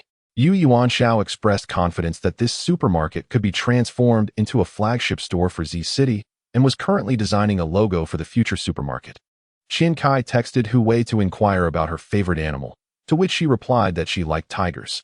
A chill ran through Qian Cai, as they had never discussed such matters in their previous life. A girl who favors tigers is not an auspicious sign. Ultimately, he relented and instructed Yuan Shao to design a cute and festive red tiger head as the storefront logo, which would be uniformly adopted across all outlets. Expenditures flowed like water, and even with the revenue-generating capabilities of Qian Cai's supermarkets and stationery wholesale, the financial strain was beginning to show. Only 1.6 million remained in the account, prompting him to reconsider the plan for Nie Junlin's gym venture, which he decided to shelve for the time being. At 6 p.m., while en route to the provincial capital, Qian Cai sent a message to Hu Wei, stating, Leader Hu, per your instructions, the tiger head logo for the store is being designed with urgency. I am currently heading to the provincial capital to await your further directives. You're in Linqing? Why didn't you inform me in advance? I thought of your busy schedule and that you had just finished classes. How cheeky. Hold on. 5 minutes later. Hu Wei replied, Oh no, My mother says we are going to my uncle's for dinner today. I can't make it. That's all right. I have plans for dinner as well, and will stay overnight in the provincial capital, awaiting your audience. I can't come out tomorrow either. I have makeup classes. Perfect. I have matters to attend to tomorrow as well, perhaps the day after. Hu Wei called. Are you unwell? Indeed. And do you have any medicine?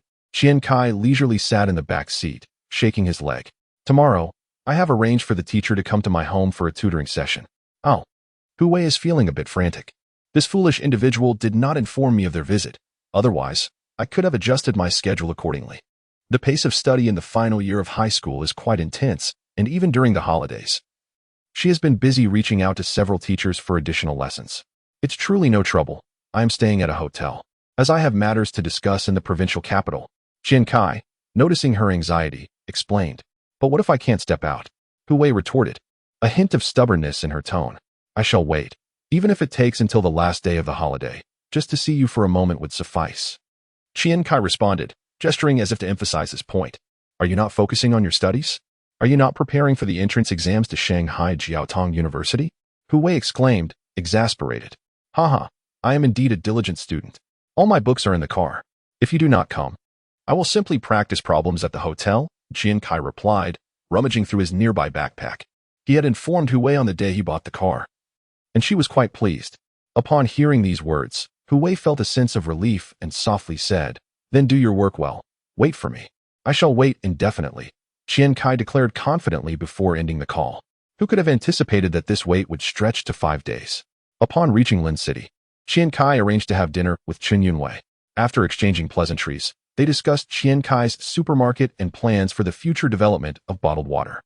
Chen Yunwei was taken aback. He had not anticipated that the young man who once sought a mere 1,000 yuan worth of goods from him harbored such grand ambitions. After inquiring about Qian Cai's thoughts in detail, he expressed a willingness to gradually extend their operations into the Lin City wholesale market for future endeavors. Qian Cai shook his head, asserting that Lin City was merely a starting point. He aimed to expand throughout the province, eventually reaching surrounding areas such as City C, Qian City, and Rong City. By establishing a strong brand, Lin Yunwei would become the largest bottled water brand distributor in the region. Chen Yunwei felt a surge of excitement. The rapid development of this young man indeed surpassed his expectations, and his wholesale business was thriving, thanks in part to Qian Cai. His stationary wholesale scale had doubled, largely due to Qian Cai's influence. He hesitated to refuse, harboring a sense of anticipation. Transitioning from wholesale of stationery and toys to bottled water distribution could potentially lessen his workload. According to Qian Cai's envisioned scale, the profits could multiply not just tenfold, but perhaps 100-fold. Chen Yunwei possessed numerous channels, and such businesses were interconnected, yet Qian Cai implied a complete abandonment of previous ventures to start anew. He dared not gamble on this and expressed a need for further contemplation. Understanding his concerns, Qian Cai suggested he take his time to consider. After settling into a hotel conveniently located near Hu Wei's home, Qian Cai instructed Li Guangping to return to City Z and to notify him when it was time to pick him up. That evening, he sent a message detailing his location, inviting her to contact him in room 8802 at the hotel lobby when she had the chance. On October 1st, Hu Wei called Qian Cai to express his concern, mentioning that the tutor for the day had delivered an exceptional lesson from which he had greatly benefited. He encouraged Qian Cai to study diligently. Qian Cai promptly replied, No problem, leader. I will strive to learn and wait patiently. In the afternoon, Luo Yu called to inquire about his holiday plans. With a serious demeanor, Qian Cai replied, It's the final year of high school. How can one still think of leisure? I am focused on my studies and attending supplementary classes, imparting a stern lesson to Luo Yu, who retorted with a dismissive get lost before hanging up. On October 2nd, Hu Wei called to inform that his father mentioned a long-lost uncle would be visiting, and since both parents were home, he could not go out. He could only arrange for a math tutor to come to their house in the afternoon. Qian Cai expressed his understanding and assured, Leader, I will study diligently. I am practicing problems and will wait patiently. On October 3rd, Hu Wei called in distress, revealing that his aunt had given birth to a sister, and the entire family was heading to City C, likely not returning that day. Qian Cai felt a surge of defiance within, determined to resist fate. Yet, he replied nonchalantly, It's just a day. I will study diligently. How can I expect the leader to personally visit me in City C? I will wait here, rest assured. At noon, Lao San called to discuss matters regarding the gym. asking if he should consult a couple of professionals. Qian Cai responded, I have no money. Let us wait for now. On October 4th, Hu called, his voice tinged with tears, stating that his parents had decided to visit a relative in City C and would not return for dinner. Qian Cai, having exhausted his last vestige of anger, felt a sense of tranquility wash over him. He reassured, Leader, I am aware of your family's situation. No need to worry. I have been quite fulfilled these past few days. The ocean of knowledge is vast, and I am joyfully swimming within it.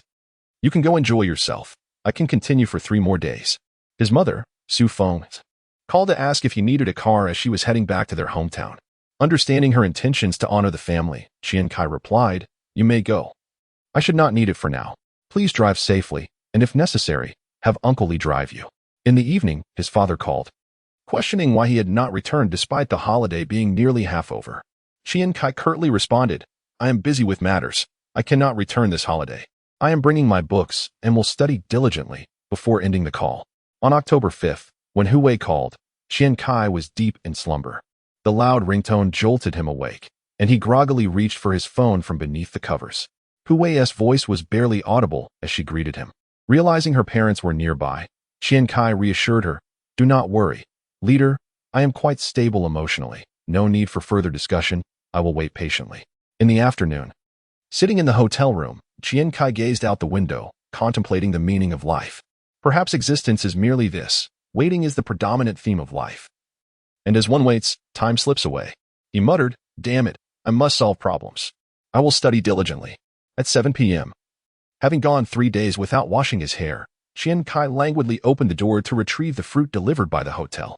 As he opened the door, a girl adorned in an exquisite black dress stood before him, surveying him for a moment before cheerfully inquiring, While I was away these past few days, have you been diligently studying?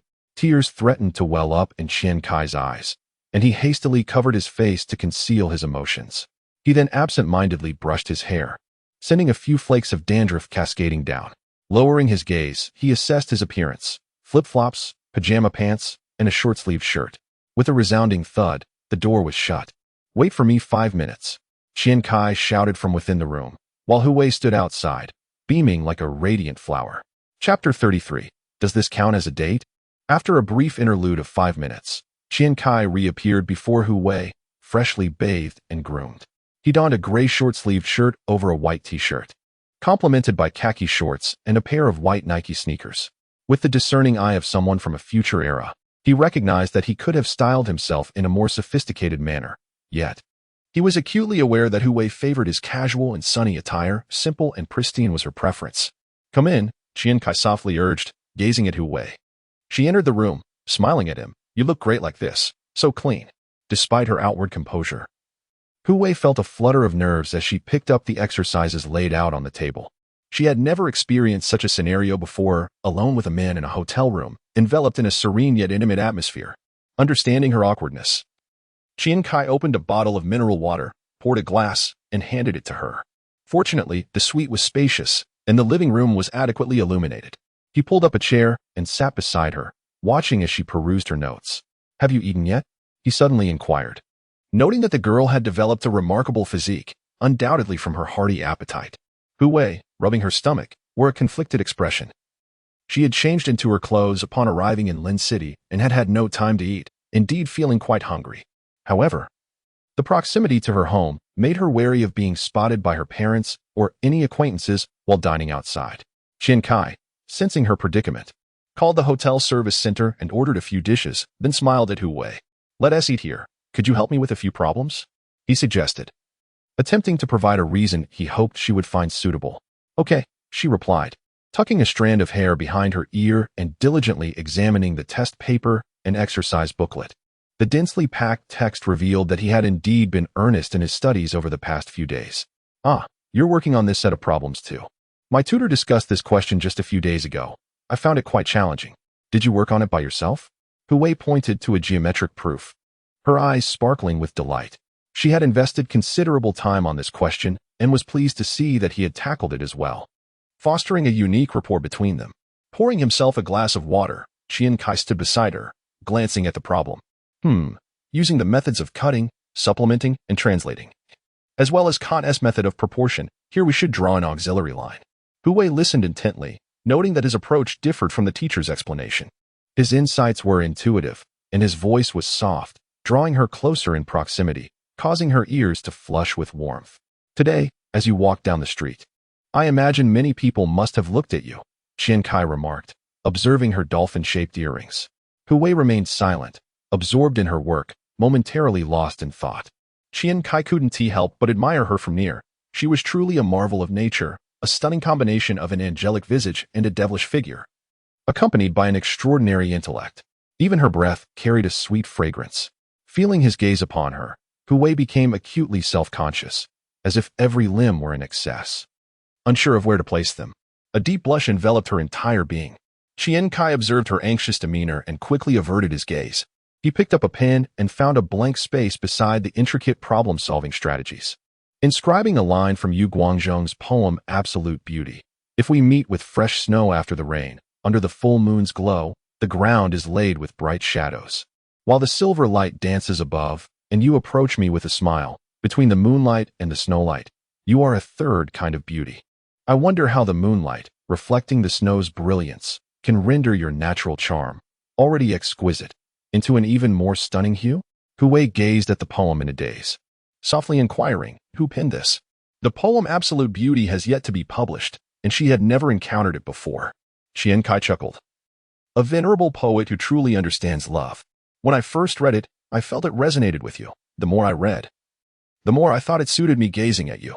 Hu Wei became somewhat entranced, momentarily forgetting how close he was to her. Qian Cai suppressed the urge to lean in for a kiss, continuing to speak with a gentle smile. I once believed that the meaning of my name signified wealth as something extraneous, or that riches were akin to refuse, with benevolence being worth its weight in gold. Later, I asked my father and learned it was derived from a couplet. Talent captivates, inciting envy everywhere, with sound and color evoking beautiful vistas. Poetic sentiment is like wine, to be drunk daily, carelessly disregarding wealth. He wished for me to value talent over money, yet I found him somewhat romantic. Talent can be pursued, but without a financial foundation, one cannot withstand the tempests of life. I do not want the one I love to wander the world with me, reveling in poetic sentiments, but rather to simply state, in the spotlight of many, I am willing. Hu Wei regained her composure, her eyes sparkling with mirth. Is that your reason for working tirelessly in business since you were 17? Qian Cai jested in return. I am merely learning. After all, money can provide comfort, while talent can offer refinement. Hu Wei's cheeks flushed. Rogue. Just then, the meal arrived, and the server knocked at the door. Qian Cai retrieved a stack of meal boxes, glanced at the clutter of books on the living room table, and pointed towards the inner room. Let's eat in there. Hu Wei too felt that a table full of books was cumbersome to tidy up, especially since they might need them later, so she nodded in agreement. Upon entering the room, Hu Wei felt a twinge of regret as the lighting was notably dimmer, and a conspicuous large bed loomed in the center. Near the curtains was a writing desk, the bedding somewhat disheveled, hinting at personal use, with two pillows awkwardly arranged, creating an atmosphere steeped in subtle intimacy between two young admirers.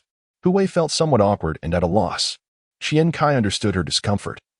Placing the meal boxes on the writing desk, retrieving a chair from the living room to sit beside her, and turning on the spotlight, brightening the room somewhat. He then looked at Hu Wei with a mischievous grin. Rest assured, there won't be any scenario where you scream for help and no one comes.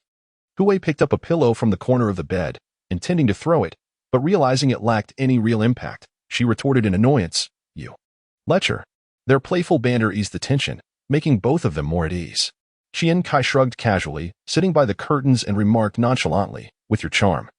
If you are not harboring any intentions, it must be an inherited trait from your ancestors. Hu Wei stood still, unmoving. Qian Cai had no choice but to rise from his seat and gently nudge her from behind, adopting a feigned seriousness as he urged, Come on, eat well.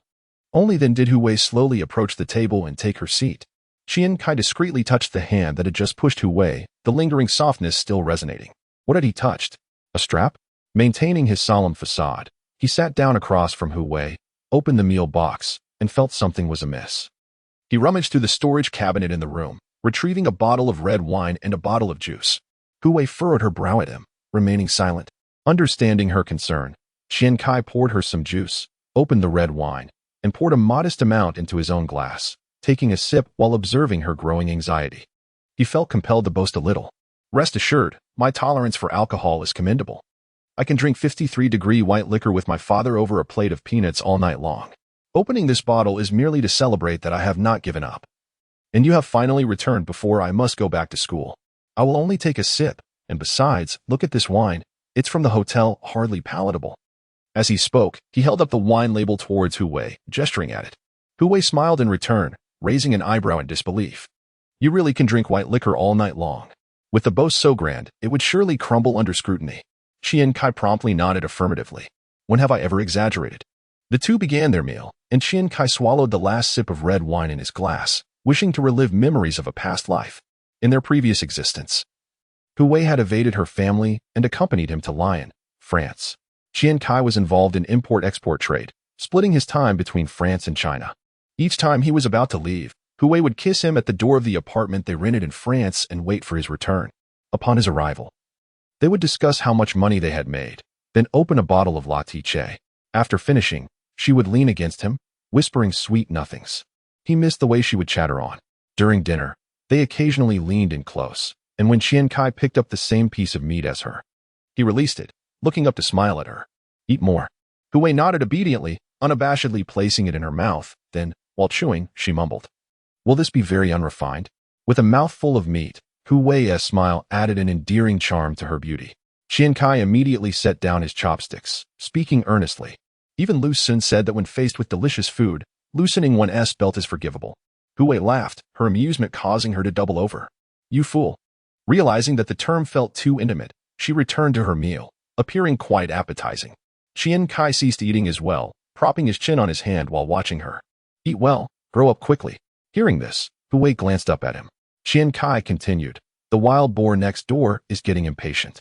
Hu Wei did not reply, lowering her head to conceal the smile at the corner of her lips. After finishing their meal, they moved to the living room, settling onto the sofa to begin studying.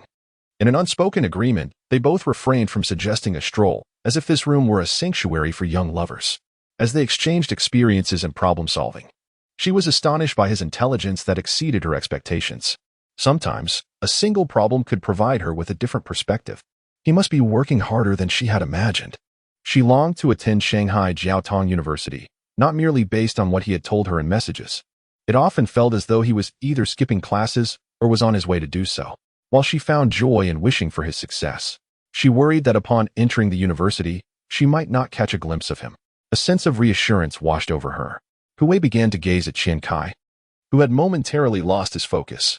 After a pause, she interrupted him, saying, You are a fraud. You clearly study diligently. Why do you always claim to be skipping classes? Upon hearing this, Qian Cai ceased to elaborate on his problem-solving methods. He set down his pen and looked at her, saying, When did I ever say I wasn't studying? I just don't spend much time at school. I always carry my books with me. Every place is a battlefield for my learning. After listening to him, Hu Wei took a deep breath and stood up. Please take me back, she requested. Qian Cai glanced at his watch, a look of anguish crossing his face. It's only 9:30. Can't you stay for another half an hour? Hu Wei, with a hint of pride, tilted her head slightly and smiled. Though I am more than capable of passing the entrance exam for Jiaotong University, seeing your diligence makes me reluctant to falter and risk failing. I must put in more effort as well. Qian Cai was momentarily taken aback, at a loss for words. As they walked along Shengfu Road, admiring the riverside scenery of Nanhu, their hands swayed and occasionally brushed against one another, causing them to exchange shy glances that made even Qian Cai's weathered face flush. Hu Wei, feeling bashful yet curious, remarked, With such thick skin, how can you blush? Qian Cai was momentarily stunned, looking at her smiling face, feeling a loss of composure. He grasped her hand firmly and said playfully, I wouldn't. Hu Wei did not pull away. The air was so quiet that one could hear their hearts pounding in unison. They boldly walked a little further before stopping. Hu Wei turned to him, saying, Let us stop here. Qian Cai felt a twinge of reluctance and whispered, Does this count as a date? Hu Wei suddenly broke into a charming smile. Consider it a secret rendezvous, she replied, then turned to walk into the distance. Such a woman, Qian Cai sighed inwardly, realizing she had him firmly under her thumb. Chapter 34, Jiang Yue on October 12th, having just returned to school on the 9th. Qian Cai found himself reflecting on a recent assessment. It was hard not to marvel at his progress after spending a 5-day holiday immersed in problem-solving. This time, he felt quite confident about mathematics, as he had diligently practiced nearly all the significant question types that appeared on the exam.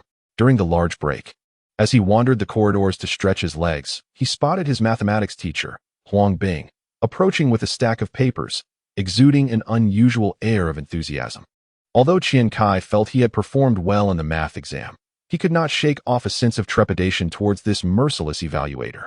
Seizing the opportunity before Huang entered the classroom, he slipped inside and positioned himself in the front row of the corridor. Upon entering, Huang Bing revealed a barely perceptible smile and remarked on the favorable performance, handing the stack of papers to Qian Cai, signaling him to distribute them. Before gracefully turning to leave, Qian Cai took the papers and began calling out names as he passed them down the row. The first name belonged to Yang Rie, who was poised to claim the provincial top scorer with a score of 148. When he reached the third paper and saw his own name, 144 points, Qian Cai could not contain his joy. As he continued to read through the papers, his eyes widened in disbelief. Although he knew he did not need to announce the scores, he found himself unable to resist exclaiming, "Zhang Shiwei, full marks." The classroom erupted in astonishment, followed by a wave of laughter. Caught off guard, Qian Cai noticed a girl standing up from the second row against the wall. She was directly in front of Lu Yong, the class informant. When she approached Qian Cai, she coldly stated, "I am Jiang Yue, with you on the right." This prompted another bout of laughter in the class, and the third student, who seldom missed an opportunity to tease, was doubled over in mirth. Qian Cai was taken aback, his face flushing with embarrassment. "Could you not write so flamboyantly for you?" he thought, regaining his composure and suddenly pointing a finger at the third student, exclaiming, "How dare you? Someone, remove that troublemaker." With no other recourse, Qian Cai resorted to this outburst, which only served to incite a new wave of laughter to ease the awkwardness. When he returned to his seat, Qian Cai couldn't help but scrutinize Jiang Yue, his initial reaction being one of unfamiliarity. Class 7 was a gathering of academic elites, and the prevailing atmosphere in the classroom was one of intense focus on studies. Qian Cai was not one to actively engage with others and often found himself absent from school, resulting in a situation where, even in the second semester, he struggled to recall some classmates' names.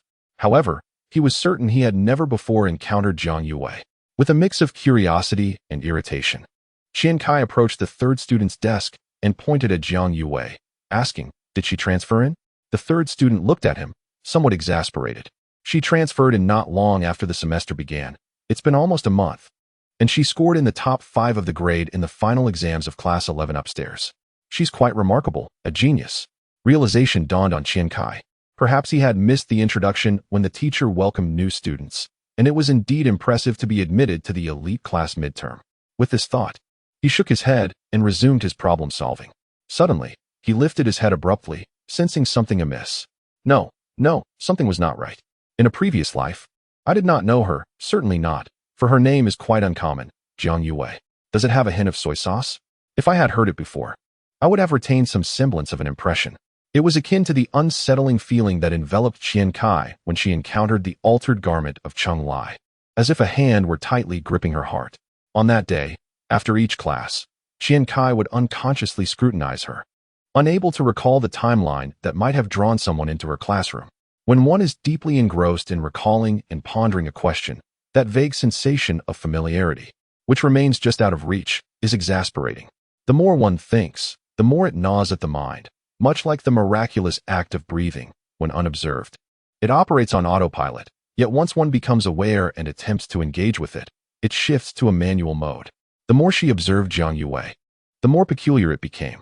This girl was not conventionally attractive, at least not in accordance with Qian Cai's aesthetic preferences, who favored girls with pronounced features. Jiang Yue had single eyelids, a small nose, and a petite mouth, her skin remarkably fair. At first glance, Qian Cai found little to remember, but the longer she looked, the more agreeable she appeared. The name Zhou Dongyu drifted into Qian Cai's mind. As school came to a close, while walking with Lao San, Qian Cai spotted a male classmate approaching. Suddenly, a thought struck her. She tugged at Lao San and, once the boy passed, pointed and inquired, "Was that our classmate?" Lao San turned to glance at the individual and confidently replied, "No, I don't know him." Qian Cai then asked, "What rank did Jiang Yue transfer in at?" Lao San regarded her as if she were foolish and retorted, "How would I know her rank? When have I ever paid attention to grades?" All I know is that mine is a 4-digit number. Qian Cai remained silent, recalling that the boy who had just passed was named Zhang Hong, who had likely transferred to their class in their senior year. Qian Cai and Laosan often referred to him as Zhang Dying, who had an endearing tendency to laugh foolishly. She distinctly remembered sharing the second examination room with him during the last finals. With this thought, Qian Cai excused herself, saying, "I'll head off now," and hurried to her father's office. The office door was ajar, and finding it empty, Qian Cai made herself at home, approaching the computer to locate the final examination scores from the second semester of 2001. She clicked open the document. Zhang Yue scored 672 points, placing 5th in the grade, while Zhang Heng scored 671, placing 6th. The truth had come to light. So this was the situation, she thought. "Brother, I'm sorry for you, as I performed well. Yet you missed the opportunity to enter the elite class. It must have been my presence in the second examination room that caused a shift in seating arrangements, resulting in him losing a few points, perhaps just 2. The 5th position was vacated, and she ascended to it. With this realization, Qian Cai finally felt a wave of relief wash over her. In high spirits, she was descending the stairs when, as fate would have it, she collided with Zhang Yue ascending. Qian Cai sensed a slight antagonism from her and did not offer an apology, stepping aside to continue on her way. Zhang Yue, too, offered no greeting, clutching her books to her chest as she proceeded upstairs. Watching her retreat, Qian Cai couldn't help but murmur to herself, "What are you guarding against? There is nothing to protect." As I descended the stairs, a wave of mischief stirred within me. I took out my phone and sent a message to Hu Wei. "Today, I encountered a transfer student whose name complements yours perfectly." After a while, a response arrived. "What name?" "Zhang Yue." "How does it match?" "Zhang Yue, soy sauce flavor. Hu Wei, paste flavor." Haha. I felt a sense of joy. Soon, my mood improved, and I felt elated for a moment. I exited the school gate and headed straight to the supermarket. I had scarcely kept abreast of the supermarket situation lately, and numerous issues had piled up to a critical point. Yuan Xiao had called several times, but I had been too distracted to address them, and even my mother had called, insisting I pay a visit. "Mr. Qian, you finally made it," Yuan Xiao exclaimed as he rushed towards me from the entrance, where he had been reprimanding an employee. I couldn't help but admire his perseverance, even on this warm day. He was dressed in a full suit. "Yuan Xiao, take a breather and slow down," I reassured him. "We've encountered some problems recently. One issue involves our suppliers. They have learned that we have switched some of our supply to those from the provincial capital. Now, they are collectively demanding that we revert to our previous suppliers, or they will shorten the payment cycle," Yuan Xiao expressed, a hint of frustration in his voice. "Are they not all long-standing relationships? Why would they act this way?" I questioned, perplexed. Yuan Xiao explained, "Precisely because they are old relationships, they are all familiar with each other. Now that they have heard we have changed suppliers, they are all on edge, uniting to control our supply channels. Is our supermarket significant enough to warrant such drastic measures?" I asked, astonished. With a wry smile, Yuan Xiao replied, "Mr. Qian, you may not fully grasp the situation in our city. There are currently 4 supermarkets, and we account for nearly half of the sales volume. The news of our plans to open 2 more supermarkets by the end of the year has already spread. They are eager to secure their hold on us to prevent being replaced one by one in the future."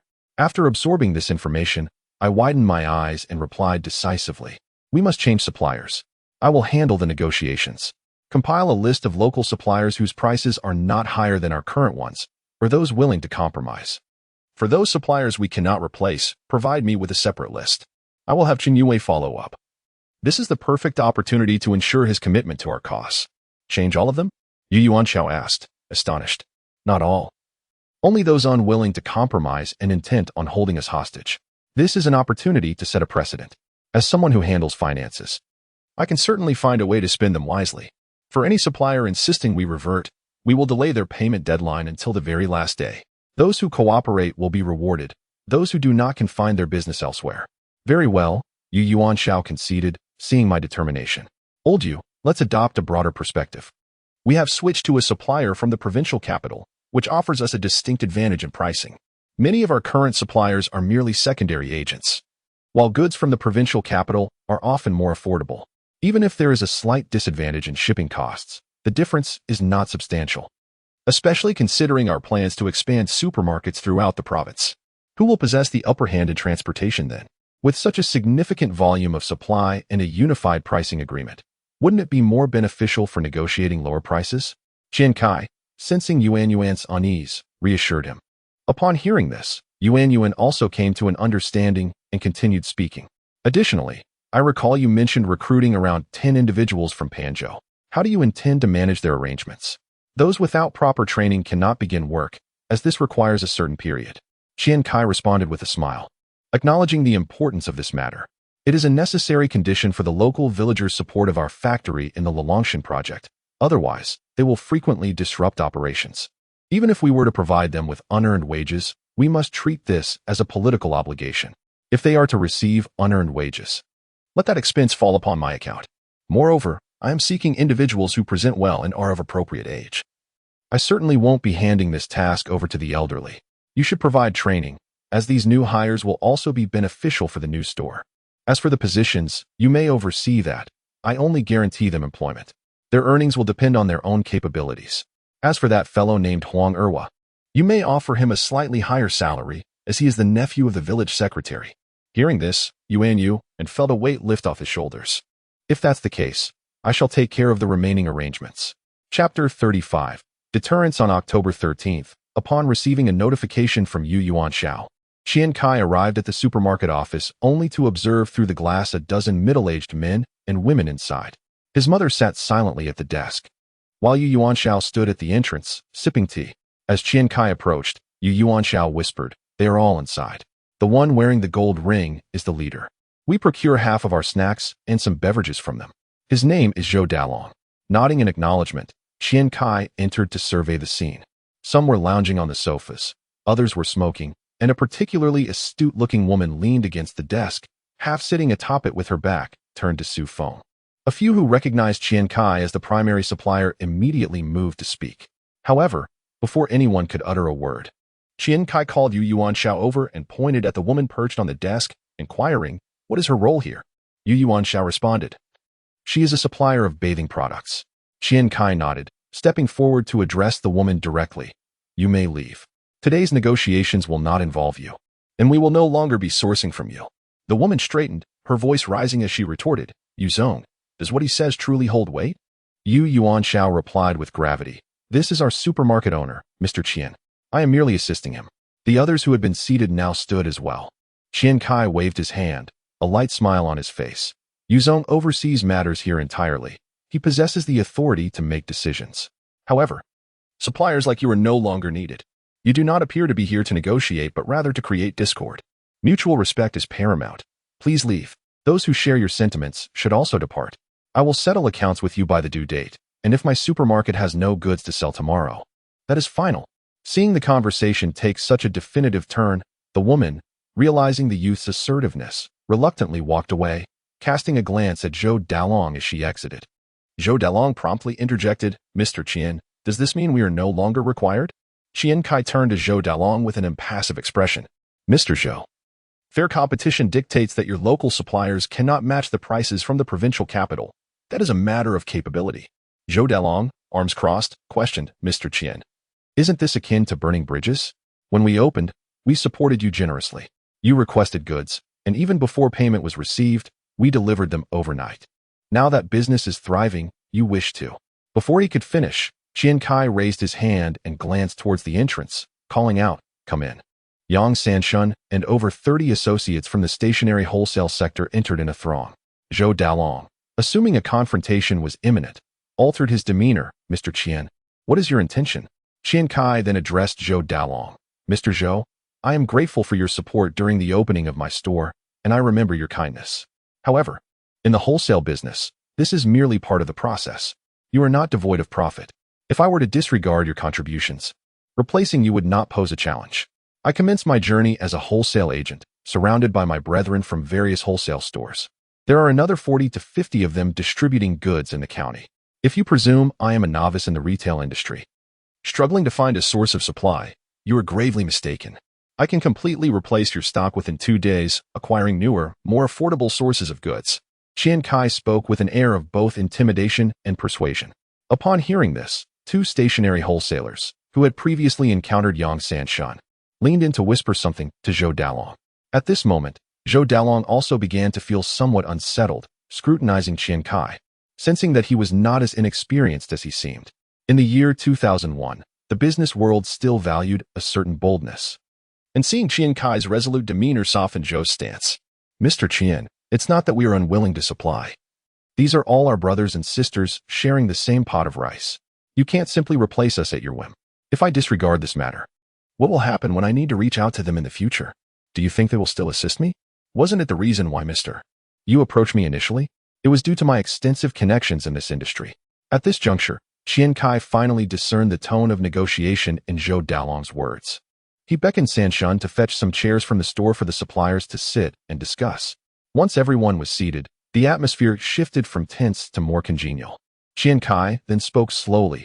Ladies and gentlemen, I trust you have heard about our plans to open a branch store. To be candid, our next step is to expand our supermarket chain throughout the province. You need not worry about my ability to launch this venture. The 3 stores in City Z are merely a trial run, and by the first half of next year, you shall witness our actions. To achieve such a grand scale, negotiating with your regional primary agents will undoubtedly be insufficient. However, as the initial supporters among our suppliers, we will prioritize procuring your goods at equivalent prices. Yet, if your quotes differ by more than 2, I must regretfully inform you that we are not merely a piece of meat on the cutting board, subject to slaughter at will. This 2 margin and the priority procurement rights are my way of reciprocating your support at the onset of our operations. If you cannot compete with others on this basis, then that is your concern. After Qian Cai concluded, murmurs of discussion ensued among the attendees. Zhou Dalong raised his hand to signal for silence and posed a question to Qian Cai. Mr. Qian, does this mean that when you open stores elsewhere, we will also have priority in supplying you? Qian Cai replied earnestly. As for this too, if you can negotiate with your manufacturers or primary agents, this margin should provide you with ample room for maneuver. Your capabilities will dictate the extent of your success. If you wish to establish a long-term, stable partnership with us, you must engage with your suppliers to negotiate better prices. How can we ensure this arrangement? If we negotiate with manufacturers and you switch suppliers, how are we to justify this? Inquired a supplier sporting a side-parted hairstyle. Upon hearing this, Qian Cai chuckled lightly. We can formalize this with a contract. Should someone approach us offering the same brand and similar products at a price lower than yours by 2, we will provide you with a quotation. You will have 10 days to negotiate. In the course of these 10 days, you may engage in negotiations with manufacturers or senior agents to discuss price reductions and continue collaboration. Alternatively, if you suspect I am engaging in deceitful practices and maliciously undercutting prices, you may present the quotation document as evidence and pursue legal action against us for breach of contract, with the penalty set at 1 million. Of course, should we determine that your brand is faltering, a change of brand would not be subject to these terms. Subsequently, several suppliers raised questions of their own interest, and Qian Cai patiently addressed each inquiry. After some deliberation, Zhou Dalong promised to provide a concrete response in a couple of days. Yuan Xiao, wearing a broad smile, escorted them out, discreetly giving Qian Cai a thumbs up before leaving the office. At that moment, Yang Sanshun approached, appearing somewhat hesitant. Observing his demeanor, Qian Cai stated directly, "If you have something to say, please do." Yang Sanshun seemed to have resolved himself and slowly spoke. "Nie Junlin informed me about your plans to open a gym. I have saved some money, and I wish to invest." Qian Cai chuckled in response. "Are you so certain of making a profit?" Yang Sanshun, as confidence wavered. "I cannot be sure, but I feel that this wholesale endeavor may not last long. I still wish to work alongside you. If you have a plan, even if it results in a loss, I will accept it." Su Feng, who had refrained from interrupting during the serious discussions, finally spoke up. "He has been with you for so long. You should guide him." Qian Cai nodded, inviting Sanshun to take a seat while he did the same. "You need not worry about future developments. You, along with the 40 or so brothers, are all invaluable to me. Have you heard about the bottled water factory? By the end of the year, we will begin private label production. This sales team is set to undergo a complete transformation, expanding the bottled water distribution channels nationwide. You and Shen Yue will play pivotal roles. As for the gym, you can invest 300,000 for a 15 stake. My shares with Nie Junlin will be proportionally diluted. I can assure you that while the short-term outlook is uncertain, the long-term prospects are undoubtedly profitable." At this, Yang Sanshun's eyes sparkled with hope, and he stood up, exclaiming, "Thank you, Mr. Qian." Realizing he could continue to work together, he addressed him more formally. Qian Cai smiled and gently shook his head, urging him to return. Once Su Feng saw that no one remained, she leaned on the desk and inquired, "Where did you learn all these intricacies? I certainly did not teach you. And your father knows nothing about it."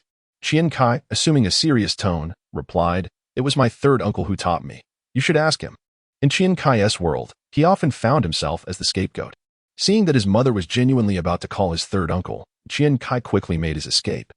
At the door, he encountered Yuan Shao returning and seized him, saying, "Mr. Qian, is this truly how we will proceed? What will happen when they brandish the contract and constrain us? 2% is quite significant." Qian Cai halted and fixed his gaze on him, stating, "What we need now is stability. If they can negotiate a lower price while ensuring we maintain sufficient profit, then in the future. If they can obtain prices from the manufacturer that differ by 2%, we could consider accommodating them. Ultimately, we dictate when to switch brands. Moreover, even if our business expands significantly, a 1 million penalty per breach is still a considerable matter."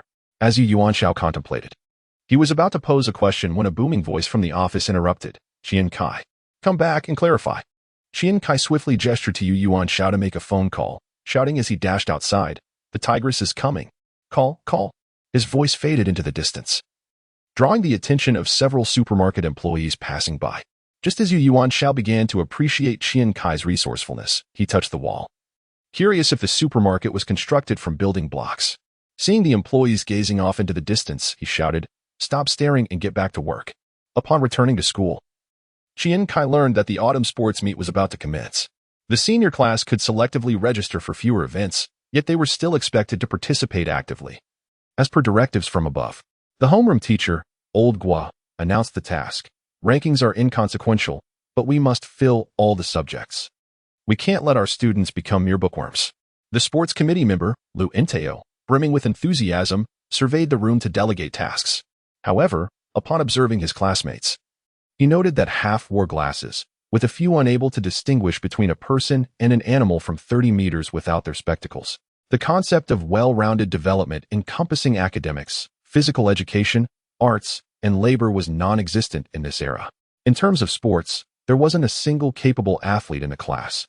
While some excelled academically and could play basketball, those who achieved top grades and could win championships in sports were likely to be found only at a military academy. Lu and Teo came to a realization. Given the current circumstances, they could only select the tallest among them from the back row. The majority of the taller boys were seated there, and if they couldn't compete in skill, at least they could rely on their height. Therefore, apart from those who voluntarily signed up, the forcibly assigned subjects were predominantly placed with the back row students. After school, Luinteo approached the tallest student in the back row, placing the registration form before him with a cheeky demeanor. "Here you go, you're in charge of the back row. Fill in the remaining subjects." The third tallest student, never before receiving such attention, took the form with gravity, scrutinizing it for a moment before standing up to exclaim, "How am I supposed to arrange this? We don't have a single girl in the back row." The back row was primarily occupied by boys. Even Yangya, who was quite tall, sat in the front as the class representative, ensuring she was accessible for task assignments. Moreover, the teachers were hesitant to place a beauty like her among the boys, leading to a gradual formation of an all-male back row. Although Lu and Teo occasionally played basketball, he was rather timid and reluctant to offend anyone. He quickly responded, "All yours. I'll even arrange for some girls. Just find people to help you." With no other option, the third tallest student stood up to begin delegating tasks. "Zhang Wei, Zhang Liang, you two brothers will handle the long-distance running. Chen Fu, you take the 100 meters and the relay. Qian Cai, you're signed up for shot put, plus a relay and 400 meters, and also 100 meters. How does that sound?" He was well aware of Qian Cai's explosive potential and prepared to assign him all the power events. At that moment, Qian Cai could no longer contain his frustration. How can one endure such treatment? Is this life still bearable? He abruptly stood up and shouted vehemently, "Lao San, have I desecrated your ancestors' graves, or what? Your esteemed Nia Lauda is still under my care. Do you believe I won't open a coal briquette factory tomorrow and appoint him as the manager?" Instantly, the few remaining students in the class turned to gaze at him.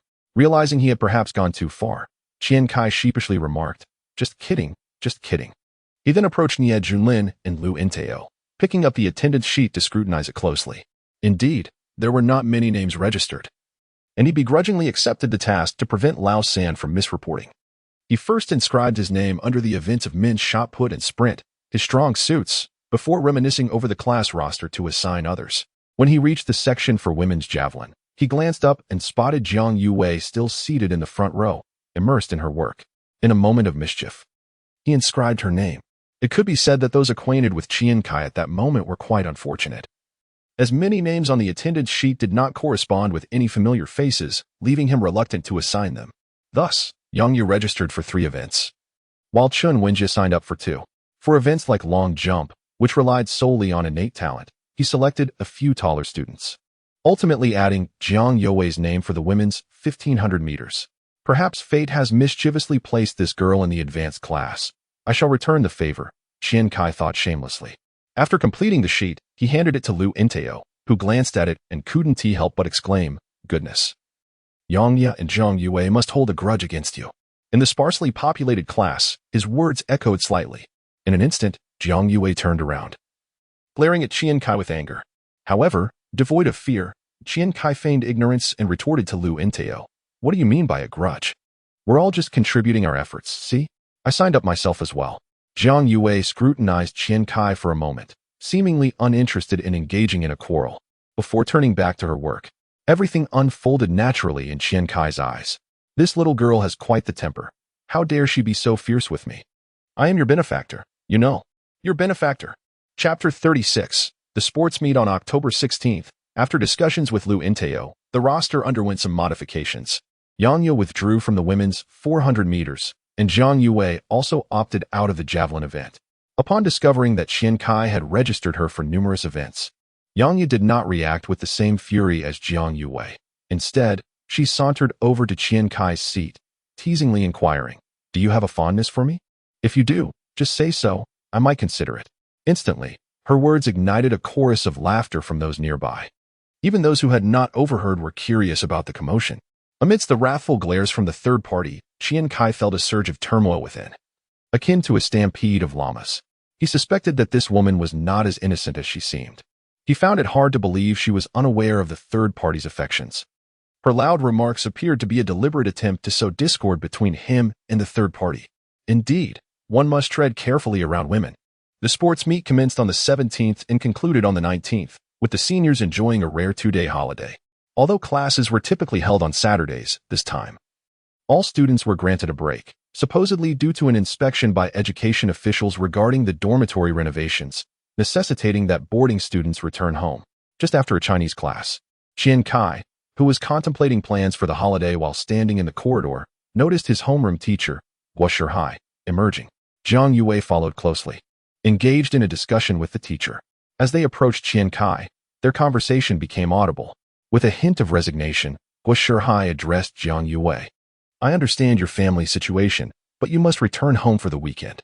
Your stepfather's house is not far from our school. You ought to spend some time with your mother." At this, Jiang Yue implored, "Teacher Guo, could you speak to the dormitory supervisor? Can't I just step out when the leaders visit the girls' dormitory? My circumstances are truly." Qian Cai nodded, realizing she was a boarding student with family concerns. Suddenly, Jiang Yue halted, and Guo Shihai also paused, both standing before Qian Cai. Jiang Yue glared at him, while Guo Shihai appeared curious about any potential conflict between them. Qian Cai felt a deep sense of injustice. He had merely nodded in acknowledgement, yet here they were, embroiled in their own matters, seemingly blaming him. Frustrated, he turned away. Guo Shihai, seeing this, chose to disregard him and continued to reason with Jiang Yue. "Yue, it's not that I lack the will to assist. I simply lack the authority. I am but a homeroom teacher, and this is the school's decision. By Friday evening, the gates will be locked. Even if I were to ask the dorm supervisor to open them for you, the darkness of the dormitory would be daunting, wouldn't it?" Realizing there was no alternative, Jiang Yue nodded in resignation and dejectedly returned to the classroom. Guo Shihai then turned to Qian Cai, patting his shoulder and raising his tone, "Young man, you've been performing admirably lately, showing significant improvement in your grades, though you often take leave. I heard from your father that you've started a supermarket outside of school. That way I supermarket?" His voice trailed off into a hushed tone, shrouded in mystery. Qian Cai contemplated the situation, recognizing that his father truly relished showing off. He professed the importance of diligent study, yet rumors of his entrepreneurial endeavors had spread widely. It was understandable, though, If even the homeroom teacher remained oblivious, then his frequent absences would undoubtedly raise eyebrows. With this thought, Qian Cai nodded and smiled, saying, "Teacher Gua, I shall procure a few gift cards for you and your wife to enjoy some shopping." Gua Shihai immediately adopted a stern expression and remarked, "At such a young age, you already understand the art of gifting your teachers? That is not permissible." Qian Cai swiftly adopted a sycophantic grin, retorting, "Gifts from parents are indeed gifts. But what I offer you is an expression of filial piety, for once a teacher, forever a father." Gua Shihai erupted into hearty laughter, exclaiming, "How did you come by such cleverness? Your recent academic progress is impressive, and with this grand supermarket venture, your wife has claimed you earn in a day what I do in an entire year. Have you perhaps summoned a celestial master?" Qian Cai felt a jolt of surprise. Gua's insights were astute, perhaps closer to the truth than he realized. He hastily ingratiated himself further, saying, "Regardless of my earnings, I am still your student. Should you require my assistance in any matter, do not hesitate to ask. I shall endeavor to assist you to the best of my abilities." "Ha ha ha. You rascal. Work diligently, but do not neglect your studies. The sports meet approaches. Strive to bring glory to our class. I foresee you as the most successful among us," Gua concluded, contentedly making his way to the classroom office. Watching Gua's retreating figure, Qian Cai mused that perhaps he had indeed struck gold. The school was replete with affluent offspring and influential figures, and while he was a student entrepreneur, the teachers and administrators had likely encountered many wealthy and powerful parents. In a lesser school, his supermarket venture might have piqued the principal's interest. "Press on, shot-put athletes." The announcer's enthusiastic voice echoed across the playground. "A perfect arc reveals the strength you have harnessed." Bang! The shot put soared in a graceful parabola before crashing to the ground and rolling forward a short distance. 75 meters. Class 7 of the senior year, Qian Cai. A chorus of cheers erupted from the cheerleading squad led by the artistic committee member, Wang Yu. This was the best result of the afternoon, and fortunately, none of the participating athletes specialized in shot put. The previous best was merely 43 meters. Otherwise, this event might have suffered a humiliating defeat. The athletes from the first high school were undoubtedly formidable, with two achieving national second-level athlete standards in the morning's 100 meters. Qian Cai had given his all, securing second place among 4 competitors and ranking 4th among the 20 with recorded results. This achievement had already invigorated many of his classmates. But little did they know that Qian Cai would later dominate the shot put, claiming first in his group and surpassing the highest record of the afternoon. Dressed in his athletic attire, Qian Cai approached the edge of the playground, shaking his hands. He felt that his physical condition was still lacking compared to his past life. He clearly lacked strength. Although he had engaged in considerable exercise throughout his life, he had never undergone specialized training. Bang! As they strolled along, the starting gun for the 1,500-meter event echoed from afar. Qian Cai spotted Jiang Yue leisurely making her way over, clearly positioned in 4th place. There were only 4 lanes, with 4 competitors racing. Wang Yu, who had just filled Qian Cai's tank, hurried over with a group of cheerleaders in tow. Observing the scene, Qian Cai feared they might end up last, given that he was the one who had assigned this task. He promptly moved to the outer lane to lead Jiang Yue, running alongside her and encouraging her softly with a shout of "Go." He refrained from raising his voice too much, wary of disrupting her rhythm. However, upon realizing it was him beside her, Jiang Yue's pace quickened. Concerned she might get a stitch, Qian Cai urged, "Steady. Keep a consistent pace." As they completed the first lap, Jiang Yue maintained her speed, noticing that she might struggle to accelerate in the latter part of the race. Qian Cai fell silent and quietly kept pace beside her. By the 4th lap, she began to tire. He quickly called out, "Hands on your hips, chest out. Twist side to side." Jiang Yue, now feeling the strain, complied and slowed to a jog for 100 meters. Reaching the final 200 meters, Qian Cai saw her still in 3rd place, while the 4th competitor had begun to surge ahead. He shouted, "Sprint. Go for it." Jiang Yue, panting heavily, surged forward, managing to cross the finish line without allowing the 4th to surpass her. "Well done," Qian Cai praised as he caught up. Jiang Yue gasped for breath, nearly fainting, prompting Qian Cai to step forward and support her. Upon realizing it was him, she attempted to pull away. "Sign," Qian Cai remarked. "Stay still. I'll help you with the dormitory situation on Saturday."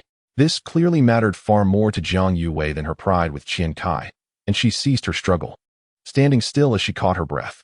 After a moment, seeing her regain some composure, Qian Cai released her and began to assess her condition. He discerned that Jiang Yue had little experience running the 1,500 meters and had relied solely on sheer will. Had he not been running behind her, she likely would have maintained her leisurely pace throughout the race. Feeling a twinge of sympathy for the pressure he had inadvertently placed on her, he initiated a conversation. "Tell me why you aren't going home, and I will find you a place to stay." Upon hearing this, Jiang Yue clenched her teeth and prepared to walk away, prompting Qian Cai to continue.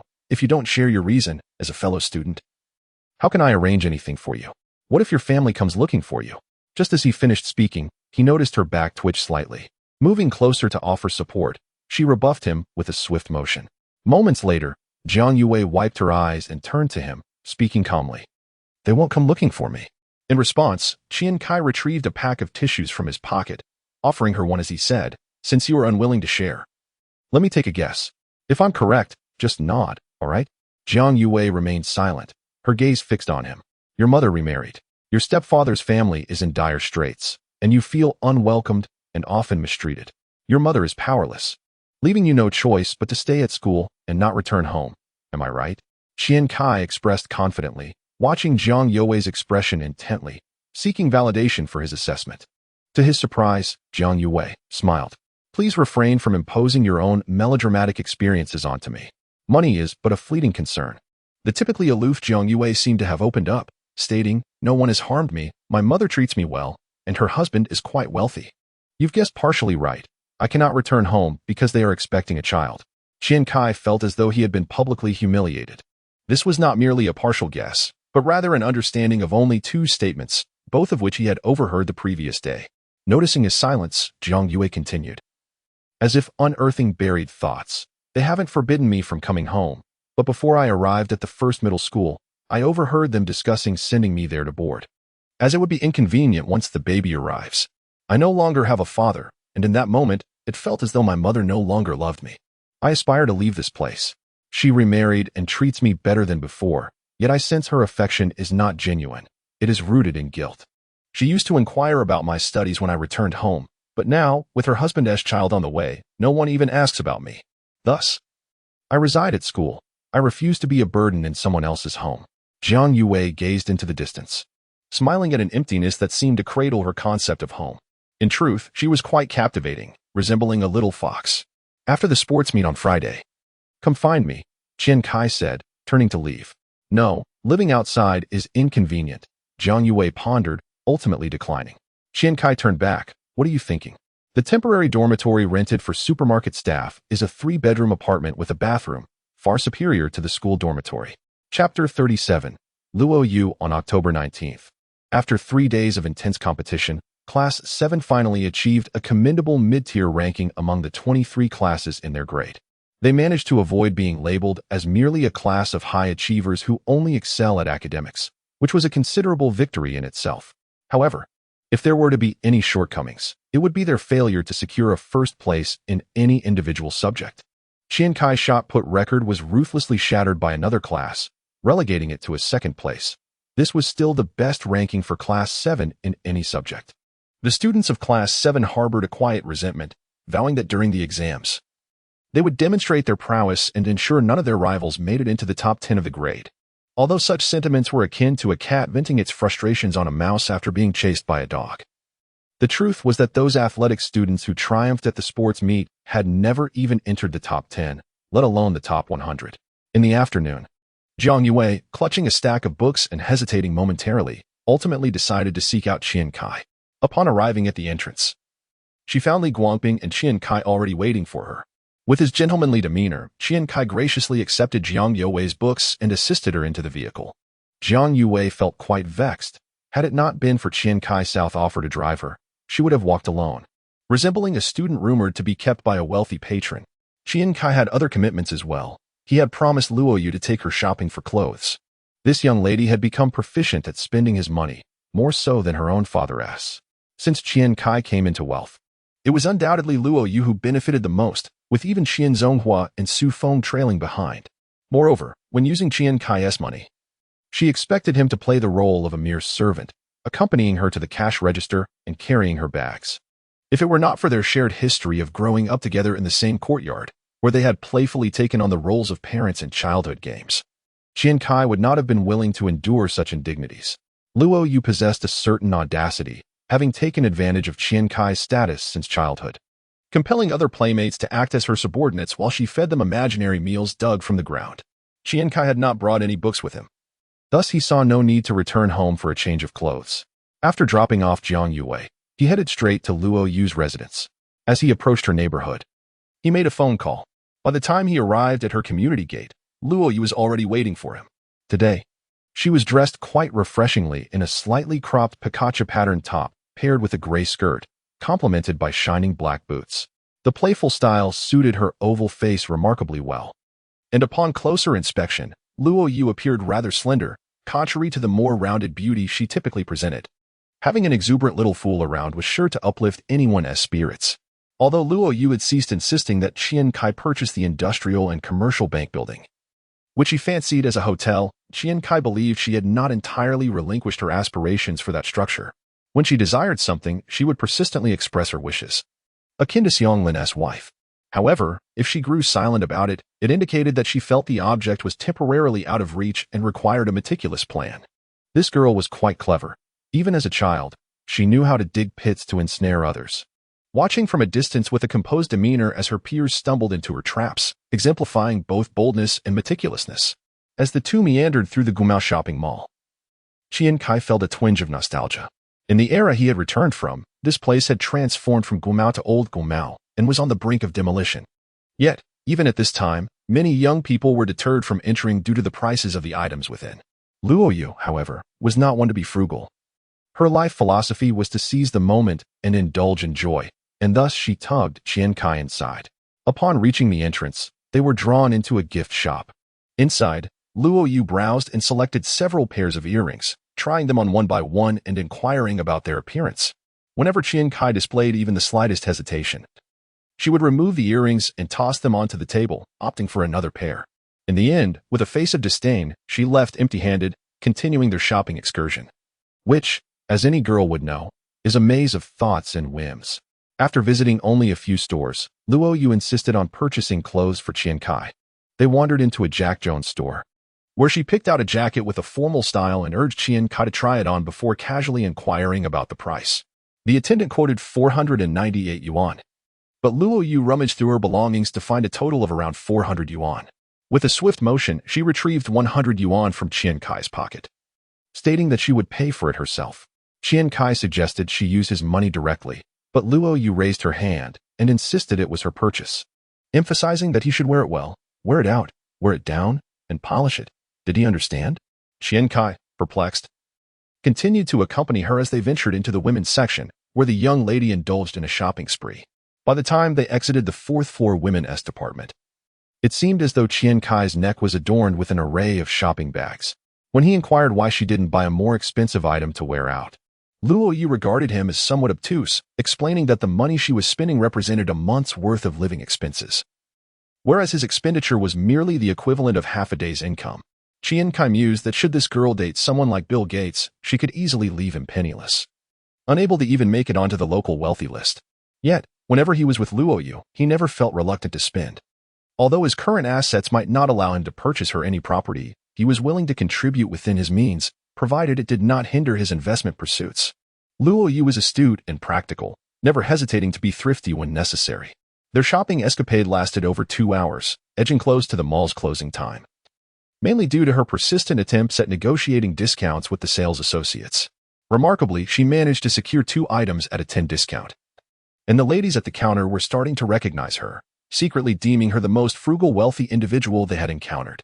As they emerged from the mall, both were somewhat famished, and Luo Yu felt a hint of embarrassment.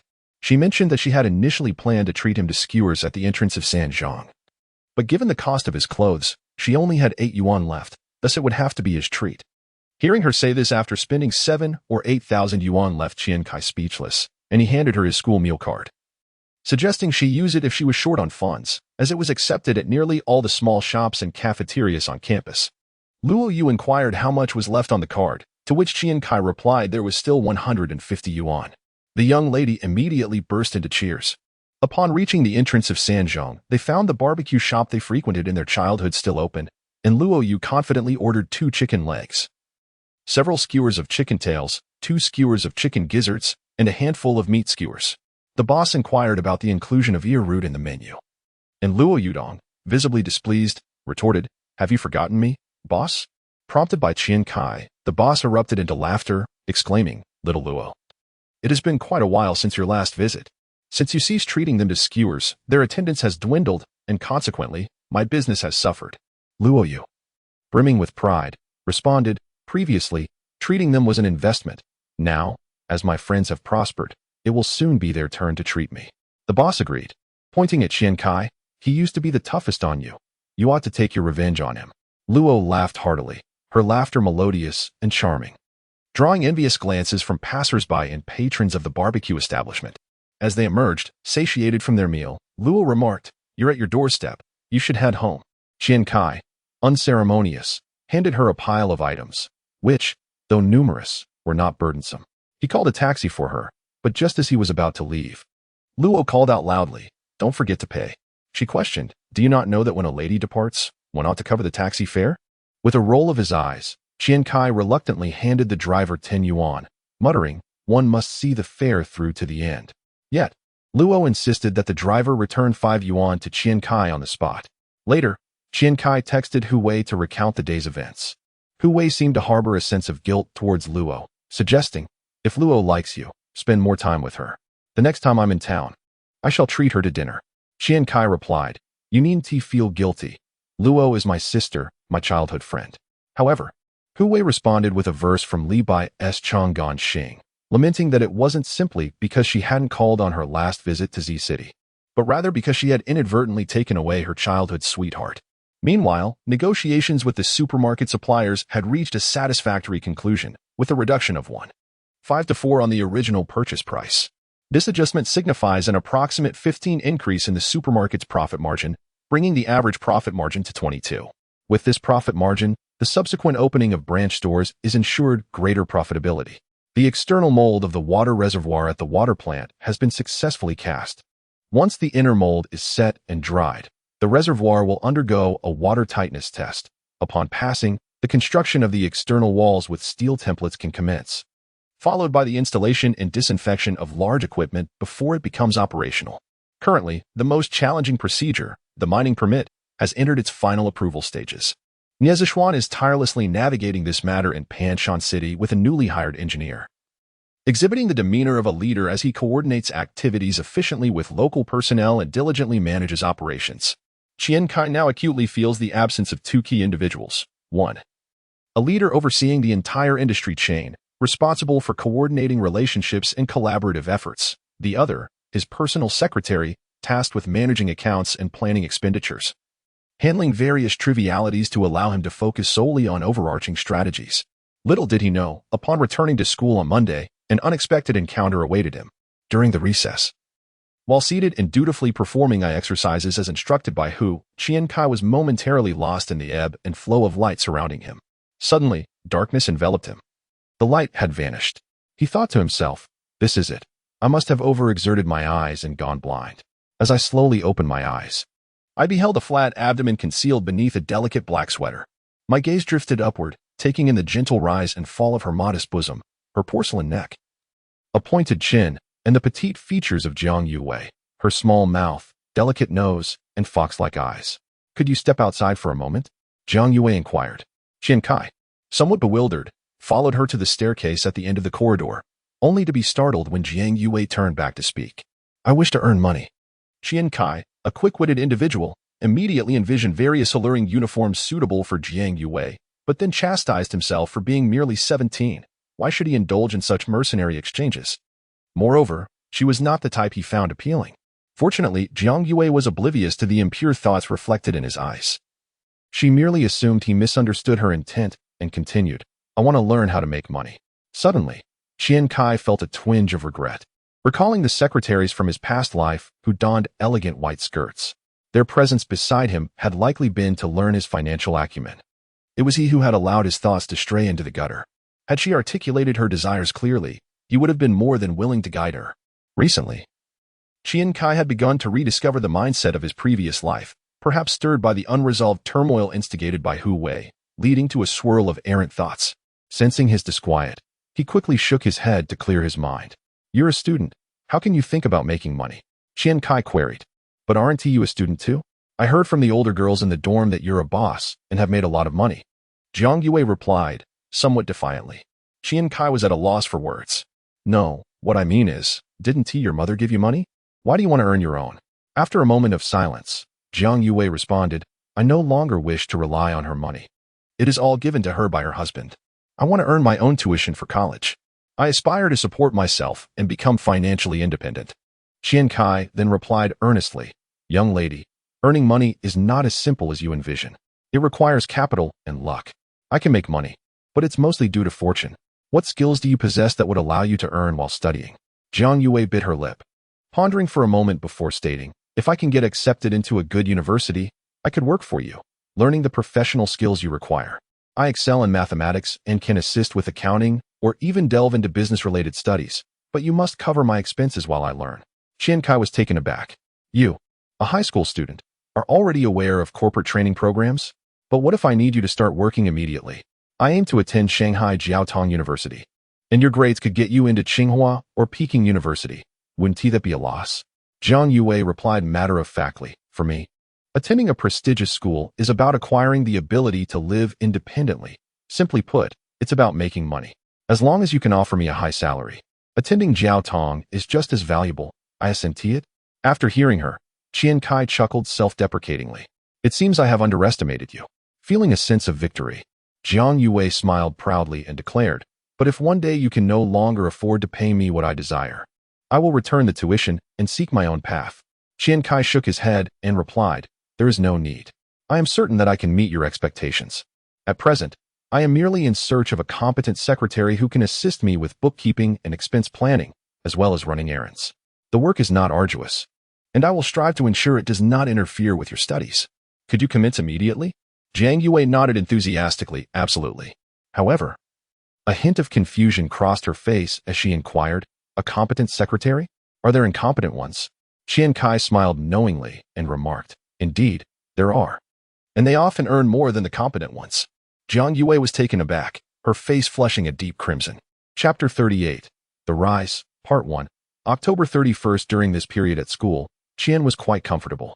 Almost every morning, Secretary Jiang would promptly bring milk and fried dough sticks. Qian had a particular fondness for the combination of fried dough sticks and milk. There was no need for him to keep accounts, as Jiang Yue meticulously compiled the daily financial transactions, rendering them clear and easily comprehensible. One cannot help but commend Secretary Jiang's innate talent in this regard. However, Qian's small-town mentality was exceedingly pronounced. He felt that Jiang Yue's monthly salary of 1,800 yuan was far too effortless. Consequently, whether it was bringing a pen on the way to school or purchasing a grilled sausage from the canteen, located 150 meters away from the teaching building during breaks, he would insist that Jiang Yue handle it all, without offering any payment, which left her to keep track of the accounts. Thus, the account book often displayed peculiar entries, such as the transfer of 180,000 yuan from the mineral water factory, followed by a line item for a grilled sausage costing 1.5 yuan. Nevertheless, it was precisely the substantial financial transactions involving Qian's assets, currently amounting to 2.4 million and steadily increasing, that compelled Secretary Jiang to work tirelessly, unfaltering in her duties. Being the one who comprehended the true value of Qian's assets, Jiang Yue held a deep admiration for him. She conducted a statistical summary of the accounts from the past few months and arrived at a conclusion, based on the rapid growth of Qian's wealth. And if the current trajectory were to be maintained, by July 9, 2002, the date of his high school graduation, his fortune would surpass 1 billion. Of course, it is implausible for anyone to sustain such an upward curve indefinitely, yet considering his present investments, it was reasonable to surmise that by the time he entered university, he would undoubtedly be a billionaire. Jiang Yue now felt as though she had boarded a grand vessel, one that could afford her not only the luxury of purchasing grilled sausages but also the means to procure flour and meat to make them herself. Today bore significant meaning for Qian, as, in addition to conquering a challenging physics problem regarding magnetic fields, his second supermarket was set to commence trial operations. Through the diligent efforts of Yu Yuanshao, the grand opening of the second supermarket was scheduled for 1 week later, with the third flagship store also beginning its trial phase. The management of this supermarket was entrusted entirely to Yuan Xiao and the appointed store manager, Su Enming, whom Qian had observed for some time. Su was pragmatic and energetic, his balding head and moderately sized belly suggesting a certain maturity. After school, Qian chose to inspect the supermarket from a consumer's perspective, fearing his judgment might be biased. Adopting a utilitarian approach, he took a day off and invited Secretary Jiang to join him in a spirited battle against the throngs of eager shoppers. 2 hours later, as they emerged, Jiang Yue was still immersed in the thrill of the previous rush to secure a place at the checkout, her cheeks slightly flushed, as if she had just experienced something extraordinary. Is this our supermarket? Jiang Yue finally grasped the source of the monthly profit exceeding 1 million. How did you find it? Qian inquired. It was quite good. The prices were very reasonable, and the selection was comprehensive. Jiang Yue found it difficult to articulate more, as she was still just a student. If this happens again, I shall deduct your salary.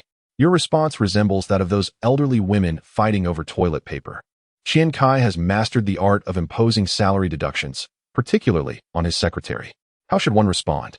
Jiang Yue inquired with confusion. Qian Cai gestured towards the crowd, remarking, Do you see how many people there are? The majority are middle-aged and elderly. In such a throng, there isn't even a first aid kit. If 2 people suffer heart attacks, we would have to close the doors today. If I were the store manager, I would hire an ambulance to wait outside. First, to ensure customer safety, and second, to demonstrate to those outside just how bustling it is inside. We might even garner some free publicity. Jiang Yue's understanding suddenly blossomed. Your way of thinking is indeed quite unique. That doesn't sound like a compliment. Qian Cai frowned. Continuing, the shopping cart setup is flawed. They are all the same size. With such congestion, even someone who merely wishes to buy snacks must navigate a cumbersome cart that occupies excessive space. This is one of the reasons for today's crowd. The carts should be available in large, small, and handheld basket options. He then looked at Jiang Yue. She seemed as though she were attending a comedic performance, nodding vigorously. Yes, you are absolutely right. Qian Cai fixed her with a gaze. You have 5 seconds to retrieve your notebook. Otherwise, when you relay my suggestions to the store manager later, I will not be responsible for reiterating them. Finally snapping back to reality, Jiang Yue hurriedly extracted her notebook and pen from her bag to take notes. Qian Cai nodded in satisfaction. In terms of supermarket product display, the arrangement of goods must align with the store's size and shelf positioning. After understanding community consumer shopping habits, frequently repurchased and essential items should be clustered together to create a sense of relevance. As for promotions, the previous discount strategy should be abolished. Instead, implement a cashback offer for purchases exceeding a certain amount, with the cashback redemption point established at the membership desk so that more customers become aware of member benefits. Additionally, 3 telephones should be installed, and VIP services should be offered to members who recharge over 1,000 yuan, home delivery within 5 kilometers, simply by providing their membership name and password. After a moment of contemplation, he added, These suggestions should be provided in copies to both store managers Su Enming and Yuan Xiao, allowing both stores to implement them simultaneously. Jiang Yue nodded, and after ensuring she had noted everything, she raised her head and asked, Shall we go to provide feedback now? Qian Cai nodded. Yes, go ahead, Pikachu. As he watched her retreating figure, Qian Cai felt the weight of the challenge in nurturing talent, bringing her to the site for hands-on learning. Rather than communicating directly with Yuan Xiao, was a deliberate effort to cultivate individuals capable of grasping his intentions. On November 1st, Qian Cai took another leave, this time accompanied by his 3rd child. With an ample supply of ammunition, Qian Cai found himself unable to rest for even a minute. The two spent nearly the entire day traversing the towering structures of Z City in search of a suitable location for a fitness center.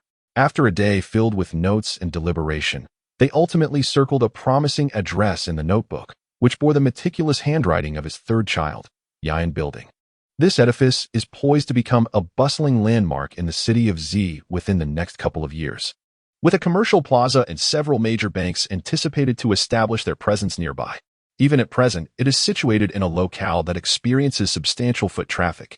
The two individuals made their way directly to the investment office of the building, where, during their conversation with the manager, the latter insisted thrice that the principal should be present. It is well known that San Ge, a man of stature, could not bear to listen any longer and promptly descended to retrieve 50,000, placing it on the manager's desk as a deposit. Following this, the proceedings became remarkably smooth. The building comprises a total of 22 floors, and taking into account the elevator's speed, they opted for the slightly lower 5th floor. The total area of the premises is 1,980 square meters, with an actual usable area reaching 1,800 square meters. And the annual rental price is set at 310 yuan per square meter, amounting to nearly 560,000 yuan annually. Upon descending, Qian Cai took a moment to observe the building from the outside. Indeed, if an outdoor advertisement were to be affixed, the 5th floor would be the most conspicuous position. Furthermore, the height of the floors and the foundation could easily accommodate the construction of a 400 square meter non-standard swimming pool on the northeast side, complemented by an elegant semicircular design and a relaxation area. Excluding the 200 square meter archery zone, the remaining 100 square meters could be allocated to a 500 square meter recreational area and a 600 square meter standard fitness zone. This division is aimed at adopting a high-end approach, targeting an annual fee exceeding 2,000 yuan. The clientele seeking membership here would likely possess not only fitness aspirations, but also social needs. Consequently, Qian Cai intends to cultivate a high-end leisure area, complemented by archery and swimming, and subsequently develop value-added services, embedding the concept of upscale fitness into the minds of the elite and white-collar workers in Z City. Once established as a benchmark, the subsequent introduction of sport-oriented beverages is expected to emanate from this venue into the market. Upon expressing interest in a 5-year lease, the office manager immediately offered to waive the property management fees. Qian Cai couldn't help but smile inwardly, as he surmised that the rent here would likely double in 2 years. Were it not for his current lack of funds, acquiring this property would have been the most prudent choice. Resolute in his decision, Qian Cai planned to lease the 6th floor as well once the fitness center began generating revenue, intending to develop it for badminton, Pilates, and martial arts, striving to establish it as a benchmark in the fitness industry throughout the province. After finalizing the agreement with a deposit of 50,000 and signing the contract, they arranged for Qian Cai to have the right of first refusal should the 6th floor become available for lease, with the manager agreeing to notify him in advance. Leaving their contact number, the two departed the office. San Gu suggested celebrating at a newly opened Western restaurant, having adopted a penchant for foreign delicacies from Yangya. In truth, Qian Cai had previously harbored a strong aversion to Western cuisine, finding its coarse cooking methods lacking in comparison to the nuanced flavors of Chinese food. However, seeing Sanji's enthusiastic demeanor, he reluctantly acquiesced. As was customary, he ordered a Wellington, a method he employed to gauge the chef's expertise. The wrapped steak's doneness is obscured, and the mastery of frying and baking to achieve the desired tenderness reveals the chef's skill. He particularly relished the texture of the Wellington. After placing his order, Qian Cai made his way to the restroom, only to encounter an individual emerging from the opposite direction. It was at that moment that Qian Cai recognized the man's face, causing him to instinctively halt. On the verge of a most unfortunate mishap, he turned to glance at the direction from which the man had come, and only when the individual settled at a nearby table did Qian Cai hastily rush into the restroom. Once relieved, a shiver coursed through his being. By the heavens, Guidong, you owe me 1,000 public restrooms for this moment. The person outside was a monk of sorts from Ji province, working in Shanghai, who would later be renowned as the king of futures. Qian Cai had heard whispers of his fame during his previous life in Shanghai. A darling of the futures and domestic stock markets, he had transformed an initial sum of 100,000 into 5 billion within 4 years, a staggering 50,000-fold increase. A true marvel of the secondary market. It seemed that he had begun to realize this potential, and Qian Cai believed that if he could just seize this opportunity, he would no longer have to worry about cash flow in 3 years. Returning to his seat, Qian Cai lifted a cup of hot water, his mind racing with plans. Chapter 39. The Rise, Part 2. Qian Cai, initially turned away from Guidong, found an excuse to switch seats with Nie Junlin, observing him while enjoying his meal. Guidong, who had seemingly achieved moderate success and was undoubtedly a millionaire, dressed reasonably well. Yet, combined with his dark complexion, he resembled a farmer toiling under the sun. As a native of Linqing, what brought him to Z City?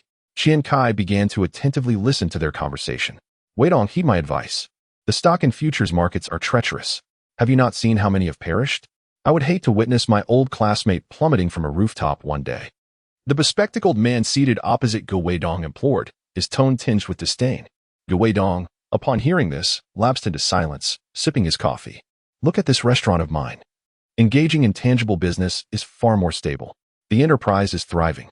If you're making some money now, you should withdraw promptly and join forces with me to open a branch in Linqing. I tell you, Wei Dong, whether in futures or the stock market, do not be greedy. The words of seasoned stock market veterans are worth heeding. If I had indulged in greed, I would not have this restaurant today. The bespectacled man continued with confidence. Gu Weidong shook his head in response. A-shares and futures are not the same. Futures allow for both buying and selling with the right insight. One can profit in both bear and bull markets. If you trust me, I can turn your 1 million into 2 million within a year. Qian Cai chuckled, realizing that Gu Weidong was not as self-assured as he appeared in interviews later on. Doubling capital in a year? Adding a zero would still fall short. The bespectacled man chuckled and shook his head. I think I'll leave you an exit strategy. After all these years of friendship, you've resigned. When you find yourself unable to cope, come back to me, and I'll reserve a deputy manager position for you. It would be wiser to seek opportunities in Shanghai. Perhaps you may find your benefactor there. Gu Weidong appeared somewhat disheartened. This current wave of futures is indeed promising. If I had ample funds, leveraging significantly, with good fortune, I could earn another 1 million in just 1 month. The bespectacled man laughed again. But what if you incur losses? What if you lose everything? You should explore investment opportunities in larger cities. However, venture capitalists are unlikely to invest in the futures market. They seek predictable markets, not gambling. I believe this matter. As Qian Cai listened, he disregarded the conversation and hurriedly exited the restaurant, just as his friend, Lao San, took a bite of the cheese. He widened his eyes and shouted, "Hey, you're leaving me behind. I don't have much money left on my card." Wait. This sudden outburst drew the attention of many around them. The bespectacled man quickly summoned a waiter to relay some instructions, then turned to Gu Weidong, saying, "You see, even running a legitimate business is fraught with challenges. Opening a high-end restaurant can lead to patrons dining and dashing. Alas, the moral fabric of society is deteriorating." Upon exiting the restaurant, Qian Cai promptly dialed his uncle's number. "Hello, uncle, there's a retail trader in Shanghai named Gu Weidong. Please have someone contact the owner of Wudong Restaurant." A day later, Gu Weidong received a call requesting a meeting with a real estate tycoon from Rixin, introduced by his friend Su Xiao, right in Z City. At this moment, he was inquiring about loans at the bank, having returned to Province G to secure funding. He held great optimism for the forthcoming agricultural futures market. However, after suffering a substantial loss from a previous investment, he found it necessary to reconnect with old acquaintances and classmates for collaboration. Gu Weidong was immediately elated. Setting aside his current tasks and heading to the address provided by Rixin Real Estate. Upon arriving at the reception, he announced his name, and the receptionist guided him to the office door. As he entered, Gu Weidong observed a middle-aged man clad in a dark suit conversing with a 20-year-old youth. Upon noticing his entrance, the middle-aged man rose to greet him with a handshake, introducing himself. "Hello, I am Su Yang." Gu Weidong replied, "Hello, Mr. Su. You summoned me today for..." Su Yang interjected with a succinct response, "Collaboration." Gu Weidong felt a twinge of confusion. The company's contact had alluded to an investment opportunity, yet this man spoke of collaboration. He hesitated before inquiring, "Collaboration? Is it not an investment?" In truth, Qian Cai intended to propose an investment, but upon hearing Gu Weidong's thoughts, his uncle Su Yang deemed it too perilous to entrust Gu Weidong with the funds. In the volatile realm of high leverage, losing one's principal could occur in a mere afternoon. Thus, he preferred Gu Weidong to provide insights while he would manage the operations. Unbeknownst to Qian Cai, the nature of the collaboration could alter Gu Weidong's instincts, given the rapidly changing dynamics of the futures market. Consequently, Qian Cai stood up, gesturing towards Su Yang, and addressed Gu Weidong. "Mr. Su misspoke earlier. I am the investor, and I wish to invest in your company, or more accurately, in you personally." Gu Weidong was taken aback. "Personal investment? A loan?" Qian Cai shook his head. "Investment is investment. The risks shall be shared." Gu Weidong scrutinized Qian Cai for a moment before asking, "Haven't we met before?" Qian Cai chuckled. "Indeed, yesterday, in the restroom of the Wutong Western Restaurant. My friend nearly had your bespectacled companion, Su Xiao, wash dishes." Gu Weidong smacked his forehead. Right. I thought you looked familiar. What is your surname?" "Qian. I was struck by your ideas yesterday and truly resonated with them. I believe there is great potential in the agricultural futures market. So I hastily left the restaurant to contact my uncle, Mr. Su, to reach out to you. I didn't approach you directly yesterday." as I asked my uncle to obtain your number from your friend Su Xiao through company channels, fearing you might think me a lunatic, Qian Cai explained. At that moment, Gu Weidong comprehended the reasoning behind the previous day's incident and nodded. So, do you believe soybeans? Qian Cai quickly interrupted. Pursue your vision. I will provide you with 1,500,000. If you agree, we can sign a contract and transfer the funds immediately. However, the contract must stipulate that all your futures market investments must be conducted through the company. Otherwise, we reserve the right to sue for any illicit gains. Qian Cai felt a twinge of anxiety. His understanding of the futures market was quite adept, yet he worried about revealing too much should Gu Weidong inquire about specific details. Upon hearing the investment amount, Gu Weidong leapt in disbelief. 1,500,000? Are you certain about this futures venture? Qian Cai chuckled lightly. There's no need to consult my uncle. It is I who will invest 150,000, acquiring a 49% stake. You may utilize these funds for futures trading, though it will be executed under a corporate structure that you will establish. Once the company is registered, I will assign an accountant to oversee operations, yet you will remain the ultimate decision-maker. Gu Weidong, astonished by the terms, found them to far exceed his expectations. He had merely sought 1 million. Doubts crept into his mind regarding whether Qian Cai had fully grasped his intentions from the previous day. Yet he resolved not to correct him now. Unbeknownst to Gu Weidong, Qian Cai was fully aware of the situation, harboring his own aspirations. Gu Weidong was riding a wave of legendary success, exhibiting extraordinary acumen in predicting the futures market. Entrusting him with additional capital would undoubtedly yield substantial returns.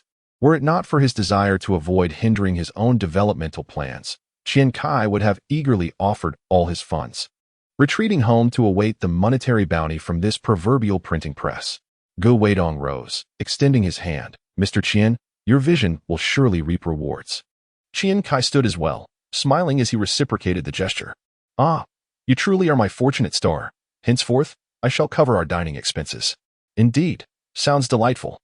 Qian Cai secretly resolved to check the restroom after each meal, hoping to discover any surprises left by fortune. On November 8th, after 3 days of trial operations, the largest supermarket in Z City opened its doors ahead of schedule, boasting a practical area exceeding 3,000 square meters. Deputy District Chief Chung from the Southern District was invited to officiate the ribbon-cutting ceremony, and the youthful supermarket owner made an appearance alongside him. The applause resounded as Cheng Xingye observed the young man before him, reflecting on how he had once perceived him merely as a pawn in a threat against himself. Now standing at such an elevated position, local reporters eagerly captured the moment, a young man with boundless potential alongside the deputy district chief, rumored to soon be promoted to executive deputy. Reliable sources revealed that this youthful proprietor was, in fact, a high school student from the prestigious No. 1 high school. Journalists, eager for a sensational story, began to document the festive scene beneath the grand red tiger emblem, illuminated by the confident smile of the young entrepreneur. While the crowd regarded him as having achieved monumental success, he understood with clarity that this was merely the initial step of his journey. With a resounding pop, fireworks erupted, and the grand entrance swung open to reveal a spacious hall filled with an array of merchandise, including a vast selection of fresh produce and even some rare seafood. Ji Province was not a coastal city. The nearest Beihai lay over 900 kilometers away, and the local market lacked professional seafood vendors, rendering many aquatic delicacies a luxury. Qian Cai had expended considerable effort to secure a supply of seafood through connections with Chen Yue's brother. However, after the initial phase of opening, the focus here will still predominantly be on selling river fish, as the local purchasing power remains insufficient to support the exorbitant transportation costs and mortality rates. Nevertheless, the establishment has conveyed a significant message. Seafood is readily available in supermarkets, and there is virtually nothing that cannot be purchased there. The opening event was unprecedentedly grand, and under the premise of significantly lowering procurement costs, the Nanjing District Store of Weilai Supermarket introduced an enticing promotion, a 12 cashback on purchases exceeding 100 yuan. The tangible cash rebate proved to be far more impactful than mere discounts, significantly increasing foot traffic at the membership registration desk. Additionally, 2 dedicated checkout lanes for members were opened, and many customers, captivated by the supermarket's extensive range of products and the attractive cashback offer, readily reached for their wallets to sign up for membership. The closing time that day had to be extended to 9:30 p.m., with sales reaching a record high of 1.33 million yuan and profits amounting to 120 yuan. Member prepayments soared to 1.01 million yuan. Once the statistics were compiled, Qian Cai, after instructing Yuancio and Suiming to distribute red envelopes to the store employees, stepped out of the supermarket alone. His figure grew increasingly distant under the moonlight, casting an ever-lengthening and enlarging shadow. Chapter 40. Whether one knows or not, only heaven knows. November 12th. At last, there was a glimmer of profit, and the journey back to millionaire status began anew. Only to be met with another piece of troubling news. The water purification and disinfection equipment at the spring water factory had been successfully calibrated, and the installation of the blow molding and bottling production line was imminent, which would incur a considerable expense. In accordance with Qian Cai's specifications, the water bottles would be crafted from PET material, with 2 sizes to be produced, 550 milliliters and 3L. Qian Cai was deeply involved in the design of the bottles, opting for a cylindrical shape standing 21 centimeters tall, with a base diameter of 60 millimeters, and featuring contours that fit comfortably in the hand. Rather than employing a fully wrapped label, a label was affixed to one side, emblazoned with the vibrant red cartoon logo of Whalai Supermarket, alongside a stylized depiction of the Six-Dragon Mountain. A flowing underline in the bottom right corner bore the word Whalai, thanks to the designer's enhancements.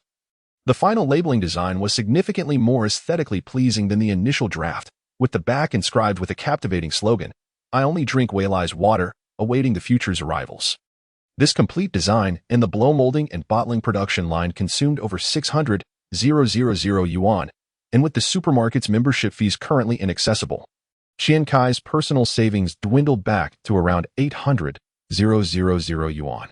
The gym's construction was set to commence imminently, particularly the swimming pool, which would entail substantial expenses, forcing the postponement of the planned stationary wholesale transformation originally slated for mid-month. Fortunately, the 3 supermarkets demonstrated robust revenue generation, raking in over 80,000 yuan daily. In critical moments, there was the possibility of drawing from the 4 million yuan in pre-collected membership fees. However, Qian Cai was reluctant to utilize this fund unless absolutely necessary, as fundamentally, this money was not entirely his. Once members began to make purchases, the inventory would diminish, and after deducting payments to suppliers, only then would he see his profit. Furthermore, the nearly 10 million yuan in unpaid goods owed to the supermarket could not be touched. Any misuse of these funds could lead to rumors that would jeopardize his credit, potentially collapsing the supply system he had painstakingly established. Amidst this predicament, the news of Qian Cai's newfound wealth spread like wildfire through the school, initially met with skepticism from a handful of astute students. It wasn't until a homeroom teacher in the second year of high school admonished students against a culture of comparison in their attire, casually remarking, "Are your parents wealthy?" The high-achieving students in the third year, like Qian Cai, have started their own supermarkets. Have you seen them flaunting their clothing?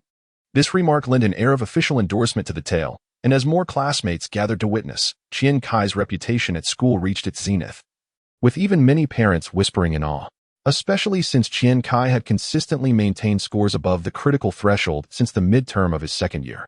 Coupled with his budding proficiency in French, rumors of his piano skills, and achievements in martial arts competitions at the provincial level provided a theoretical foundation for his burgeoning notoriety. Parents, in their quest to educate their children, are determined to ensure that their offspring excel in every aspect, akin to the ideal of a well-rounded individual. They remain oblivious to the concept of the halo effect, only recognizing that if their child does not achieve a comprehensive development in virtue, intellect, physical fitness, aesthetics, and labor, it equates to a lack of familial pride. Each day, Qian Cai faces throngs of visitors at the school gate, leaving him in a state of dismay. The newly acquired, albeit costly, garments must be confined to his wardrobe, as he dares only to don his school uniform, fearful of inadvertently becoming a negative example of ostentation. He has no desire to flaunt wealth, yet the unwelcome label bestowed upon him by a certain homeroom teacher has extinguished any opportunity for display, compelling him to hastily order 3 additional school uniforms, which adds to his discomfort. In recent days, the swarm of admirers has been overwhelming. When Sheng Lai pretended to stumble for the 3rd time before him, Qian Cai finally refrained from offering assistance, merely observing her as she executed a graceful spin upon her fall and regained her footing, quipping, "Perhaps you should enroll in a ballet class," thereby earning himself a reputation for lacking romantic sensibility. Discussing these matters with Hu Wei, she referred to them as the burdens of happiness. casually inquiring why only Chang Lai's name had emerged amidst the throng of admirers. The veiled hostility in her words pierced through the distance of 150 kilometers, prompting Qian Cai to feign ignorance and respond that she bore a striking resemblance to a distant cousin of his. Secretary Jiang has recently been perplexed, struggling to comprehend the payment of 1.5 million to Gu Weidong's chaotic investment company while organizing the accounts. Each inquiry directed at Qian Cai was met with an air of mystery. Jiang Yue grew increasingly irate, questioning whether he was oblivious to the numerous expenses he was incurring. His reckless investments, coupled with the impending substantial outlays and dwindling account balances, left her with the burden of managing the finances, which only exacerbated her headache. Meanwhile, the aloof Qian Cai seemed intent on sharpening Jiang Yue's coordination skills, leaving her to navigate the chaos alone.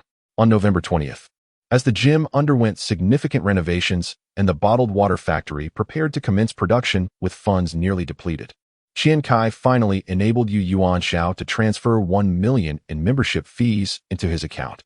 This unexpected influx illuminated Jiang Yue's despair, momentarily making her believe her salary could be sustained. She suddenly regarded her boss as a remarkable figure, on the verge of tears from joy, while Qian Cai, observing from the sidelines, found himself bemused, recognizing that his secretary's resilience required further cultivation. Following this, Qian Cai accompanied the Nie family to the Lilongshan factory to witness the first bottle of mineral water being labeled and dispatched. There, he officially appointed Nie Zishuan as the general manager of Weilai Mineral Water Company, signing a personal transfer agreement for 5% of the shares. The Nie family remained unaware of the implications of this 5%. Nie Dajuan noted that his eldest son had become leaner and more resilient, reminiscent of his own struggles in the workforce during his youth, while Lu Wenwei expressed relief that Nie Zishuan was finally on a legitimate path, avoiding the tumultuous road once traveled by his father. It was not until their return journey that Nie Dajuan patted Qian Cai on the shoulder and mumbled, "This lad braves the elements in the mountains day in and day out, and you only grant him a mere 5%? Is that sufficient for his needs?" Qian Cai pondered for a moment before replying with a smile, "Rest assured, Uncle Nie, when he has a son in the future, he won't be the type to squander his wealth. This 5% will suffice for him, and even for his grandchildren, perhaps even his great-grandchildren." On December 1st, it seemed as if the celestial beings had indulged in a drunken revelry, carelessly shredding the white clouds. Snow began to fall. This cold front arrived uncharacteristically early. Just days prior, the sun had shone brightly, and suddenly winter had set in.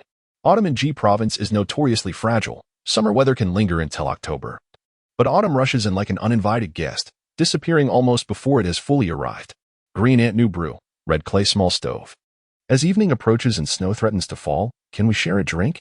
Qian Cai fished out his phone and sent a message. Not drunk, not drunk. This girl needs to stay sober to study. Keep it up, dear university student, came Hu Wei's reply. Qian Cai chuckled and dialed Hu Wei's number. Hello?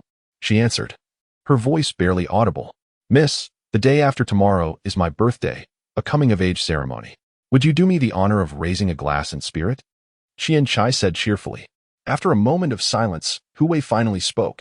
You've never mentioned your birthday before. Is it according to the Gregorian calendar or the lunar calendar? Gregorian.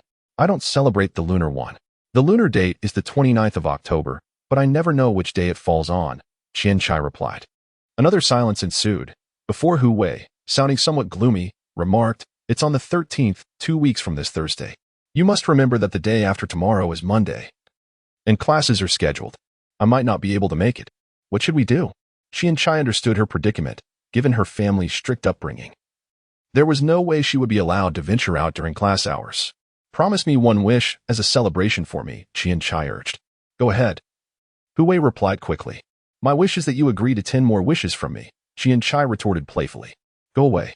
Given the delay in communication typical of their era, Hu Wei's response was almost instantaneous. Don't bother trying to find a way. University is fast approaching, Qian Cai said. A hint of concern in his voice, knowing Hu Wei could sometimes be reckless. My dad has gone to Shanghai, Hu Wei replied. Isn't that wonderful? It's close to home. Qian Cai feigned ignorance. You know full well. Pretending not to know, last time you dropped me off at the fork in Shengfu Road, you walked ahead, Hu Wei exclaimed. Somewhat irritated, Qian Cai was taken aback. Had he inadvertently revealed too much? If one were to ponder, one could easily guess who your father is. But I am not yet in a position to know. When will it be appropriate for me to know? when I am deemed worthy of that knowledge. Chapter 41. Birthday December 3rd. The sound of crunching beneath the snow was sharp, yet it seemed to lack a certain force. If only the arch of his foot had been just a tad more pronounced, he could have obliterated the soles of his shoes entirely. This left Qian Cai, who possessed a touch of obsessive-compulsive tendencies, feeling quite unsettled. Abruptly, he halted and turned back. With a decisive stomp, he pressed down on a patch of snow that he had previously failed to crush, sinking it into the ground, and then he scraped the snow away with his foot, revealing a section of concrete beneath. Only then did a satisfied expression grace his features. Humph! A heavy sound escaped his nostrils. Ah, it is my birthday. Qian Cai reminisced about the gifts he had wished for throughout his childhood. Comic book collections, water margin cards, Gundam models, game consoles, pagers, computers. A heartfelt birthday wish from a beloved woman, money, money, money. Before turning 28, his desires seemed intricate, yet thereafter they simplified considerably. Perhaps as one matures, one's aspirations become more profound yet straightforward, realizing that all those minor wishes could be fulfilled by one grand desire, even the affection of a cherished partner. Until he encountered Hu Wei, it seemed that money had transformed into a mere tool for him to protect his beloved. His worldview crumbled. After Hu Wei departed, he sought to conquer various women through wealth in an attempt to restore his original perspective. It must be said that he succeeded quite well in this endeavor. And until he returned to this youthful form, he had not known disappointment again. At this moment, he felt a sense of duality. This body was preoccupied with thoughts of Cheng Lai, who had repeatedly sought his embrace, and the fleeting joys of computer games. Yet his presence had imposed a colossal ambition upon this vessel, blending the memories of his past life at 18 with those of this life. He felt a tinge of guilt. His soul could not resonate with the memories housed within this body. He could easily fulfill its desires with the mere blink of an eye. Let today be a day of indulgence for him. Qian Cai strolled into the park and purchased a batch of chicken wings, those that could be gnawed for half an hour until the bones were stripped clean. Even the sinewy meat between, dusted with chili powder, he savored each bite. He then ventured into a toy store, acquiring 2 Gundam models, one red and one black. Borrowing a chair from the proprietor, he settled at the entrance to unwrap them, transforming their forms with delight. As he played, a sense of unease crept in. After wiping his mouth clean of chicken grease, he engaged the 2 Gundam robots in a mock battle, making sound effects of Baiyu and Dong Dong. Just as the shopkeeper hesitated, contemplating whether to call someone to take him home for treatment, he returned the toys and exited. He made his way directly to an internet CAF, initiated a game of StarCraft in melee mode, finding it far more engaging than before, even resorting to using a few cheat codes when the tide turned against him. After 2 rounds, a sense of ennui descended upon him. He didn't log off, but merely observed others play for a while. Finding it utterly uninteresting, he rose to settle his bill, pocketing $2.50 as he stepped outside. Arriving at the electronics mall, he ascended to the 4th floor and glanced at the extravagant smartphones that once captivated his thoughts for an entire evening. However, this time, he found himself devoid of interest. With $50,000 in his bag, intended for indulgence, he surveyed the surroundings, yet ended up purchasing only a red Motorola. As the afternoon approached and school was about to let out, he recalled the intersection near the school and waited there. After a brief while, he spotted a slender figure clad in a red down jacket and fitted jeans, and he felt that the day had gained a semblance of significance. A flutter of excitement coursed through him, though he soon realized it stemmed more from anxiety than infatuation, causing him to frown. As Cheng Lai drew closer, they both scrutinized each other. Qian Cai acknowledged her alluring figure with a nod, while Cheng Lai, initially irritated, contemplated walking away. Yet, Qian Cai stood up, causing a glimmer to return to Cheng Lai's eyes. "Are you waiting for me?" Cheng Lai ventured, a hint of nervousness tinging her voice. "Yes," Qian Cai nodded, then presented a neatly wrapped gift bag. "This is for you," he added. Cheng Lai received the bag with surprise, feeling its weight. Upon peering inside and discovering the smartphone box, her astonishment grew, though hesitation crept in as she stammered, "You Qian Cai."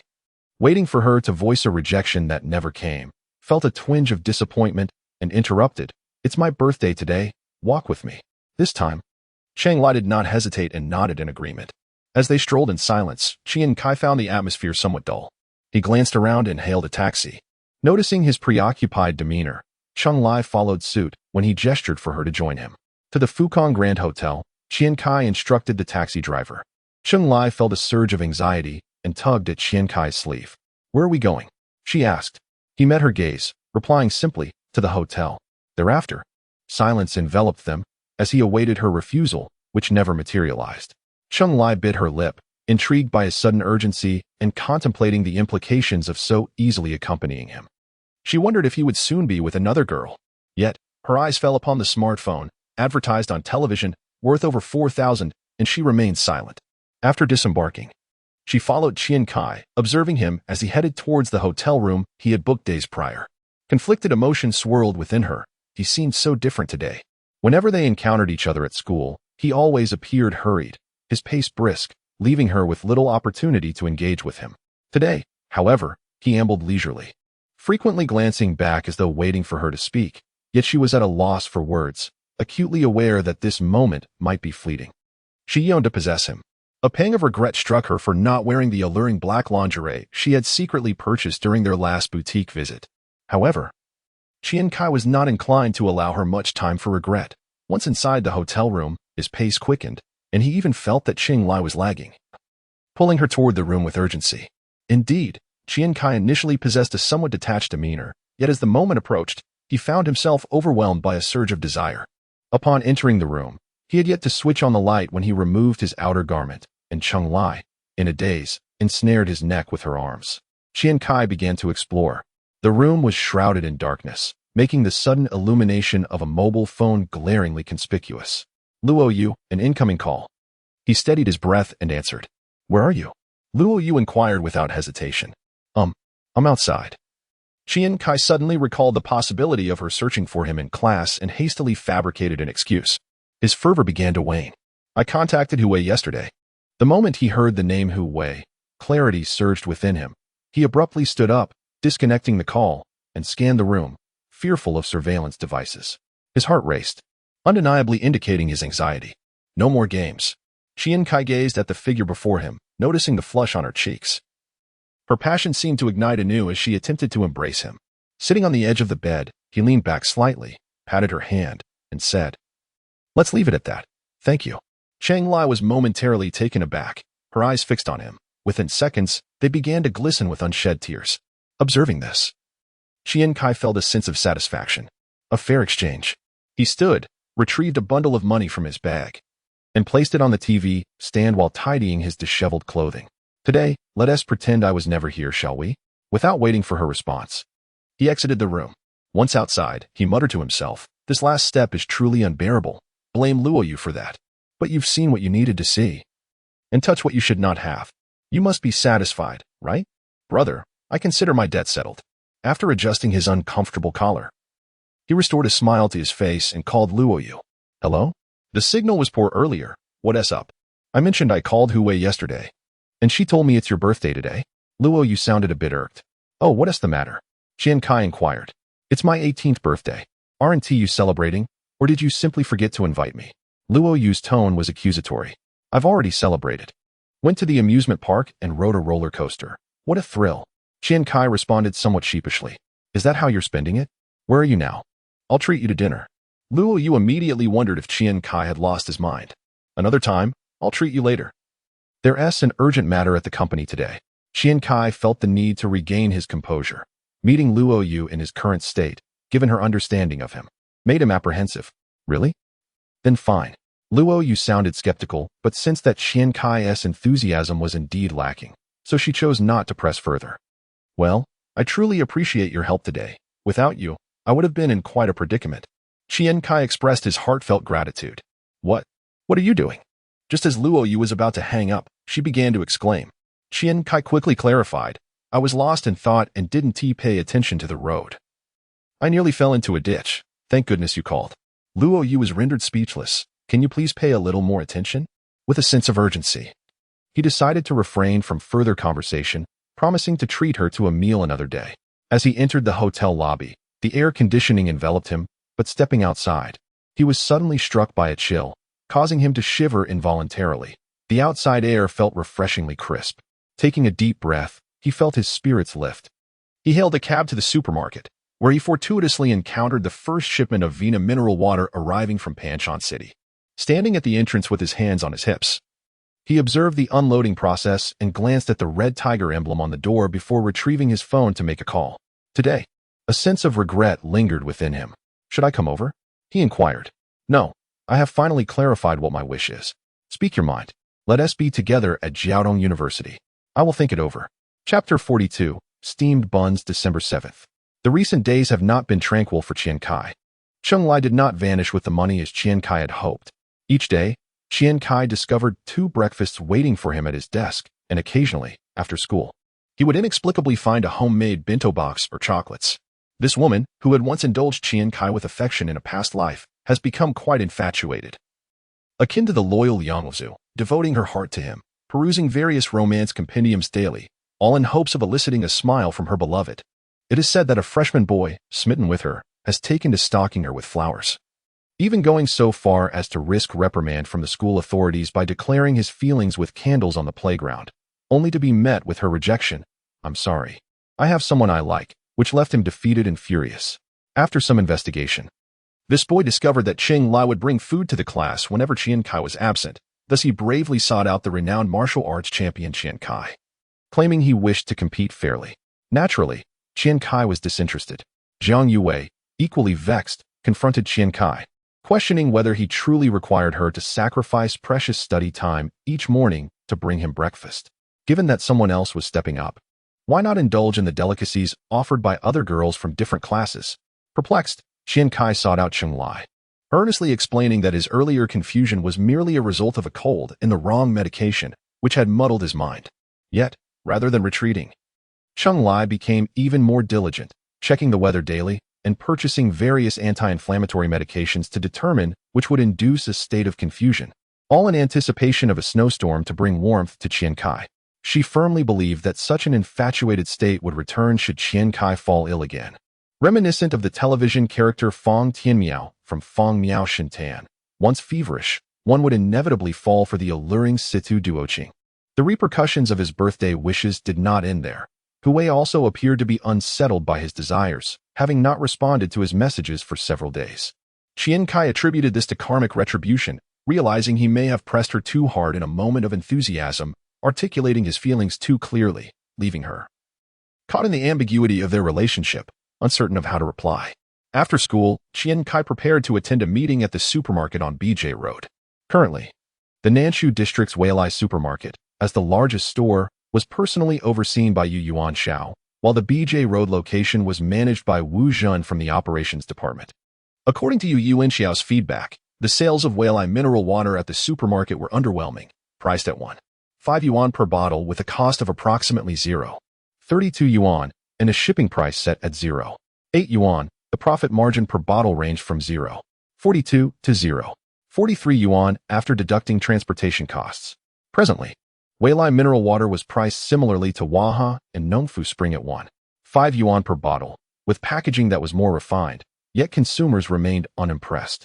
Establishing a brand's presence in the hearts of the public requires time, but first, a strategy must be devised to enhance visibility among the populace, necessitating cooperation from the supermarket. Li Guangping was already waiting at the school gate when Qian Cai was about to head to the supermarket in the southern district. Just then, Yuan Xiao's call came through. Something's gone awry, Mr. Qian. There's a disturbance at the Qingye Plaza store. Su Enming has gotten into a scuffle. Qian Cai pressed the phone to his ear and informed Li Guangping that he was heading to Qingye Plaza, then asked into the phone, what happened? Yuan Xiao replied, a hint of anxiety in his voice, it's a thug from Wanshou Road, named Wang Sanmao. He came to our Qingye Plaza store a few days ago, demanding protection money, claiming it would ensure our safety. Su Enming called the police immediately. They took him away since we had issued shopping cards when we opened. However, this morning, one of his underlings, a fellow named Xiao Wei, bought a box of 8 treasure porridge and then returned in the afternoon, claiming he had an upset stomach from it. Before long, Wang Sanmao showed up, cursing loudly. Su Enming, being straightforward, got into a fight with him after taking a few insults. Don't rush. You head over first. I'm on my way. We'll discuss it further at the scene, Qian Cai concluded before hanging up. Putting down the phone, Qian Cai sighed, closed his eyes, and leaned against the headrest. This era still harbors many thugs who make a living off protection money. The more prominent gang leaders have gradually established companies, engaging in construction, earthworks, and demolition projects, while others delve into security firms, debt collection, and usury. Such petty thugs lingering on the streets may not be of high status, yet they are challenging to dismiss. Their tactics are often rudimentary, characterized by senseless disturbances, but they can be bothersome enough to cause discomfort. Unafraid of brief detentions since the matters are trivial and they can be released within a few days. If this were in the southern district, he could have called Cheng Xingye for assistance in intimidating them. He would likely oblige for such minor matters. However, Wanshou Road is not under his jurisdiction, and he might not be inclined to seek connections on his behalf, possibly even relishing the chance to see him in a predicament. After contemplating for a while, Qian Cai called Nie Dijuan. The call connected. Uncle Nie, do you know a Wang Sanmao near Wanshou Road? Qian Cai inquired directly. Wang Sanmao? I know a couple of people by that name in the North District. Are they involved in the underworld?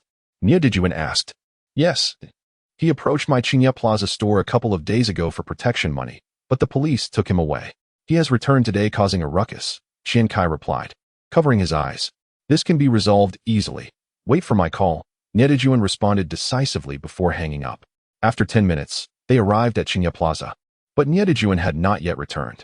Qian Cai chose not to exit the vehicle, opting to wait a bit longer. After another 4 or 5 minutes, Nie Dijuan's call came through.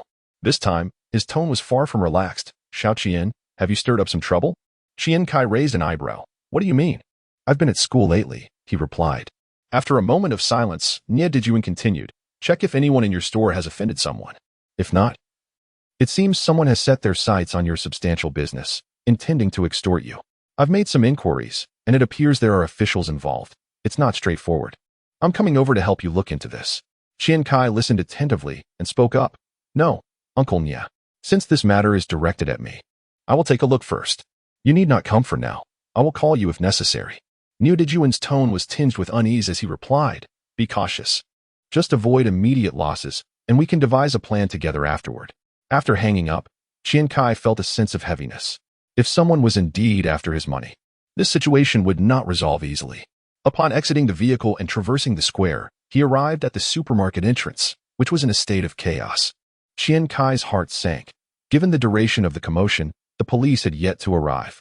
It appeared Nie Dijuan was correct. There were indeed individuals behind this affair. Pushing through the crowd of onlookers, he made his way to the center, where a young man with bleached hair and a bald man were berating Su Wenming, who was being supported by an elderly lady from the supermarket. Approximately 5 or 6 individuals stood nearby, likely serving as enforcers. It was evident that Su Wenming had suffered. His already sparse hair was disheveled, and a significant bruise marred his face, stirring a sense of compassion within Qian Cai. As he contemplated how to intervene, the young man lunged again to kick Su Wenming. Without hesitation, Qian Cai sidestepped and delivered a kick to the young man's side, causing him to stumble away. The bald man immediately rushed to assist, but Qian Cai noticed the others were standing back. Seizing the opportunity, he grasped the young man's hair and pulled him backward, ensuring that the others could not intervene while also guarding against the young man's potential resurgence. This created a temporary one-on-one scenario. Someone from the supermarket, hurry and help, Qian Cai shouted, yanking the young man's hair with force. The pain caused the young man to attempt to grasp Qian Cai's foot, leaving his upper body unprotected. Qian Cai swiftly lifted his foot and stomped down on the young man's shoulder, sending him crashing to the ground, gasping for breath. Most of the supermarket staff recognized Qian Cai, and witnessing their boss's decisive action against one adversary, they hastened to surround the remaining enforcers. Sensing an opportunity, Qian Cai saw that the young man was temporarily incapacitated and charged at the bald man, delivering a punch. Wang Sanmao, the bald man, was accustomed to fighting and skillfully blocked the blow. Qian Cai quickly adjusted his stance and struck again with his elbow on Wang Sanmao's arm, yet his strength fell short. And Wang Sanmao merely winced in pain, shaking off the impact. Acknowledging that he had encountered a formidable opponent, Wang Sanmao began to retreat. Realizing he could no longer land a blow, Qian Cai turned and delivered a swift strike to the grounded young man, who could barely lift his arms. The impact caused the young man's face to bloom with bruises. At that moment, Nie Dijuan, who had arrived with some followers, witnessed the scene and quickly moved to control the standing enforcers, leading to a tense standoff. The bald man, having already suffered losses, muttered curses under his breath while making a phone call. In this day and age, conflicts in society unfolded in such a manner. If one incurred injuries during the initial confrontation, negotiating later often meant that the damages could not be recovered. This was precisely why Nie Dijuan had advised against suffering immediate losses. The bald Wang Sanmao had successfully made a call and walked away, while Nie Dijuan's companions, aware that he was summoning someone, did not attempt to stop him. After a short while, Wang approached, not recognizing Qian Cai, and handed the phone to Yuan, clearly believing that only he was worthy of answering it. Yuan, realizing that the person on the other end was Wang Sanmao's elder brother, glanced at Qian Cai, who nodded in affirmation. Yuan took the phone and quietly moved to a secluded spot. Before long, he returned, his complexion ashen, and pulled Qian Cai aside, whispering, "It's Li Mantu's younger brother." Li Changjiang. Qian Cai suddenly understood. He had heard tales of Li Mantu and his notorious reputation. Li Mantu, known as Li Wenbing, was quite a formidable figure in Z City, having an influential brother who served as a deputy mayor. However, his reputation was not solely derived from his brother. It was forged during the chaotic days at the train station, where Li Wenbing had undeniably established himself as a leader. Currently, he was at the helm of a personal venture under the Zhongxin Group, signifying both a large following and considerable wealth. The 13 individuals who had started with him at his repair shop were known as the 13 Eagles. Each of these men commanded a significant number of subordinates. While some may find their antics amusing through Qian Cai's contemporary lens, it did not diminish their ruthless efficiency. It seemed evident that Li Changjiang, the second son of the Li family, had indeed inherited his father's legacy. Chapter 43. The Mineral Water Bottle Coupon in a Previous Life. Li Mantu had a conversation with Qian Cai, who had learned some details from Lao San that were not known to him.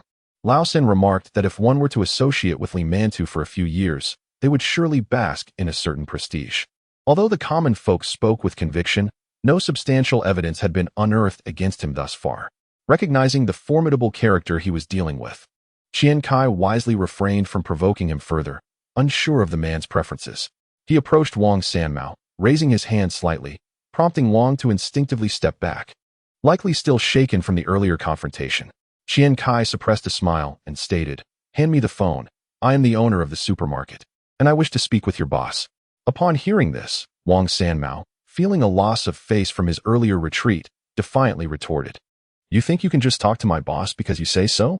Who do you think you are?" Qian Cai chuckled, "Your boss sent you, a brainless fool. To handle this? I have already mentioned that I am the supermarket owner. You should at least investigate who I am before coming here. Surely you must have seen the newspaper? If he won't speak with me, who will he talk to? Should I send a mere sales clerk to negotiate on my behalf?" Wang Sanmao, still agitated, found himself increasingly irritated by Qian Cai's words, but he could not afford to fail in the task assigned by Li Changjiang. After a moment's contemplation, he turned and made a phone call. Qian Cai, not wishing to escalate the situation further, waited patiently for Wang Sanmao's return. When he did, Qian Cai took the phone and made his way to the office. "Hello," he said, settling into a chair in the office. "You are Boss Qian," came the curt reply from the other end. Qian Cai fiddled with a pen in his hand and remarked, "I thought you could come here and cause a ruckus without any investigation. Speak your terms. I am listening. Since you have been forthright, 200,000 for 1 month. I guarantee nothing will happen to your store," the voice on the line stated. At this, Qian Cai could not help but snicker. "You must be Li Changjiang, correct? What's wrong? Don't believe me?" The other party chuckled in response. "No, I thought you were called Fan Changjia. Are you putting on a performance with me? 200,000 a month. How grand of you. Are you not concerned about overreaching?" Qian Cai's tone grew increasingly sharp, unwilling to negotiate. "You would do well to inquire about us before making such claims." Li Changjiang's tone had turned colder. Yet he seemed accustomed to such exchanges and did not allow Qian Cai's words to provoke him. Qian Cai maintained his cheerful demeanor, stating, I see. You are from Zhongxin, right? The repair shop, 13 Eagles. Knowing that yet still daring to speak as you do means you are challenging more than just my pride." Li Changjiang's voice took on a menacing tone. 50,000, paid quarterly. The state collects taxes and builds roads. What have you contributed? Protection money? Without you, my supermarket is perfectly secure. Take it or leave it, Qian Cai replied bluntly. After a moment of silence, Li Changjiang understood that his initial demand of 200,000 was merely an inflated figure. He was engaging in private extortion, not daring to involve his father in the matter. With a mindset of taking what he could, he reluctantly agreed. Qian Cai proposed an additional condition. Li Changjiang must come personally to collect the money. Otherwise, any petty thug might feel emboldened to extort funds, rendering this business untenable. Li Changjiang, perceiving the meticulousness of this young entrepreneur, chuckled and agreed, assuring him that once he accepted the money, no one would dare to approach him again. Once the call ended, Yuan Shao arrived, and Qian Cai beckoned him inside.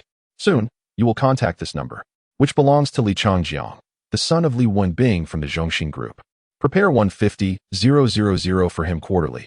Qian Cai instructed Yuan Shao. Having emerged from the mountains, Yuan Shao understood the challenges of making money, and his excitement was palpable. Is it that simple? Qian Cai waved his hand dismissively. Rest assured, this money will not be handed over without consequence. Before long, he will be compelled to trade his life for it. This time, we must inflict some pain on these individuals to deter future troubles. Intrigued by Qian Cai's confidence, Yuan Shao inquired, "So, what is your plan?" Qian Cai nodded. "I have told Li Heir to come personally for the money. You need to procure a hidden camera or a surveillance device with clear audio. Once he arrives, negotiate with him. He will likely resort to threats. Ensure you capture all evidence, and when recording, mention the amount clearly. Do not shortchange him. 300,000 is a significant threshold, and we have been falling short for years." Upon hearing this, Yuan Shao gave a thumbs up to Qian Cai. Then, a thought struck him, and he added conspiratorially, "He can come so brazenly because he feels secure. Can you bring him down?" Qian Cai smiled and nodded. "Do not worry. The grasshoppers of autumn do not leap for long. Having encountered me, I can hasten the arrival of winter." Yuan Shao, motivated by this, rushed to procure the necessary recording equipment. Qian Cai quickly called him back. "Why the haste? We have scheduled this for a couple of days from now. He will not show up today. You must handle this personally. Do not delegate it to others. First, send Wang Sanmao away, give him his phone, and then summon Su Wenming for a meeting. I have further matters to discuss." With that, Qian Cai handed Wang Sanmao's phone to Yuan Shao. After a while, Yuan Shao returned with Su Wenming. The moment Su Wenming entered the office, he was visibly excited. "Mr. Qian, you were magnificent just now." That yellow-haired fellow left carried by Wang Sanmao's men. Seeing Su Wenming's enthusiasm despite his injuries moved Qian Cai. "Manager Su, your sincerity is commendable. You, please award Su Wenming a 5,000 yuan Courageous Store Protection Award. From now on, anyone contributing to the safeguarding of our store's assets and reputation will be rewarded. We will establish a system that recognizes achievements with rewards ranging from 200 to 100,000 yuan.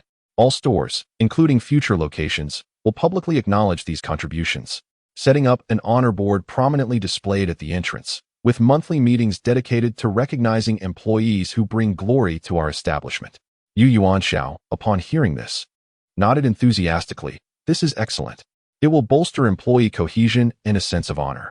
I will implement this across all 3 stores shortly."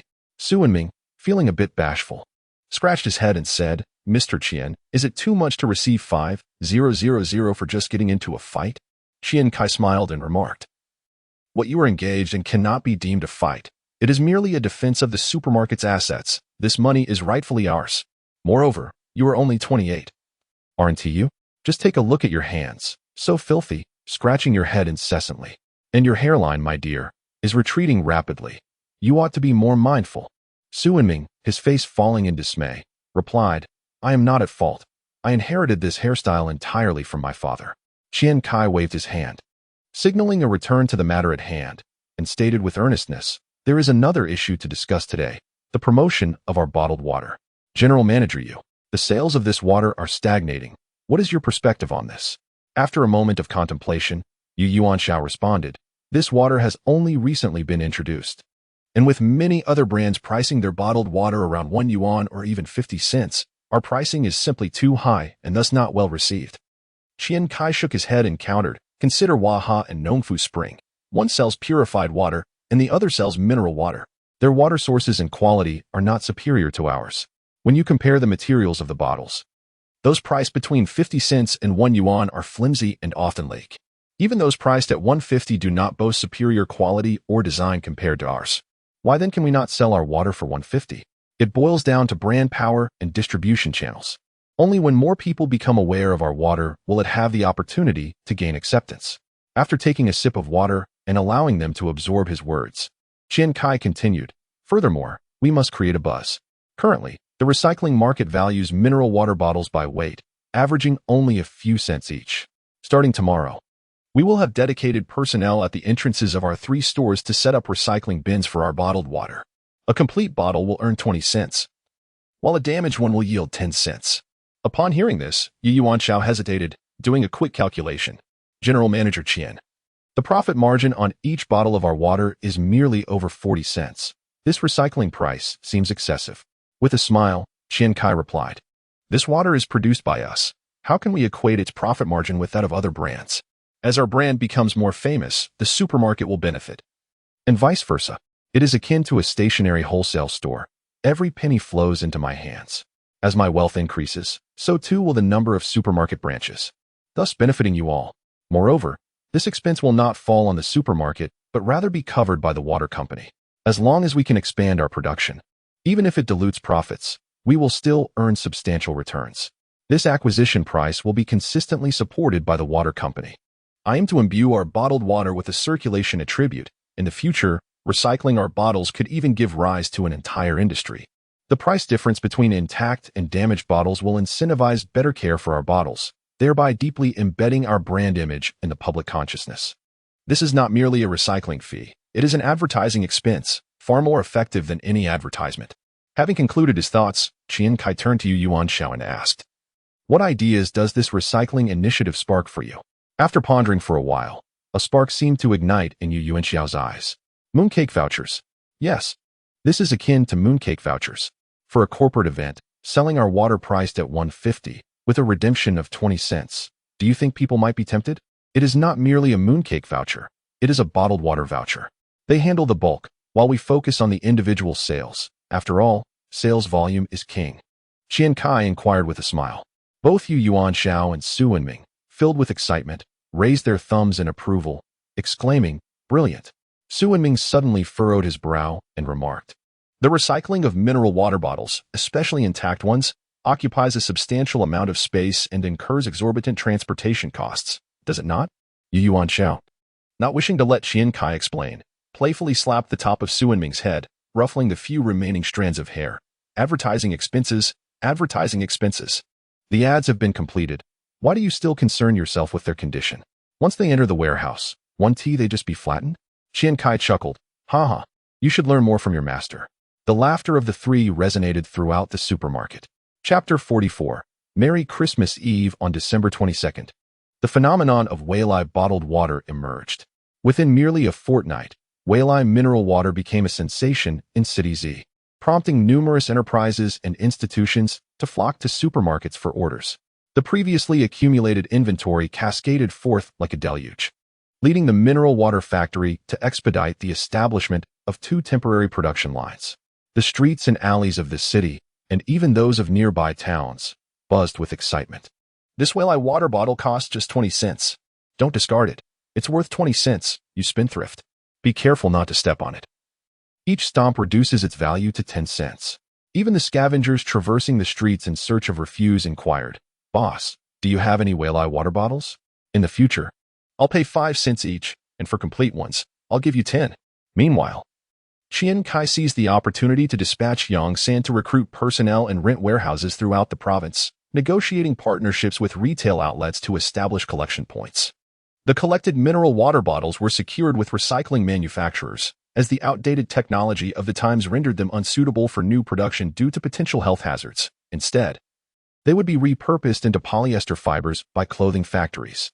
The stationary wholesale business could sustain itself for another 6 months, but it was imperative to cultivate new talent. Experienced sales personnel transitioned to the mineral water sector, while the stationary wholesale gradually transformed into a crucible for nurturing sales staff. With opportunity knocking, the aim was to distribute our mineral water to every reachable corner. Under Qian Cai's guidance, 3 new supermarkets in the urban area and 2 nearby county-level supermarkets began renovations. The DC District Store, serving as the flagship location, urgently recruited personnel for training shifts across the 3 stores. Concurrently, the Weilai Fitness Center, which had been under renovation for a month and a half, despite its swimming pool still undergoing disinfection and filling, boasted opulent decor, complete equipment, and a cozy coffee lounge. Further enhanced by Qian Cai's initiative to introduce Hong Kong-style milk tea, the massive, gleaming billboards captivated the attention of the surrounding restless crowds.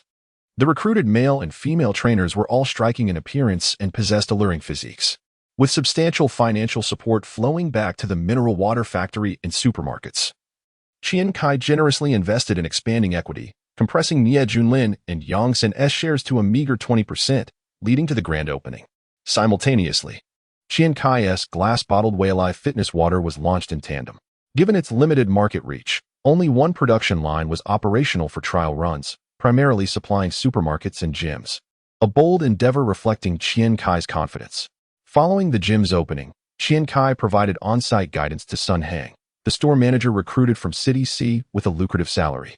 Along with the sales team, recommending several notable athletes from past eras for long-term endorsements and photo opportunities with the store's tiger logo. Securing just 2 or 3 endorsements would significantly elevate the gym's prestige. On that day, the Whaleye Fitness Center introduced a 5-tier membership card system. The Purple Gold Lifetime Card for 500,000 Yuan. The Diamond Card with an annual fee of 50,000 Yuan. The Gold Card at 20,000 Yuan per year. The Silver Card with a 5,000 Yuan annual fee, and a complimentary entry-level membership card valued at 2,000 Yuan. Along with monthly and session cards. Commencing with the Silver Card, one is entitled to special services, including the provision of a bottle of Neo L-carnitine water with each fitness session, as well as access to 20 exclusive training sessions with a personal coach. The Gold Card not only encompasses the benefits of the Silver Card, but also permits the bearer to accompany a friend and grants free entry to the fee-based archery zone. The Diamond Card expands the allowance to include an additional guest and offers complimentary snacks, desserts, and beverages in the relaxation area on a daily basis. The highest tier, the Lifetime Purple Gold Card, is currently not available for sale and bestows the privilege of perpetual free access to any future Neo Fitness centers. Presently, the Purple Gold Card serves merely as a promotional gimmick, a strategic tool for financial gain. The L-carnitine water consists of merely a trace amount of L-carnitine infused in mineral water, serving as little more than a marketing ploy, while genuine sports drinks are only just beginning to be developed. Amidst this series of orchestrated plans, orders from various cities and counties have surged dramatically, prompting an expedited expansion of production lines. Delivery trucks have been continuously entering and exiting Lulong Mountain, significantly enriching the coffers of Qian Cai. Meanwhile, the secretary, Jiang Yue, finds herself in a state of confusion, not directly involved in the management. She merely assists Qian Cai with accounting, yet her workload has escalated to the point of encroaching upon her study time. Bank reconciliations have transitioned from once daily to twice a day, necessitating her to take leave during her third class each afternoon to balance the accounts. Gratefully, her consistent academic performance has garnered her teachers' leniency regarding her absences. However, she is perplexed by the rapid transformation of a millionaire into a billionaire within mere days, and how a previously break-even mineral water company has suddenly morphed into a sales giant, generating daily revenues as high as 1 million. The astonishing profitability of a simple bottle of water eludes her understanding. Furthermore, she is bewildered by the increasing charm of wealth, which has led to a salary increase for her, now adjusted to 3,000 Yuan, reportedly surpassing that of the principal. If Qian Cai has admirers, Jiang Yue is undoubtedly the foremost amongst them, aside from Luo Yu and Cheng Lai. Classmate Cheng Lai, the second admirer, is also engulfed in confusion. On a stormy night of the 16th, she inadvertently splashed Qian Cai with a bottle of open mineral water, and the following day, she thoughtfully presented him with what she believed to be a remedy even an elephant would find bewildering, an anti-inflammatory medication. However, after 2 days of waiting, her hopes for a meeting with Fang Tianmi were dashed, and she spent half an hour swaying on a swing before returning home. Now, armed with various fever-reducing and anti-inflammatory medicines, she has embarked on a quest to discover the optimal ratios for maximizing dizziness, seemingly entering the ranks of alchemists. The first admirer, Luo Yu, is currently experiencing anger. After waiting in vain for over half a month for Qian Cai to treat her to a meal, she finally confronted him at the entrance of Class 7, channeling her inner landlord as she earnestly admonished him during the entire recess. Ultimately, after Qian Cai raised 5 fingers in a promise to treat her to dinner and shopping the following weekend, she left with a sense of satisfaction. Recently, Qian Cai has been engulfed in confusion and frustration. His assistant, Jiang Yue, has expressed her inability to continue without a salary increase, and he has reluctantly raised her pay to 3,000, yet she remains dissatisfied. In exasperation, he has had to remind her that the principal earns only 1,800. Are you aware that your salary nearly surpasses that of 2 principals? That eccentric Cheng Lai has even taken to drenching himself in the rain. seemingly unaware of his own irrationality, claiming that he was merely suffering from a cold, just a little dizziness. Youngster Luo Yu has also insisted on joining the fray, demanding that he treat her to a meal, despite it being his own birthday. Why must he be compelled to take her shopping and dining? Why? Most troubling of all is that Hu Wei has ignored him for 19 consecutive days.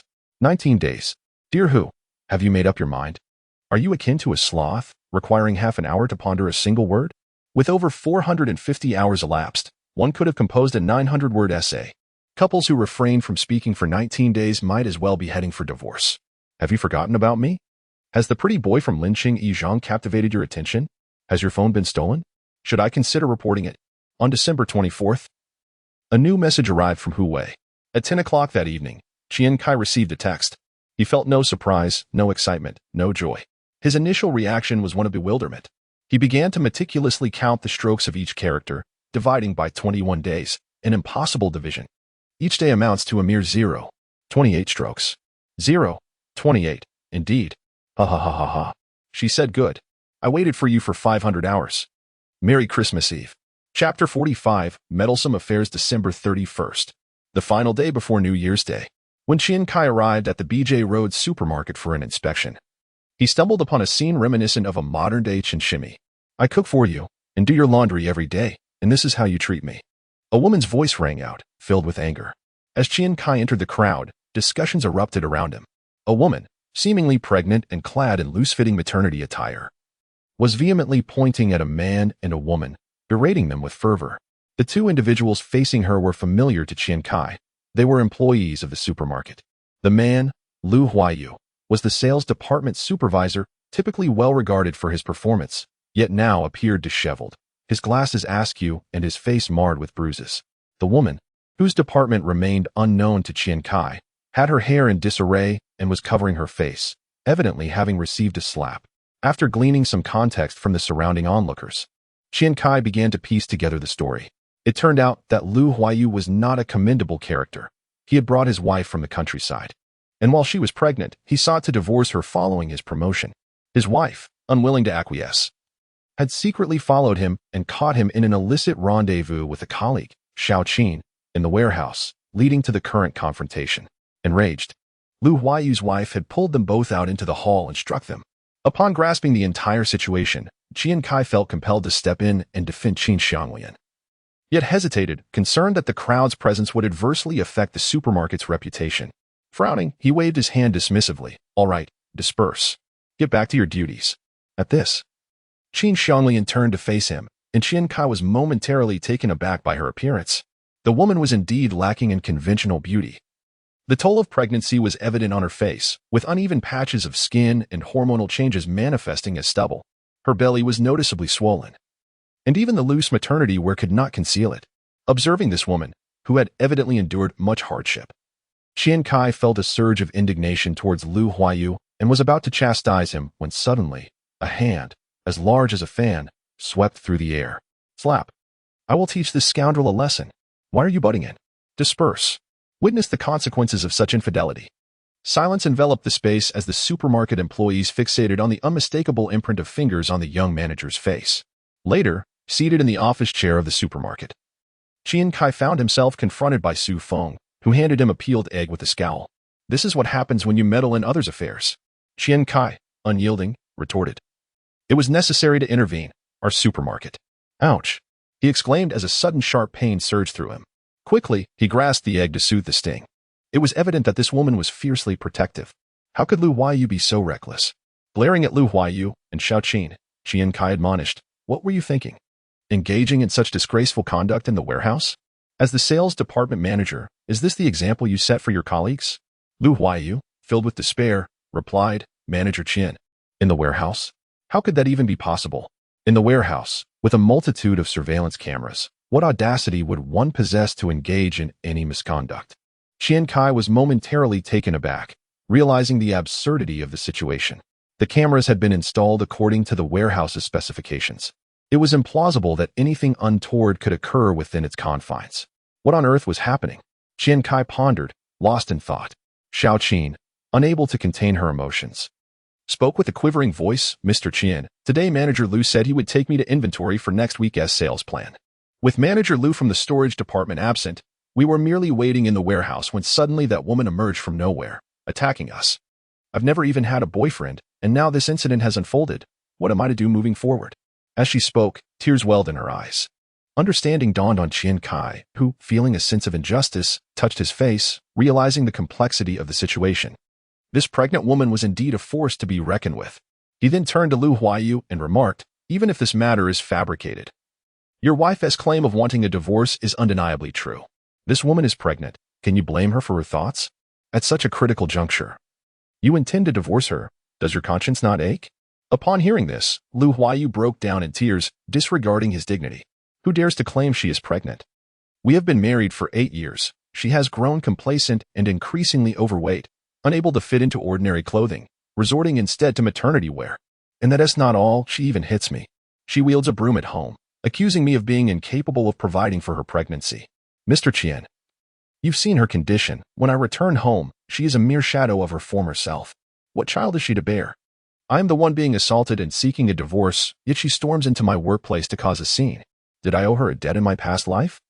Qian Cai listened, darkness clouding his mind. Perhaps this was the most excruciating indignity he had faced since his rebirth. Suddenly, he stood up, exclaiming, where is that woman? The one who struck me? I shall call the police. I must report this. No one paid him heed. Su Feng stood nearby. Observing her son's distressed expression with a mix of sympathy and amusement, her emotions intricately woven. Taking a deep breath, Qian Cai endeavored to compose himself, forcing a smile as he exited. As he passed Lu Huayu, he gently patted his shoulder and said, brother, pursue what you desire. I misjudged you. The company supports you. Give it your all, and let us be your backing. With that, he calmly continued on his way. Once outside, a surge of indignation welled within Qian Cai, prompting him to halt. He turned back to the office, casting a dark glare at Lu Huayu, who met his gaze with a look of grievance. Suddenly, Qian Cai's expression morphed into one of fury, as he pointed at Lu Huayu and shouted, divorce. If you are a man, then hasten to end this marriage with her. Su Feng, unable to contain her laughter any longer, erupted into fits of mirth. As Qian Cai walked along the street, he touched his stinging face, gritting his teeth. Filled with profound reflections on the consequences of heeding the gossip of meddling women. That day, Qian Cai remained at home, not venturing out. Until the evening when he received news that lifted his spirits. Hu Wei would be arriving tomorrow. Her father had gone to Shanghai, and her mother was visiting the armed police force. Alone at home during New Year's Day, she finally had the opportunity to venture out.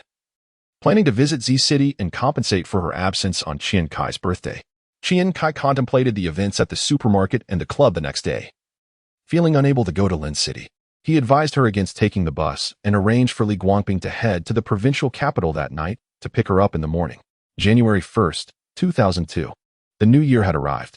Early in the morning, Qian Cai arose and prepared herself, sending a text to Hu Wei inquiring about her attire.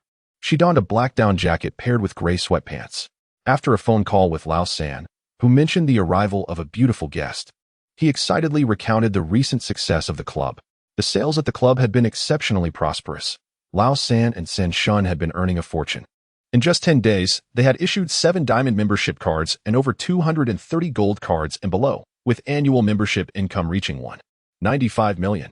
Revenue from the lounge area and the archery zone had also soared to 280,000. The diamond membership cards were previously non-existent before the grand opening. But the turning point came from a rivalry between 2 wealthy young men, both enamored with a stunning coach named Yin Jiao Jiao. They each insisted on having her train them first, and in the heat of competition, one declared his intention to upgrade to a diamond card, not wanting to lose face. The other quickly followed suit. After they completed their applications, the astute manager, Sun Heng, promptly introduced archery coaches Yang Hui and Wu Qiaoyu, announcing that diamond card holders could enjoy complimentary archery lessons. One of the young men was instantly captivated and followed Yang Hui to the archery zone. Upon their return, both felt that obtaining the diamond card was essential, leading them to bring friends for a taste of the diamond service. Those who had previously experienced the club's offerings, including affluent young men and women from wealthy families, promptly acquired 4 cards. The last card was obtained by a Bao enthusiast in his 40s, who, after exploring the club's 3 ranges, the 6-meter Red Cliff Zone, the 12-meter Huashan Zone, and the 25-meter Bawang Zone, and testing composite bows ranging from 16 to 100 pounds, was thoroughly satisfied upon seeing the 120-pound compound recurve bow displayed on the wall. He expressed his intention to return with his wife and children. Inspired by the diamond and gold card members, nearby white-collar women flocked to the club, eager to see if they could land a wealthy partner. Upon arrival, they were impressed by the upscale ambience, enjoying the air-conditioned lounge after swimming and wearing flattering workout attire while being guided by handsome trainers. With regular complimentary Pilates classes and a tastefully decorated lounge, it quickly became the perfect retreat after work or on weekends, attracting the city's elite. This buzz drew young men eager to follow the office goddesses, transforming the club into a vibrant hub for fashionable young men and women in Z City. Satisfied with the response from his clandestine superior, Qian Cai nodded and mentioned he would take a look shortly. He then placed a call to Luo Yu, inviting her to lunch in the afternoon. Luo Yu, with a tone of indignation, exclaimed that he had finally remembered her. Qian Cai, feeling a twinge of anxiety, hastily ended the call, pondering how to rationally explain the day spent with Hu Wei before meeting her for dinner. It was just past 9 when he received news of Hu Wei's departure. With ample time to spare, he glanced in the mirror and quickly boiled an egg, applying the peeled shell to his face in an attempt to dissipate the lingering effects of the previous day's activities. As the clock approached 11, his phone rang. Li Guangping spoke softly, indicating he had arrived at the toll station. Qian Cai, who was observing the lively events at the South District store, provided the address.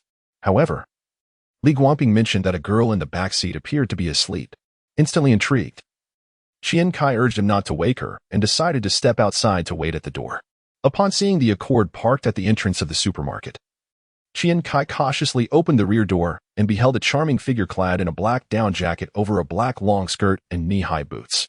His fingers tingled with anticipation as he stealthily approached the sleeping beauty, her long eyelashes fluttering delicately against her enchanting visage, envisioning a scene reminiscent of a prince awakening his princess. As he drew near, his excitement caused him to close his eyes, only to be startled when those captivating eyes suddenly opened, Hu Wei gazing at him with a playful smile. Qian Cai found himself frozen at an awkward distance, just within reach, as her lips, resembling a rosy dawn, uttered 2 words, looking for trouble. Chapter 46. The boss lady. What will you do if I kiss you? I'll hit you. Is that all? Perhaps I should kiss you again, and then you can hit me. Get lost. The two wandered about the second floor of the supermarket, with Qian Cai pushing the shopping cart, while Hu Wei picked out snacks, resembling a couple who had just moved in together. Suddenly, Hu Wei pointed at Qian Cai's face, where remnants of a bruise still lingered, and asked, "What happened?" Qian Cai thought to himself, "Here we go again." He could only respond with a stern face, recounting the entire incident to Hu Wei, who burst into laughter. They chose not to venture toward the grocery section, where throngs of housewives and elderly folks were busy stocking up. Yet, the atmosphere was not entirely serene. A 3- or 4-year-old child was throwing a tantrum on the floor, wailing for a candy roll, while a young woman coldly inquired, "Are you leaving or not? If you don't, I'll sell you to the supermarket lady." Intrigued, Qian Cai paused to observe, and with a smile, Hu Wei remarked, "Were you like that when you were a child?" Rolling his eyes, Qian Cai replied, "I was far more accomplished than him.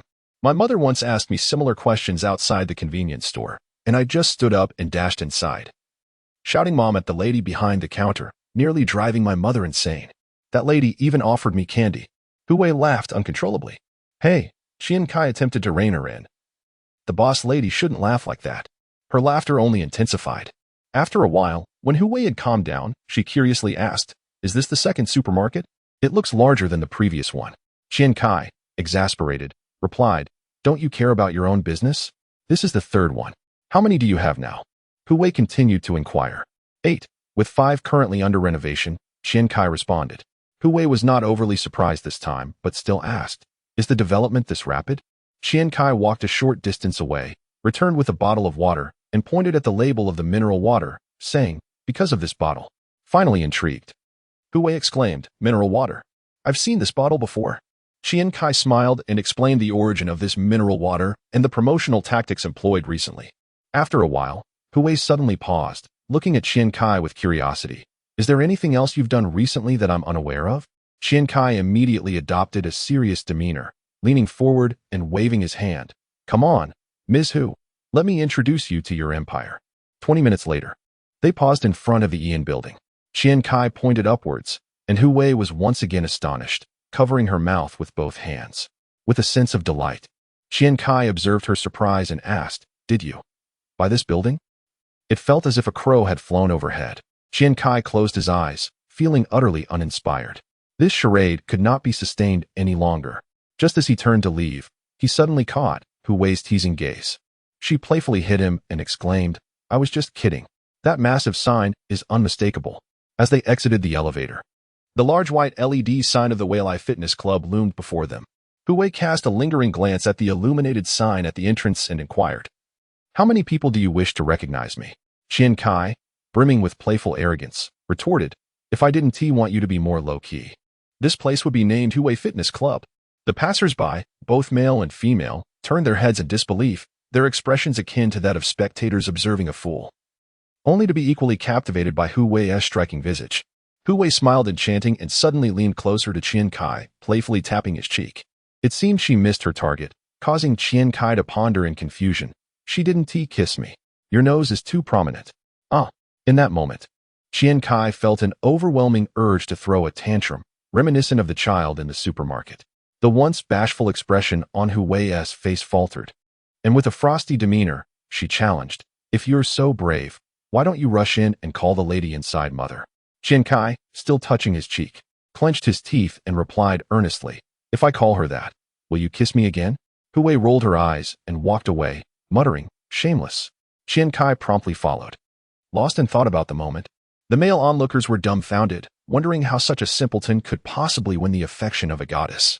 As they approached the reception desk, Lao San was casually leaning on the pristine white counter, engaged in a lively conversation with the duty officer, Yuan. Initially, Yuan was amiably chatting with Nie Junlin, but she quickly shifted her attention, stating, "President Qian, you've arrived." Lao San turned to gaze at Hu Wei, momentarily stunned for 4 or 5 seconds, before walking over to Qian Cai and pulling him aside, revealing the tension in his forehead. Suppressing his excitement, he exclaimed with sparkling eyes, Kai, is this the beauty you mentioned? I'm utterly smitten. How do you know my taste so well? What happened to your face?" As he spoke, his voice crescendoed unexpectedly. Hu Wei, feeling overwhelmed by Lao San's exuberance, instinctively took a step back, stifling a laugh at his sudden inquiry. Qian Cai, maintaining his composure, refrained from responding and turned to introduce Hu Wei, saying, "This is Lao San, Nie Junlin." He then turned to Lao San, gritting his teeth with a smile, added, "And this is Hu Wei, the Wei in Weilai. Lao San, didn't you invite Yang Ye to join us?" He emphasized Yang Ye's name, prompting a visible shift in Lao San's demeanor, his eyes clearing with remarkable speed and a sycophantic smile gracing his face. "Ah, sister-in-law, I've heard so much about you from Qian Cai." He stepped forward to shake hands but reconsidered, resorting to scratching the back of his head instead. Initially stern, Hu Wei couldn't help but chuckle at the antics of the two brothers, remarking, "You two really are something, always so animated." Lao San, grinning widely, enthusiastically called out, "Sun Hang, the boss lady has arrived. Quick, give her a warm welcome." This proclamation noticeably lowered the atmosphere of the establishment. The patrons turned their attention, with 2 individuals at the entrance eyeing Hu Wei with unabashed admiration. Inside, Sun Hang was engaged in conversation with a guest, failing to catch what Nie Junlin had shouted. Assuming something was amiss, he hurriedly made his way out, only to halt abruptly upon seeing Hu Wei and Qian Cai. While Sun Hang couldn't help but exclaim in astonishment, Madam seems to have partially grasped the situation, though not entirely. Observing Hu Wei standing beside Qian Cai with a cheerful smile, she quickly comprehended the dynamics and promptly donned a professional smile, greeting, "Good day, boss lady." Hu Wei shot a playful glance at Qian Cai before turning back to Sun Hang and said, "Please refrain from calling me that. Qian Cai and I are friends." At that, Qian Cai promptly nodded with a serious demeanor, affirming, "Indeed. Friends." Lao San, what are you saying? Friends. Lao San instantly understood, exclaiming, "Ah. I tend to speak my mind. Please, don't take offense, dear friend." Hu Wei couldn't help but chuckle, causing several passers-by to glance back in curiosity. Noticing their reactions, Qian Cai felt a sense of urgency and positioned himself protectively in front of Hu Wei. He engaged a few of the onlookers in jovial conversation before turning to Hu Wei, asking, "Shall I show you around?" Hu Wei turned to him and nodded. Meanwhile, Lao San, Sun Hang, and Yuan seemed to disregard the pair and struck up their own conversation. As they ventured into the leisure area, Hu Wei surveyed her surroundings, remarking, "Your friends are quite entertaining." Qian Cai replied earnestly, "They are true brothers. One rarely encounters such loyalty." Hu Wei nodded in understanding. "Is this a coffee area?" she inquired, admiring the stylish shell chairs and aluminum dining tables. This leisure zone is designed for guests to chat and partners to discuss matters post-exercise. It's spacious, allowing for privacy, yet tables can be moved together for conversation, Qian Cai explained. Hui nodded appreciatively. It's a thoughtful concept, quite intriguing. As they strolled, Qian Cai continued his introduction. This is the archery area, featuring 3 lanes for both professional athletes and beginners to train. Over there is the standard equipment zone, fitted with sports flooring and PVC mats. That's an imported power rack designed for full-body workouts. This is the Pilates studio, with 2 classes every afternoon. And here is the spin bike room, open from 7 p.m. to 9 p.m. with a 20-minute break. Inside, there are billiards and a boxing ring. Hui listened with admiration, exclaiming, "It's stunning, truly upscale. I doubt Lin Qing has such a luxurious gym. Did you design all of this?" Qian Cai nodded modestly. "Most of it, yes." Hui turned to him, previously aware of his talents in business and academics, but now witnessing his design sensibilities. This young man consistently surprised her, prompting her to compliment, "You are quite the polymath. Is there anything you cannot do?" Qian Cai, with a cheeky grin, replied with a cheesy line, "I can't help but like you." Hui raised an eyebrow, rolling up a sleeve to reveal her fair wrist, playfully pretending to smooth away goosebumps. As they approached the swimming area, Hui excitedly pointed at the large moon-shaped chair visible through the glass, exclaiming, "That one. It's so adorable." Qian Cai smiled, asking, "Would you like to go in and take a look?" Hui glanced at her attire and replied, "I didn't bring my swimsuit." Qian Cai pondered for a moment before responding, "Well, perhaps it's best to refrain. The swimsuit is rather revealing, and I find it difficult to accept. Once I acquire a wetsuit, I shall take you in." Hui, unable to suppress a bitter smile, walked alongside him. After a while, Hui suddenly turned to him and inquired, "Do you truly care that much?" Qian Cai contemplated seriously for a moment and replied, "It wouldn't be accurate to say I care. Wearing what you wish is your prerogative, yet it is also my prerogative to stand in your way." Upon hearing this, Hui's face flushed with embarrassment. Upon returning to the hall, Qian Cai requested Wu Chaoyu, who was on duty in the archery section, to accompany Hui for some practice. Given Hui's striking appearance, it was preferable to practice in a less crowded area. Meanwhile, Qian Cai strolled toward the front desk, where Lao San approached him with a conspiratorial air, saying, "2 unexpected guests just arrived and have obtained gold cards." He gestured toward 2 individuals in the distance. Qian Cai approached them and greeted, "Hello." Tong Weiwei and Tong Yi turned to face him. Tong Yi reacted more swiftly, exclaiming, "It's you." Qian Cai smiled and replied, "We are the proprietors of this establishment." "Wow, you truly have opened this place?" Tong Yi remarked in astonishment. Qian Cai nodded affirmatively. Tong Weiwei, recalling the previous encounter, appeared notably more composed than Tong Yi. She extended her hand, saying, "It's you. I apologize for the last time. I am Tong Weiwei." Qian Cai reciprocated with a smile and a brief handshake, saying, "Hello, I am Qian Cai. I wish you both a delightful time here." Tong Yi, more animated, chimed in, "You really weren't exaggerating. I apologize for the previous misunderstanding. I am Tong Yi, and my name means the Radiant Yi." Lao San playfully interjected, "I am Nye. The Nye of Zhang San, Li Si, and Wang Laowu, and the handsome Lin, Nye Junlin." Laughter erupted among the group. Chapter 47. Am I not as good-looking as her? Today, Tong Weiwei and Tong Yi did not wear their sports attire. They merely came to this fitness center upon hearing of its commendable reputation. Upon noticing their disinterest in exercising, Qian Cai personally guided them to the leisure area to relax. "You are quite impressive, having established such a large fitness center at such a young age. Do your family members support you?" Tong Weiwei inquired while sipping on a glass of lemonade. Qian Cai shook his head and replied with a smile, "There's no dramatic tale of inheriting a family business. My father is merely a teacher who ventured into entrepreneurship during his academic pursuits, encountering a familiar face from a past life." Qian Cai chose not to appear overly sophisticated and began recounting his entrepreneurial journey. Tong Weiwei and Tong Yi listened attentively. Tong Yi appeared captivated by the enthralling narrative, while Tong Weiwei sought insights, occasionally probing Qian Cai's business logic. He generously provided answers, and she nodded earnestly in response. "I must apologize for my earlier misunderstanding. You are not just a genius, but rather a seasoned businessman," Tong Weiwei remarked, her eyes glinting with realization. Qian Cai shook his head, responding, "Many prodigies falter prematurely. In fact, the vast majority do. This world often shuns brilliance. I do not aspire to be a genius. I merely wish to lead a fulfilling life." Tong Weiwei smiled. acknowledging his clarity of thought. Just then, Hu Wei approached, causing Tong Yi's eyes to light up and eliciting a look of astonishment from Tong Weiwei. Qian Cai waved cheerfully at Hu Wei. Phew, this bow is much harder to pull than it appears. No wonder my mother never allowed me to play with it. Hu Wei puffed out her cheeks and, swinging her arms, approached with a smile. What are you all chatting about, friends? Qian Cai introduced them. This is Tong Weiwei and Tong Yi, friends of serendipity. He then turned to introduce Hu Wei, my goddess, Hu Wei. Hu Wei and Tong Weiwei exchanged polite nods, while Tong Yi could not suppress a twinge of envy, exclaiming, Qian Cai, I never expected your business to thrive, and that you would know such beautiful girls. I truly envy you. Tong Weiwei interjected, you are already quite fortunate. Countless individuals envy you. Perhaps you should have your uncle take you to the mountains for a few months to endure some hardships and refine your character. Tong Yi fell silent. Realizing that his cousin had struck at his Achilles heel, the mention of his father rendered him as wilted as a frostbitten eggplant. However, Qian Cai chuckled. With an older sister like you, his path will not be lacking. Reflecting on another man from his past life who had been similarly managed by her, he felt a pang of sympathy for this brother. Tong Weiwei fixed her gaze on Qian Cai, saying, he should learn more from you. Being spoiled at home is not beneficial. If he has the chance to venture outside, perhaps he might find redemption.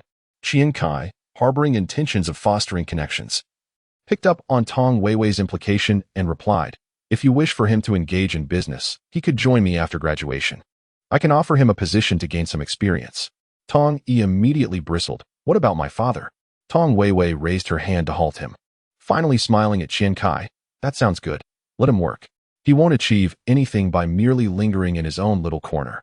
Qian Cai smiled and nodded, casting a glance at Hu Wei, who remained silent, merely observing Tong Weiwei. At that moment, Lao San approached from the front desk. Kai, what are the plans for today? He inquired. Qian Cai turned to tease, haven't you been chatting with that beautiful front desk attendant? What about Yangya? Why not invite her for some fun? It's a splendid opportunity. Feeling somewhat embarrassed with the crowd around, Lao San replied, I did invite her, but she declined. I sense she doesn't harbor any feelings for me. It's better to think long-term. There are plenty of fish in the sea. I've come to terms with it. I won't hang myself on a single tree. As he spoke, he glanced back at the front desk.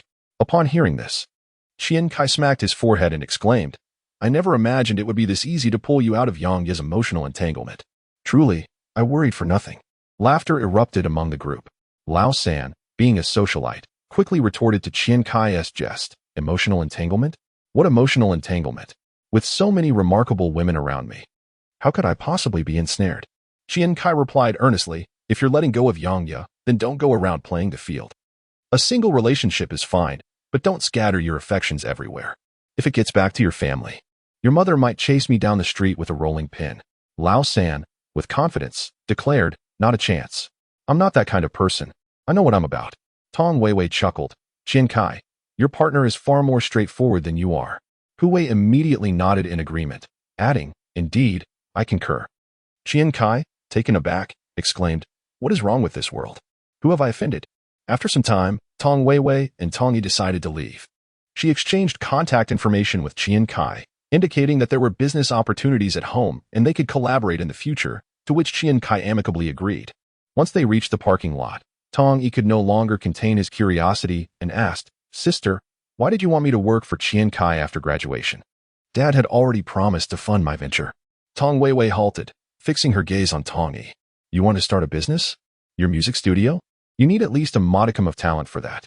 If Uncle didn't have such a vast estate, and you were his only son, I wouldn't stop you.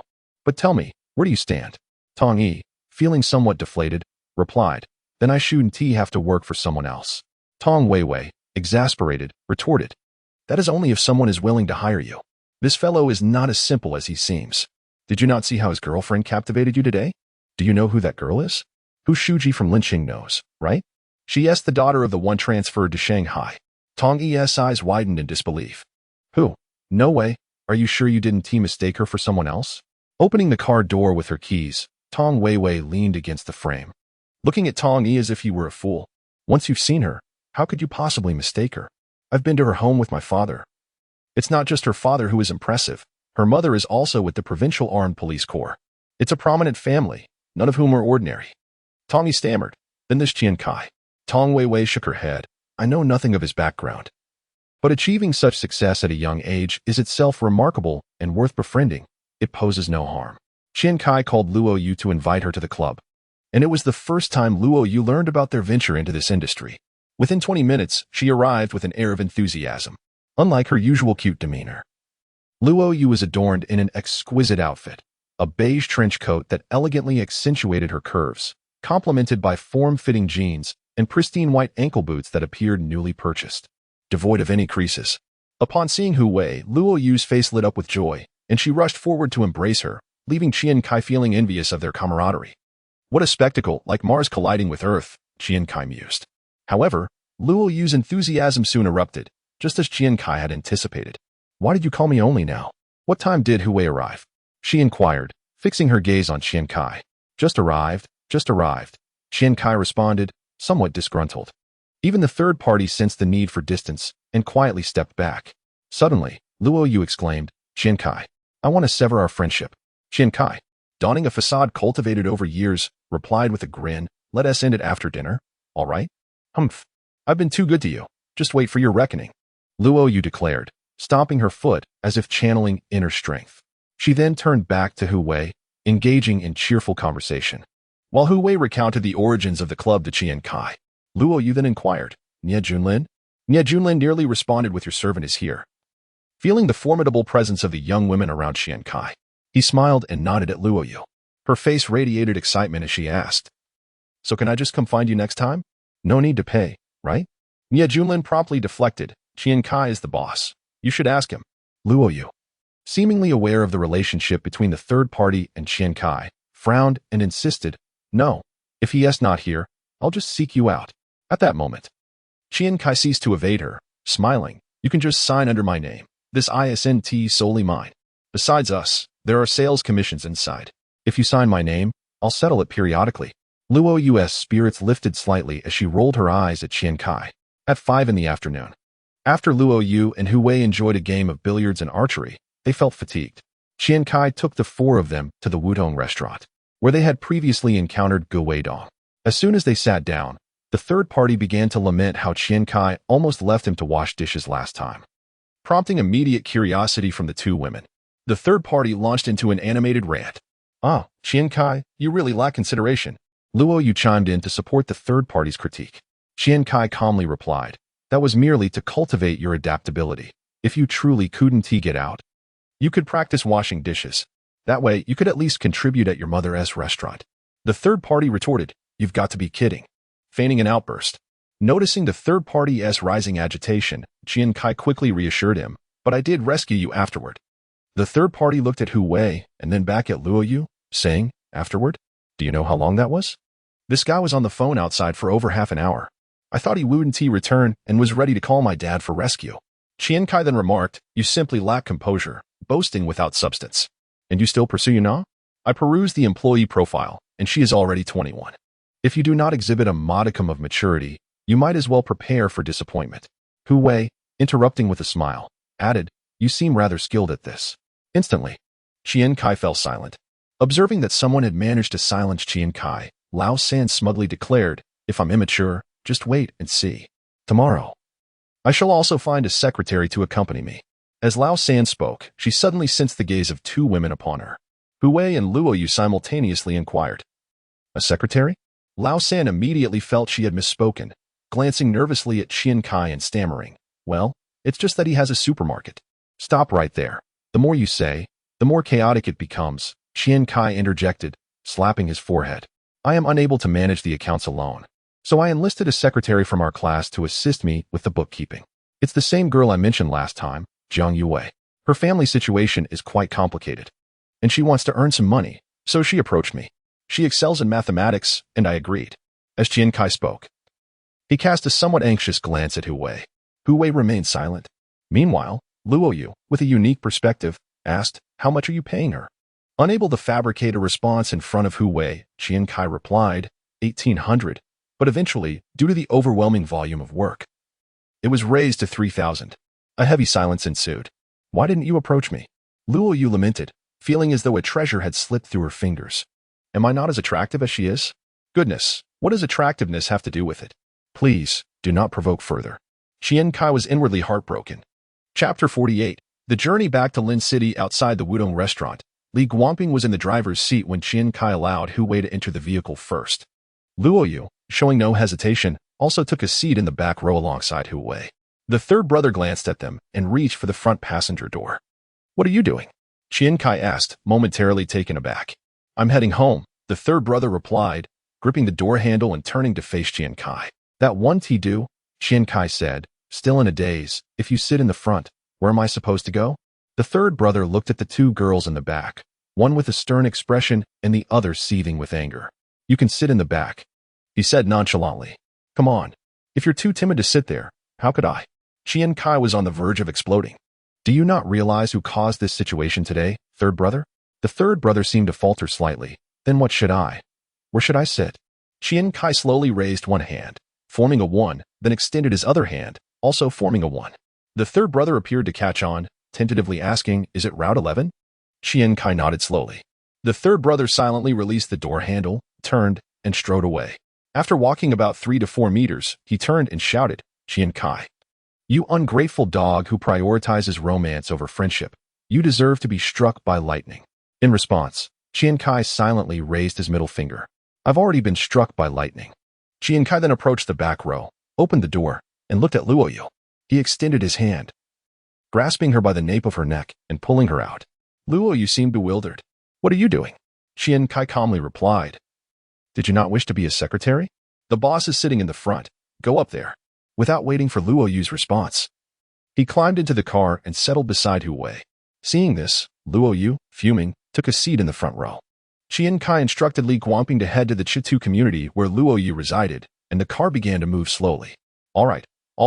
You wanted to be a secretary, right?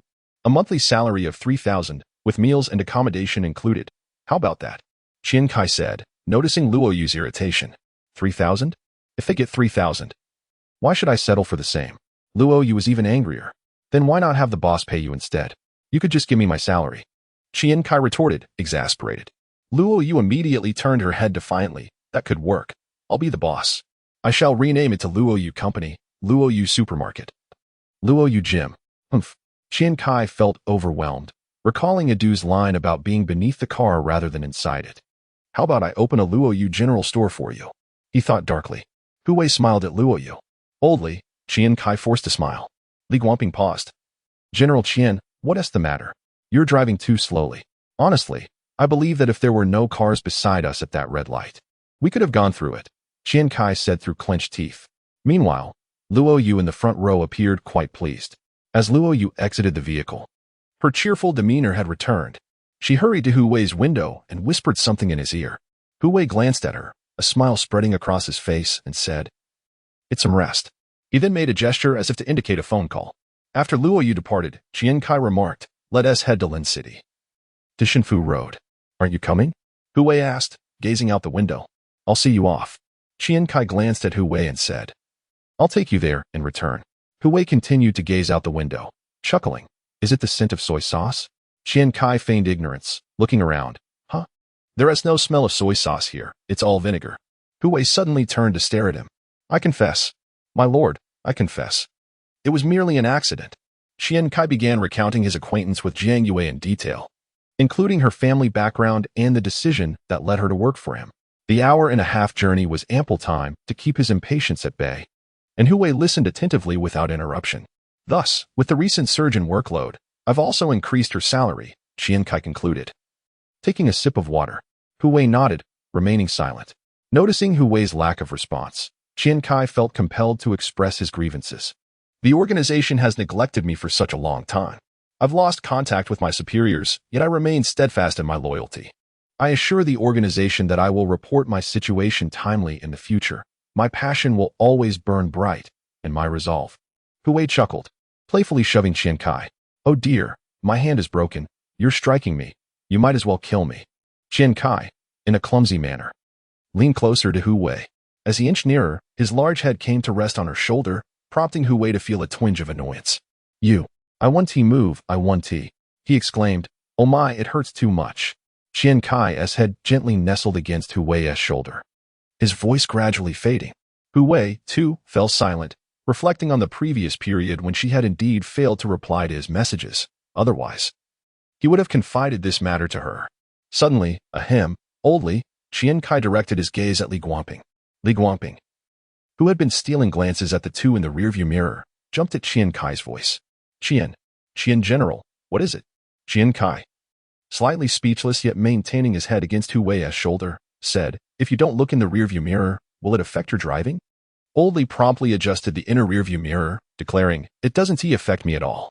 Hu Wei stifled a laugh, covering her mouth. What did Luo Yu say to you? Qian Cai, noticing her irritation, inquired curiously. Hu Wei replied, she spoke ill of you. With that, a smile crept across her face as if recalling something delightful. Qian Cai immediately reached out to poke her back. Suddenly, Hu Wei's phone rang. She pulled it out to see her mother's name flashing on the screen. Both felt a pang of anxiety. Hu Wei glanced at him before answering. Wei, are you at home? Cheng Ji-mei's voice came through the line, though the volume was low enough for Qian Cai to hear clearly. I'm almost home. Just went to the supermarket, Hu Wei half-lied, yet not entirely untruthful. Well, tomorrow, you'll accompany me to Uncle Kong's house. His daughter, Kong Ruixiang, has returned from abroad, and you haven't met her yet. Kong Jingji will also be there. They've invited us, and since your father isn't around, it wouldn't be appropriate for me to go alone. It'll delay your studies for a day. Is that all right? Cheng Ji-mei inquired, not granting her any chance to refuse. Qian Cai secretly chuckled to himself, reflecting on the unexpected connection between the Hu family and the Kong family, a past he had been oblivious to in his previous life. He had always assumed they remained adversaries, as they appeared in later generations. Hu Wei glanced at Qian Cai and said, but with exams approaching, I've scheduled a tutoring session with the teacher tomorrow at my house. She hesitated not at all, as she often employed this excuse to decline Cheng Ji-mei's invitations. This time is different. Your father called, insisting you accompany him. Uncle Zhou will also be there, and he is soon departing for Jinling. You should at least greet him. Do you understand? Cheng Ji-mei instructed her daughter. Qian Cai's hands tightened instinctively. Hu Wei found it difficult to argue. All right, I'll go home after dinner. Is that acceptable? Yes, I promise I won't hinder your studies any further. Cheng Ji-mei assured her before hanging up. As Hu Wei ended the call, a sense of gloom enveloped her. Qian Cai, feeling sympathetic, asked, does your mother often take you to such gatherings? Hu Wei shook her head, frowning slightly. I dislike attending them.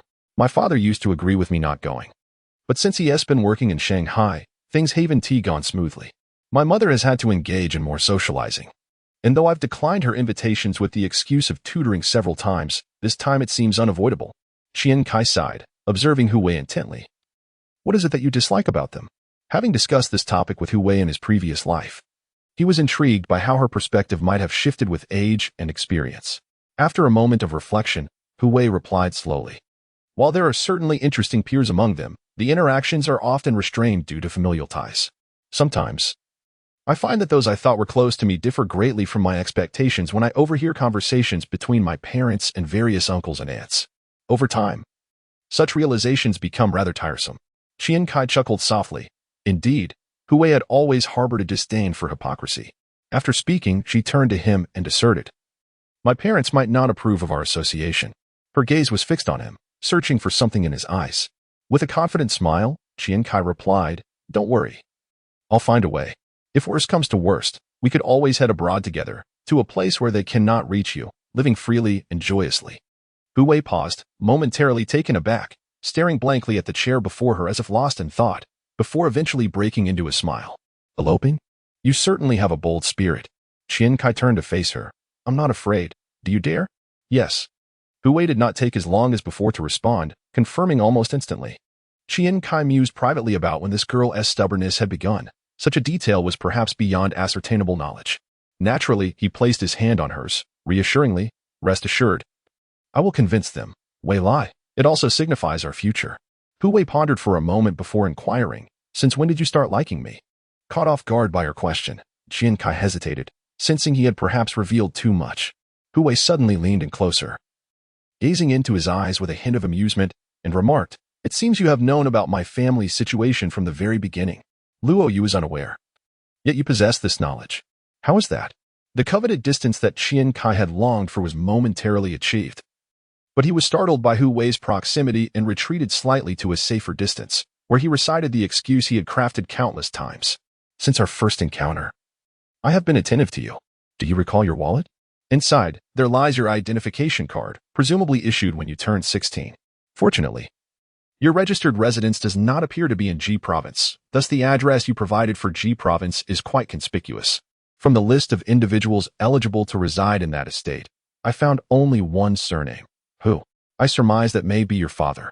Upon hearing this, Hui chuckled and said, "You are quite the lecher, a rather cunning one at that." Qian Cai rolled his eyes and replied, "I shall take that as a compliment." Indeed. Chapter 49. A refund. On the journey back to Z City, Qian Cai was continuously contemplating his next course of action. Glancing at the time, which was not yet 8 o'clock, he took out his phone and dialed a number in Shanghai, engaging in a half-hour conversation before hanging up. He then called Su Yang. On January 4th, the holiday came to an end. As class was about to commence in the afternoon, Jiang Yue brought forth the reconciliation statement and the latest expenditure plan. Qian Cai provided her with a mobile phone and shared the contact numbers of Yuan, Niazishuan, Yang Sanshun, and Sun Heng to facilitate her regular tracking of income and expenditure plans. Upon seeing the figure of 44 million on the ledger, Qian Cai handed her a company account along with a stack of authorization documents, instructing her to transfer a total of 9 million to this account with the note indicating it was an investment by Qian Cai. Isn't it a bit unusual to transfer funds without a contract? Jiang Yue, having recently acquired a fair amount of relevant knowledge, inquired. Qian Cai waved his hand dismissively. The contract is already being handled. Reluctantly, Jiang Yue took the documents and departed. Zhang Liang, who had been dozing at the front desk, was roused by the conversation. With bleary eyes, he turned to Qian Cai, his expression somewhat perplexed. "Kai Gu, I just heard something about 9 million. Qian Cai paused. What about it? Rubbing his eyes, Zhang Liang replied, "Did I hear that correctly? Have you really expanded your business to such a scale?" Qian Cai found Zhang Liang's innocence rather endearing and playfully ruffled his hair. "You heard correctly. The recent trade with Vietnam amounts to 9 million Vietnamese dong, which is merely 3,000 yuan. Class is about to start, so you should get some more rest." However, Zhang Liang hesitantly murmured, Kai Gu, I accidentally broke someone's football this afternoon and need to reimburse them 30 yuan. My living expenses from last month aren't enough. And none of my dorm mates have any money. Could I borrow 25 yuan from you? I will repay you with my allowance next week." Upon hearing this, Qian Cai felt an unexpected sense of happiness. Indeed, 25 yuan could alleviate a significant worry. He rummaged through his wallet but found he had no change for 25. Instead, he handed Zhang Liang a 50 yuan note, saying, "I don't have 25 in change, so consider the rest as my treat. I've been making good money lately." Zhang Liang appeared somewhat flustered. "Well, if you don't have change, then it's fine." He waved his hands repeatedly. "Just take it. There is no need for further discussion. I earn plenty of these 50s in a day. Think of it as compensation for the 3 events you participated in during the last sports meet," Qian Cai stated, tossing the money onto Zhang Liang's desk. Zhang Liang hesitated. "So, after I graduate, can I work for you?" Qian Cai couldn't help but chuckle. "Then study hard for your college entrance exam. Apply to a school in Shanghai, and I'll ensure you have a job with me and cover your tuition." Zhang Liang's eyes sparkled with excitement. "Really? I usually score between 550 and 600, so I could have options in Shanghai." Without further thought, Qian Cai nodded. Little did he realize, this 50 yuan would alter the course of someone's destiny. Upon finishing school, Qian Cai received 2 phone calls. The first was from Niazishuan, discussing feedback from clients. Many merchants seeking collaboration inquired about the potential for entering the beverage market, particularly since the Neo mineral water brand had garnered significant attention in G Province. Although its influence had yet to extend substantially to other provinces, Neo's recycling stations had already been established in C City and neighboring counties in Gui Province and Dian Province. To expand further, it was essential to negotiate partnerships with manufacturers for the recycling of mineral water bottles in surrounding provinces. Qian Cai resolved to pursue direct sales and wholesale strategies to enhance terminal profits, opting not to engage in agency discussions for the time being. Despite the high sales of mineral water, the profit margins from beverages per bottle were considerably greater, and wholesalers sought to diversify their offerings. After listening to Niezhuan, Qian Cai mentioned he would visit Lulong Mountain in a few days. The requirements for water sources at beverage plants were not as stringent as those for mineral water plants. Both groundwater and tap water were acceptable, with convenient transportation being a significant consideration. However, the primary challenge lay in developing the beverage formula. which was why Qian Cai intended to focus on establishing the direction for beverage research and selecting the factory location. The second call was from Yuan, who informed him that suitable candidates for bodyguards had been identified and could be scheduled for interviews. Given the potential threats posed by the recent events surrounding Lichang, which could jeopardize Qian Cai's safety, and considering his rising prominence, he requested Yuan Xiao's assistance in finding several bodyguards for his protection. While he was competent in self-defense, he understood the necessity of maintaining a prudent approach in his current situation. On January 5th, a loud bang echoed as a robust middle-aged man effortlessly split a wooden plank. "Old you," Qian Cai uttered weakly. Yuan Xiao replied, nodding as he observed the performance of the plank-splitting man. "Is that all?" Qian Cai rubbed his eyes and inquired. "There are 6 of them. Which one do you prefer?" "I'll have them stay," Yuan Xiao stated, appearing composed. It was his first encounter with the profession of bodyguards, and he seemed quite pleased with the martial artists he had recruited. This one, and the one who demonstrated bone contraction skills, and the one whose kicks made a loud noise, and the one who wielded the sword, Qian Cai recalled. Yuan Xiao frowned. "I think the one who stands over 6 feet tall looks quite intimidating." No, Qian Cai interjected. "Tell the 4 of them that if they find areas where the city management does not intervene, like pedestrian streets, they could form a group and perform street acts to earn a decent income." He regarded Yuan Xiao with an expressionless face, speaking softly. Yuan Xiao, finally breaking free from his earlier reverie, recognized Qian Cai's dissatisfaction. "Mr. Qian, these are experts I sourced from my martial arts class," he defended, looking somewhat troubled. A moment of silence ensued. Qian Cai silently pointed at the sword-wielding performer. "How did you manage to recruit friends from the performing arts community?" A man across the way, wielding a nylon sword, noticed Qian Cai's gesture and immediately clasped his fist in greeting. Qian Cai observed him closely, noting that his right hand was positioned above the left. In Chinese culture, this gesture signifies respect when the left hand is on top, while the right hand signifies provocation. "Look, old you. He intends to challenge me to a duel," Qian Cai remarked with a forced smile. Yuan Xiao, displaying a hint of skepticism, responded, "That shouldn't be the case. Isn't he supposed to find me some real experts? Does he not understand the rules? Qian, shall I personally visit the martial arts class in the city to recruit a few instructors for you?" Yuan Xiao's definition of a master was still confined to the martial arts performances seen during the Spring Festival Gala. He likely believed that if someone could leap high, break a couple of bricks with bare hands, and execute a few spinning kicks that rotate 360 degrees, they epitomized mastery. After all, those who could perform on the Spring Festival Gala must be top-notch experts, right? Otherwise, why wouldn't others be doing the same? Qian Cai struggled to maintain his composure and replied, "This morning in physics class, we will discuss electromagnetic waves, and in biology. The topic is the peculiarities of mature human red blood cells." Yuan Xiao appeared puzzled. Suddenly, Qian Cai turned to him, lowering his voice menacingly, and stated, "I am seeking bodyguards, not mere performers for television shows. I need individuals who are genuinely capable. Whether they have honed their skills in society or are veterans from the military, they must possess real combat experience. I have a requirement. While I am not asking for someone to block bullets, if someone were to come at me with a knife, I need someone who can maintain their composure and ensure my escape. Naturally, if they can retaliate effectively, I am willing to pay a handsome price. If they manage to protect me without implicating me in any wrongdoing, I will ensure their entire family enjoys wealth and prosperity, no matter how impressive their tricks may be. If you bring me someone like that, I might as well attend school diligently. If worst comes to worst, I could at least return home to watch Dewey Zayton, which is far more thrilling." Yuan Xiao was somewhat taken aback by Qian Cai's incisive words, hesitating as he said, "Then, should I seek out some retired soldiers?" Qian Cai shook his head. Having spent several years in the military, he was acutely aware of the reality, not necessarily. There are plenty of inept soldiers in the army. If you can find someone from an elite unit, a mobile division-esque grassroots team, or reconnaissance troops, prioritize those with over 5 years of service at the grassroots level. Ideally, they should have experience as a bodyguard for a senior officer. Then you can negotiate their price. Yuan Xiao, lacking expertise in this area, quickly took a pen and wrote down Qian Cai's requirements. After searching through his mind, he spoke up. "I actually know 2 high school classmates who are now in the National Defense Program and hold relatively high positions. I'll ask them to inquire on your behalf." Qian Cai nodded. "Relay my requirements to them. They will understand." Initially, Qian Cai thought that finding a few fierce and capable individuals would suffice.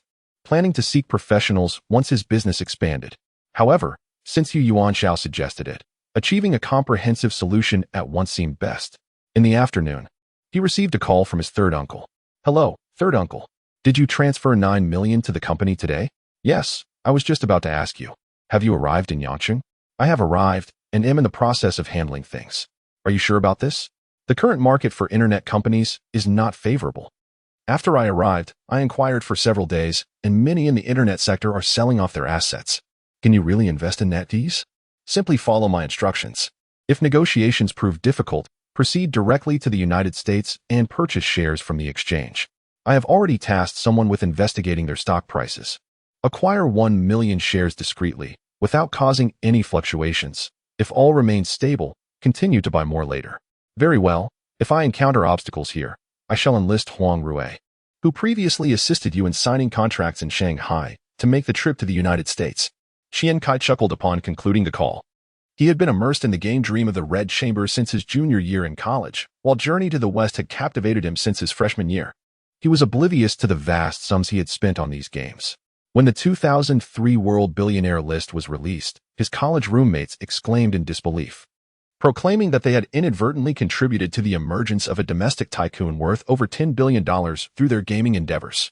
When news broke in 2009 about Ding Lei raising 10,000 pigs, Qian Cai jokingly remarked to his friends that at least 100 of those pigs had been financed by his own funds. Just last month, he discovered through the newspaper that the year 2001 was labeled as the Internet Winter. Amidst a plethora of listed internet stocks, Qian Cai found himself uncertain about which would yield the most immediate returns. In his memory, he recalled a general sense that most of them would eventually thrive. Holding assets worth millions, Qian Cai gazed at the plummeting prices of once coveted stocks, akin to a pile of colorful foreign currency laid before him. Yet he was unsure which had the most favorable exchange rate, although he knew that investing in any of them would likely be profitable. He could not discern which would prove the most lucrative.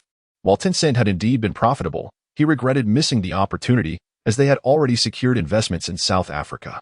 Some of Alibaba's developmental strategies aligned with his own plans, but whether they would hold the same value as in his previous life remained uncertain. Ultimately, he chose NetEase, a company that had risen to prominence in 2003 and one with which he felt intimately acquainted, having nurtured it along the way. Qian Cai felt a wave of excitement, as if a request for a refund had suddenly surfaced within his past expenditure records. "Hey, Lei, it's about time you reimbursed me," he said with a smile. Memories of the famous Fan Hixing's iconic moments flooding his mind. "R&M, refund me." Chapter 50. Who is the true Qingguofu? On the morning of January 7th, Qian Cai made a phone call to Su Yang. Su Yang had also spent the previous night awake, encountering difficulties in his dealings with Ding Lei. Facing a series of closed doors, most of the other shareholders of NetEase were abroad, and Qian Cai did not wish to interfere with Ding Lei's decisions. After some discussion, they concluded that they could only purchase circulating shares from the American exchange. Huang Rui was also set to depart for New York that morning. Qian Cai and Su Yang had agreed that, for the upcoming year, Huang Rui's domestic responsibilities as the financial director of Chaos Investment in Shanghai would be delegated to someone Su Yang would appoint. Although Su Yang had yet to find a suitable replacement, he promised to do so within a week. The land in Su Yang's possession had indeed borne fruit. It became evident that external rumors are often inaccurate.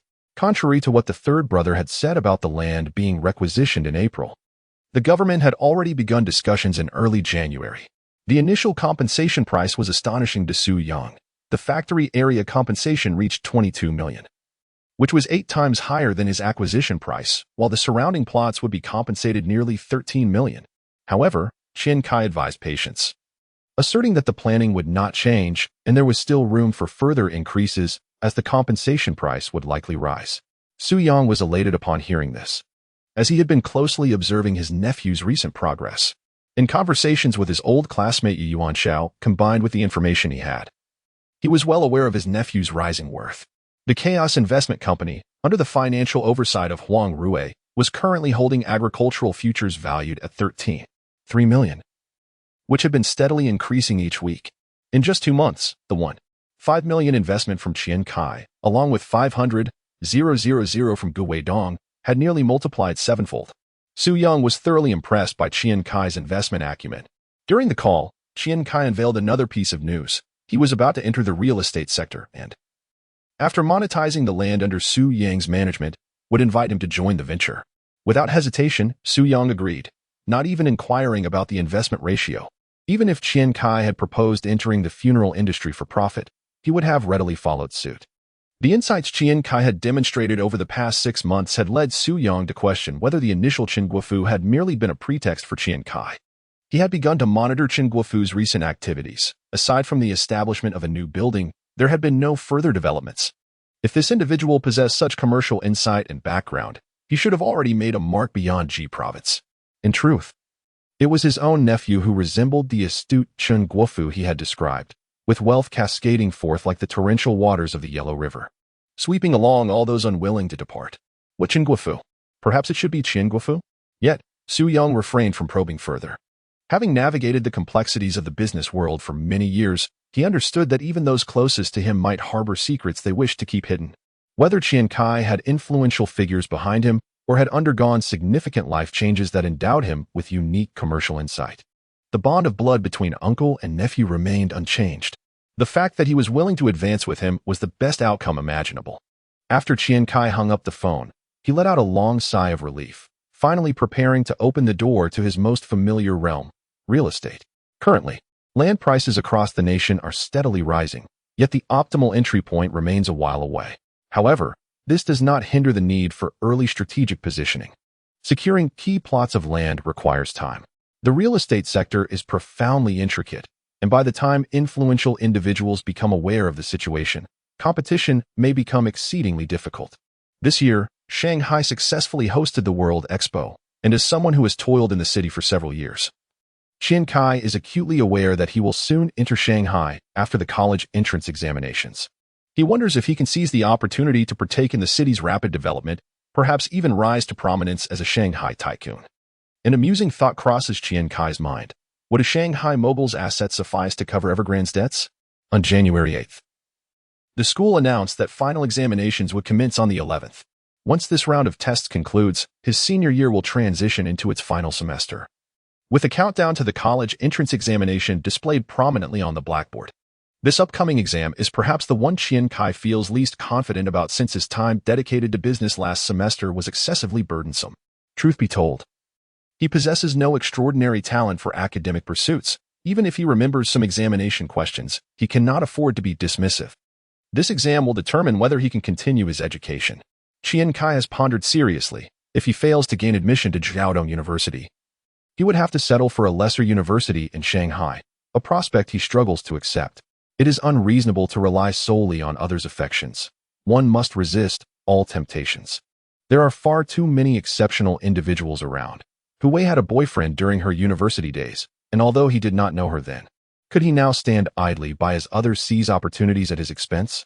Absolutely not.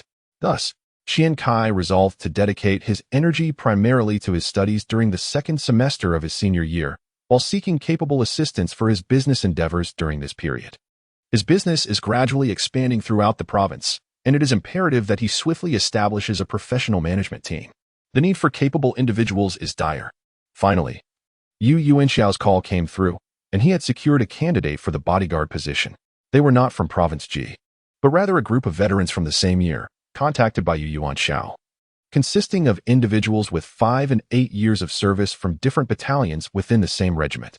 According to Yu Yuanxiao, his classmate confidently assured that these 7 men are exceptional operatives. His classmate is the regiment's chief of staff, and upon learning of Yu Yuanxiao's requirements and the offered salary, he immediately convinced these individuals to stay. Upon meeting them, Qian Cai discovered that the leader of the group, an 8-year veteran named Su De, stood approximately 175 meters tall, with a buzz cut and an unremarkable appearance. Nevertheless, he exhibited a certain leadership quality in orchestrating the others. After discreetly nodding, Qian Cai inquired about which unit they had served in. Su De hesitated, contemplating whether to respond. Understanding the importance of discretion, Qian Cai smiled and reassured him, "There's no need to worry, I am merely a businessman. And the person who called you here is also a classmate of your chief of staff." After a brief silence, he gestured towards Yu Yuanxiao. With a smile, Yu Yuanxiao remarked, "This time, I can indeed clarify things for you. The ace division that emerged is the 38th Army." Qian Cai, somewhat taken aback, replied, The valiant army? Quite an impressive background. Suda, noticing Qian Cai's youth, initially felt a sense of discomfort, for in the military hierarchy, leadership roles and ranks are typically proportional to age. It is generally understood that the older one is, the higher their position and rank, as those who fail to ascend within the allotted time usually transition out of service. Does the leadership know about our unit? After a moment's hesitation, Suda finally inquired. The other 6 remained utterly silent, seemingly invisible in their stillness. Qian Cai nodded, smiling. If even you are unaware, then there is truly no need for General Yu to seek out an ace division. Suda, your name is remarkable. Reminiscent of Zhu Yuanzhang's founding general. How did you come to retire? Suda responded, I could no longer continue. Qian Cai, slightly surprised, asked, you could no longer continue? I would think you lack for training. Couldn't you advance from a third-class non-commissioned officer? Before Suda could respond, a short-haired youth, clearly discontent, interjected. Su is the sharpest spear recommended for promotion to sergeant major by Commander Liu. He was compelled by family circumstances. His father accrued debts outside, and he had to earn money to support his family. When he applied for retirement, the commander personally expressed his displeasure at our company. Suda cast a glance at the young man, sighed, and chose not to retort. A burly man with a dark complexion chimed in. Suda and we are the same enlistment year. We all respect his military prowess. He ranked in the national competition and serves as an acting squad leader. If not for his family situation, alas. Qian Cai nodded, a competitive spirit stirring within him. He had once been considered a top recruit in the officer training program, and his captain during training was an old lieutenant who had enlisted around the same time as Suda. This lieutenant often remarked that Qian Cai's batch of soldiers was far behind theirs, which left Qian Cai feeling quite indignant. Though he dared not voice his thoughts for fear of disciplinary action. Shall we engage in a few exchanges? Qian Cai fixed his gaze on Suda. A sudden hush fell over the gathering. Commander, if you fail to restrain yourself, you might sustain an injury, Suda replied, somewhat bewildered. As he was not adept at flattery nor familiar with the tactics employed to ensure leadership victories in local sporting events. He understood that this sparring was not akin to a casual game of table tennis. Even with moderated force, the risk of injury remained. Qian Cai swayed slightly. I am merely curious about your capabilities. Let us give it a try. If I prove inadequate, you may cease at any time. A couple of falls won't result in any fatalities. The previously interjecting young man stood up, clearly lacking Suda's reverence for the established order, and shook his head, declaring, Su, your strikes are too fierce. Allow me to join you in this trial. After speaking, without any pretentiousness, he stood up and walked over to the adjacent open space. This area was a reserved warehouse and a supermarket specifically sought out by Yuan Xiao, designed for the purpose of evaluating the martial prowess of the individuals he had gathered. He intended to showcase a couple of roundhouse kicks and have them spar against each other. It must be said that Yuan Xiao's definition of a master was somewhat narrow. While choreographed exchanges might appear visually appealing, they were not necessarily practical. In true life and death struggles, underhanded tactics such as groin strikes or eye pokes often determined survival. In an urban environment, there were rarely venues that allowed two individuals to engage in a fair one-on-one confrontation. It was the adept fighters who could leverage confined spaces to gain an advantage in situations involving multiple opponents that truly excelled in combat. The modern military training primarily emphasizes specialized skills, and those who are proficient in hand-to-hand combat are relatively few. However, Qian Cai observed that the seemingly casual stance of the short-haired, hawk-nosed young man before him indicated that he was indeed a formidable fighter. Yao Shuani, hold back a little. Suda cautioned, feeling a tinge of concern. Yao Shuani nodded in acknowledgement. Don't worry. Qian Cai did not wait for him to initiate an attack. He shifted his upper body, transforming his palm into a fist, launching a side hook, while simultaneously executing a genuine kick. He was not adept at direct confrontations, and his physical strength was insufficient, so he could only attack in 3 directions. Liao Shuani raised his hand to block, refraining from counterattacking and focusing solely on defense, but inadvertently fell prey to a whipping kick. The impact resonated. However, it was Qian Cai who felt the brunt of it. The young man's legs were exceptionally solid, his lower body stable, and he did not shift as anticipated but stood firm. Liao Shuani felt a twinge of pain, realizing that Qian Cai possessed genuine combat skills, prompting him to become more serious.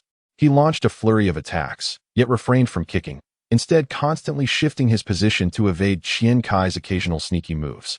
After several exchanges, Qian Cai was unable to defend himself. The opponent's speed was too swift, and Qian Cai was struck by a knife hand blow. Though the force was not substantial, the humiliation was significant as it landed on Qian Cai's neck. In a formal match, a strike to such a critical area could result in a knockout. He quickly conceded defeat, realizing his physical condition was severely lacking. His aspirations were lofty, yet his body was frail. In a full-out brawl, he could barely withstand 3 moves from his opponent. Qian Cai estimated that even at the peak of his training in a past life, he would not have lasted more than 10 moves against Liao Shuani, leaving him somewhat disheartened. Noticing Qian Cai's despondent expression, Liao Shuani chuckled and offered some encouragement. The boss can't be over 20 years old. He must have received some combat training. Your skills are far superior to those of the new recruits I trained last year. They couldn't even touch me in a spar. Please, could you refrain from speaking? Qian Cai thought to himself in silence. It was still Yuan Xiao's words that resonated more pleasantly. Qian, you possess such skills? A true master.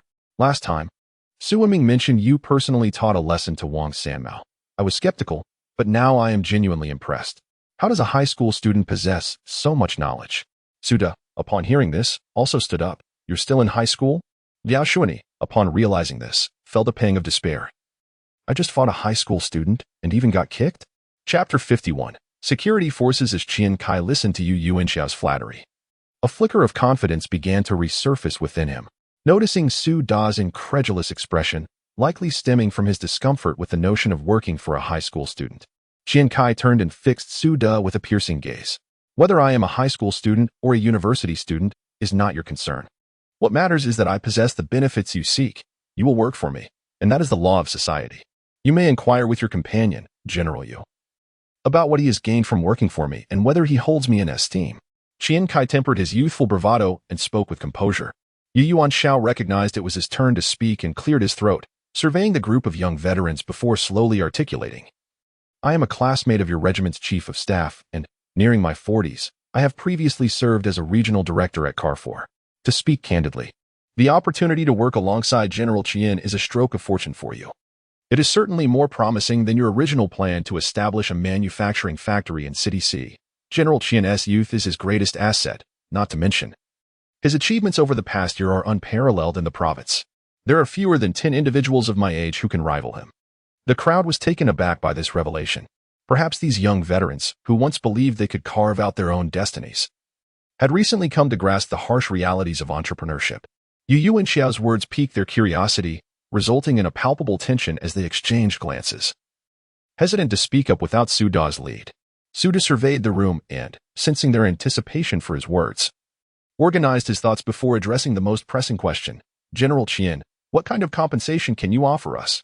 At this moment, Qian Cai was reluctant to discuss compensation in front of Yuan Xiao. He leaned in and whispered a few words, to which Yuan Xiao nodded in understanding and stepped outside, stating he would wait for them in the warehouse. I am not well acquainted with your skills. Why don't you introduce yourselves first? With Yuan Xiao out of earshot, Qian Cai began his inquiry. He was cautious about offering a high salary while Yuan Xiao was present, as the absence of equity in the latter's stake could complicate matters. If these veterans indeed possess considerable skills, the compensation he might offer could rival or even exceed that of Yuan Xiao, which could lead to complications. Su Da was the first to stand. I'll go first. My name is Su Da, 29 years old, skilled in hand-to-hand combat, close-quarters assassination, and short-range shooting, as well as civil engineering. He nodded towards the robust comrade beside him. Wu Di, 28 years old, proficient in demolition, combat, and specialized vehicle operation. He then glanced at the oldest member of the group, who stood up next. This individual, with slightly longer hair and a deliberate manner of speaking, introduced himself, Chen Fuxing, 32 years old, cook and squad leader. My physical fitness is decent, and I possess a range of skills. Upon hearing this, Qian Cai regarded him intently, not underestimating his capabilities. Many cooks in frontline combat units were seasoned veterans, often excelling in physical and technical assessments, which allowed them to serve in culinary roles rather than engage in training. Su Da, concerned that Qian Cai might misinterpret their skills, quickly added, Squad Leader Chun is the most experienced among us. He was once our regiment's exemplary squad leader, having trained many of our elite soldiers. His skills are on par with mine. Qian Cai nodded, looking at Chen Fuxing, and said, I understand that veterans, especially those experienced in training, often possess a certain pride. However, this is a profession that does not regard seniority. It concerns your remuneration. It is imperative that you convey your capabilities to me. Chen Fuxing, regaining his composure, responded loudly, yes. I excel in knife combat, have served as a sniper, and my hand-to-hand combat skills are adequate. I trained that little rascal Liao Shuani when he was a new recruit, and I've also participated in peacekeeping missions. Boss, it's not that I'm reluctant to share. But while they may be adept in demolition, specialized vehicle operation, and combat, I do possess those skills, albeit not with great proficiency. My strengths lie in wilderness survival and laying hidden explosives. Sniping is not particularly marketable. As he spoke, Chen Fuxing chuckled. Indeed, a treasure trove of talents. Qian Cai remarked nonchalantly. True, such skills may not often come into play, yet I do not require any singular ability to be exceptionally remarkable. Given your age, you can train others and even cook. That is splendid, truly splendid. Chen Fuxing, feeling slightly bashful, replied, Leader, I see that many in your family must have a military background. You possess considerable understanding. I've conveyed my skills, so please arrange a suitable position for me. Qian Cai nodded affirmatively, certainly. The remaining individuals, Liao Shuani, Wen Bin, Chao Liang, and Fu Yijuan, also introduced their situations. These younger ones, all retired first-class sergeants, had served as squad leaders for new recruits. Except for Chao Liang, who could drive, their strengths largely lay in physical fitness and combat skills. After listening, Qian Cai pondered for a moment and then asked, Suda, Chen Fuxing, how do you perceive the nature of the bodyguard profession? Suda, evidently well-prepared, answered without hesitation. To prevent you from assassination, kidnapping, attacks, harassment, and the leakage of confidential information, I will do my utmost to keep you out of peril. Qian Cai nodded thoughtfully and turned his gaze to Chen Fuxing. With arms crossed, Chen Fuxing stroked his chin and said, I don't perceive such a vast array of responsibilities. Most wealthy individuals employ bodyguards primarily for, as the adage goes, to raise soldiers for 1,000 days. Using them for a moment, Qian Cai lifted his head, studying Chen Fuxing intently, and upon noting his calm demeanor, he addressed the remaining individuals. What about you five? If you have no other thoughts, align yourselves behind those you support. Chao Liang and Liao Shuani positioned themselves behind Chen Fuxing, while the remaining three stood behind Suda. All right, let me outline the remuneration. Suda will oversee daily security, accompanied by Wu Di, Wen Bin, and Fu Yijuan. Suda will earn 8,000 a month, while the other three will receive 6,000. The group exchanged glances, and Suda spoke up. Boss, is that amount correct? Qian Cai waved his hand dismissively, Chen Fuxing. Liao Shuani and Chao Liang will handle certain special assignments. Chen Fuxing will receive 10,000 a month, while Liao Shuani and Chao Liang will earn 8,000, with bonuses ranging from 20,000 to 200,000 for completed tasks. He then looked at the three of them. They exchanged glances, understanding the implications, while the other four remained silent. Chen Fuxing, showing a carefree attitude, asked, What if someone dies? Is there compensation? Qian Cai nodded. Indeed, there is. Each will receive 500,000. You three can provide your bank account numbers. There is no need to sign a contract, while the four in Suda's team will sign a service contract. The three members of Chen Fuxing's group nodded in agreement with Qian Cai's arrangement. Suda could not help but speak up. Boss, what special tasks do you have planned for the three of them? Qian Cai shook his head and replied, There may not be any specific tasks. I might support them until old age without assigning them any work. However, training must not be neglected. This includes all four of you. We will operate on a shift system. Typically, I only need 2 people by my side, with 1 designated driver on duty. I suggest that you all take the time to learn driving if you do not already know how. I also own a fitness center, and you are required to train there for at least 1 to 2 hours each day. I will provide each of you with a diamond membership card. If you need any equipment, do let me know, and I will add it to the facility. There may also be a shooting range in the future, and you can familiarize yourselves with firearms there. Everyone was quite pleased to hear this and expressed their agreement. After a moment of contemplation, Qian Cai continued. When I do not require your assistance, you can rest, and you may also take shifts for vacation. Later this year, I will be heading to Shanghai, and you will not be able to enter the campus. There will be ample time off, so I will rent an apartment near the school for you. When you are on duty, you can stay there. Chen Fuxing's special group will also join, and while you will not participate in regular duties, you must be ready to step in unconditionally if manpower is insufficient. Please keep your benefits and responsibilities confidential. Otherwise, you will have to leave. Chen Fuxing, Liao Shuani, and Chao Liang nodded in agreement, while the other four looked on with somewhat complex expressions. "Let's go," Qian Cai said. Seeing that there were no objections, he prepared to arrange their accommodations. His greatest concern was the lack of understanding among the group, but with the capable and willing Chen Fuxing, along with Liao Shuani and Chao Liang's approval, he felt reassured. Outside, Yuan Chao approached. "How did it go?" he inquired. "Everything is settled. Find someone to manage their accommodation and logistics, someone resourceful to take good care of their needs. Arrange 2 vehicles, perhaps Buick GL8S. You can charge the expenses to me. I will have Xiao Jiang transfer 600,000 to you shortly." "Understood," Yuan Xiao replied succinctly, accepting the assignment and taking his leave with his team. On January 9th, Su De and Wen Bin began their duties. The two were still adjusting to the life of standing guard at the entrance. During the lunch break, Su De hesitantly mentioned to Qian Cai that they felt somewhat like the security personnel hired by the school. Qian Cai, amused yet exasperated, remarked that during his time at school, they could simply find a spot nearby to sit, with expenses covered, instead of loitering at the entrance. Sun Hang also called to inform that the 5 individuals had arrived, and Qian Cai instructed him to process the membership cards for the 7 individuals according to the list provided by Chen Fuxing. In the afternoon, Qian Cai received a call from Huang Rui, who informed him that she had commenced purchasing circulating shares of NetEase in the secondary market. The second tranche of funds would arrive in 2 weeks, and they would halt acquisitions until their holdings reached 5%. After the third installment was credited, they would issue an announcement before proceeding with further purchases. Qian Cai preferred not to disclose their status as shareholders of NetEase prematurely. Although the shares were held through a newly registered company, Tianxing Investment, the ownership structure was glaringly transparent. Qian Cai held 95%, Su Yang 4%, and Huang Rui 1%. After ending the call, Qian Cai pondered for a moment and dialed Su Yang's number. "Third uncle, what is the matter?" Su Yang answered. "Is Huang Rui reliable? She possesses my letter of authorization. Rest assured, she is one of us." "One of us? What do you mean by that? Just understand. Don't speak carelessly. Did you call just to inquire about this? There are a few other matters. Could you assist me in finding a headhunting firm? I require talent in management, specifically individuals with knowledge of the retail market, capable of filling a general manager and a deputy general manager position." "Understood. How soon do you need this?" "The sooner, the better. Just don't schedule any interviews between the 11th and 12th. "Why is that?" "I have final exams." "All right." As Qian Cai hung up the phone, he gazed at the ceiling, reflecting on Huang Rui. "No wonder third aunt divorced you." Chapter 52, The Fashion Cultivation Plan, January 12th. Emerging from the examination hall, Qian Cai felt rather disheartened.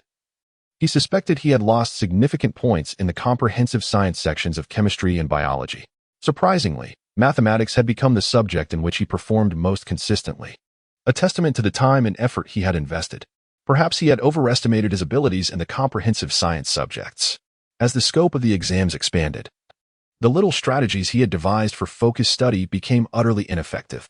The examiners, with their mischievous inclinations, seemed to test obscure knowledge points that had never graced the previous 8 years of examination papers, determined to ascertain whether students like Qian Cai truly paid attention in class. This left him feeling as though his fate was tightly grasped in the hands of the examiners. Upon returning home, Qian Cai earnestly conveyed the situation of the examination to his father, expressing his frustrations vehemently and accusing the examiners of being unreasonable, disregarding the syllabus and acting with reckless abandon, an outburst reminiscent of a self-proclaimed educational authority. Qian Cai's behavior, akin to that of a petulant child, was a familiar act of rebellion against the tightening reins imposed by Qian Zonghua. To his surprise, Qian Zonghua responded calmly, stating that he was indeed acquainted with the examiners, who were the subject teachers for his class in the second class. He assured Qian Cai that he would relay his professional insights to them. Instantly, Qian Cai waved dismissively, declaring it unnecessary. He recognized the examiners' arduous efforts in teaching and understood that their excessive worry about the comprehensiveness of student studies might have led to their extreme actions. He insisted that as students, they should empathize with these devoted educators, particularly his subject teachers, to avoid stifling their creative passions. He reassured his father that he would diligently broaden his learning scope, asserting that even if faced with a capricious examiner in the next test, he would not falter. Qian Zonghua nodded solemnly, reminding him that regardless of how he fared in this exam, he would consider it unseen, but warned that should his performance falter again in the next assessment, he should not blame his father for making the remaining months difficult. As Qian Cai cautiously donned his shoes and stepped outside, Qian Zonghua sighed, retrieving the expensive phone worth 5,000 yuan that his son had gifted him. He also touched the luxurious suit that his son had bestowed upon him, reflecting on the shopping cards worth 200 yuan each that he had recently distributed to relatives, friends, and colleagues. He recalled the compliments he received, with many remarking that with such a prosperous son, there was little concern over his academic pursuits. After all, wouldn't a prestigious university education simply lead to his son employing them? In truth, Qian Zonghua found himself in a deep quandary, contemplating whether he could continue to manage his life comfortably should his son fail to perform well in the future. Qian Cai, of course, remained oblivious to his father's ulterior motives.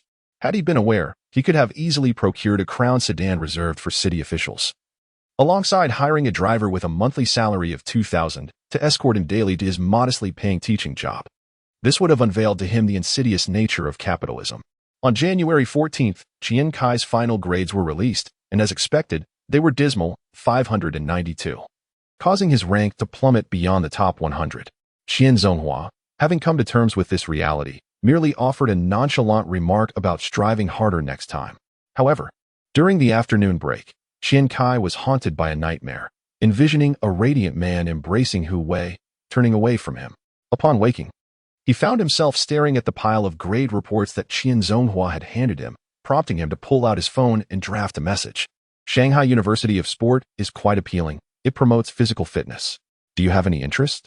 His hands trembled for an extended moment, and he couldn't bring himself to even enter Hu Wei's number in the recipient field, fearing that a momentary slip could lead to disastrous consequences. In the afternoon, Su Yang's call broke through his reverie. We did it. Su's excited voice rang out. The compensation plan has been finalized, 41 million. Qian Cai, you were truly my lucky star. A tenfold increase. The funds will be available by the end of March. Qian Cai, maintaining his composure, replied, Oh, an additional 6 million? Aren't you thrilled for your uncle? Su Yang was momentarily taken aback. Qian Cai then presented a statement provided by Jiang Yuwei after her examination, which displayed a total of 43,381, 712 yuan at the bottom. If you manage to bring the exam question setter for this year's National College entrance examination to me, I shall add another 6 million. A silence ensued, and Qian Cai suddenly realized that if the audacious Su Yang truly succeeded in his endeavor, the questions might change, and he would lose track of those he had memorized. He quickly added, I was just joking. Has the headhunter found anyone for me? Su Yang snapped back to reality, saying, There's one more thing I wanted to discuss with you. You can have an interview tomorrow. I've arranged the venue. Will you be coming alone with me as your interviewer, or will you bring someone? Qian Cai responded, I won't bring anyone. The interviewers are the executives of the group. It will just be you and me. For the applicants for the supermarket manager position, direct them to you, Yuan Xiao. Su Yang was taken aback. Are you really registering a group company? Do you have enough registered capital? Establishing a corporate entity requires a minimum of 50 million in registered capital and 3 subsidiary companies. Su Yang, despite his high expectations of Qian Cai, was astonished that he had progressed this far. After a moment of contemplation, Qian Cai mused. 50 million isn't a daunting task. I nearly have that amount in cash already.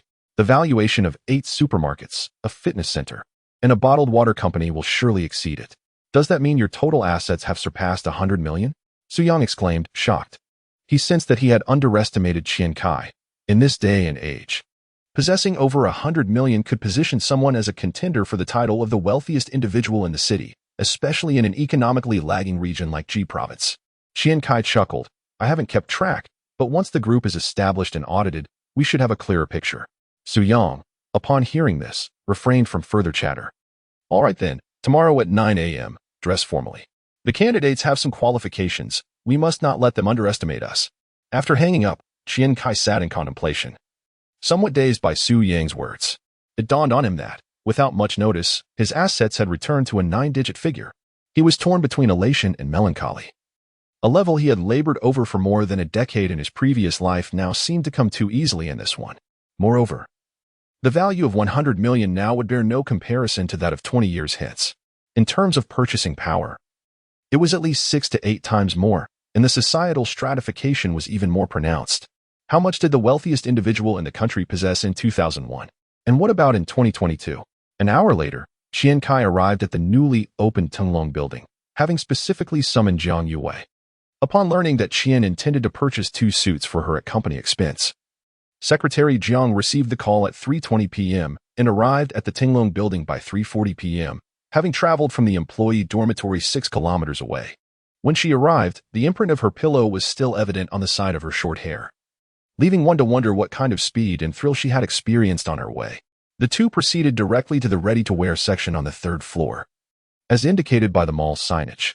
Qian Cai, having perused numerous stores, felt a certain morbid amusement at not encountering any ostentatious young masters or gold-digging women attempting to flaunt themselves. He glanced at Jiang Yue and finally comprehended that the issue lay not with him, but with her rather unkempt appearance. It seemed even the most well-meaning dandy passing by would have little interest in a girl clad in an oversized down jacket and school uniform trousers, with her short hair in disarray. In truth, Jiang Yue possessed quite delicate features, with skin that was just the right shade of pale, and her intelligence was undeniable. However, her sense of aesthetics left much to be desired. Qian Cai realized he had never seen her don a truly flattering outfit, nor had her hairstyle ever been anything but a lackluster short cut. With such an appearance, she was far removed from the alluring image typically associated with a female secretary. The more he considered this, the more he felt that the reprimand he had received from Hui over Jiang Yue was somewhat unwarranted. After some contemplation, Qian Cai resolved to transform her. He called out to Jiang Yue, who was striding ahead with her head held high, and without a word, led her out of the building. A left turn brought them to a seemingly upscale beauty salon. An hour later, before a floor-to-ceiling mirror, Jiang Yue's features were significantly more defined. The unruly hair that had previously obscured half her face was now styled into a chic and artistic cut, revealing a spark of vitality within her. Qian Cai observed this transformation with satisfaction, nodding approvingly. He chose not to dwell on the 17 years during which Jiang Yue had lived in such disarray, instead proceeding to settle the bill and exit the salon. A minute later, Jiang Yue, somewhat shy, hurriedly followed Qian Cai, her steps light and brisk. She had not anticipated that Qian Cai's discerning eye would so succinctly identify a hairstyle that left her feeling truly remarkable. Upon entering the shopping mall, Qian Cai began to experience a newfound leisure, akin to engaging in a 4D version of a small secretary's dress-up simulation game. Starting from the women's apparel section on the 2nd floor, Jiang Yue resembled an emotionless automaton, obediently following Qian Cai's every command. Occasionally, when Qian Cai suggested she try on an outfit she deemed rather too mature, she yearned to voice her dissent. Yet she found herself subdued by the overwhelming aesthetic prowess emanating from Qian Cai, which felt almost like a bloodline suppression. However, upon donning the coats and furs selected by Qian Cai, she was pleasantly surprised to discover they suited her remarkably well, leaving her in awe and stripping her of any further resistance. Moreover, Qian Cai's commanding presence as a domineering CEO, particularly while making purchases, was undeniably captivating, rendering Jiang Yue unable to resist the allure of such boss-like affection, compelling her to dutifully follow behind, holding bags. In truth, Qian Cai was indulging in a form of retaliatory shopping. The grand aspirations he had conceived while serving as a mere bag carrier for Hui and Luo Yu were now being realized through Jiang Yue. Casting a glance back, he found himself rather pleased with the transformation of Jiang Yue. The petite secretary, now clad in a fur coat and long skirt, had begun to attract the attention of passers-by. After selecting several outfits and skirts for her, he also procured a black, loose-fitting blazer adorned with a brooch and a stylish overcoat. Overwhelmed, Jiang Yue could no longer carry the multitude of bags, prompting Qian Cai to beckon Su De from a distance. Leaving Fu Yijuan behind, Su De hurriedly approached, and Qian Cai handed him a plethora of shopping bags. Startled by Su De's sudden appearance, Jiang Yue was taken aback, while Qian Cai offered no explanation. As they ascended to the 3rd floor, the sales associates who had previously assisted Qian Cai with clothing recommendations were rendered speechless by Jiang Yue's transformation, momentarily forgetting their duties as they clustered around, bombarding her with inquiries.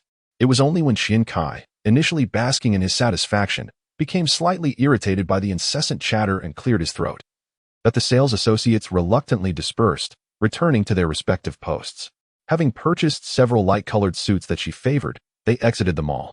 Qian Cai informed Jiang Yue that he might need to take a trip to Lulong Mountain in a few days. Observing the pile of Jiang Yue's garments in Su De's hands, and realizing that the vehicle he had arranged for them had yet to arrive, he instructed Su De to hail a cab to take Jiang Yue home first. However, Suda lingered, hesitating to depart. Qian Cai, puzzled, inquired, "What's the matter? Speak your mind." Upon hearing Qian Cai's prompt, Suda leaned in conspiratorially and, with a hint of shyness, whispered, "Boss, well, I have a girlfriend. When you have some free time, could I bring her over for you to give her a makeover as well?"